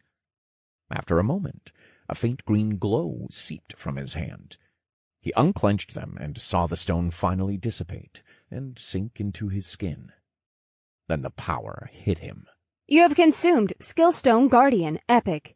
You have unlocked Skill Guardian's Reprieve, F rank. The power unleashed from within the epic skill stone was nothing like he had felt before. The level ups, the increases in stats, nothing even came close to the hurricane swirling within him, refusing to be quelled. Drake began to breathe more heavily, his gasps growing increasingly ragged with each inhalation. He looked over to the pile of skill stones and began grabbing them, fervently subsuming each one. A distant voice screamed at him to stop, but he ignored it and the piling notifications as he went from one stone to the next. You wish to consume Skillstone, Leader, Uncommon. Confirm? You have learned Aura of Command, F rank. You wish to consume Skillstone, Strength, Uncommon. Confirm? You have learned Martial Blow, F rank. You wish to consume Skillstone, Warrior, Common. Confirm? You have learned Warrior Stamina, F rank. Drake burned through the stones. He was on a high like he had never felt before, an instantly made addict. Every hit felt better than the last. He reached for the next stone he saw, but was stopped as a knife pinned his hand to the bed. Without thinking, Drake pulled his hand away, grabbing what had stabbed him in his other as he rose. I said, stop, you fucking psycho! Nato grunted out through Drake's grip. Drake immediately dropped the small construct, shivering at what he had nearly done. He recoiled in shock as he realized he had almost just killed her, while going after the stones like some sort of drug, like a mindless beast. I'm sorry. I don't know what happened. Are you all right? Drake asked, kneeling down to check on the small construct. Oh, do not touch me! She shouted hoarsely as she waved at him. Have you no self-control? You nearly ruined your entire skill progression by getting high off the skill game power trip, you mindless gorilla! She yelled, still coughing. Drake couldn't say anything and looked down at the ground with fear of what he could have done. Nada looked back at him and composed herself. It is not all bad. She sighed. I knew it might happen. That is why I ordered those stones like that. I'm just relieved that I stopped you before you pulled from somewhere else. That she hadn't warned him beforehand left Drake slightly annoyed, but he couldn't complain. Within an hour, he'd almost killed her twice. No, I need to apologize. I could have killed you. Again, he said, and did the only thing he could think of. He dropped to his knees and bowed his head deeply to the bed. Please forgive me. All jokes aside, you have helped me more than anyone so far, and I was raised to not be indebted to anyone.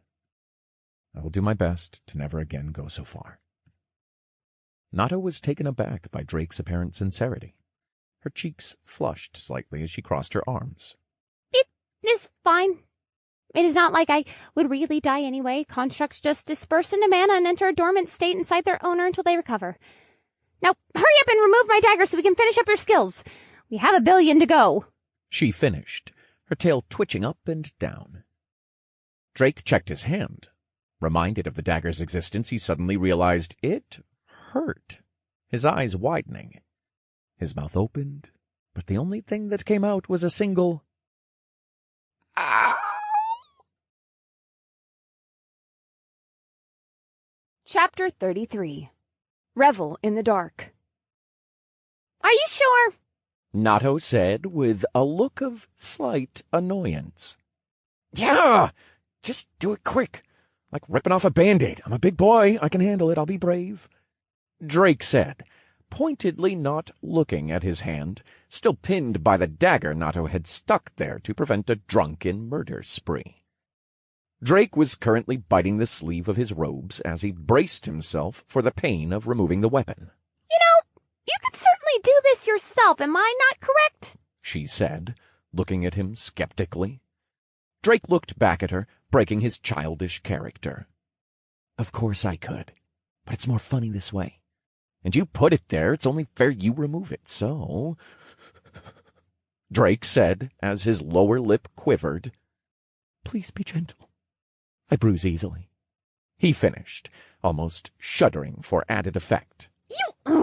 Fine. On the count of 3, you big baby. 3!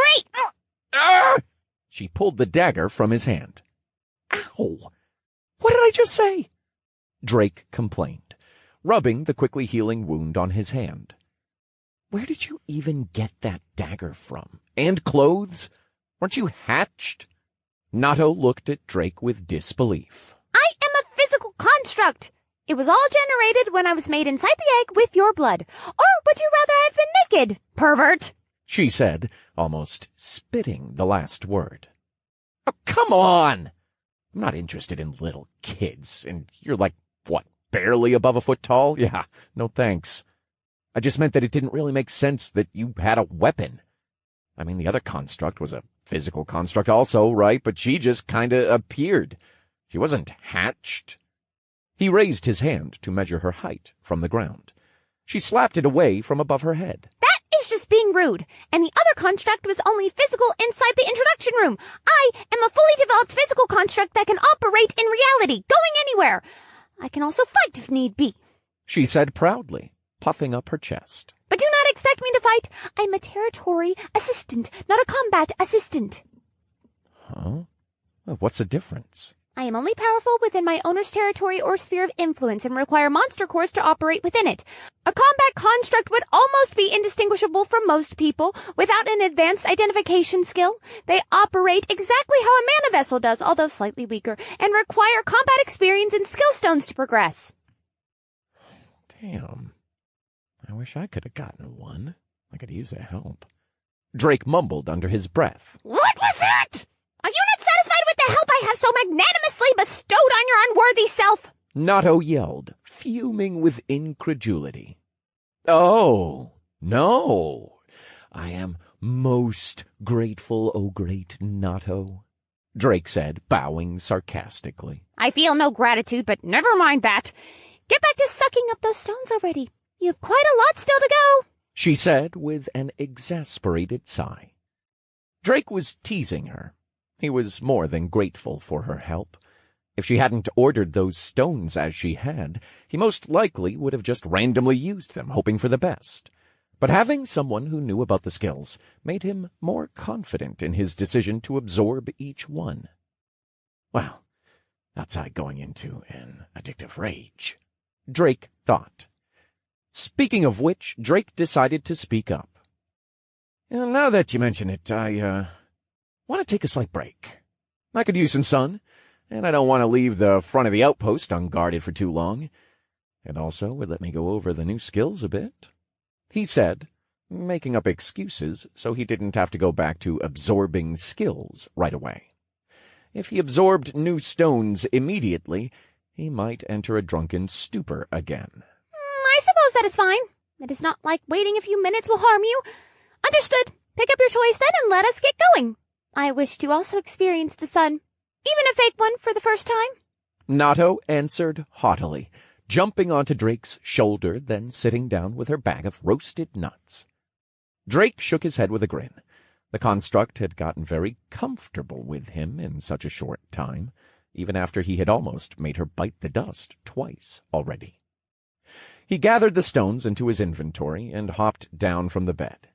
Kicking open the shack door to the mine shaft outside, he found the outside barely lit by the window.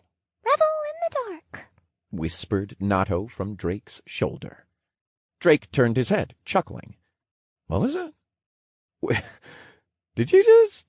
Nato stopped eating and covered her face in both hands. Do not look at me! Just... She stopped, releasing a short, muffled scream. Oh, if you keep this up, we are going to be best friends, even if you don't want to. Drake chortled. References aside, it was still quite dark, so Drake took the excuse to try one of his spells again. The fire of my heart, take form and sear my enemies. Fireball. Drake chanted. A fist-sized ball of fire arose from the red magic circle forming above his palm. All right, off we go to see the wizard. No, I am the wizard, so off to see the sun. Please stop! A muffled cry escaped from his shoulder as Nato still hid her head in her hands. Revel in the dark, Drake said, imitating her voice. Suddenly, the bright glint of steel entered Drake's peripheral. I will end you! Nato shouted, her face red with embarrassment, a dagger hovering just centimeters from Drake's face. You can't kill me. You would die with me, he said with a smile, not bothering to turn. I can still hurt you! You could. Or you can just learn to live in the cringe. Become one with the cringe. We are cringe, but we are free, Drake said in an almost sage-like tone. I hate it here. Nato whimpered, slumping down onto Drake's shoulder, sadly nibbling on a roasted nut to console herself. You'll be fine. I'll make some fresh venison stew when we get out, so stop crying. You're getting my shoulder wet. Nato didn't speak for some time, but that didn't stop her from making dramatic sniffling sounds while nibbling at her food, making sure to rub her eyes whenever Drake looked over. Moments later, Drake spotted some of the mineral veins and pickaxes scattered around the mine shaft. By the way, how do I learn to mine gemstones and make jewelry? It's going to be pretty vital if I want to compensate for stats, Drake asked, coming to a stop for a moment. Jewelry? That certainly does make sense, but are you certain you do not wish to go into alchemy for potion making? Perhaps even engraving and enchanting would be of benefit. I would love some potions, but that would only solve my poor resource management. It wouldn't help supplement the stats I need to make my build work. Enchanting and engraving, huh? Drake thought for a moment, then shook his head. I don't think I have the resources on hand to make it work. And finding new weapons is scarce enough as it is, let alone comfortable and compatible armor. I thought maybe making accessories would be the best way to compensate for that, since we do have this mine. Nato looked open-mouthed for a moment at Drake, slightly astonished. What? Nothing. I'm just somewhat bewildered that you would have such an in-depth thought for your future, being a massive hairless gorilla and such.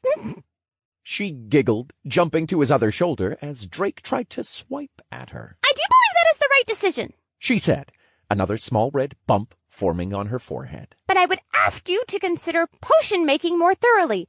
While the basic potions will only restore certain resources at first, the more advanced potions and pills created from alchemy would do well to increase your stats temporarily, and some of the later pills give permanent stat increases. This does not even consider the antidotes and poisons you could make use of, as you have no resistance-based skills yet. That said, there are also drawbacks to the pills. Should they be of poor quality, you could deal with pill toxicity. Drake took a moment to dwell on the things Nato pointed out. Having a way to instantly restore his health, mana, or stamina alone were great boons. Stats through pills sounded amazing as well, not even mentioning poisons.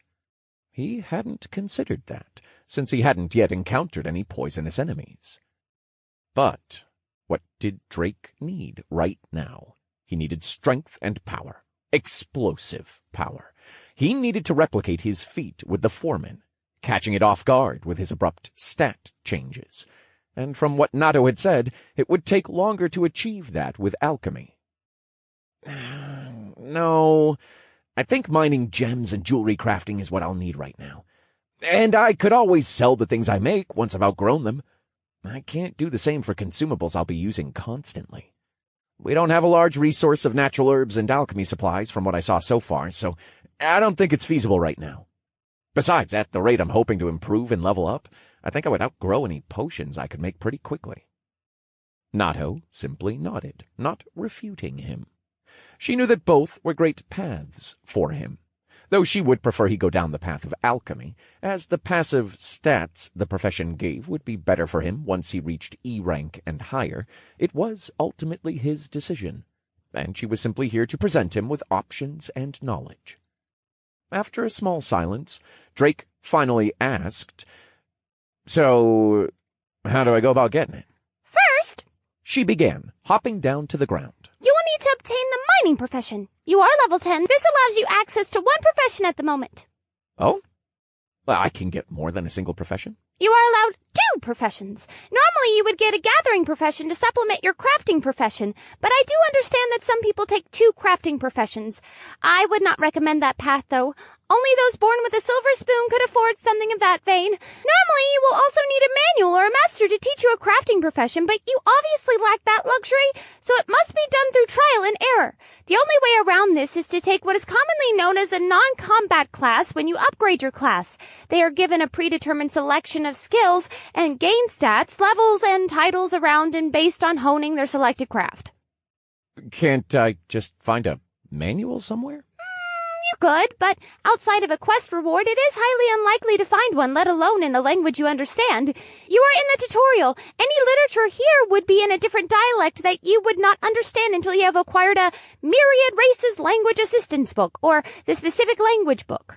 There are things like that? And does non-combat really mean non-combat, or is it just a label because they don't gain experience through killing monsters? Certainly. The introduction should have covered this. I am not sure how you offended the construct so profoundly that it would actively withhold information, but I suppose a congratulations is in order for a feat of such stupidity. She giggled, clapping her hands. And I am sure you meant to ask if non-combat classes are able to fight. Yes, technically they are able to fight. There is nothing barring them from engaging with monsters. However, their stats do not translate to combat efficiency like yours do. You do have a high intelligence stat, allowing you more mana, stronger spells, and to a degree, higher spell critical chance and damage.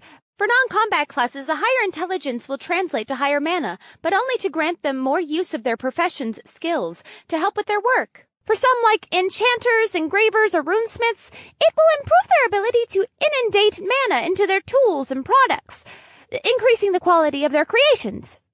Drake nodded along to the explanation, but was brought back again to the introduction construct and how royally she had screwed him over. Oh, that bitch of a construct. I say one wise-ass thing, and it's like Black Hawk Down all of a sudden. You constructs could really use some lightening up. Maybe you should watch your mouth then in the future. Have you ever thought of that? Yeah, of course I have. But it's kind of my coping mechanism, and I'd like to think I'm a funny guy, Drake said with a wry grin. You are not funny. In my very brief time within this world, you have done nothing but bring pain and anxiety, and I am certain this will not change. And you just don't appreciate my comical genius, little Miss Revel in the Dark. Drake sneered. Drake jogged toward the exit of the cave as the dagger-wielding Nato hounded him, screaming, Sleep with one eye open, you gorilla! I will take your penance in blood! I said come back here, damn it! Chapter 34. That's new? Drake emerged from the mineshaft's door, only for beams of sunlight to blind him. He shielded his eyes with one hand and cradled the resting Nato in the other. Before chasing him out of the mine, she had tripped and fallen. She then wailed and cried, refusing to get up and demanding to be carried out.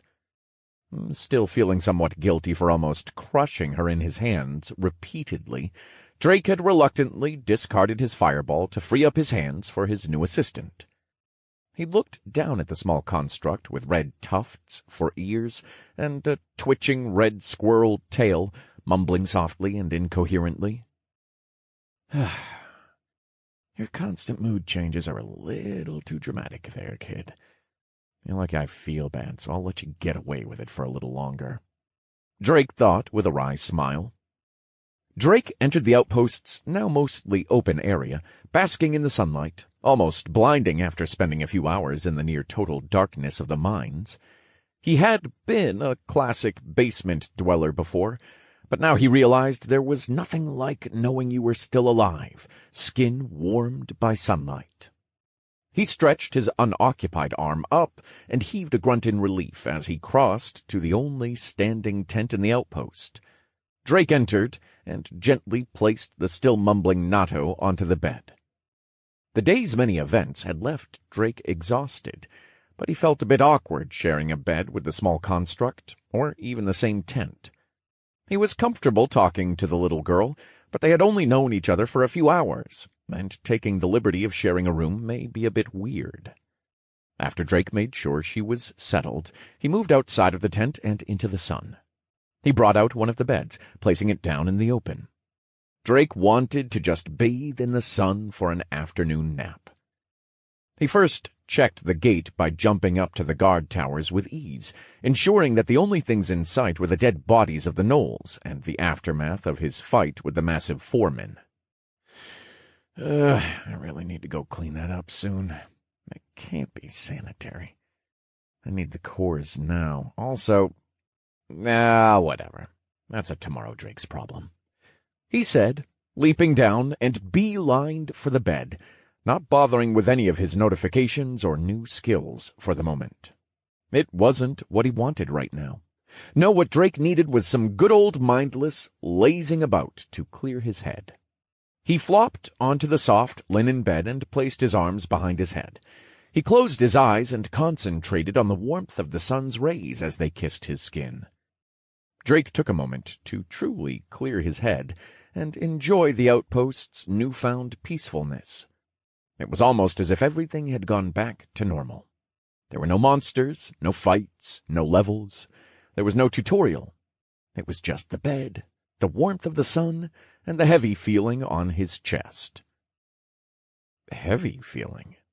He opened one eye, expecting to find Nato awake and standing on his chest, but surprisingly he found nothing.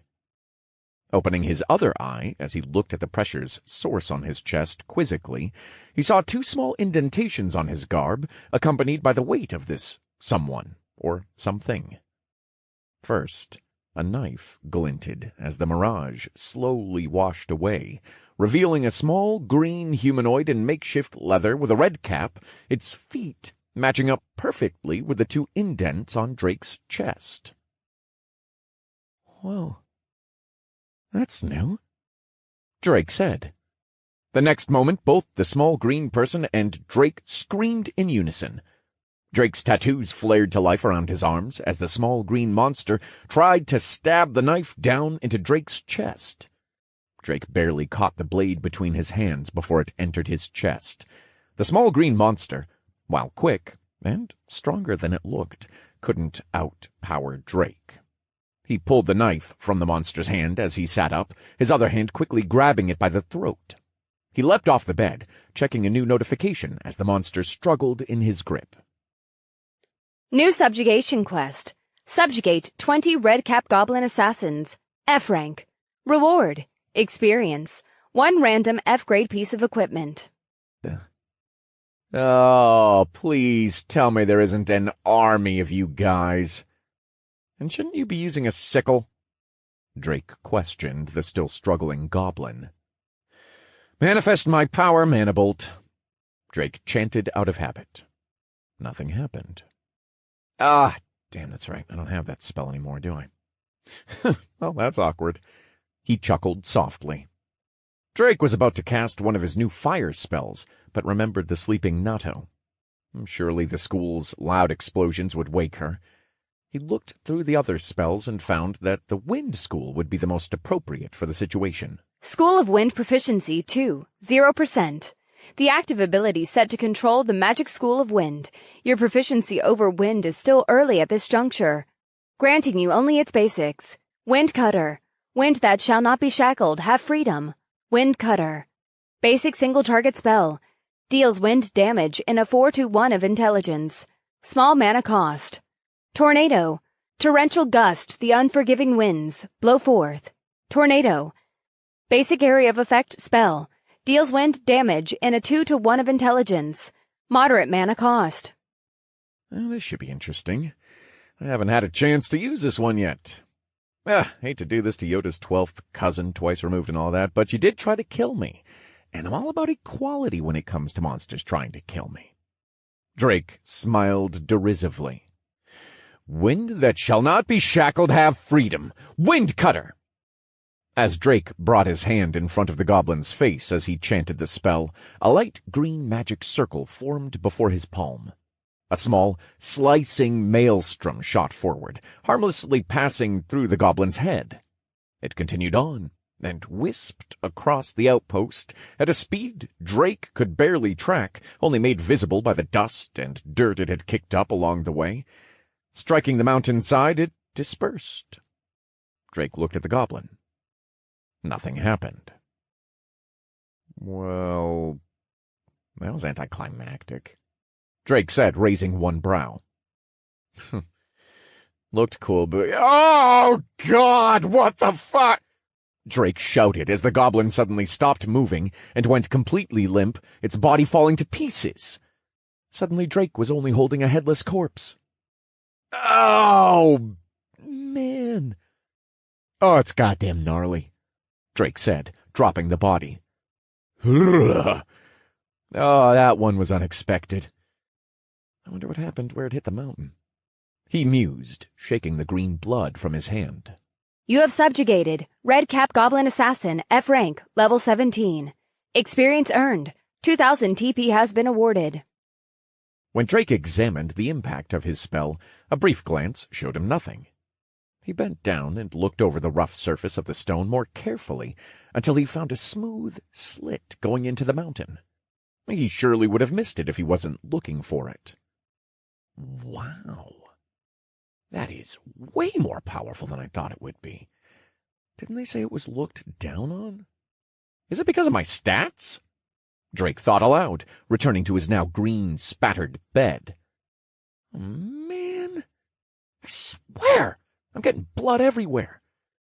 I really hope I get some clothes with self-cleaning or something soon. Ah, shit, that reminds me, I need to run and get water, he said, searching for a water source he knew wasn't there. The only source of water he knew of was the river where he met Bear. Drake paused as he remembered his conversation with Nato, looking at the new skill stone near the dismembered corpse of the goblin. Ew. Do I really have to open this little dude up to get that core? Should I just make her do it herself? Drake wondered, bending down to pick up the stone. Skill stone. Illusion. Uncommon. Unlocks one random skill from the illusion tree. Requires one open skill slot. Oh, so it's an all-use skill stone. Should I use it? Drake thought, flipping the stone in the air before putting it into his inventory. Well, I'll be sure to ask Nada when she wakes up. But now, first things first. Drake grumbled as he reluctantly picked up the headless corpse and put mana into his tattoos. Sorry, buddy. I was never one for desecrating the fallen, but it's a cruel world we live in, Drake said unenthusiastically. He frowned, digging into the goblin's chest and feeling around, making weird expressions as he did. His hand moved around inside the goblin, feeling for anything that could be a core. He touched something hard near where the heart of the beast should have been, and ripped it out of the monster. Blood splattered on Drake, and he slightly cursed, unclenching his hand to see the item. The core was a small plum-red stone that shone like a dirty setting sun amidst the green blood. Monster Core, F grade. The condensed mana core of a monster can be used as a component for many professions.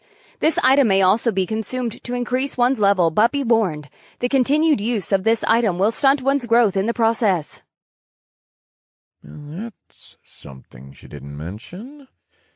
I guess it makes sense, since I wouldn't want to halt my progress for a short-term gain anyway. Drake mused. As Drake examined the core, he heard the flapping of the tent's cover. A small construct, clad in shrine maiden's garb, walked out, rubbing her eyes with her sleeve. What? Ah! It's going down out here! Oh my word, why are you covered in green?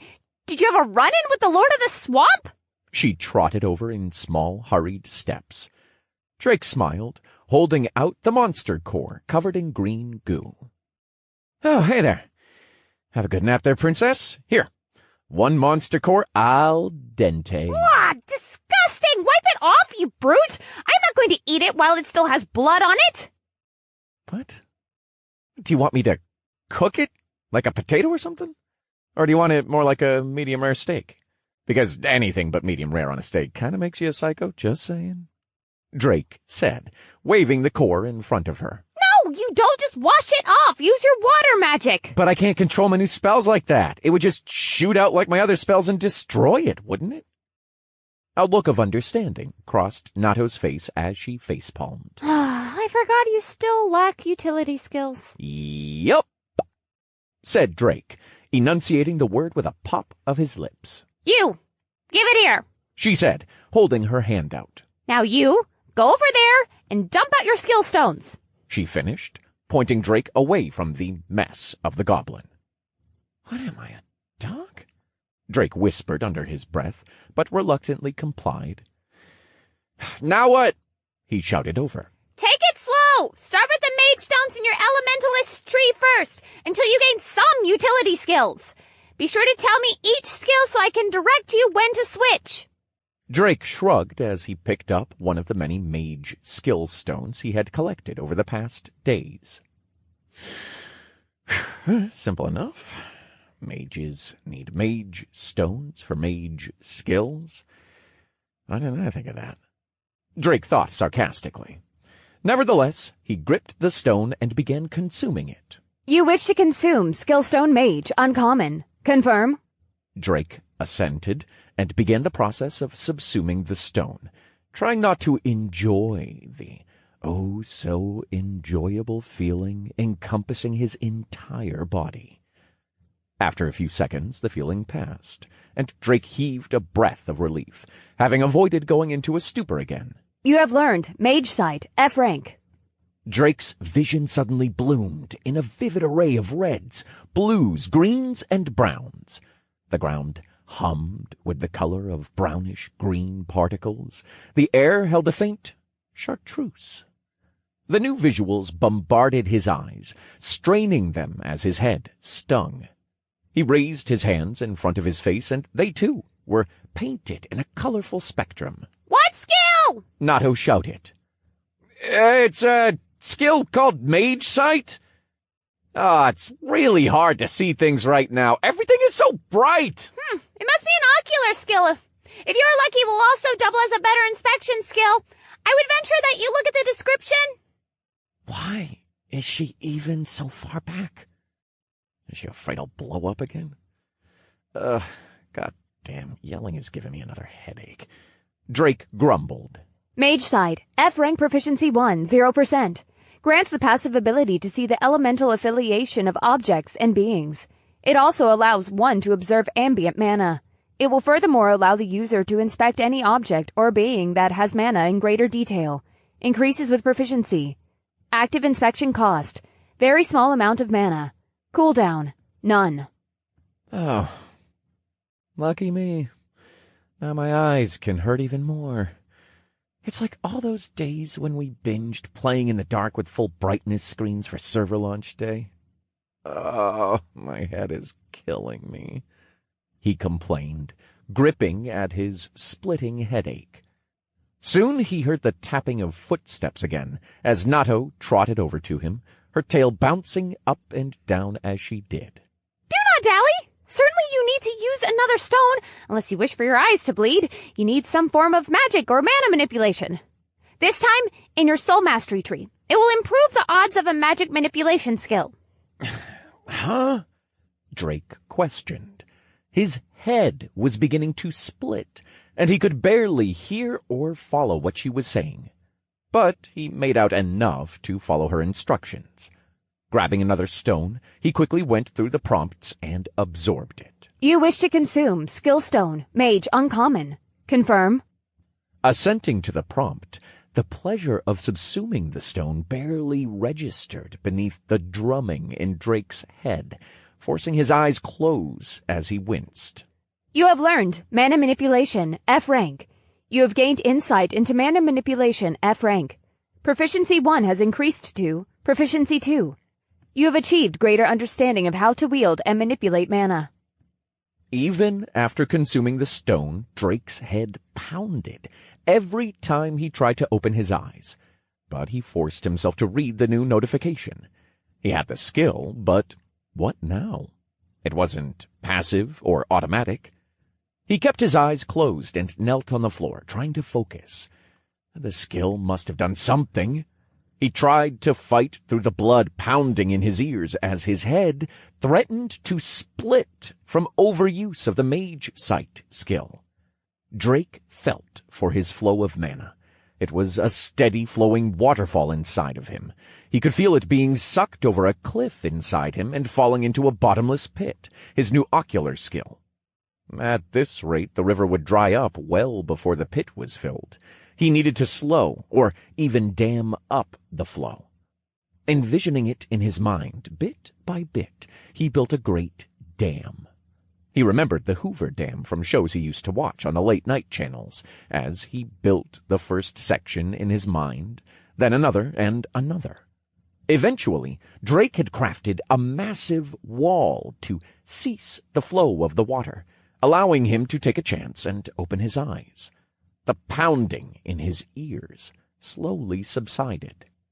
Now he saw the normal ground and bits of grass in front of him. He sighed in relief. Oh, that was intense. I don't think I've even been hit hard enough to make my head feel like that, and I've taken a lot of blows to the head, Drake said. Oh, yes, I've certainly seen it, said the snacking construct behind him. Who asked you? Drake snapped, snatching the bag of roasted nuts. No, my food!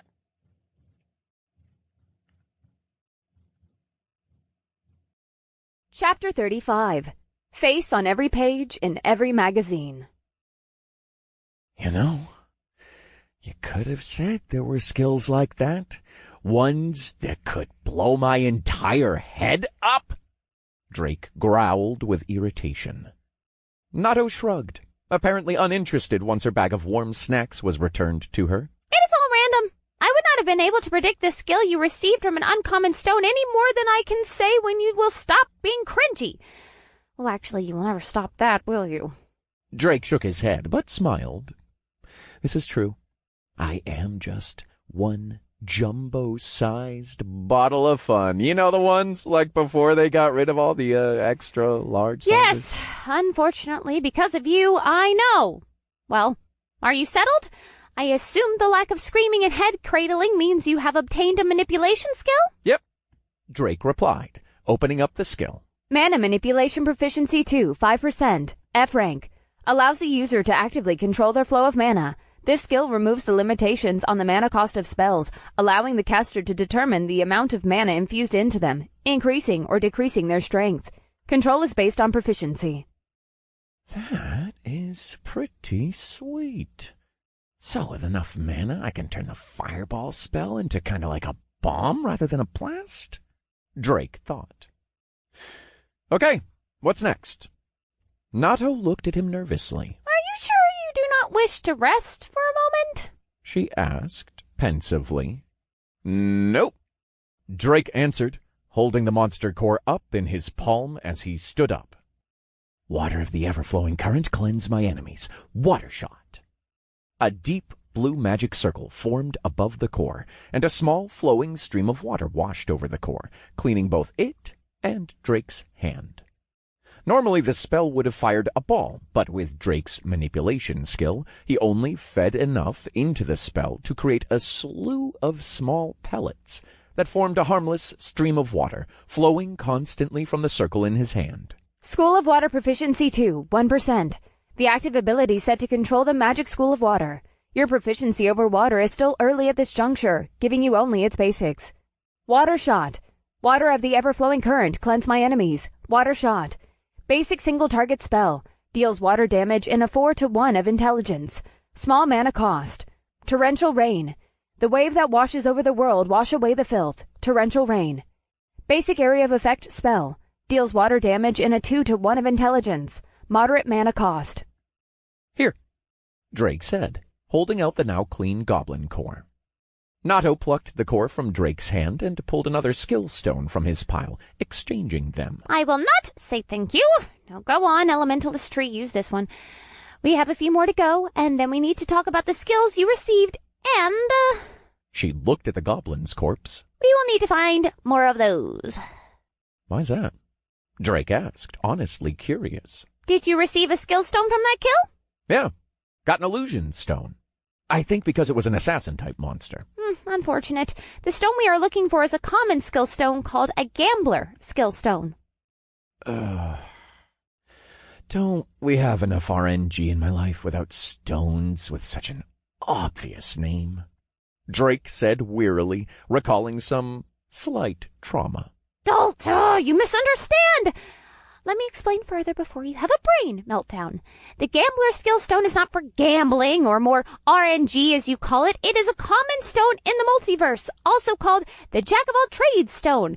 It is called this because it does just what the nickname implies. It gives you skills required to fill and round out your skill set. It is the cheap alternative to higher rarity stones. She paused, grinning up at Drake. That is not to say you cannot get duds. It is a common stone after all, so the pool of skills it can bestow on you is quite wide, but depending on when we use them, it should fill out your missing skills nicely, and it also grants insight into probable tutorial sponsors. Drake mulled over her words for a moment, looking too at the fallen goblin. Okay, but could there be more of these little bastards hiding around here? Drake asked first, looking around. Also, who do you think is the sponsor? Nato gripped the monster core in both her hands as she gazed at it. With my limitations, I can only guess right now. She took a moment to open her mouth and engulf the stone whole, her cheeks puffing outward like a real squirrel. She quickly chewed and swallowed the stone, a dim light encompassing her for a moment. But with a few more F-rank cores first, I will have more proper information. After that, the road to E-rank will be very long with just F-rank cores. As for the monsters, I do believe it is possible if they are smart and lying in wait, but if they are dumb, then they would have struck already. You have just gained a vision skill, so you tell me. Look around. Do you see anything out of the ordinary? Drake nodded in understanding and surveyed the area, slightly opening the dam inside his mind to unleash the identifying skill in his eyes. He saw the incredible spectrum of lights, but shook his head. Nato was the only pocket of mana to stand out now. Plentiful red and blue particles surrounded the little construct, outlining her in mana. Raising his own hand to his eyes, he saw a mixture of reds, blues, greens, and browns floating in patches. Drake assumed it must be his affiliations with mana. It seemed life forms created larger and denser concentrations of mana. He couldn't be sure about inside the mines, but for now they were out of the woods. Later he should check through it just to be safe, even if he was sure the mines required the quest to enter. Sleeping with one eye open for Nato's antics would be bad enough, but both eyes open would be even worse. What, am I being trained by Biscuit Kruger or something? He joked inwardly. Doesn't look like it. All righty then, let's finish this up and I'll go get the cores outside, then check the mines. Drake gripped the new stone in his hand, surprised that she took so long to give him it, and began consuming it. You wish to consume skill stone depth, rare. Confirm. You have learned heretical mind, F rank. Drake went through the motions of consuming it. The power was now smaller, like a drop in a bucket compared to before. Is it because I've already gone through so many skills? He wondered, noting the skill's name. Hey, Nato, am I getting fat? Drake finally asked. She looked at him with a blank stare for a moment, Then her face contorted in confusion. What? Since his increase to F rank, he'd been wondering about this. With his body drastically changing to fit his most optimal version of himself, and the constant hail of skill stones, the power he felt they gave him was now waning each time. He thought he had been growing a tolerance, getting less of a hit each time, but that wasn't true. This felt different than a growing tolerance for anything. Instead, the feeling was diluted into something vast inside himself, an expanse that kept growing. The euphoria he received from each skill stone was not the same. Some would be more intense, others muted. Then Drake remembered what the introduction construct had said. He was a mana vessel. Was his body growing in capacity for the intake of the skills? So what is happening to my body? He asked again, more stern this time. Am I being turned into a fat-ass monster or something? I kind of feel bloated. Nato blinked and then giggled. What? Certainly not. You are becoming less human, that is correct. A monster? Absurd. So if that is what you were meaning when you asked if you were becoming fat, yes. The subsumption of skills greatly increases you as a mana vessel, as well as increasing levels and stats. But no, you are not fat. Maybe a fat head, but your waist is... She turned before finishing her answer. Drake hesitantly touched the sides of his head while she turned away. My head isn't fat. It's just large because I'm so smart. Yeah. Yeah, that's right. I'm smart.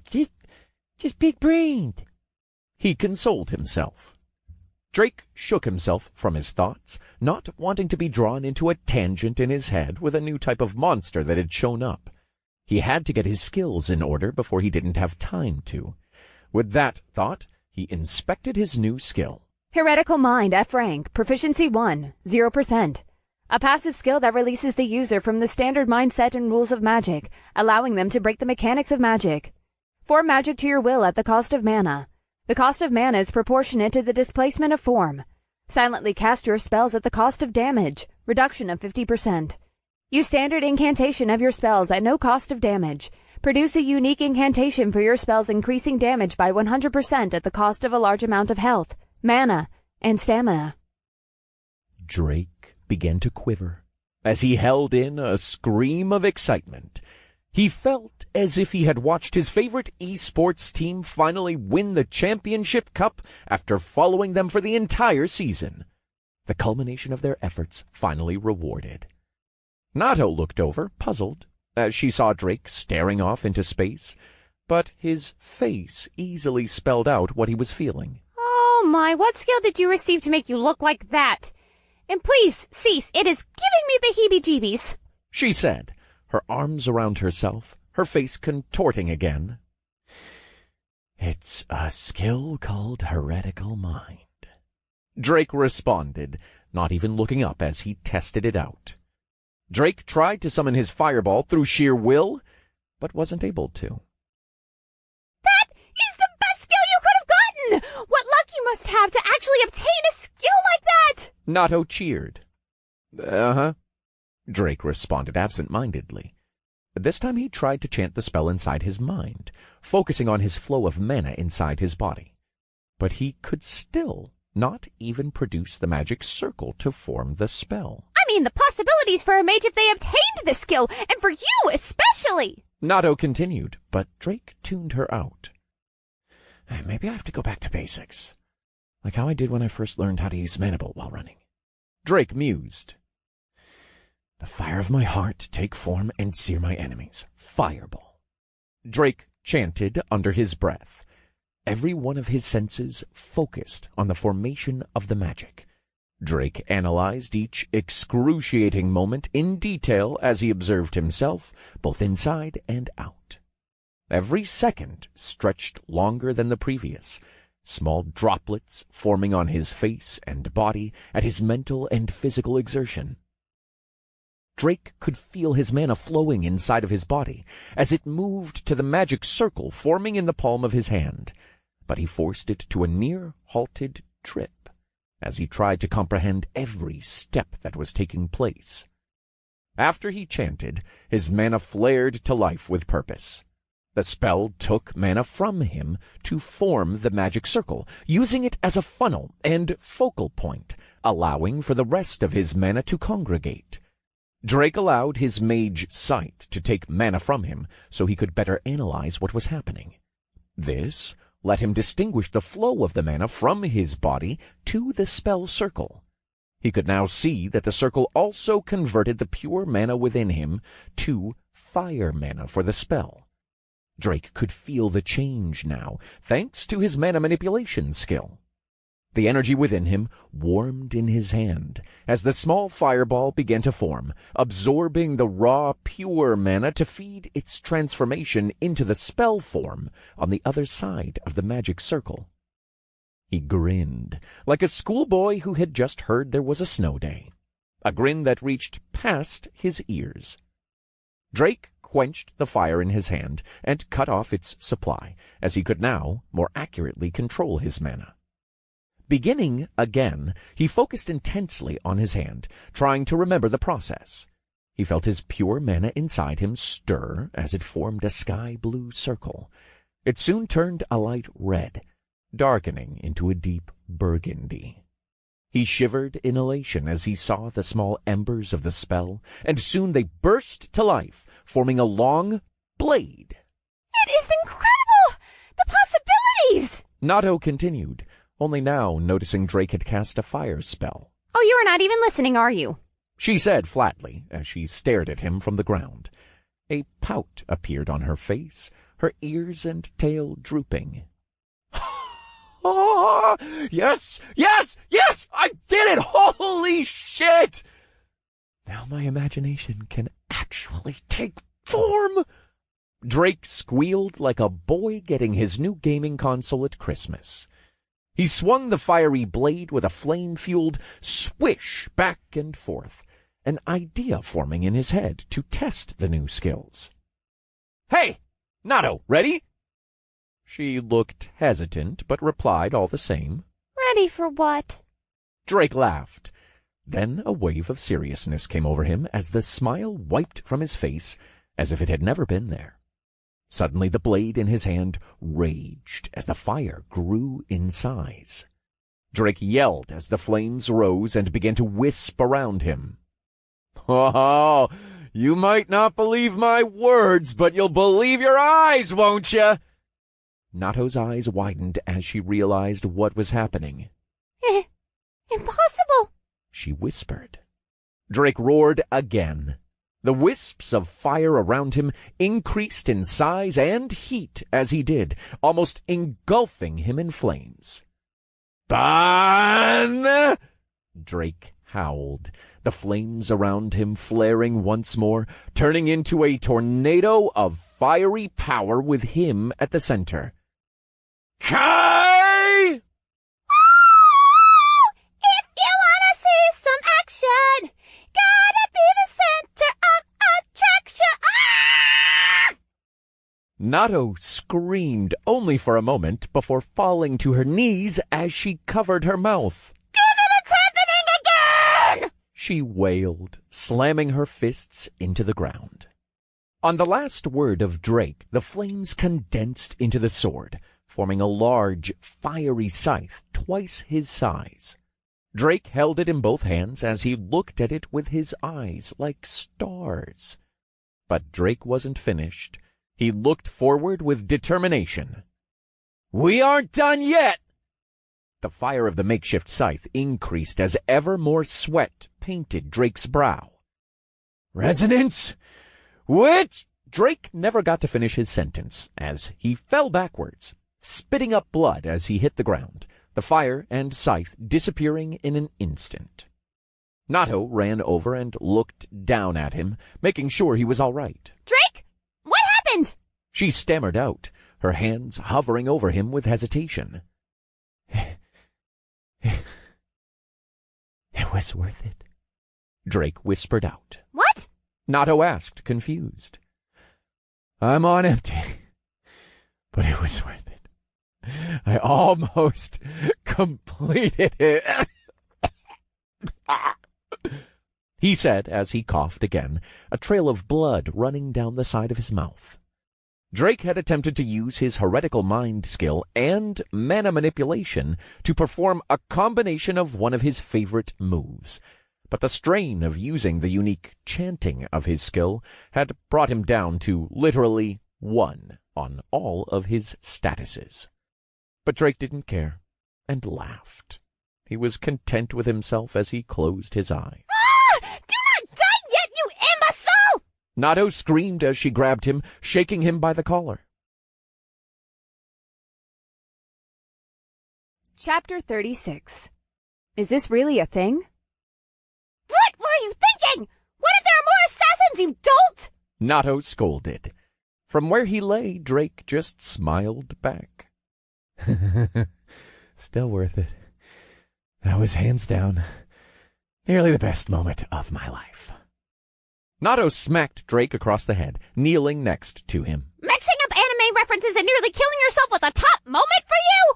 I fear for our future. She screamed into her hands. As his status passed the halfway mark, Drake sat back up. What? No. Well, okay, yes. But no. What I mean is, for so long I wanted a game where nothing limited my imagination, you know? And with these two skills, I have just that. There are some pretty harsh requirements, sure, but there are some crazy possibilities, too. Nato stood back up and looked Drake in the eye. Certainly there are, but you will not be able to wield them if you are dead, you stupid gorilla. She sighed. But what do you have in mind, then? And do not forget you still have stones to go through and cores to collect. Drake recoiled slightly at the thought of scouring all the monsters for their cores. Littering just the dirt road, there were over 200 gnolls. We'll get to that soon, promise. As far as my ideas, you just have to wait and see my amazingness. Drake grinned, a small flicker of fire lighting up in his hand. I believe you mean cringiness. Oh, I cannot believe you made me sing. Drake slowly stood up, feeling much better with his status nearly full. He played with the fire, creating different 3D shapes in his hand and swirling it around him. The magic circle faded as the mana left his hand, now shaped only by his whims and unbound by any spell's structure, at the cost of a slowly depleting mana bar. I didn't make you do anything. You just felt compelled to burst out in awesome theme song. You knew it needed to be done. When I am finally F grade, I swear I am going to stab you! Nato screeched, stomping her foot. You already did that, remember? Drake laughed, tapping a finger to his head, shaking his other hand lightly in the air. Nato growled and pushed another skill stone toward him, then turned around, plopping down to silently eat her bag of roast nuts. Before he subsumed another stone, Drake ran about with his flames, pushing the limits of the skills and his imagination. His imagination was unleashed as he recalled every anime and manga he had ever read, every game he had ever played, all of the skills once limited by coding. Now he was free to truly make his own. He was a kid in a candy store. After a few more minutes on a high, his mana bottomed out, and he came crashing back down to earth, his stamina also dangerously low. Panting, he collapsed on the ground with a smile on his face as he gazed at the sky, now turning reddish-orange. In a few more hours it would be night, but right now Drake only wanted to practice. Remembering the skill stone in his other hand, he brought it up to inspect which one Nato had given him next. Skill stone. Insight uncommon. Unlocks one random skill from the insight tree. Requires one open skill slot. Have an unlocked main class tree. Lacking the energy to raise his head, Drake screamed into the air. Where's this one going? Internal mastery! You need some regeneration skills, but we lack the stones, so the next best thing will be the passive buffs granted by the insight stones. Drake wasted no time, gripping the stone in his hand tightly. You wish to consume skill stone insight uncommon. Confirm. With a mental nod, the smooth stone slowly melted away, becoming another drop in the proverbial bucket. You have learned Weak Point F rank. Weak Point F rank, P1, 0%. Allows you to gain insight into your opponent through your knowledge of internal mastery. Your insight shows you vulnerable locations marked on your opponent. You may mark up to one opponent by saying, marked. Increases with proficiency. Passive increase in critical chance of 0.01% to dexterity. Increases with proficiency. Active increase of critical chance to marked targets by 10%. Increases with proficiency. Costs a small amount of mana and stamina. Cooldown of 10 minutes or after elimination of marked target. Now that's a skill! Drake laughed, reading over the description. He was pleased with his acquisition of such a strong passive skill. If they could grant him abilities like these, perhaps he'd dismissed these stones too quickly. Still spread eagle on the ground, Drake yelled to Nato, "Hey! What's the next one?" A moment later, a stone hit Drake square in the forehead. He picked up the stone, leaving a small red imprint. Drake rubbed the mark, yelling again, "Where's this one going this time?" The same as the former, internal mastery. You still have 4 more slots available in that tree. Drake grumbled, but began subsuming the stone all the same. You wish to consume Skill Stone, Insight Uncommon. Confirm. The feeling was slightly more intense this time, enough to notice clearly, but not as overwhelming as the rare and epic stones. He reveled in the feeling, expecting great things from reading the next notification. You have learned of the Apex, F rank. Of the Apex, F rank, P1, 0%. An active ability to channel the Apex Predator's gaze, instilling fear into your opponent and making them vulnerable while the skill is active. Cost: small constant amount of mana and stamina. Cooldown: none. Mark a single opponent with your gaze, creating vulnerabilities to all sources of your damage, with increased susceptibility to critical strikes. Effect depends on rank differential. Passive: increase in critical damage of 0.01% of dexterity. Increases with proficiency. Active: increase to overall damage and critical damage by 10% to target. Increases with proficiency. Drake sat upright. The stone was only uncommon, but the power it brought was comparable to his more powerful skills. Had he gotten lucky? Or was he starting to be influenced by his skills and environment? Was he truly becoming a bloodthirsty killer? He couldn't determine for himself. He felt the same. Well, aside from essentially regular massive monster genocides, he felt his personality hadn't changed much. Sure, he had grown a thicker skin from his near-death experiences, but it wasn't as if he wished to slaughter everything around him. Drake shook his head and sighed, returning to the skill. He tried to feel for the skill in his mind and activate it. Like all skills, some sense of how to use it had been ingrained in him, but it was like only being given the first sentence of an instruction manual. He knew it used his eyes as a focus, but everything else was up to feeling and experience. He looked at Nato, who was now lightly stepping over to him, and tried to activate the skill. Behind his eyes was an immediate difference. His focus on Nato intensified, as if magnifying her in all of her being.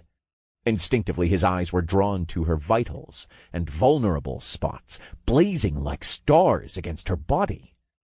Nato quickly stopped, cold sweat trickling down her face, a look of worry painting her expression. Did I do something wrong? Is this about me throwing the stone at you?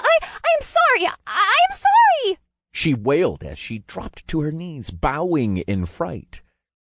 Drake didn't know what was going on, and instantly muffled the skill, standing up to rush over. What? No. Maybe it was the skill. Are you all right? I didn't think it would be that effective. He babbled, trying to calm her. Asshole!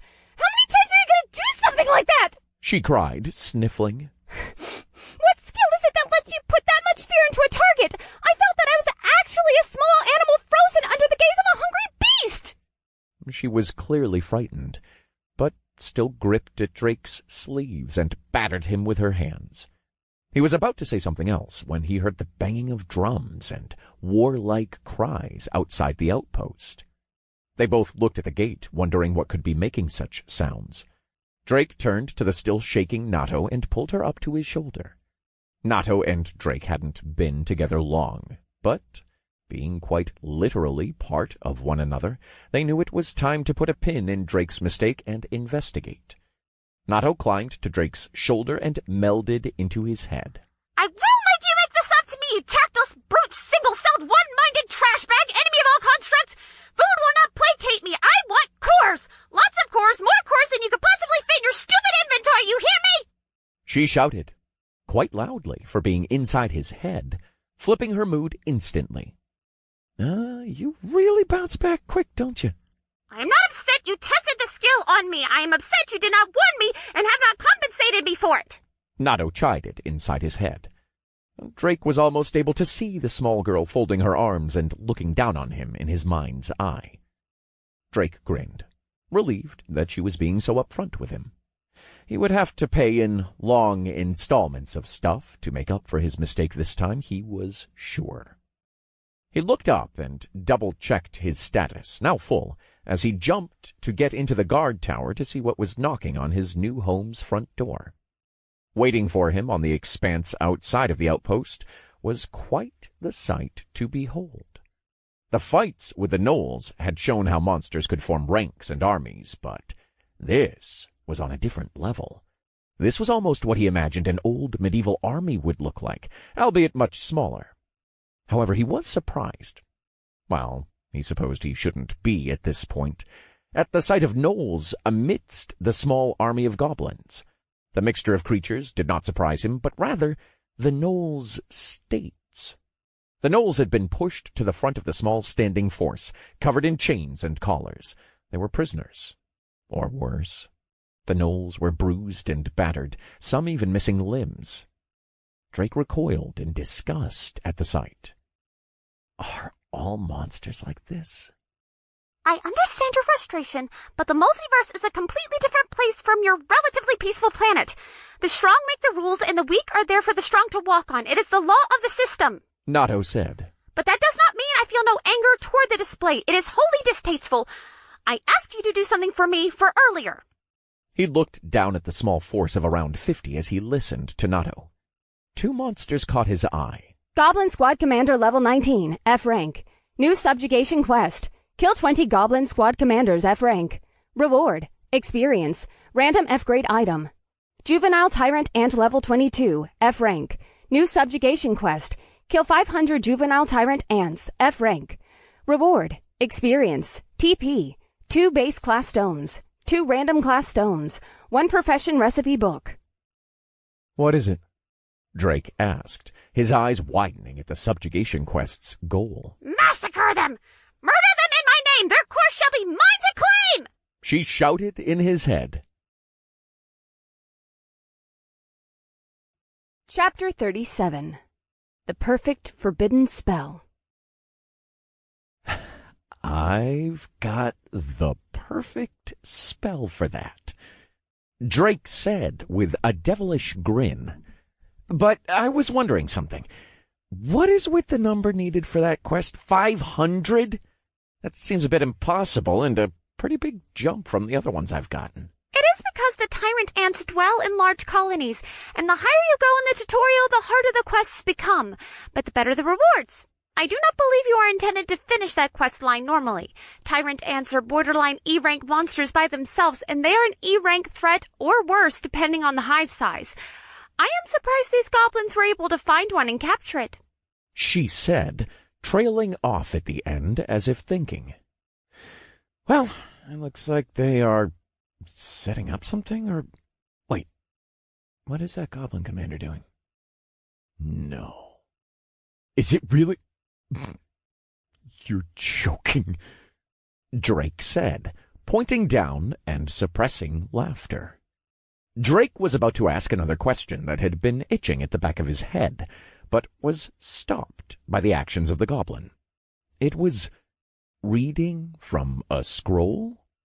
Now at the front, the goblin commander had begun speaking in a language Drake obviously didn't understand. It was shouting, loud enough that he could hear him, pointing to the gnoll captives and the tyrant ant they had in the back, also surrounded by chains and goblins. The tyrant ant seemed a bit off, and Drake didn't mean its humongous size. It was only half an ant, missing its abdomen. Like the previous group of gnolls, these goblins had clearly tormented it, giving Drake another pang of disgust.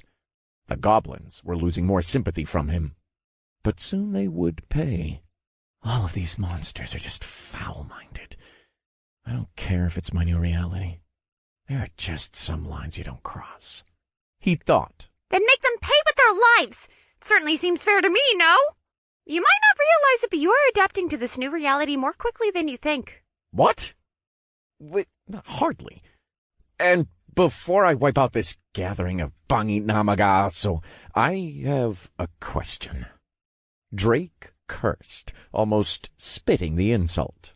Pangi... what? Wow. I really thought you'd get that one, since you did get some of my memories. I guess Tagalog wasn't part of the standard assistant package. Basically means ugly dogs. Drake laughed. I was just wondering why I haven't gotten recurring quests. I had one for my class upgrade, but not for subjugation ones. Shouldn't I technically get 2 per class? Drake asked as his mana gathered and swirled, preparing one of his favorite spells from the show that started it all for him. Putanedamo. Oh, so you do know some. Drake chuckled, cracking his knuckles, bringing up his hands to aim at the group of goblins. Only the ones your mother used to scream at you. You're quite the pain in the ass, as she says. Nato giggled. That would be a typical question, I suppose. It is because the system recognizes the use of dual classes, as I told you. You are not so unique, so you receive separate quests for the class level up, but will not for subjugation quests. That said, there are repeatable quests, but only outside of the tutorial. Once you finally get to murdering those heathens and gathering their spoils so that I may rank up to F rank, I will be able to elaborate. Now, slaughter them! Slaughter them in my name! Ha ha! With pleasure.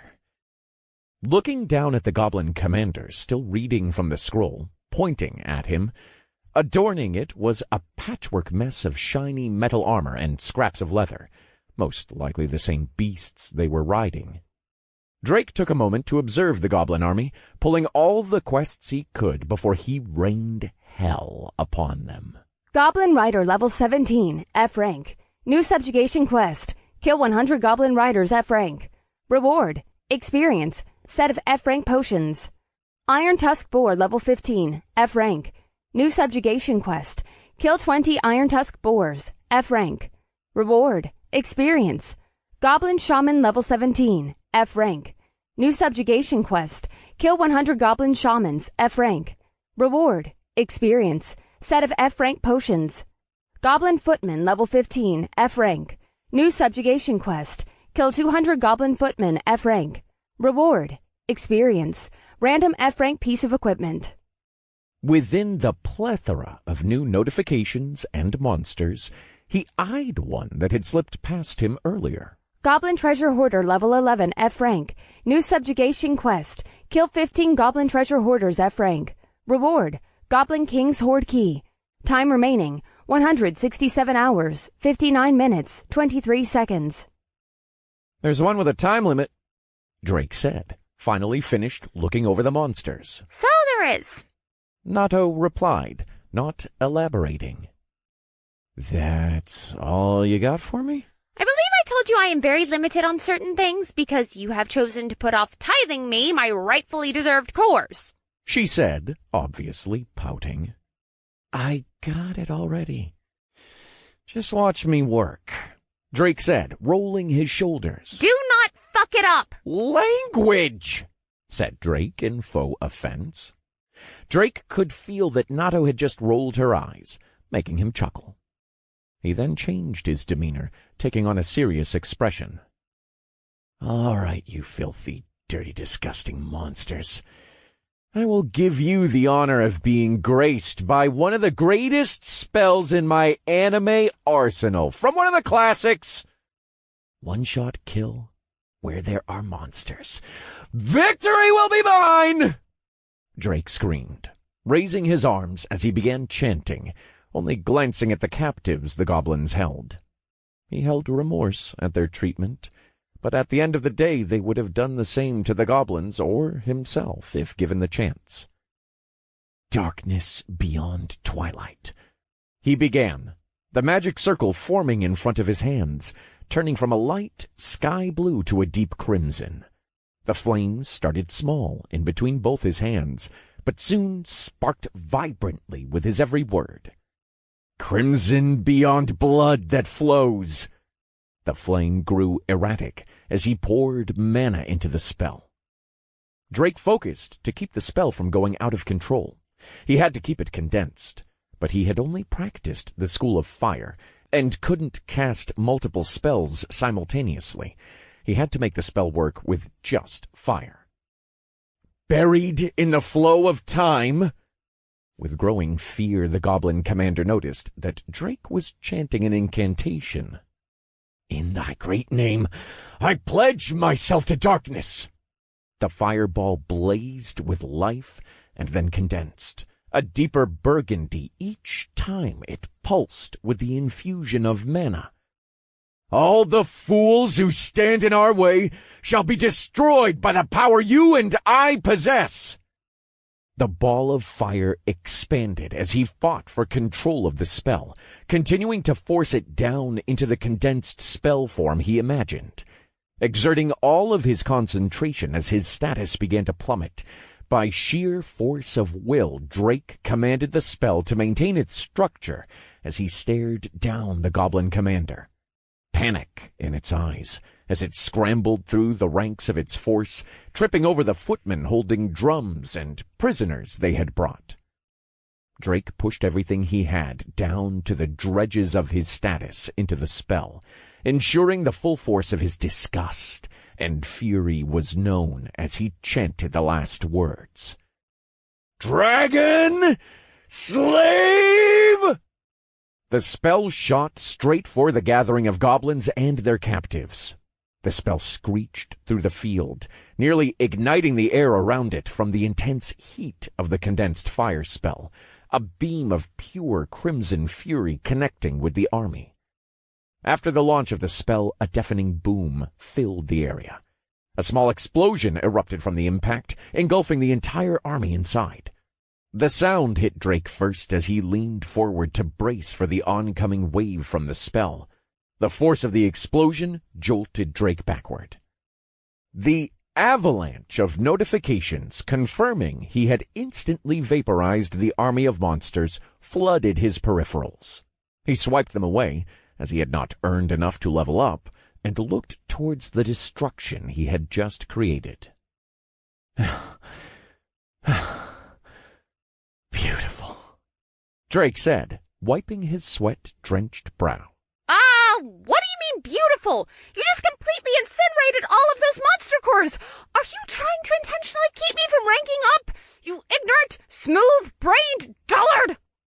Drake covered his ears at the volume of her scream, but it didn't help when she was inside his head. "Oops. My bad. It was cool, though, right?" he said, trying to deflect from his mistake. It is from a classic, so I would almost regret denying it did give me chills. But it needs to be bigger. The explosion was a pale shadow of its full glory. True. I should have practiced a bit more before I did it, but hey! At least I made sure to keep my HP and stam above death flag territory this time, so I can at least clean up that guy. Drake answered, pointing down to the lone survivor of the explosion that took the small army. A half-charred goblin staggered from the smoking crater that had been left by the spell, tumbling over the top of the dirt hill that had formed. It lay on the ground, heaving, barely alive. Drake hopped down from the tower and opened the gate, taking his time. After a few moments, he walked from the gate to the survivor. "Hey there, buddy!" "Like the fireworks?" Drake asked with a scowl. The goblin was barely conscious, its eyes erratically searching, without focus, still heaving as it gasped for air. It looked up at Drake with a fear in its eyes that quickly turned to fury. Green blood leaked from its every orifice, but it somehow mustered up enough strength to spit at Drake's feet in defiance. Drake scoffed. You know, I may be above torturing people for fun, but I'm not above giving anything what they deserve. Every one of you is going to die. Even NPCs deserve better than what you all seem to think is normal. He sneered, spitting back at the monster. Have fun suffocating to death, chump. Drake murmured under his breath and began chanting his standard earth spell, because he hadn't had enough practice yet, but bent it to his will with his skills. He just barely had the resources. The earth that will not falter, crush my enemies beneath you, stone bullet. The spell started as a light blue magic circle, then darkened to a deep umber. A stone formed in the shape of a spike from his hand, slowly morphing into the top of a coffin. He then slammed it down with force as it cracked the ground, sealing and covering the goblin commander underneath. Drake sat down on his haunches as he looked at the coffin he had created, waiting for the inevitable notification to pop up. In a few minutes, he received it. You have defeated Goblin Squad Commander, F rank, level 19. Experience earned. 5,000 TP have been awarded. Drake said nothing, lingering in the moment of the gruesome death he just forced on the monster. There was a feeling of something being pulled from him as Nato revealed herself, appearing on his shoulder. She also said nothing, her hand just resting on the back of Drake's head. But their silence was broken by an unknown voice. My liege! Oh, be this my blessed day! This one beseeches thou. This one is not but an unworthy peasant in the presence of such majesty, but pleadeth for thy humble acceptance of one such as this. Thou hast sung the darkest and most forbidden spell. This one prostrates thyself before my lord. I beg, take this one as even thy mere servant. The voice said from behind Drake. Drake turned and instantly saw upon the ground a human man. Dude? What the actual fuck? Drake shouted in pure confusion. Chapter 38. Theodore and Old Debts. How long have you been there? Drake asked, flaring his tattoos around his arms in a flash of ethereal azure flames. Please, my liege, this one meant no offence.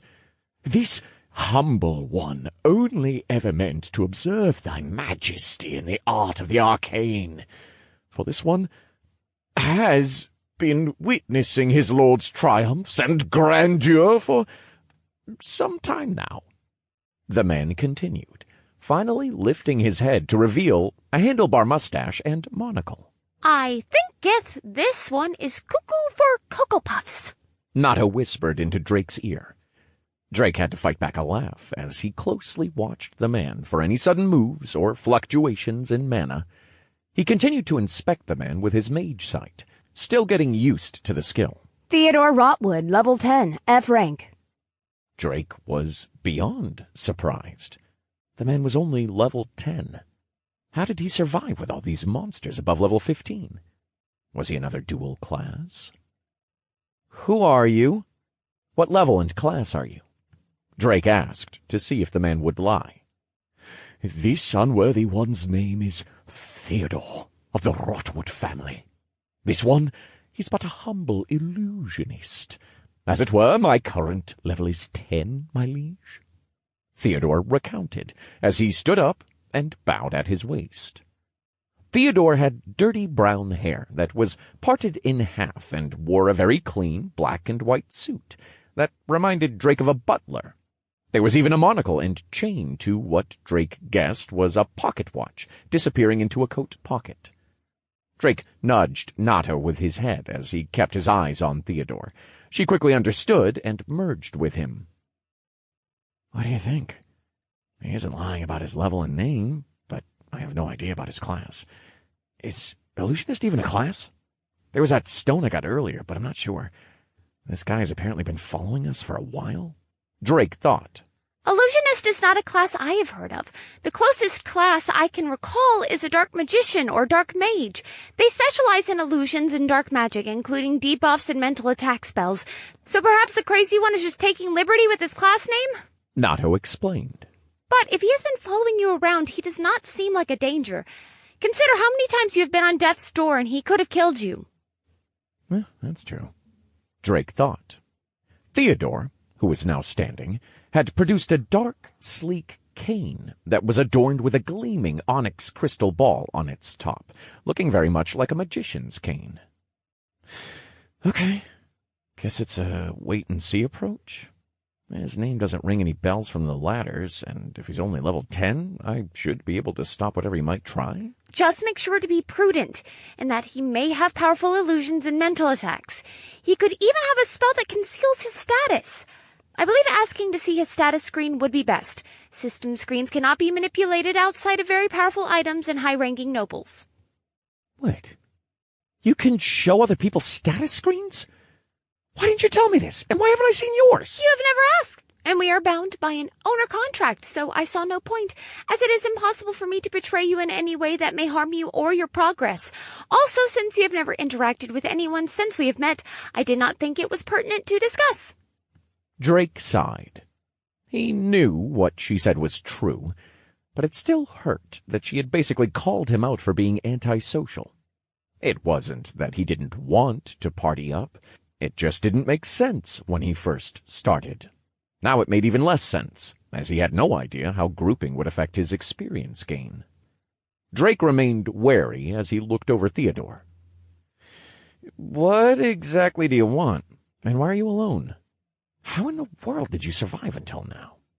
Drake asked as he slowly kept his mana churning. This one has been on a journey set upon him by the voice of the heavens. He dare not thinketh for what reason this trial was beset untoeth us. But our goal is simple. We must reclaim our power and make haste toward reuniting with our fated one. Theodore sort of explained to Drake. For reasons unbeknownst to this lowly one, my charges didst not see fit to stay under my care, and sought other forms of protection. Okay. Awesome. You some kind of LARPer or drama class reject? Must you keep speaking like that? Drake grumbled. Forthwith, this one asks for humble forgiveness, my liege, but this one dost not comprehendeth thy meaning. Theodore said with a slight bow. Oh, I'm gonna freak out! Nato, you can come out. I don't think we have anything to worry about. Outside of maybe my brain overclocking and leaking from my ears. Drake said, placing his hand on his temples. Did you get everything Theodore said? A small pull was felt from Drake's head as Nato appeared again on his shoulder. Although a bit wary, she spoke up. Not a word, but are you certain it is all right to show myself? Assistants are not exactly rare, but we are certainly not a dime a dozen. Drake kept his eyes on Theodore as he answered. No, he's already seen you if he's been following us. Have you entered the mines, Theo? Theo? Oh, this one is beyond pleased you wish to be so familiar with one such as he. But this one regrets to inform thee he couldst not follow his liege's greatness into the mines. This one didst not have permission, and was halted by a force unknown to thyself. He answered again, with a slight bow of his head. Gross. Enough with the my liege stuff. So smart, you sep. All right, so that means only I have access to the mines for now, then. Good to know. Now, some proof of who you say you are? Theo, show me your status, Drake demanded. How wouldst thine humble servant do so, my liege? Theodore asked, his eyes going distant as he seemed to look at his status. Drake turned his head to Nato, his question painted on his face. She sighed and explained. It will be the same as you do any other mental task, dumb apes. You must simply bring up your status and will it to be shown. Think of it as flipping a book you are reading over to show someone. Theodore did just that, revealing his status. Most of it, anyway. Theodore Rotwood. Tutorial alias, not available. Race, human. Class, rare, dark magician, level 10.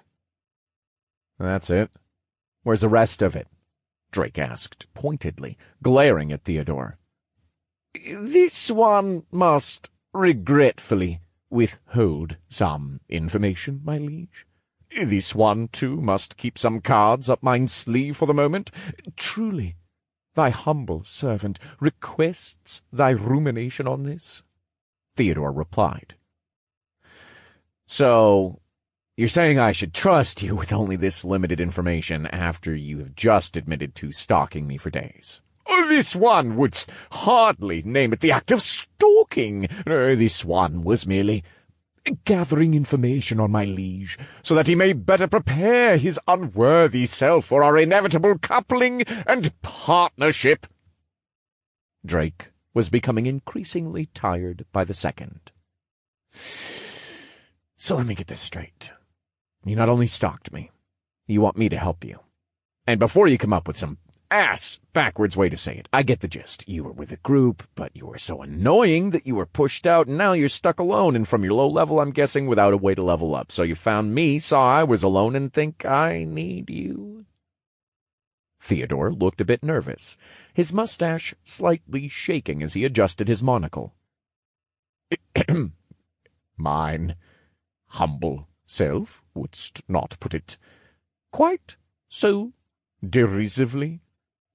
But an adequate and astute deduction of the history this one has endured, he said, coughing lightly. Wow. Nato mumbled next to Drake. I can hardly believe you understood at all. It was now Drake's turn to sigh. Lots of older games will give you a good foothold on some pretty weird and obscure vocabulary. And a lot of context clues, because honestly I don't understand half the words he uses. Drake said, lifting his drooping head. All right, look, Theo. You want me to trust you and party up with you? Oh, this one would aspire for nothing greater. Thy firm and astounding use of force towards the heinous and vile green villains just moments ago has lighted a fire in mine own chest this one had not long forgotten, Theodore said, with a flare and a twirl of his mustache that Drake could have done without. Right. That's awesome, but what I meant was, why should I party with you? What can you offer, exactly? Theodore contemplated for a moment before answering, giving Drake time to again go over the man's wardrobe.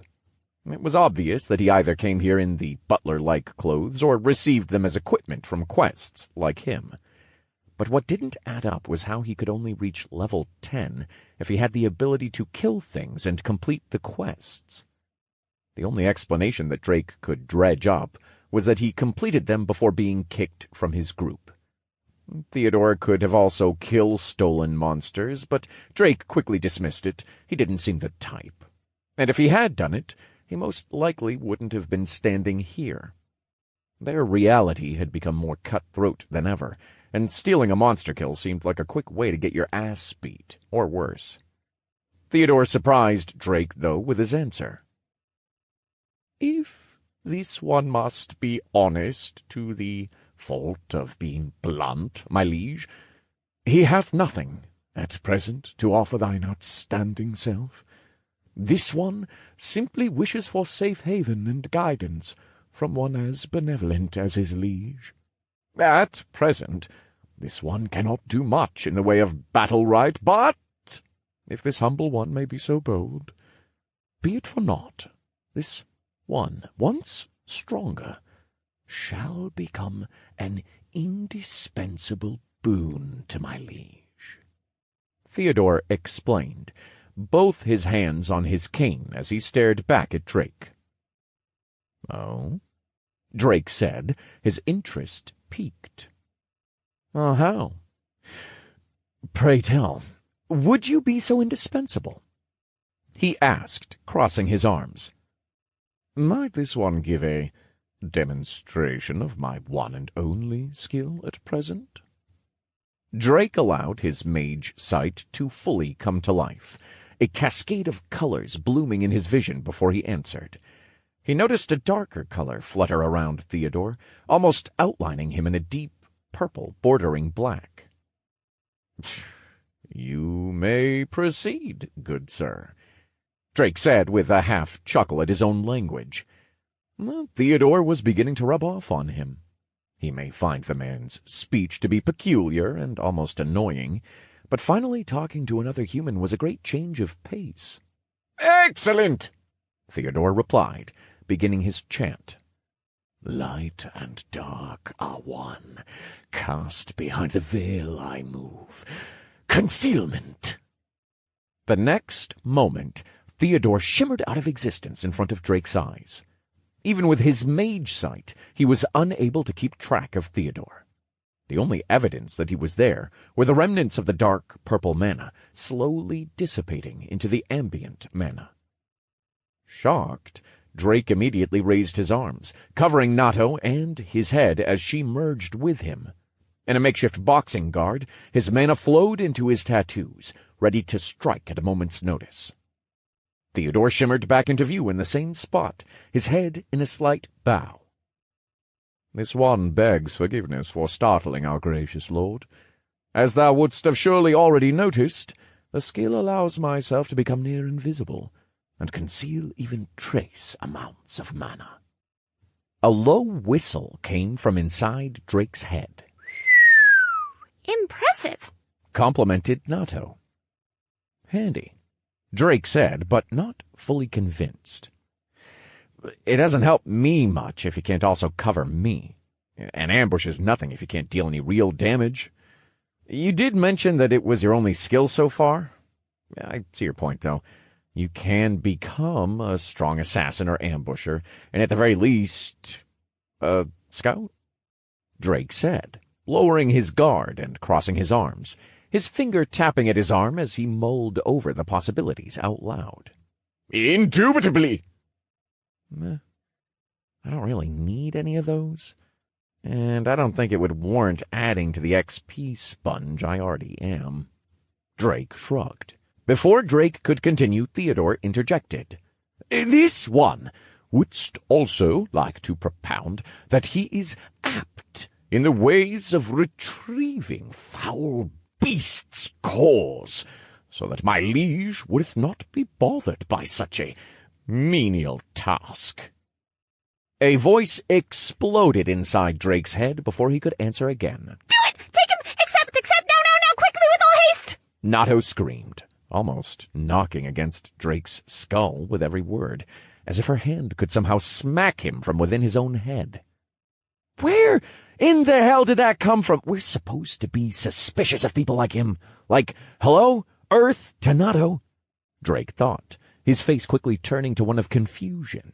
Lies! Nothing but falsehoods, I say! This benevolent man is offering to carry the load and gather all of my...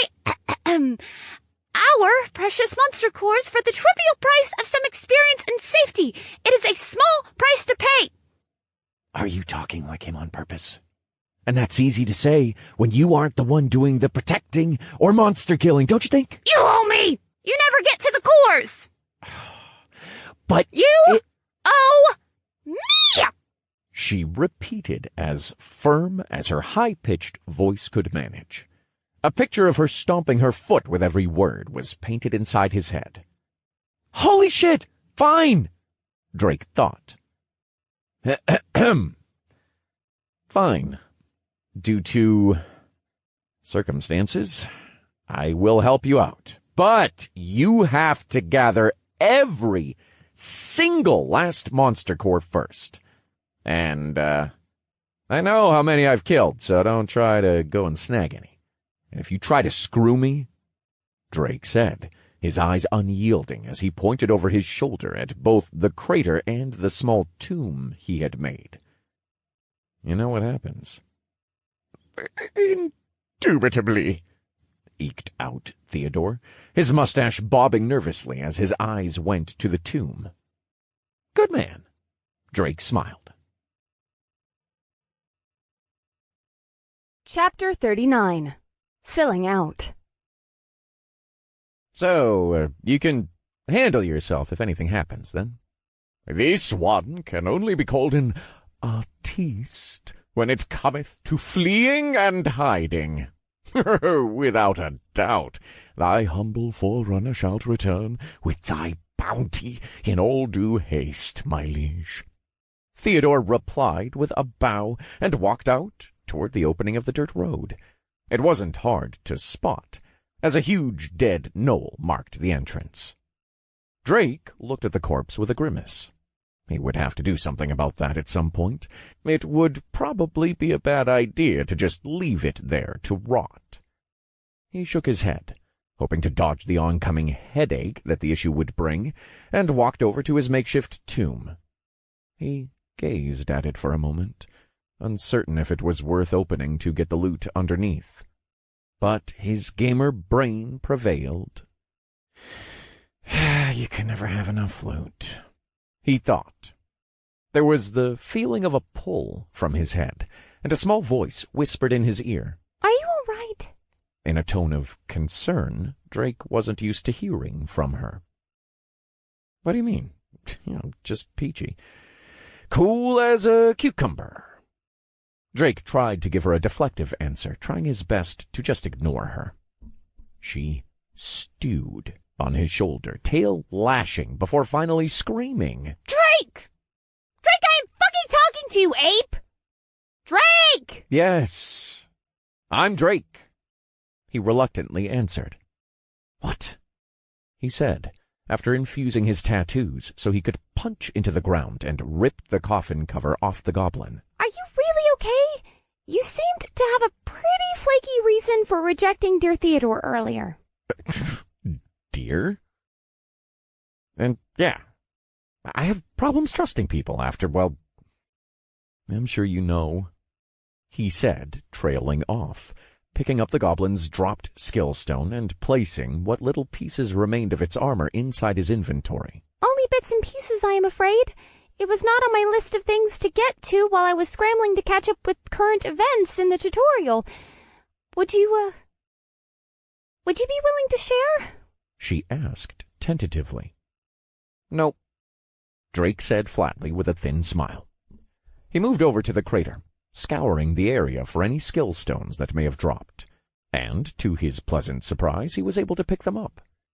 Thankfully, it looked like the stones spawned even after a body's complete annihilation, and oh, was it a haul.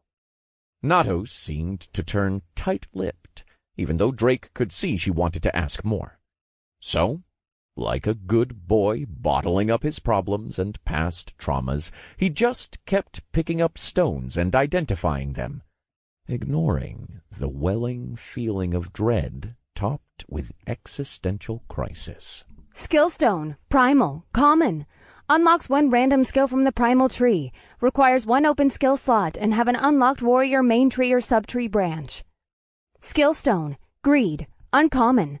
Unlocks one random skill from the greed tree. Requires one open skill slot. Skill stone, gambler, common. Unlocks one random skill from the gambler tree. Requires one open skill slot. Skill stone, regeneration, uncommon. Unlocks one random skill from the regeneration tree. Requires one open skill slot. Jackpot! Drake cheered as he checked the other stones, finding there was a little extra hidden in the piles of stone. Probably because of his awesome spell. The system must be giving him great rewards for his great magical performance. Skill stone, oppression, rare. Unlocks one random skill from the oppression tree. Requires one open skill slot. Nato? Not that I'm not happy I got this. He showed the construct now that she had sat down on his shoulder, her legs bouncing back and forth as she just watched him loot. But, getting a rare stone from these monsters seems a little wrong, don't you think? Ah, I see. That must be from the Tyrant Ant. Oppression stone, correct? Yeah, spot on. Did he normally drop that? She pondered a bit and then answered. With certainty, but do you recall when I said I was surprised the goblins found a lone Tyrant Ant? Vaguely? Ah! She hit him on the back of the head. Don't! Listen to me when I speak! She sighed before continuing. Tyrant ants normally travel in large numbers and never leave their hive's vicinity for too long, making it very difficult to kill any without getting swarmed. As I have said, even included in the tutorial, I doubt their subjugation quest is meant to be completed. So you're saying I got lucky? Drake said, slipping the stones into his inventory. I would venture half and half.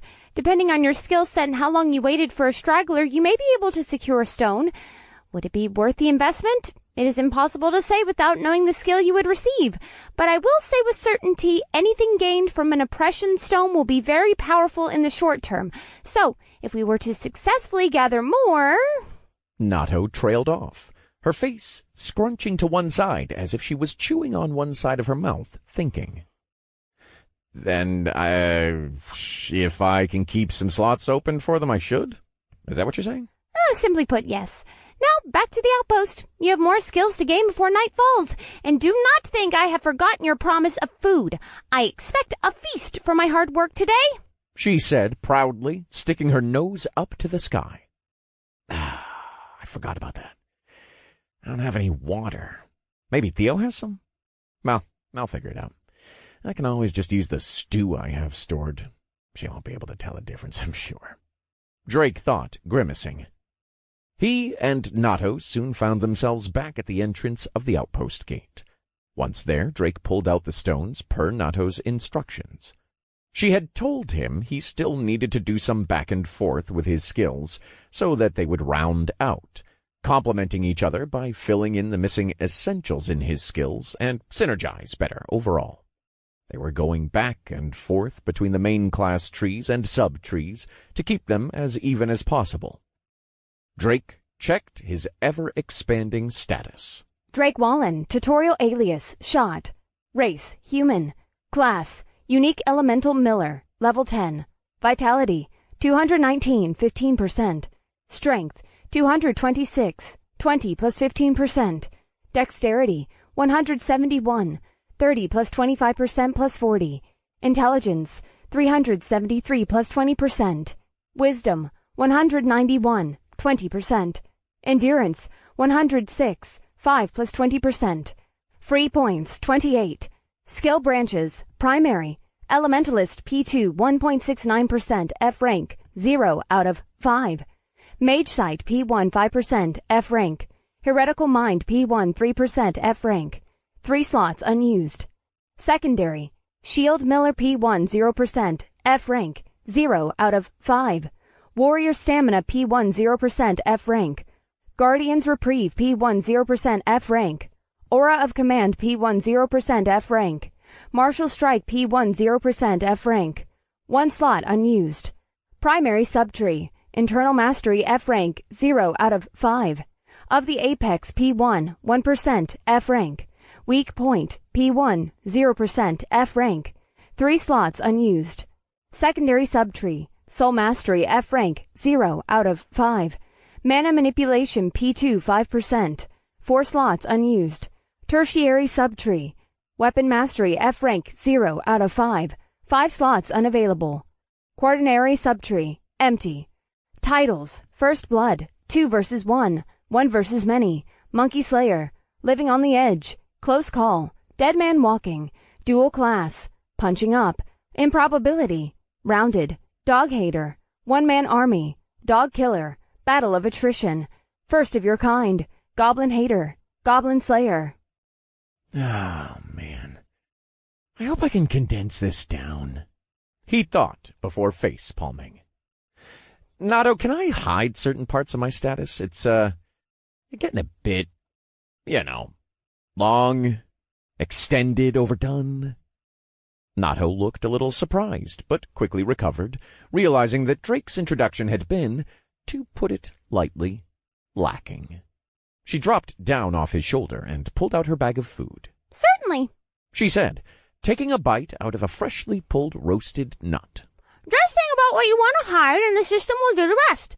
Surprised Mr. Big Gamer did not think of doing so in the first place. She finished, emphasizing her snarkiness with air quotes. Drake gave her a quick flick to the forehead and did so, downsizing his status dramatically.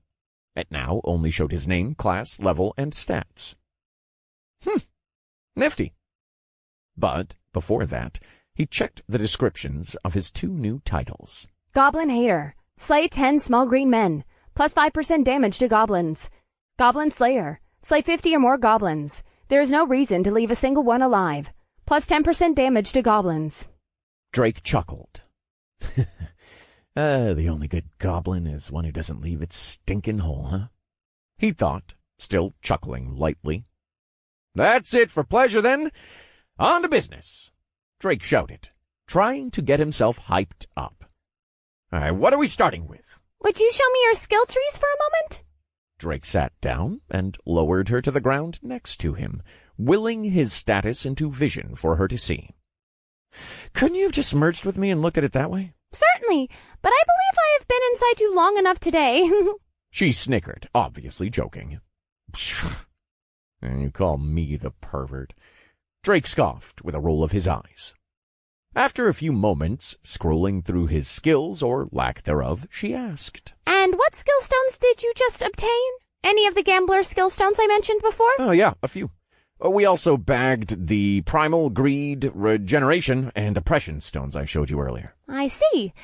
The Oppression stone will prove very useful. I would say it should be used next to last. You also have some other rare stones left over. The Fire Skill Stone and Transcendent Stone you will have to consume spaced out to avoid going into a drunken rage again.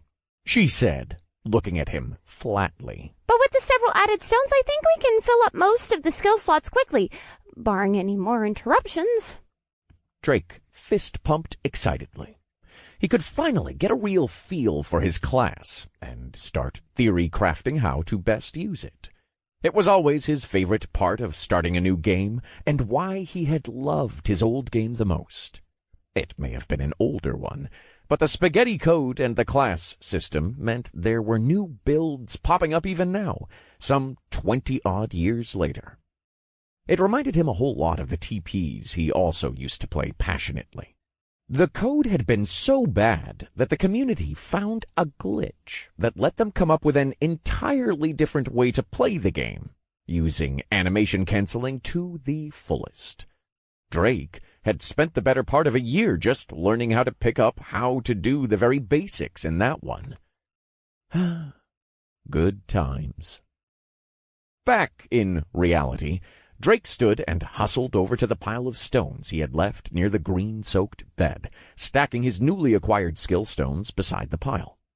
Nato followed not long after at a casual pace, happy to take it slow as she chewed on the remainder of her bag of food. Now that you are finally ready to finish this long process of getting your skills, we can begin with getting the active skills out of the way. From what I have seen, you only have a handful of active skills right now, and they are all in your Miller main class tree. Nato explained. So we are going to give some to your elemental side, making sure we can do our best to fill the rest with the strongest passive and utility skills we can possibly get. Where do I start then? You have some debuff skill stones, which are great for what we need. Use both of them in Soul Mastery. They should be able to give you some nasty effects that will let you deal with casters or mana-reliant classes. Then we can go to your Weapon Mastery tree for the new skill stones you've picked up. This will certainly improve your ability for close combat and weapon augmentation, and with everything you were able to get so far, we have enough leeway to keep a slot open in every tree for oppression stones later. Thankfully, you are a dual class, so we have far more to play with. She mused, letting an eager grin crease her face. Ha! So you are a nerd! Oh, you would have to be part me to get so excited about theory crafting and min-maxing like that. Shut it! You want help or not? Oh, ungrateful. Oh, I thought you were a squirrel, not a sourpuss. Come on now. Drake teased, rummaging around for the correct stones. "Ah! Got him," he said in triumph, looking down at the 2 stones. Skill stone, debuff, uncommon. Unlocks 1 random skill from the debuff tree. Requires 1 open skill slot. Not wanting to waste more time, Drake quickly went through the process of consuming the 2 stones. You wish to consume skill stone, debuff uncommon. Confirm? The moment after confirming, a familiar feeling assailed his body. A few breaths later of battling through the more than mildly addictive feeling, he got his new notification. You have learned Atrophy of the Mind F rank. Atrophy of the Mind P1 0% F rank. A debilitative spell attacking the opponent's mind, disabling all forms of mana regeneration and complex mana manipulation for a short period. Wounds of the soul are not so easily healed. Atrophy of the mind. Mind atrophy debuff is applied to target for 10 seconds. Increases with proficiency. Debuff can be cleansed by standard holy magic. Cost, small amount of mana. Cooldown, 2 minutes. Huh. Looks like Lady Luck still doesn't hate me as much as that intro construct, Drake thought, smiling at the new beefy skill description. It was going to be a great way for him to single out stronger mages or mana-wielding classes. It wouldn't fully shut them down, it seemed, but being able to bar them from using their own abilities, as well as keeping them from regaining any expended mana, would be huge for any fight. Got a solid debuff skill from that one. Basically a mage-specific one, Drake explained. She just nodded gingerly, waving her newly retrieved nut at him, urging him to continue. Drake pursed his lips, slightly deflated by Nato's response. She must just be tired. Today has been pretty exciting, and neither of us got much rest before the goblins volunteered as alarm clocks. The annoying default kind. God, I have PTSD from having to wake up to that chime day in and day out. It almost physically hurts to think about it, Drake thought, grimacing. He quickly shook his head and got back on track, squeezing the next debuff skill for his soul mastery tree. His expression was hopeful. You wish to consume skill stone, debuff uncommon. Confirm? Trying to get through the process as quickly as he could, Drake assented, feeling the cold, then warm energy of power from the stone diffuse within himself. You have learned Cower, F rank. Cower P1 0% F rank. Use aura to force a target to flee. Fear is binding. Cower. Terror debuff is applied to target for 5 seconds. Any form of damage will break the status effect. Increases with proficiency. Debuff can be cleansed by standard holy magic. Cost, small amount of mana and stamina. Cooldown, 2 minutes 30 seconds. Wow. A fear? Damn, it's a skill. If it was a spell, maybe I could have manipulated it somehow. Sounds like it would take dark mana, and that could have really added to my repertoire. Drake sighed. A fear, I see. Nato mused from her seat. A fear skill is certainly one of the stronger debuffs if used properly. It will certainly be interesting to see how it presents itself as an effect. She then quickly pointed to a stone on the edge of the pile and addressed Drake again. Now, let us put that mage stone into your elementalist tree before we move on to your weapon mastery, and finally, your most rare stones after.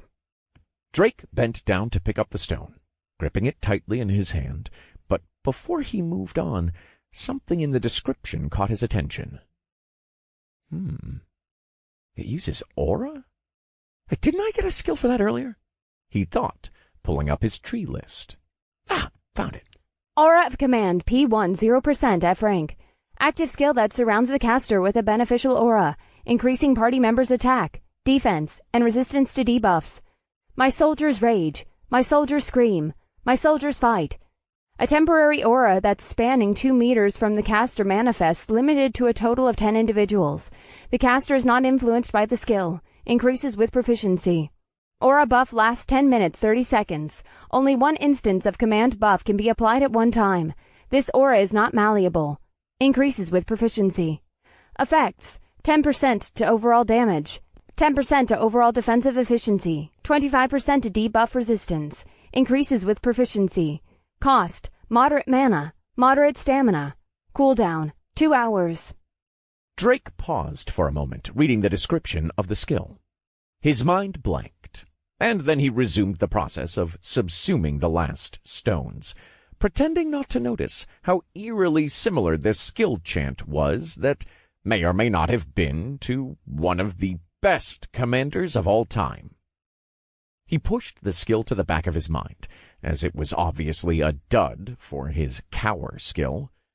He wouldn't be able to control the aura, as stated by the skill, meaning he needed another skill that would allow him to manipulate it at will.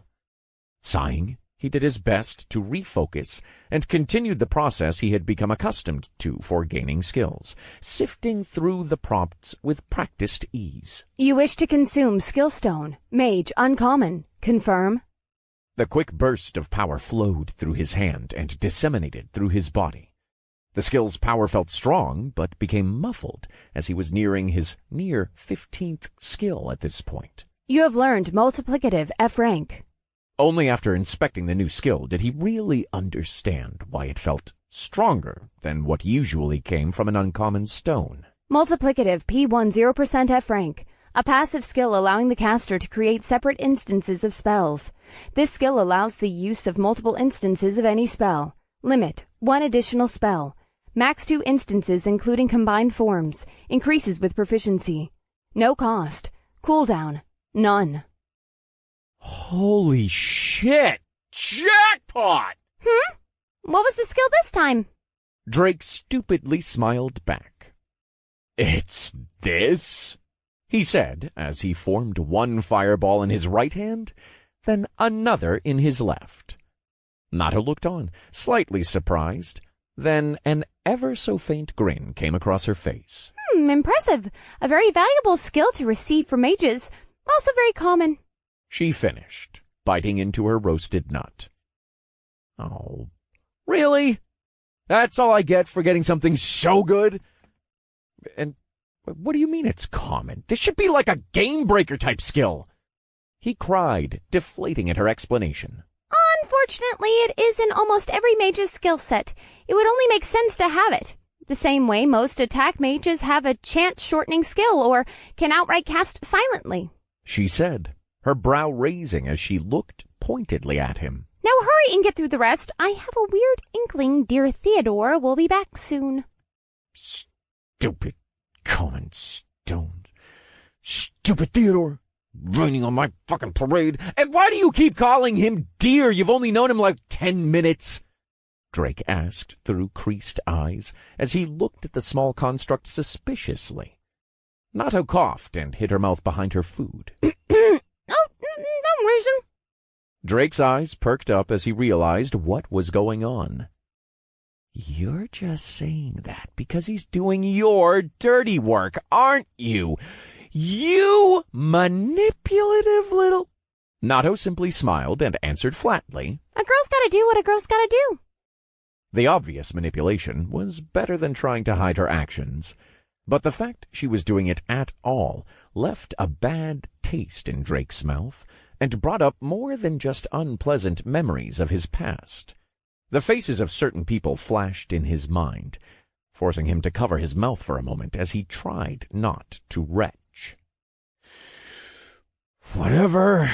Just don't come crying to me if it blows up in your face, you hear me? Drake said finally.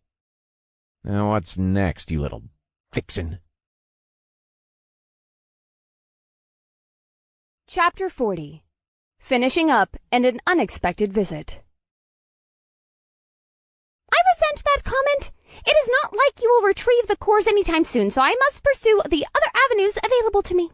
The small construct said, in the coyest tone she could manage. You aren't even using his name anymore. He's just an avenue now, huh? Drake frowned. But you lay in the bed you've made and all that. What am I doing next? Nato scoffed and then approached the next stone he was to use. Raising it up so that he could take it, she said, Here, weapon mastery now. Greedstone first, as they have good abilities pertaining to equipment, but we do not want to use more than 1 or 2, as they have very specific effects and are heavily equipment dependent. She then tossed another 3 stones to his feet, pointing at them. Then a primal stone for a hopefully combat-oriented skill. Typically, primal stones will impart a skill pertaining to instinctual facets. As you could guess, I am sure from its name. And do not forget to use the gambler stones beforehand. We want to keep your skill progression as smooth and succinct as possible. Ah, siege.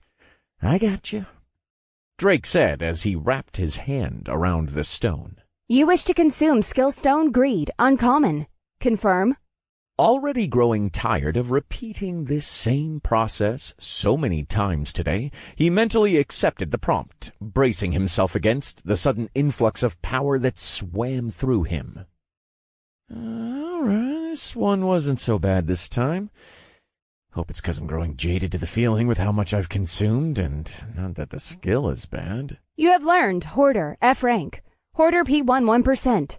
A skill that allows you to exceed the standard equipment limit. Passive. The user may increase their accessory limit by 1. Increases with proficiency. Standard combat limitation to equipment change is still enforced. That's kinda good. Yeah, depending on how it scales, that could actually be monstrous later. But where would I put all that stuff? Would I basically end up looking like Sinbad? Drake mused, reminiscing about the conqueror of the 7 seas and all his djinn equipment. Nado, Drake said. Her ears perked up at the mention of her name as she looked up lazily from sketching in the dirt with her free hand, her food in the other. What? She grumbled. She must be getting impatient. Or maybe she's just that tired. Either way, maybe this will be my last question today before dinner. How would I improve my proficiency in a skill like this? He asked, flipping the skill window around for her to read. Do I just keep the extra accessory worn? Correct. Okay, then, Drake said, deciding it was best to just consume the next couple of stones before he did something he would never hear the end of. Drake picked up the next of 3 stones in one hand and plucked another ring from his inventory in the other. It was the 5th green ring he now slipped onto his right thumb, as at the same time he subsumed another smooth, glassy stone. You wish to consume skill stone gambler, common, confirm. Drake quickly accepted, already grabbing the next stone. You have learned fully loaded, F rank. You wish to consume skill stone gambler, common, confirm. You have learned weapon of choice, F rank. You wish to consume skill stone primal, uncommon, confirm. You have learned adrenaline acuity, F rank. Drake sighed as the wave of euphoric power passed through him. Thankfully, these stones were lower than rare, leaving the potency lacking, but that didn't shorten the length of the ordeal. Taking a deep breath, he looked to his new skills, finally done with the weapon mastery tree and ready to move on to his rarer stones. Fully loaded P1 0% F rank. A passive skill granting a damage buff when the user is fully equipped. While fully equipped, the skill user gains an indefinite buff to damage. No partial increase in any form from incomplete sets. Passive, gain a 50% damage increase when all equipment slots are filled. This includes gained slots from additional skills. Increases with proficiency. Weapon of choice, P1 0% F rank. A passive skill granting an increase in specific effects dependent on equipment chosen. User will receive beneficial effects based on equipment. Increases with proficiency. Selected item limit, 1. Increases with proficiency. Passive, unavailable. Please select equipment from list. That's interesting, Drake thought. He looked at the line asking him to select an equipment type. The moment he did, a long list popped up. It contained weapons he had seen in the tutorial, and even ones so obscure he wasn't sure if the system was trolling him or not. What the fuck is a Trishula? Or M.A. Piercer? Wait, I think I know that one. Isn't it a double-sided piercing weapon? Drake thought, confused. He shook his head, trying to wrap his head around the sheer variety of weapons the skill encompassed. After a few moments of scrolling, he found what he wanted. Mana ink tattoos. It's the only one I plan on using for the foreseeable future. So, Drake selected and confirmed it, checking again the description of the skill's effects. Passive effects. Mana ink tattoos. Plus 5% physical and magic damage. Reduction of 15% in mana consumption of skills and spells. Increases with proficiency. Bitchin'! That is way more than I expected. Drake mentally shouted with a smile, finally checking his most recent skill with high hopes. Adrenaline Acuity, P1, 0% F rank. A passive stacking skill boosting the effects of adrenaline to the limit, increasing cognitive ability and pain tolerance over the course of a fight. A skill that increases while in combat, increasing the potency of adrenaline over the course of 2 minutes 30 seconds. Increases from a 1% increase to 10% potency. Increases with proficiency. Passive effects last for a duration of 5 minutes and will leave the user in a weakened state for a duration of 1 minute after. Increased duration based on proficiency. Weakened state. All stats and effects are reduced by 10%. Decreases with proficiency. No way! Drake laughed. It's actually right out of that basketball anime. It's literally the zone. Oh, I'm gonna enjoy this one. Oof. The demerit is pretty severe, though. A full 10% flat is going to hurt. And I can't choose to turn it off since it's a passive skill. Nato rubbed her eyes as she looked up, a slight yawn tugging at the sides of her lips. Done? Yeah. Drake said, looking down, the thought of her being more pleasant and adorable with exhaustion passing his mind. So, where are the rest of the stones going? I have 5 more to go, right? Nato mumbled sleepily. Drake sighed. No way around it. Guess it's bedtime for you, little lady. Drake said, smirking as he scooped up the small construct, cradling her in his arm. Drake dropped the remnants of the skill stone pile back in his inventory, returning to the lone tent standing a few feet away. Upon stumbling through the tent's opening, Drake approached the luxurious bed in the center of the tent. Placing Nato down and tugging the silk cover over her, he lightly patted the small construct's head. Damn, her ears are fluffy. Well, she's actually not that bad when she's sleeping. That construct in the introduction alluded to other races. I wonder if catgirls are included in that. Drake shook his head and dismissed the thought before it could take hold. Looking back down at the construct, he smiled as he left the tent, content she would be able to sleep soundly for the night, or at least until dinner was done.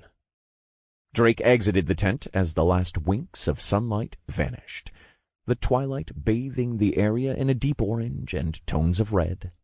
But although the twilight hour was as beautiful as it had ever been during this death game, Drake's mind was on what he should do with the last few stones.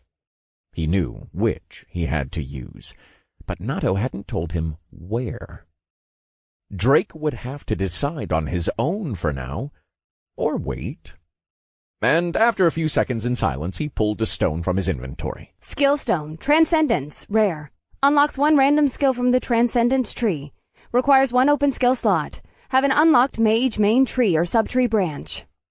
Drake rolled the smooth glass-like stone in his hand for a moment, mentally selecting his elementalist main tree. Yeah, here just feels right. I don't think I could use it anywhere else anyway. He chuckled lightly. Bottoms up!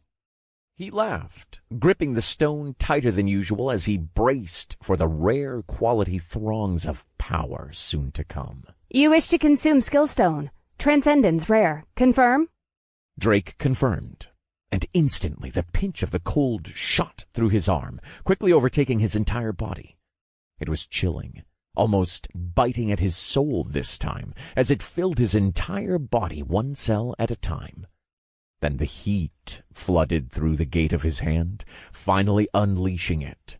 A fire that caused prior stones to pale in comparison, now coursed through his body, threatening to roast him from the inside out. He held back a muffled scream as he dropped to his knees, gripping at the wrist of the hand seemingly scorched by the stone. His eyes shut from the overwhelming power now assaulting him. Fuck! He forced out of his clenched jaw as he waited with bated breath for the feeling to pass, struggling to not be overtaken by the seemingly unending stream of power. He suffered through one passing moment, then another and another. He lost track of time as he waited for the chaotic energy to subside. Finally, he released his stilled breath as the feeling of power slowly receded, leaving him in a thick, cold sweat. You have learned Elemental Endowment, F rank. After a few gasps for air, Drake inspected the skill, his eyes beaming with excitement at the skill that had brought him to his knees. Elemental Endowment P1, 0% F rank. A spell that allows the user to endow aspects of elemental magic onto their body and weapons. While the spell is in use, the active element may not be used in other spells. This is not limited to base elements and includes magics of confluence. Cost: use of Elemental School of Magic while the spell is in use. Cooldown: none. Earth: the power of Earth is not thine to adhere, but mine to possess. Endowment: effect: increase of defense effectiveness by 50%, increases with proficiency. Fire: the power of fire is not thine to adhere, but mine to possess. Endowment: effect: increase in strength by 50%, increases with proficiency. Wind: the power of wind is not thine to adhere, but mine to possess. Endowment: effect: increase of dexterity by 50%, increases with proficiency. Water: the power of water is not thine to adhere, but mine to possess. Endowment: effect: increase in active regeneration by 20%, increases with proficiency. Drake let out a gleeful whisper under his gasps for air. Fucking epic! But Drake wouldn't have long to bask in pride. Steps from the front gate and a small whimper interrupted him. Expecting Theo, he raised his head. What met him was Theo, but not how he expected, and definitely not with whom he expected. Hey, bro! This guy with you? Drake looked slack-jawed at the hulking figure of a man holding up Theo like a small kitten by the collar of his suit. Still clutched in Theo's arms were a few fresh monster cores. My liege, this one apologizes, for I was unable to flee as I believed. Theodore whimpered. Drake inspected the man up and down, his new plate armor and pauldrons shining with a metallic gleam, a huge overbearing claymore on his back. Bear? Chapter 41. Old Friends. Bear! How are you here? Drake exclaimed, approaching the mountain of a man. Drake gave Bear a slap on the side of his arm. Have you gotten taller? Wow, look at that claymore. Are you a half Yoma? I don't know what that means, but no, still human, bro. Just a bit taller from the rank up. Not to mention more handsome. Bear responded, a half smile creasing his face. A small whining sound came from Bear's raised hand, forcing both of them to look over at the poor man being held. My liege, may this one ask to be released? I have gathered said monster cores as well, before this hulking oaf decided to brutally manhandle me. Theodore yelled like an angry kitten, scowling at Bear. Oh, right. He's with me, Bear. Would you mind letting him go? He didn't do anything, right? Another whimper came from Theodore as he whispered under his breath, This one 'tis but an afterthought? No, nothing to me at least. I just saw him scavenging cores and thought he might be stealing, so I nabbed him. But what's with the my liege stuff? I didn't take you for being into that kind of roleplay. Bear scoffed. Drake shook his head with his hands on his forehead. I don't know either. It's just the way he talks. Believe me, you get used to it quickly, but he's no danger. And how did you know I was here? Bear just smiled, releasing Theodore with an unceremonious plop as he landed on his rear. Then Bear pointed further in. Let's talk. It's been, what, almost 2 weeks? Don't mind me spending the night in this cozy new fort of yours, do you, bro? Or should I say, shot? Drake stiffened slightly at the mention of his alias. Yeah, let's talk. And of course not. I can't turn away the monster that saved me from the monsters, can I? I'm glad to finally be able to pay you back some anyway. Come on in. Oh, do you have water on you? I want to make some fresh venison stew. Theodore rubbed his injured butt, and most likely his pride as well, as he stood up, dusted off his clothes, and addressed Drake. My liege, where shouldst this one put the aforementioned cause? Remembering Theo was still here, Drake thought on it for a moment before answering. Here? Drake said, pulling out one of the large tubs he had looted before from the squad commanders. Just put it in here for now. I'll clean them up and give them to... He stopped himself and looked at Bear. With a raised brow, Bear looked back. They're for the little construct sleeping in the tent, right? Don't worry, man, my lips are sealed. But you should hide her better. It's easy to spot her. How did you? Drake wondered. Then realization hit him. He has some sort of sensing or perimeter identifying skill. Like I said. Bear grinned. It's been a while, and we'll talk. Over there fine to set up a fire? Bear didn't even wait for an answer as he patted Drake on the shoulder and headed to an open area, pulling out a massive tree trunk to use as a seat for himself, then began making a fire. Theodore dropped the monster cores into the tub as Drake asked, and brought his gaze up to Drake's. Sire, dost thou know that tactless oaf? How dare he impose upon my liege like this? It is reprehensible.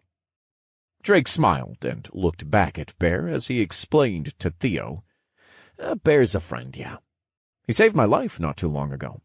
I blacked out and was stranded in the forest. It must have been before you started stalking me. Drake turned back to Theo. And before you forced your way into my fort as well.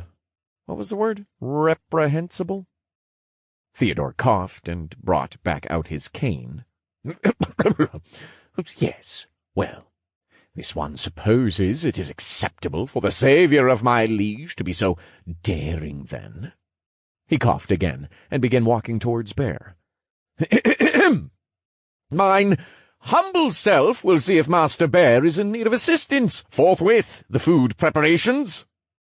Drake let out a stifled laugh as he returned the monster core-filled tub to his inventory. Where did all these characters come from? I really hope there aren't any more people that are going to pop up and bother me. So smart, you said.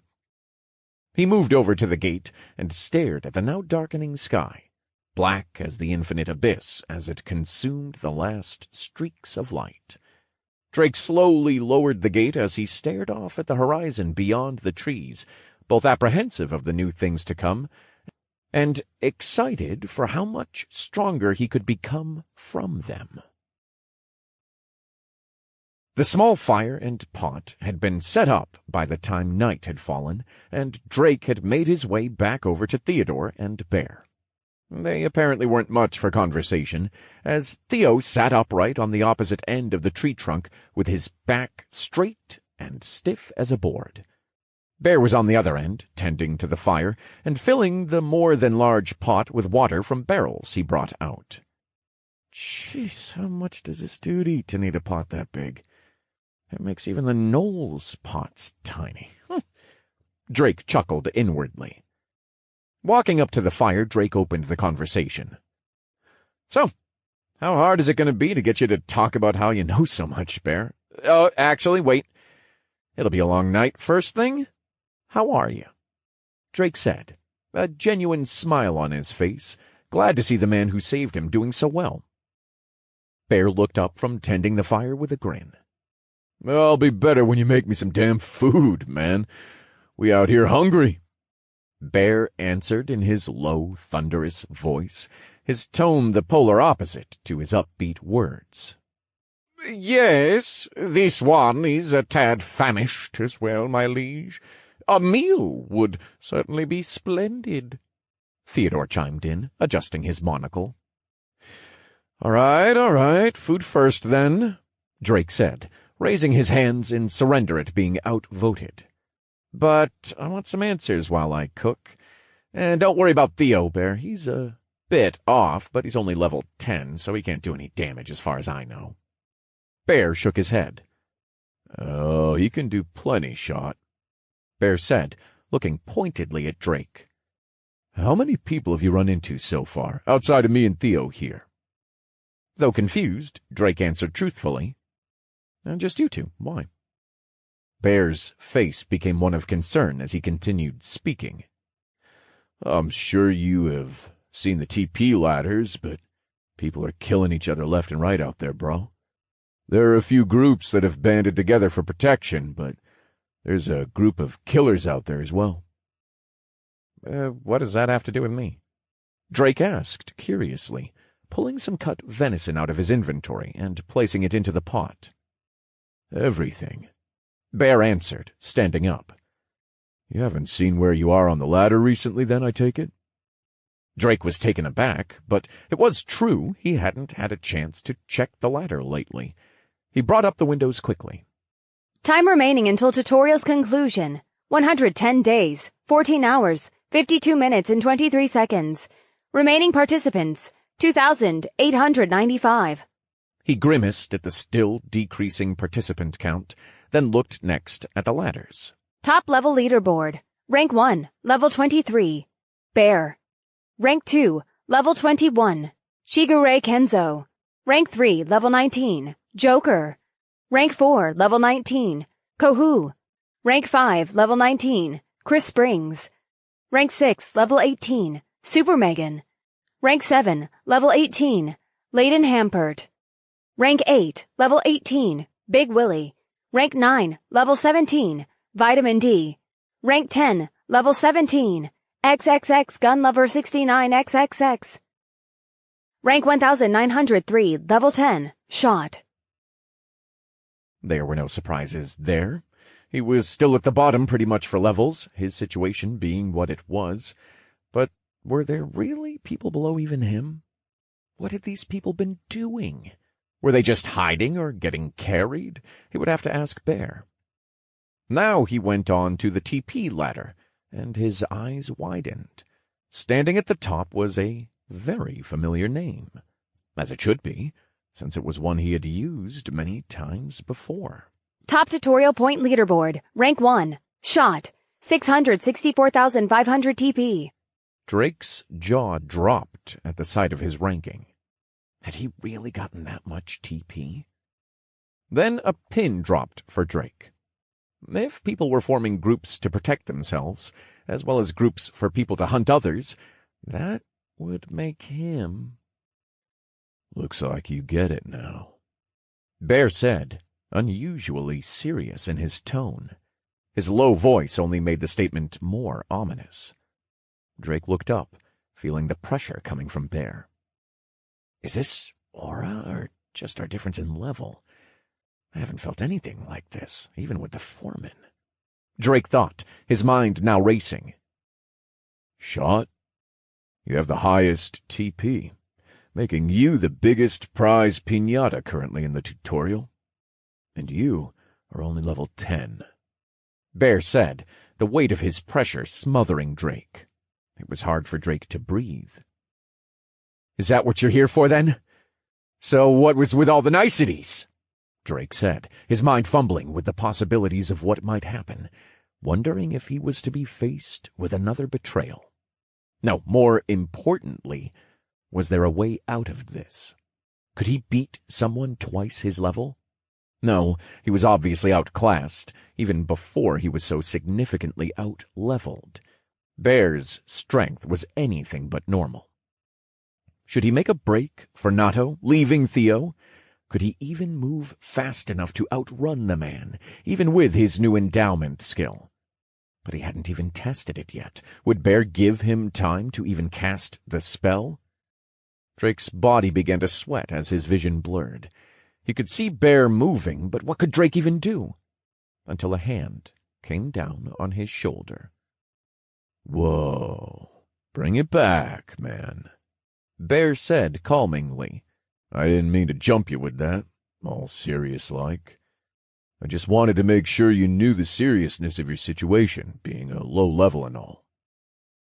The weight suddenly lifted, and Drake's vision slowly began to stabilize.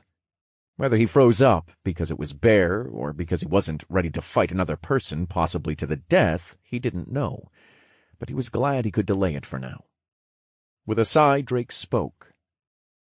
"Bear, why did you have to do that, man? I was scared you were going to try to kill me for the TP." Bear waved his other hand. The one resting on Drake's shoulder squeezed him before letting go and sitting back down. "Nah, I'm fine with TP. My class is especially good for fighting against groups, so I have no problem. But I really mean it. You have to be more aware and careful. Identification skills are more common than I think you believe." Drake took a few deep breaths to steady himself. "What even was that pressure you just did? Is that an aura skill?" "Yeah, my bad, man. It's still a bit finicky. I haven't gotten it locked down just yet. It tends to come out when I don't want it to, or I'm emotionally heightened," Bear said apologetically with a wry grin. Before Drake could answer, Bear then pointed to the other side of the tree trunk. "Is he going to be all right?" There, on the ground, fallen behind the tree, was Theodore. He was passed out, mouth foaming. "He'll be fine," Drake said dismissively. Chapter 42. More small talk. Drake was silent for the next half an hour, trying to understand the implications of being so high on the TP ladder and how exposed he actually was. Anyone could identify him at this point, meaning anyone could see his alias and level and put the two together. They'd kill him for an easy meal. He needed to find a way to avoid that or prove that trying to fight him wasn't worth the prize. He wordlessly cut the veggies taken from his inventory for the stew, mechanically adding spices and skimming the scum from the pot. His head was occupied with more important things. "Hey, man, you're pretty good at that," Bear said, his hand wafting in front of him, taking in the pleasant aroma of the stew. Drake returned to the present to give a casual answer, not stopping his hands. "Yeah, I got a few siblings. My mom had to work 2 jobs most of our life after my dad passed, so I had to learn to do a bunch of stuff quick." "Damn. Yeah, I didn't mean to bring something like that up," Bear said with a grimace. Drake waved his hand dismissively, now focusing more on the conversation. It's not a big deal. My dad was pretty old when he passed, and my mom happened to be his second wife," Drake said, trying to keep the atmosphere upbeat while recalling his life. She moved to the U.S. from the Philippines to live here with him, and the rest was history. He left a big sum of money to us, so we were fine for a little, but having as many siblings as I did, and all of us wanting to go to college, it dried up fast. Bear was content to listen for the moment, just politely nodding here and there. So, good old mother had to go to work, leaving me, the eldest, to go and do everything around the house, fixing broken bulbs, appliances, toilets, making food for everyone, cleaning the house. That is, at least until I was old enough to get a part-time job to help out some, leaving my little brother to pick up on the grand old legacy of chores. Drake smiled sarcastically. He took a moment to think again on his family, hoping and praying to whatever deity might have forced this nonsense system on them that they were all right. And if they weren't... Drake clenched his teeth, and the handle of the knife snapped from his strength. Ah! Shit. He quickly threw the broken knife towards the mountain and pulled another from his inventory, cleaning it briefly before continuing to cut the food. "Oh, look, man, I envy you," Bear began, seizing the lull in conversation. "I grew up with my parents, but it was only us. No siblings, and I didn't have many friends because of my size. Yeah, I don't want to start a pity party. I'm just sharing, because I think it's only fair. I grew up going from one fight to the next, and I guess it's a saving grace, seeing where we are." He laughed. "But when I got older, I didn't want that anymore. So I started up my own company to prove I wasn't just what people saw on the cover. And the thing is, between you and me, man, I didn't just happen to cross by when you blacked out that day," Bear said, standing up and looking down at Drake. Drake felt the pressure on his shoulders again.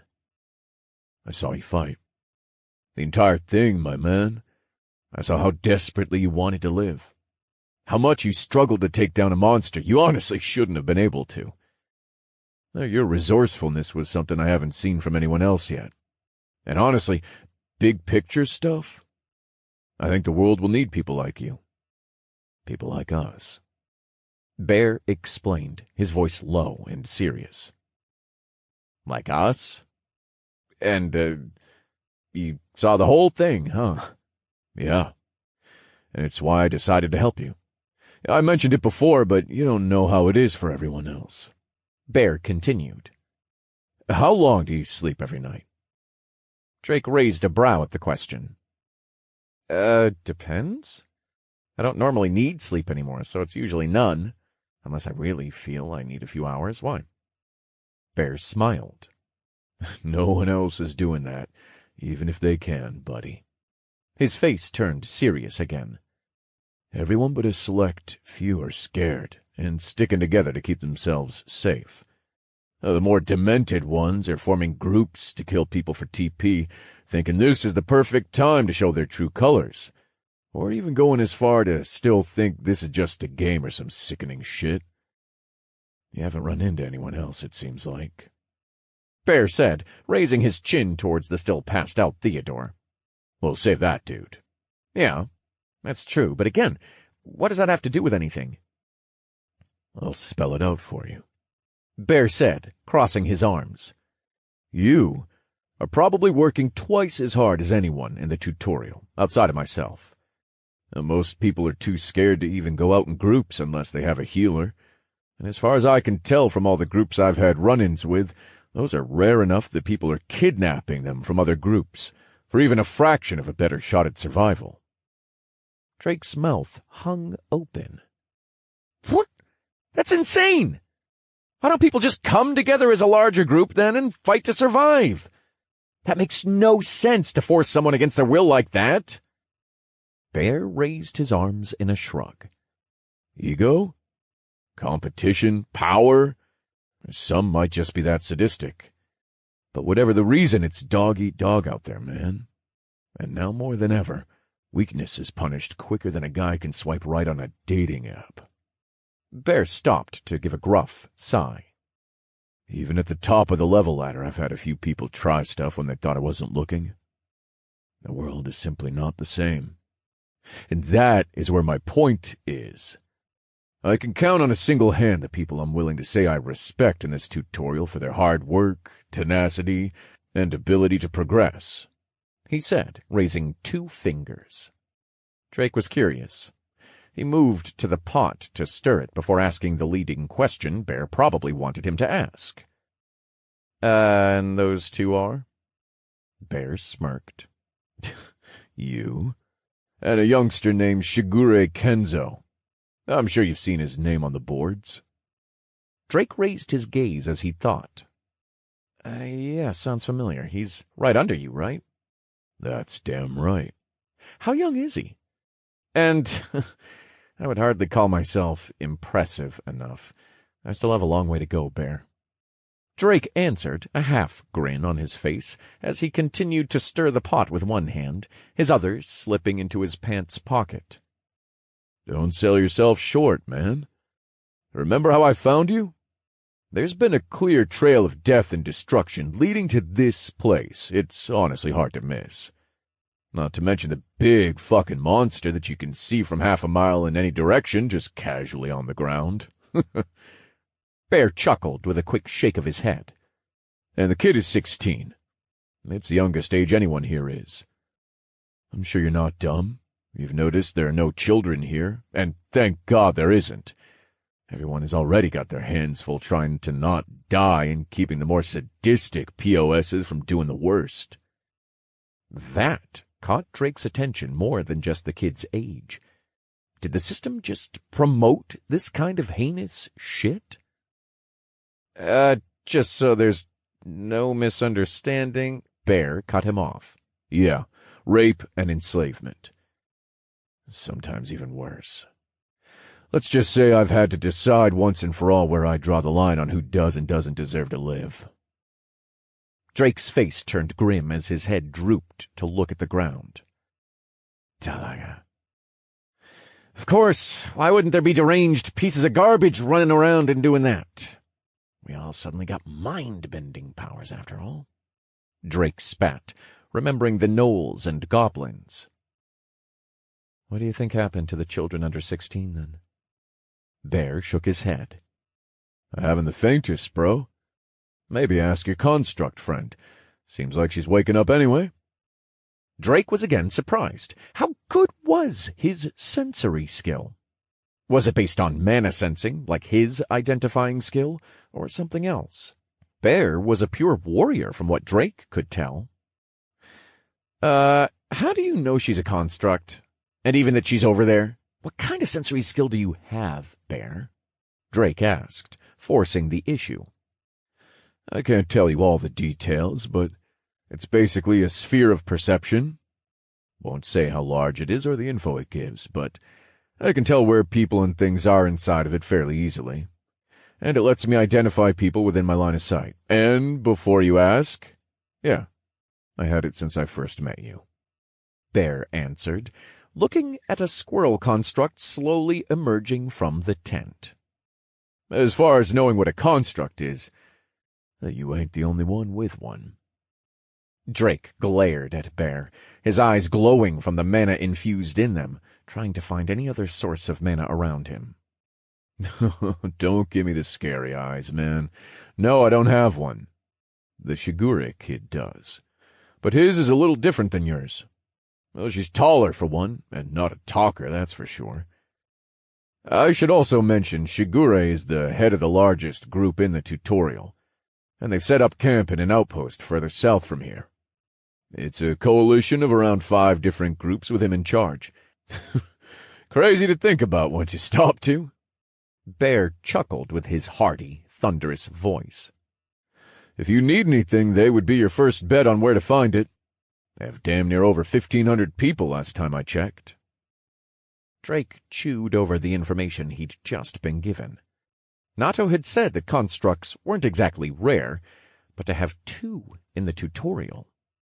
Was it just happenstance, or was there a reason the kid had gotten one as well? Before Drake got a chance to really analyze the information, the quick, soft, trotting sounds of Gaeta forced him to look up. Food! Nato yelled, completely ignoring the mountain that was Bear standing in between her and the pot of stew.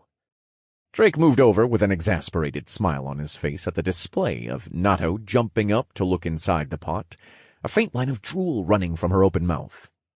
"Hey, don't go spilling that! It's been simmering for an hour now, you little garbage disposal!" Drake shouted, picking her up so she could get on his shoulder. Who are you, calling a delicate flower such as myself a garbage disposal? Dolt! Is it so queer that I am excited for the feast I rightfully deserve? She shouted back, rubbing her fist into the side of Drake's face incredulously. A deep belly laugh sounded from across the pot where Nato and Drake stood. Ha ha! What is this? Is she your daughter or something? Oh, you two fight just like family. Bear laughed, holding his stomach. Who's a dad? Who is a daughter? Bear ignored them both, pulling a bowl from his inventory. It appeared in his hand as he laughed his way to the bubbling pot. Chapter 43. A Favor to Ask. Who exactly is this tall... Oh! Nato looked Bear up and down. Gentlemen? She corrected with a wry smile. Drake snickered as he ladled some stew into Bear's unusually large bowl, filling it to the brim. That's Bear. I met him in the forest. He was nice enough to not just let me die in a ditch. Huh. Nato again gave Bear a once-over. He does indeed seem, nice. And tall. Don't forget tall. Drake grinned, pulling out bowls for himself and Nato as the small construct kept gaping at Bear. I bet he ticks a lot of boxes for the ladies. Eh, big man? Drake prodded as he wiggled his eyebrows back and forth, scooping up some stew into one bowl and then the other. Bear, surprisingly, agreed without embarrassment, deflating Drake's attempt to poke fun at the larger man. Yeah, I was pretty popular before all this. And when I went into Shigure's camp, oh man, hang it up. Drake frowned, his brows going straight as he plopped the last scoop of the stew into a final bowl for Theodore with an audible smack. Yeah, it must be nice to be about 6 foot. Fuck you too, bro. Drake grumbled. Nato, can you wake up Theodore? I think he's still taking a dirt nap right now. Nato looked over at the hapless man, spread eagle on the ground. Ah! What have you brutes done to my poor dear Theodore? She yelled. Also, where are the cores he was supposed to get for me? Drake sighed. I said it before, but Susmari Sep, it's a cruel world we live in. He then pointed to a tub heaping with cores off to the side. There. I'll clean 'em up after dinner. Nato squealed in delight at the sight of the mountain of cores. Soon hopping down onto the table Drake had set the bowls on, she grabbed one for Theodore. Raising the bowl overhead, she deftly dropped to the ground and trotted over to the incapacitated man, each step bouncing its precious contents. Oi! Theo! You better not be dead yet! You still have many cores to retrieve for me! She shouted, wielding the bowl high as she nudged him with her gaita. Both Drake and Bear looked on, amused, as Theodore quickly startled awake with a gasp, clearly unaware of his surroundings and what had happened, his head turning every which way as his monocle chain barely kept pace with his movements. Hurrah! What fool hooligan doth put this shining knight to sleep? By what underhanded means was used to subdue thee? Nato looked back towards Drake as if she had had enough already. Drake just shrugged, not giving an answer, and Bear chuckled as he brought another spoonful of stew to his mouth. What did you two apes do to poor Theodore? Nato finally said. He was already on the fence of being broken, but now I fear he will not even be able to retrieve cores. Bear looked from his seat at the trunk over to Drake, mouthing the word, apes? Drake shook his head, as if to say, don't ask. Finally, Drake spoke up, tiring of the comedy gag. Bear used some sort of aura and knocked out Theo there for a good 30 minutes. Nato now had a look of surprise, turning back to Theodore as he straightened out his clothes, parting his hair and twirling his handlebar mustache. Ah, yes. This one does faintly recall being hit with a rather unpleasant Theodore coughed. bout of, well, something, before he could not withstand it. Truly fearing for this one's life, my liege, 'tis felteth like some fell beast was crushing us underfoot. Nato and Drake both shook their heads at the same time, giving up. Bear chuckled softly, already on his third bowl of stew. Nato, having noticed the big lug scooping up yet another helping of her food, gave out a yelp. Ah! Take your damned bowl already, Theodore, quickly before that hulking animal eats all of my well-deserved victory meal! Bouncing from foot to foot as she shoved the bowl in her hands toward Theodore, she immediately sprinted to her own bowl on the table. Oh, food. Sweet, sweet food. She murmured blissfully, staring starry-eyed at the steaming bowl, not even waiting for Drake to set down the spoon for her to begin eating. Everyone present looked on as the small construct, no taller than a foot, lifted a bowl the size of her head, comically, with both hands, taking large pulls of the venison concoction. Oh, it's so good. She she said as she chewed the food, her cheeks puffing up like a chipmunk rather than a squirrel, her hands now on her cheeks as she shimmied back and forth from the utter pleasure of every bite. "First thing she said that's made any sense," barked Bear, a grin on his face. "The food is fire shot. I might have to trouble you to make some more for the road." Nato looked over at Bear indignantly, but only long enough for her to swallow her current mouthful. Before long, she forgot he was there entirely, now head deep in the bowl. Drake grabbed the scruff of Nato's priestess Kisode, keeping her from falling into the bowl. She looked like an annoyed cat whose meal was just interrupted, but it hardly stopped her from chewing her food as she glared up at him. Ignoring the piercing gaze of the little troublemaker as he took back the empty bowl to fill it up again, Drake dropped her to the table, wiping her mouth with his sleeve. "That shouldn't be a problem. It doesn't take too long. I'm just sadly out of venison now. I saw goblins with boars, so pork would work just as well, but there's more fat on them, so it would just take a smidge longer," Drake said, pondering as he scooped another helping into Nato's bowl. Drake brought the bowl over to Nato, whose lips puckered as fat tears wobbled in her eyes. What do you mean you were out of delicious food? I said we're out of venison. We still have some food from the squad commanders, you little glutton, Drake responded, giving her a quick flick to the forehead. Nato huffed, rubbing her forehead and turning away from Drake. Her attention was obviously needed elsewhere, namely the fresh bowl of food that had just been placed in front of her. That's no problem," Bear answered. "Picked up a good amount of stuff from Shigure's camp, and I've killed a few riders along the way, so I'm stacked for food if you don't mind cooking." "No, as long as I get to keep some for my trouble. Cooking is a hobby of mine, so," Drake said, raising his arm to dribble salt down his forearm into his own bowl of stew. "I do have a favor to ask, though," he added, thinking on the question he had pushed to the back of his head since he saw Bear at the gate earlier in new armor, stronger than ever. Bear raised his head from his fifth bowl of food, arching a brow. "Oh? What's that?" "I can't help you with Riz, if that's what you're asking. Have to be born with it, man. Can't teach this." Drake's eye twitched in annoyance. "No, I do just fine in that department, thank you," he said, crossing his arms as his expression became serious. "I want to test my strength against you, against the strongest person in the tutorial." Drake had Bear's full attention now. He set down the bowl in his hands, rising to meet Drake's eyes.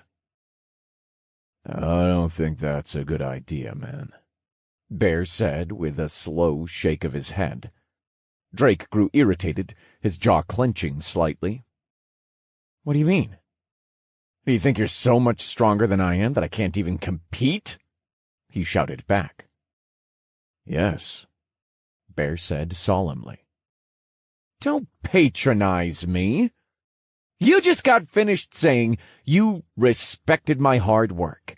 Then you go around and tell me I'm not up to snuff?" Drake countered, his arms balled into trembling fists at his sides. The atmosphere turned tense at their exchange. Both Nato and the unusually quiet Theodore stopped their meals to look on with trepidation. "Putting in the work and having the results are two different things, Shot," Bear grumbled, his aura starting to leak. Drake braced against the pressure but didn't back down. Since the grave he had come so far. He could measure up, he knew that. Drake had triumphed through so many fights to be stronger, to prove to himself that he could still succeed.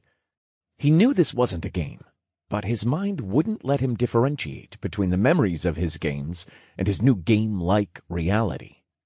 He had to make sure, prove that he was better, that he was making progress, and to do that he had to fight Bear. He had to win. For his family, for his loved ones that waited outside the tutorial, and for himself more than anything. "I need to know, Bear. This isn't just a dick-measuring contest. I can fight just fine against the current monsters here. It's hardly a challenge with my stats, but that isn't the point. If what you are telling me is true, I have a bounty on my head, worthy of rivaling the human typhoon, and I have to know how I stand up to people like you, because you and I both know they will come eventually. Drake explained, trailing off. Bear took some time before he answered, obviously mulling over the question. After a few moments, he crossed his arms, a single finger popping up from his hand. I don't think you should compare yourself to the legendary gunman like that.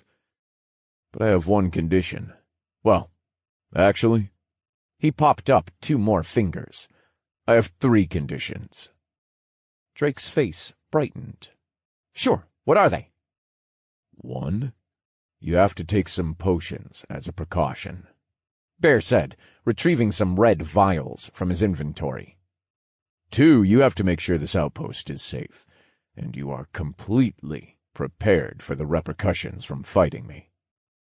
Drake nodded, taking the vials and tucking them into his garb. And the last? Bear hefted the impossibly large claymore from his back with one hand, the full force of his aura cascading down on the surroundings like a thick fog. The large blade brought a gust of wind with it when it was swung in front of him, its point stopping just millimeters from Drake's face. I'll only be swinging once. Chapter 44. Bjorn versus Drake. Where I stand. You think you can take me down with just a single stroke? Drake growled, suddenly offended by the proposition of such a gap in their strength. Bear stood calmly, unperturbed by Drake's outburst. I don't think anything, man. It will only take 1 for a level 10. Drake blinked for a moment. He had forgotten that though his stats completely outstripped his level, he was still level 10. But deep down, Drake still knew Bear's words held some weight. The man's aura was indication enough for it. He scratched the back of his head. I forgot I'm still sitting at level 10, but I can promise you I'm far stronger than any measly level 10 you've come across. I'm probably around level 20 or so, stat-wise. Bear surprisingly remained calm, not a pinch of shock on his face, making Drake curious. Wait, you know? Bear placed the claymore on his shoulder, gesturing at the gate with his other thumb. I've been following your trail of blood, my man. No level 10 is going to do that. You must have something under the hood, because even Shigure would struggle to kill that many. Not to mention, I don't know what level that bigger knoll is, but I think it's safe to assume it's above 10 from its size alone. But it doesn't matter. Bear shook his head and looked sternly at Drake once more. I'm not trying to be condescending. The reality is I am that strong. No matter what you think you have going on behind the scenes, if we fought seriously, I would kill you. Drake ground his teeth. Fine. Then you're gonna have to prove it. I'm gonna go all out. Oh, you may be the highest level here, and you may be a friend that saved me, but I'm not gonna let you insult the hard work that I've painstakingly put in for the last 2 weeks. Drake shouted, pointing at Bear. Get ready to see the culmination of all that effort. You can say you respect me, but I can see it in your eyes and posture. You're only giving me lip service, even if you don't realize it. So I'm gonna etch it into your soul, just how much I've changed since we last met. Drake growled, storming off into a cleared section of the outpost, and scrolling through the rest of his skills to see if there was anything he could use right away for this. Sharp, quick taps followed behind him. Drake? I say, Drake! Nato shouted after him. What? Drake turned, annoyance clear from his clenched jaw, brooding expression, and balled fists. Nato shuddered slightly at his raised voice, then recovered enough to give him a scowl. Do not take your damned bruised ego out on me! She shouted back. I do not know what has happened between you two or why you need to so fervently prove yourself here, but this is a bad idea, and I know you see that. Drake turned away stubbornly, opening his skills to formulate a plan instead of answering. Soon Theodore also approached the pair with measured steps. My liege, do you think it wise to do this? Master Bear is level 23, Theodore said, worry dripping from his voice.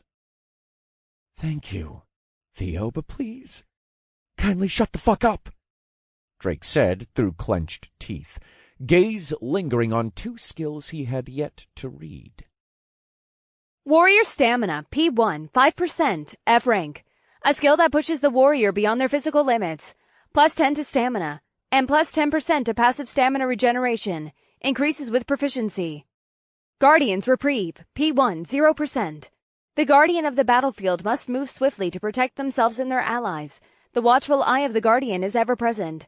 This is a skill that allows the user to create a small skin-tight shield around themselves and will give an instantaneous retrieval teleport to a location within view. On Blessed Wings, Guardian's Reprieve. Shield is based on a 0.5 to 1 vitality, increases with proficiency. Teleport can be activated once the shield is broken. 2 charges of teleports may be stacked each 20 minutes before being lost. Increases with proficiency. Only 1 temporary shield from this skill can be present at a time. Cooldown starts at the end of the shield's 10-minute duration or after the shield is broken.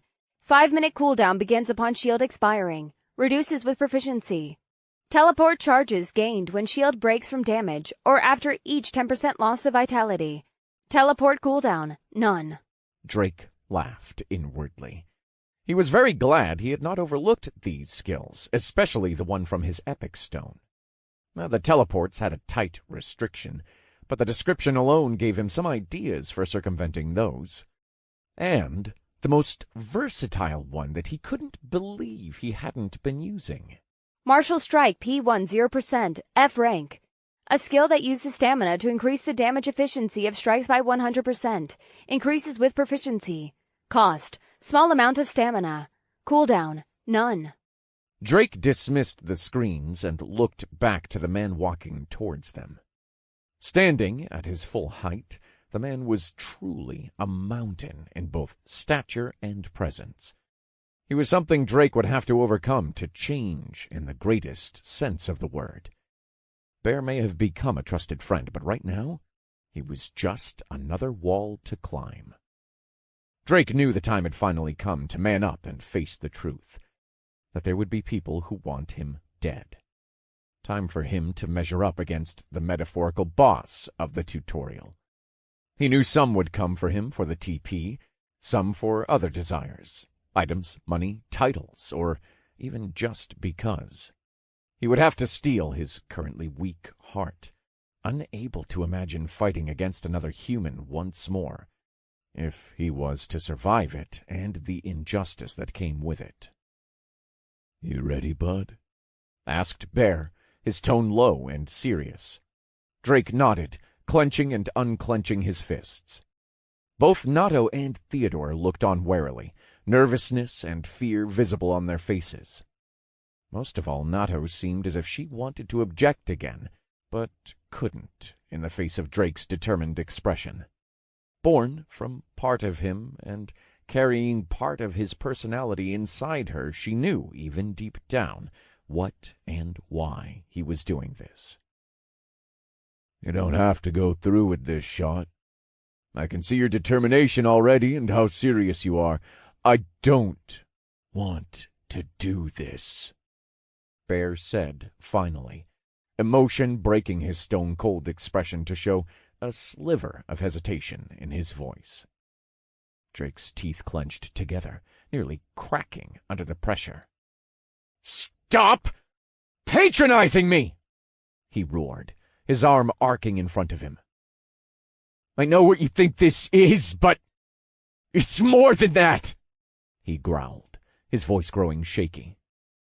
I made a promise to someone, and when I see them again, I'm going to be a different person. A better person. So you have to let me do this. Please!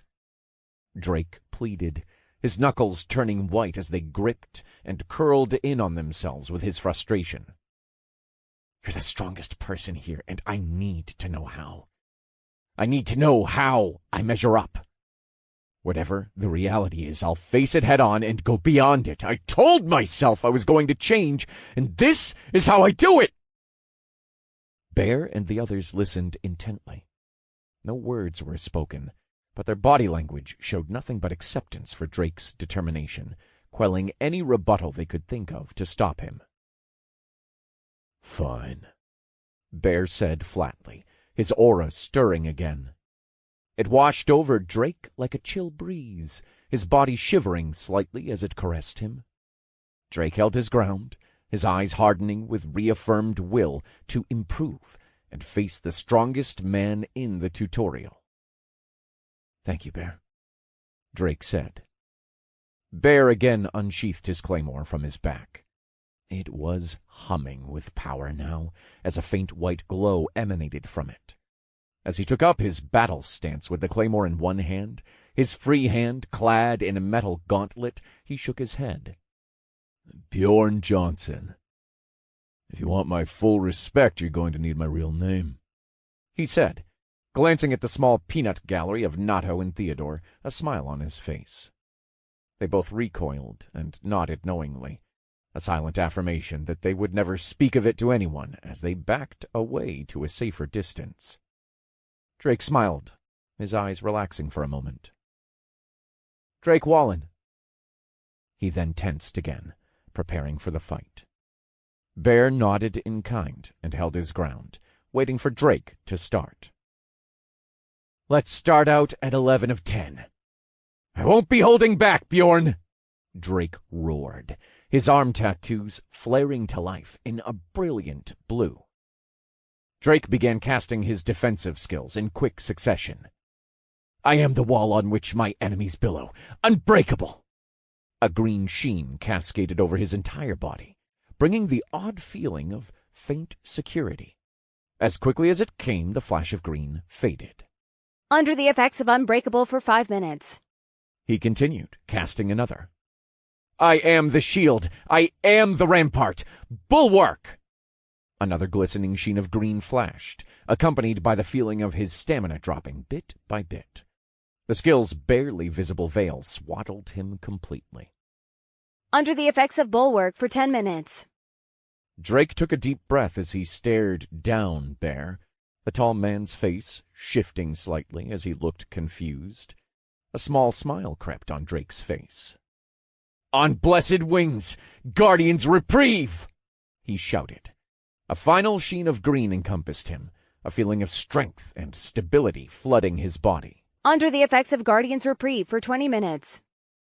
I thought you were a mage, Bear mumbled softly. Drake's grin grew, extending beyond his ears. I am a mage, but I'll also quickly become your and everyone else's worst nightmare. He wasted no time trying his new endowment spell as well, knowing exactly what he needed against Bear's hulking strength. Drake wasn't sure how to use the spell, so he tried to cover for it to ensure Bear wasn't savvy to his game. Wind that shall not be shackled! Have freedom! Wind cutter! Drake shot forward like a loosened spring. His spell circle lightened from cobalt blue into a gentle mint green. Choosing to not release the spell and pressing it into a torrential ball, he closed the distance. Bear stood stoically, only following Drake with his eyes. That he even could with Drake's accessory increased speed only attested how strong Bear's awareness actually was. Kicking up dust with every step, Drake circled Bear to reach his blind spot, chanting his new spell and hoping for the best, his ball of wind still in his hand. The power of wind is not thine to adhere, but mine to possess. Endowment! The sphere of gusting wind in Drake's palm vanished. The feeling of a cool breeze shot up Drake's arm as the black tattoos of his weapon, blue from the mana activation, shifted into the same green as the spell circle, cascading across what tufts of his hair he could see. He felt an immediate burst of dexterity. A devilish grin replaced Drake's surprised expression, and he shot toward Bear's exposed back. The shattering of the rocks under his foot rang with his roar as he closed in. Drake's fist pushed forward in a straight line at a speed like never before, his new martial strike ability on full display as a sinister crimson glow enveloped the fist, aimed for the back of Bear's head. The next moments were as a slideshow, every moment easily distinguishable from the next. Drake's adrenaline acuity was slowly taking effect. The scene became even more horrifying as Bear began to move. First he was facing away, then he had already turned to Drake, his mouth a grim line. Drake's mind could process what he saw, but his body couldn't keep up as his fist flew forward, right into Bear's open gauntlet.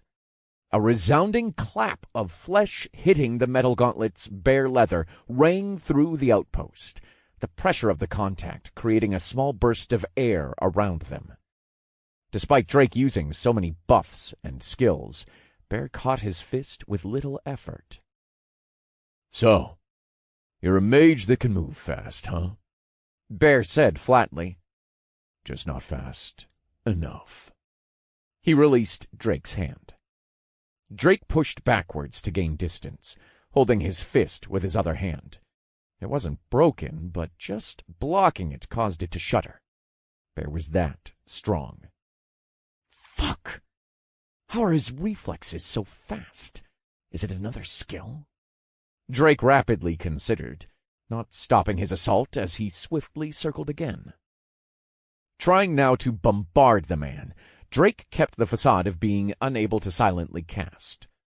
"The fire of my heart," he began, bringing both his hands front and center this time. "Take form and sear my enemies! Fireball!" Drake continued to circle around, doing his best to remain in Bear's blind spot, as fireballs streamed from Drake's hands. Each one pelted and kicked up dirt, a small explosion accompanying it. Soon Bear was covered in a cloud of smoke and dirt. Drake didn't miss the opportunity and shot forward again, keeping the fireballs in his hand this time as he closed in. On the edge of the dust cloud, Drake chanted again. "The power of fire is not thine to adhere, but mine to possess. Endowment!" Instantly the fireball winked out of existence, and power welled within Drake, his tattoos now taking on the ruby glow of their elemental endowment. This time Drake added to the blow he was about to deliver. Through the dust he saw Bear's back again. Just as his thrown fist was about to connect, Drake's eyes cascaded in opalescent hues. His visual skills flared to life. "Marked!" Drake shouted, his fist inches from Bear's head. Bear's body shivered under Drake's of the apex and weak point skills, shining faint red, just enough that Drake could spot it with his adrenaline skill. Drake's fist moved again, through molasses as it closed in on Bear. But this time Bear moved into the fist at the last millisecond, taking the full brunt of the blow to the side of the cheek. Unbroken. Beneath the loud crash, Bear grinned, even as a small line of red trailed from his mouth as the blow connected. But Bear didn't release him. A fully covered metal gauntlet grabbed at the wrist that assaulted his face. Drake's eyes went wide. "What?" he cried. Bear lifted Drake into the air like a piece of weightless cloth, then slammed him down into the ground, an ear-shattering boom thundering through the area. Drake hit the ground and was pushed deeper, the force of the slam forming a small crater. His cough forced blood and air from his lungs as his shields shattered. Effects of Guardian's Reprieve lost. Gained Reprieval charge. A voice spoke in Drake's head. and before he could question how it got past the muted notification function, the incoming meteor of Bear's fist filled his vision, forcing him to think. Drake looked past Bear and prayed that the teleport would work. Then he willed himself into the air above the man. Drake was ass up behind Bear, looking down at him. Refocusing, he began shouting his next spell. "The earth that will not falter!" But he was cut short as Bear whirled around, grabbing Drake again. He hurled him down into another small crater with a resounding crash. Gained retrieval charge. Fuck! Drake was barely able to curse inside his head as more air was roughly pushed from his body. No shields to cushion the impact. Bear gave Drake no time to recover as his fist came down again, a breath later, onto him. There was no longer a choice. Drake had no time to fake a chant. He willed Water Shot into existence with one hand and forced a stone bullet into the other, endowing it into himself, recalling the feeling of the other spells. His arms became a deep, earthy brown as he raised his cross guard for the blow. The water spell created a large cube in front of his guard, hopefully cushioning the impact. Bear's metal-clad fist came down onto Drake with unbridled power, swiftly cutting right through the cube of water and pushing past Drake's crossguard. The crater deepened, and the ground cracked, dust shooting in all directions from the impact. Gained retrieval charge. Gained retrieval charge. Max charges stored. Charge lost. Bear stood at the top of the crater looking down, his metal gauntlet peppered with red splotches. In his other hand, his claymore still hummed with a white glow. So you can silently cast. I guessed you could when you made multiple fireballs. Bear mused, then grew stern. You think you can try to force respect from someone when you're holding back, using gimmicks? Huh, Drake? He shouted down into the small hole. A low rumble sounded as the ground behind Bear shifted, then popped with an audible crack, revealing Drake. His hair and arms were light green now, different from the previous earthy brown. In one hand was a searing ball of fire, in the other, a shimmering ball of water. They clapped together into a tight fist, forcing a finger out as a makeshift pistol. The spells merged into a ball of water covered by a condensed shell of fire. The boiling shell rapidly evaporated and condensed the water within, allowing none to escape the airtight prison. Inspirations aren't gimmicks! I follow what I know, Bear! Drake shouted at the slowly turning mountain in front of him. And this one's a favorite. Don't worry, I won't hold anything back on this one. Spirit Gun! He unleashed the small mass of fire and water, and it carved a bright scarlet line through the air straight for Bear. In an instant it reached him and his raised gauntlet. Bear didn't even bat an eye when the spell crashed into his open hand and exploded in a mass of steaming water and fire, the explosion enveloping him completely. Drake didn't hesitate. He knew that spell wouldn't kill Bear, but perhaps it would hurt the man. From Drake's previous mark, he could see Bear's location in the screen of steam and used a retrieval teleport to get behind him and send a barrage of punches, hoping to catch him off guard. But reality wasn't so accommodating. Bear deftly dodged the blows by hairbreadths, each missed blow so forceful it gusted the steam away. How fucking strong is he? Why is the gap so large? Drake yelled internally, every punch just barely missing its mark. Drake tried to change tactics as he silently cast a fireball and crushed it into an endowment, staining his tattoos and hair a crimson red. Dropping down and empowering his leg, he swept low, only for the blow to reverberate to his shin as he struck Bear. It felt like hitting a steel building with a rooted foundation, unshakable. And what was worse, when the steam cleared from the powerful sweep, it revealed the ground below Bear. Drake went slack-jawed. Frustration painted all over his face as he glared at the pristine, untouched ground under Bear. Despite his efforts, the man had barely budged in the entire fight. Drake's frustration and indignation bubbled together as he again punched furiously towards Bear, now lacing pot shots of air, water, and earth where he could. But to no avail. Everything missed or glanced off the indomitable man in front of Drake. Drake tried with everything he could to get a solid hit in, changing his endowment from fire to wind more and more seamlessly every time, growing even as he fought. But nothing was working. Finally, Drake used the last of his reprieval charges to teleport and get behind Bear again. Drake's hair was viridescent green in the nighttime torchlight. In his hands, a stone bullet sharpened into a long lance. Drake released it once he had teleported, but Bear didn't even face it, as he tilted his head and allowed the spear to harmlessly crash into the ground past him. Bear then swung around with his free arm and grabbed Drake by the throat. "It's enough, isn't it?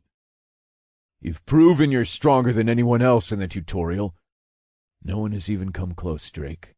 I can promise you that," Bear said solemnly.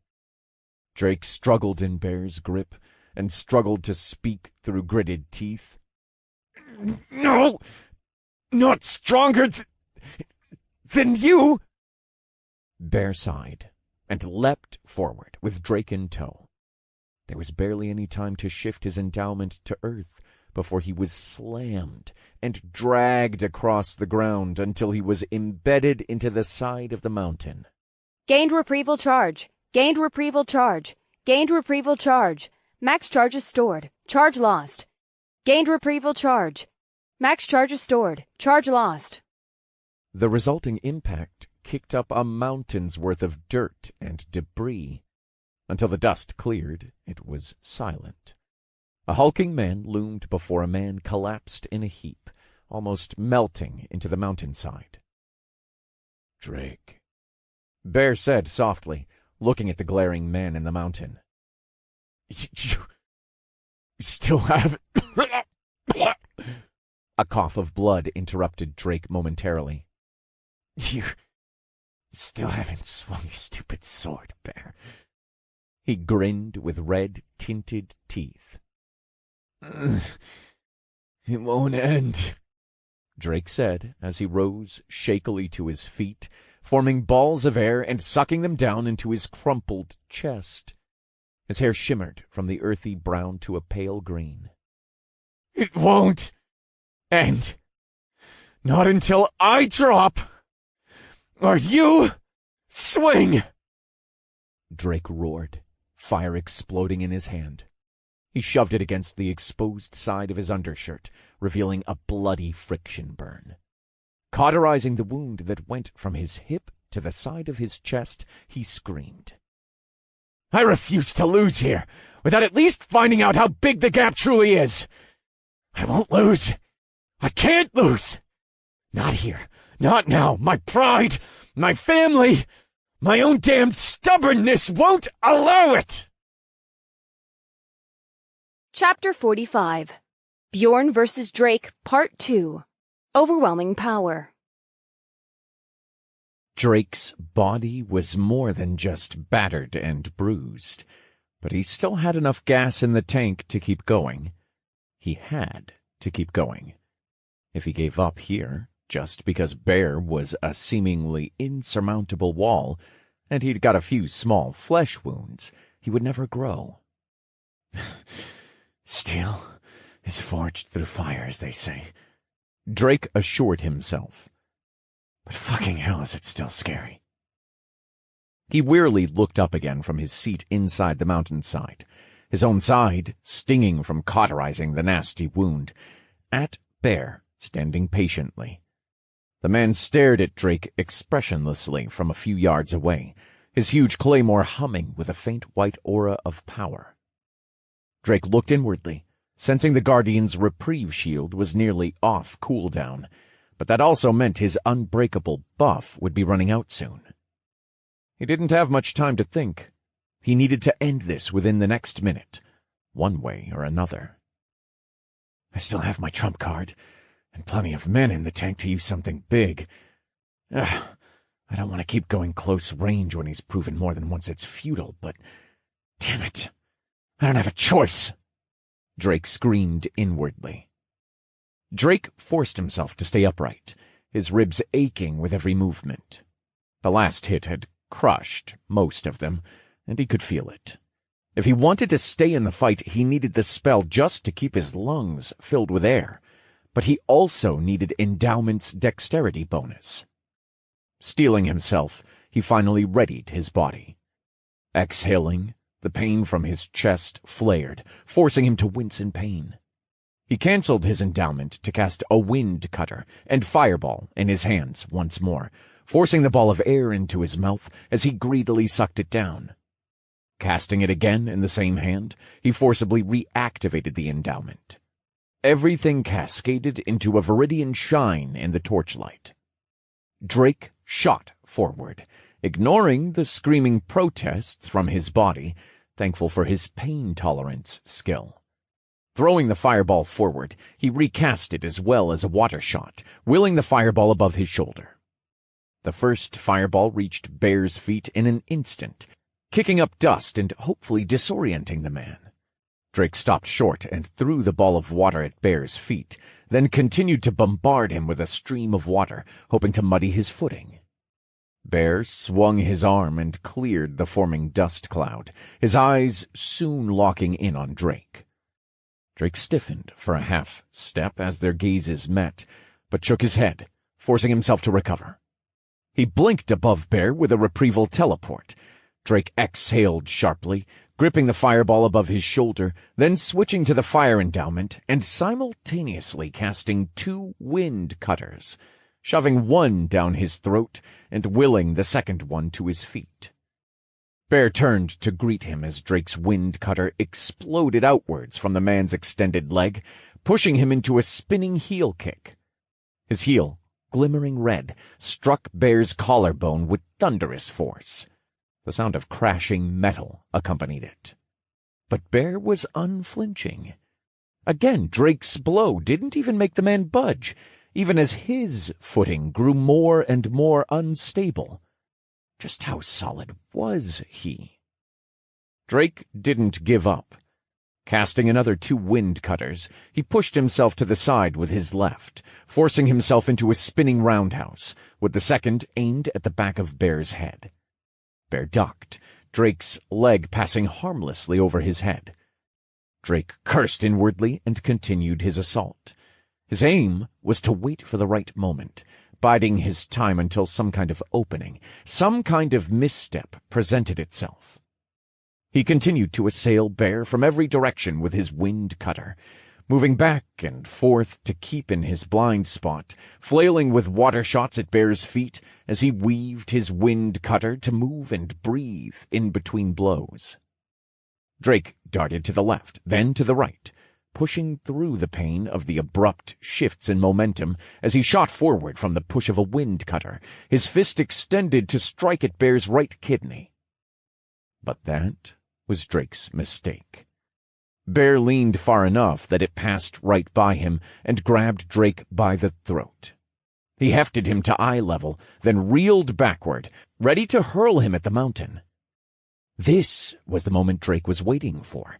Just before he was launched into the air, he shouted, "Fear is binding! Cower!" Drake's hands clasped Bear's, instantly activating the spell, as midnight purple tendrils grew from the black magic circle in Drake's palm.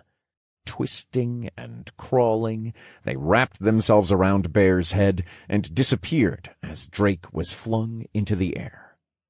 He then used his last stored charge of teleport to avoid striking the mountainside, instead blinking a few meters above Bear. The teleport killed Drake's momentum, so he only had a few seconds to gather mana into a spell. For 5 scant seconds, Bear was petrified. Drake canceled his fire endowment and began gathering both wind and fire in each hand, dumping his status by the gallon as they grew large as wrecking balls. He glared mirthfully down at Bear, praying this spell would at least incapacitate the man.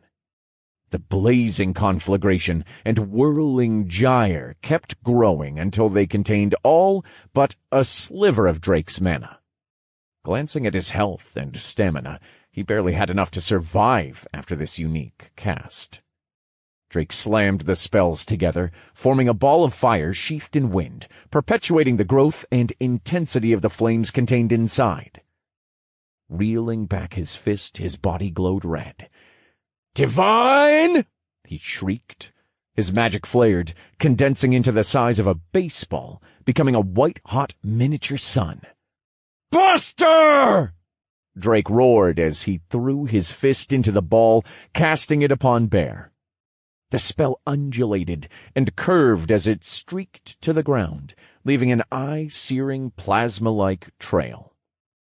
Drake prayed, silently counting the last seconds of the fear effect. 4, 3. No. How?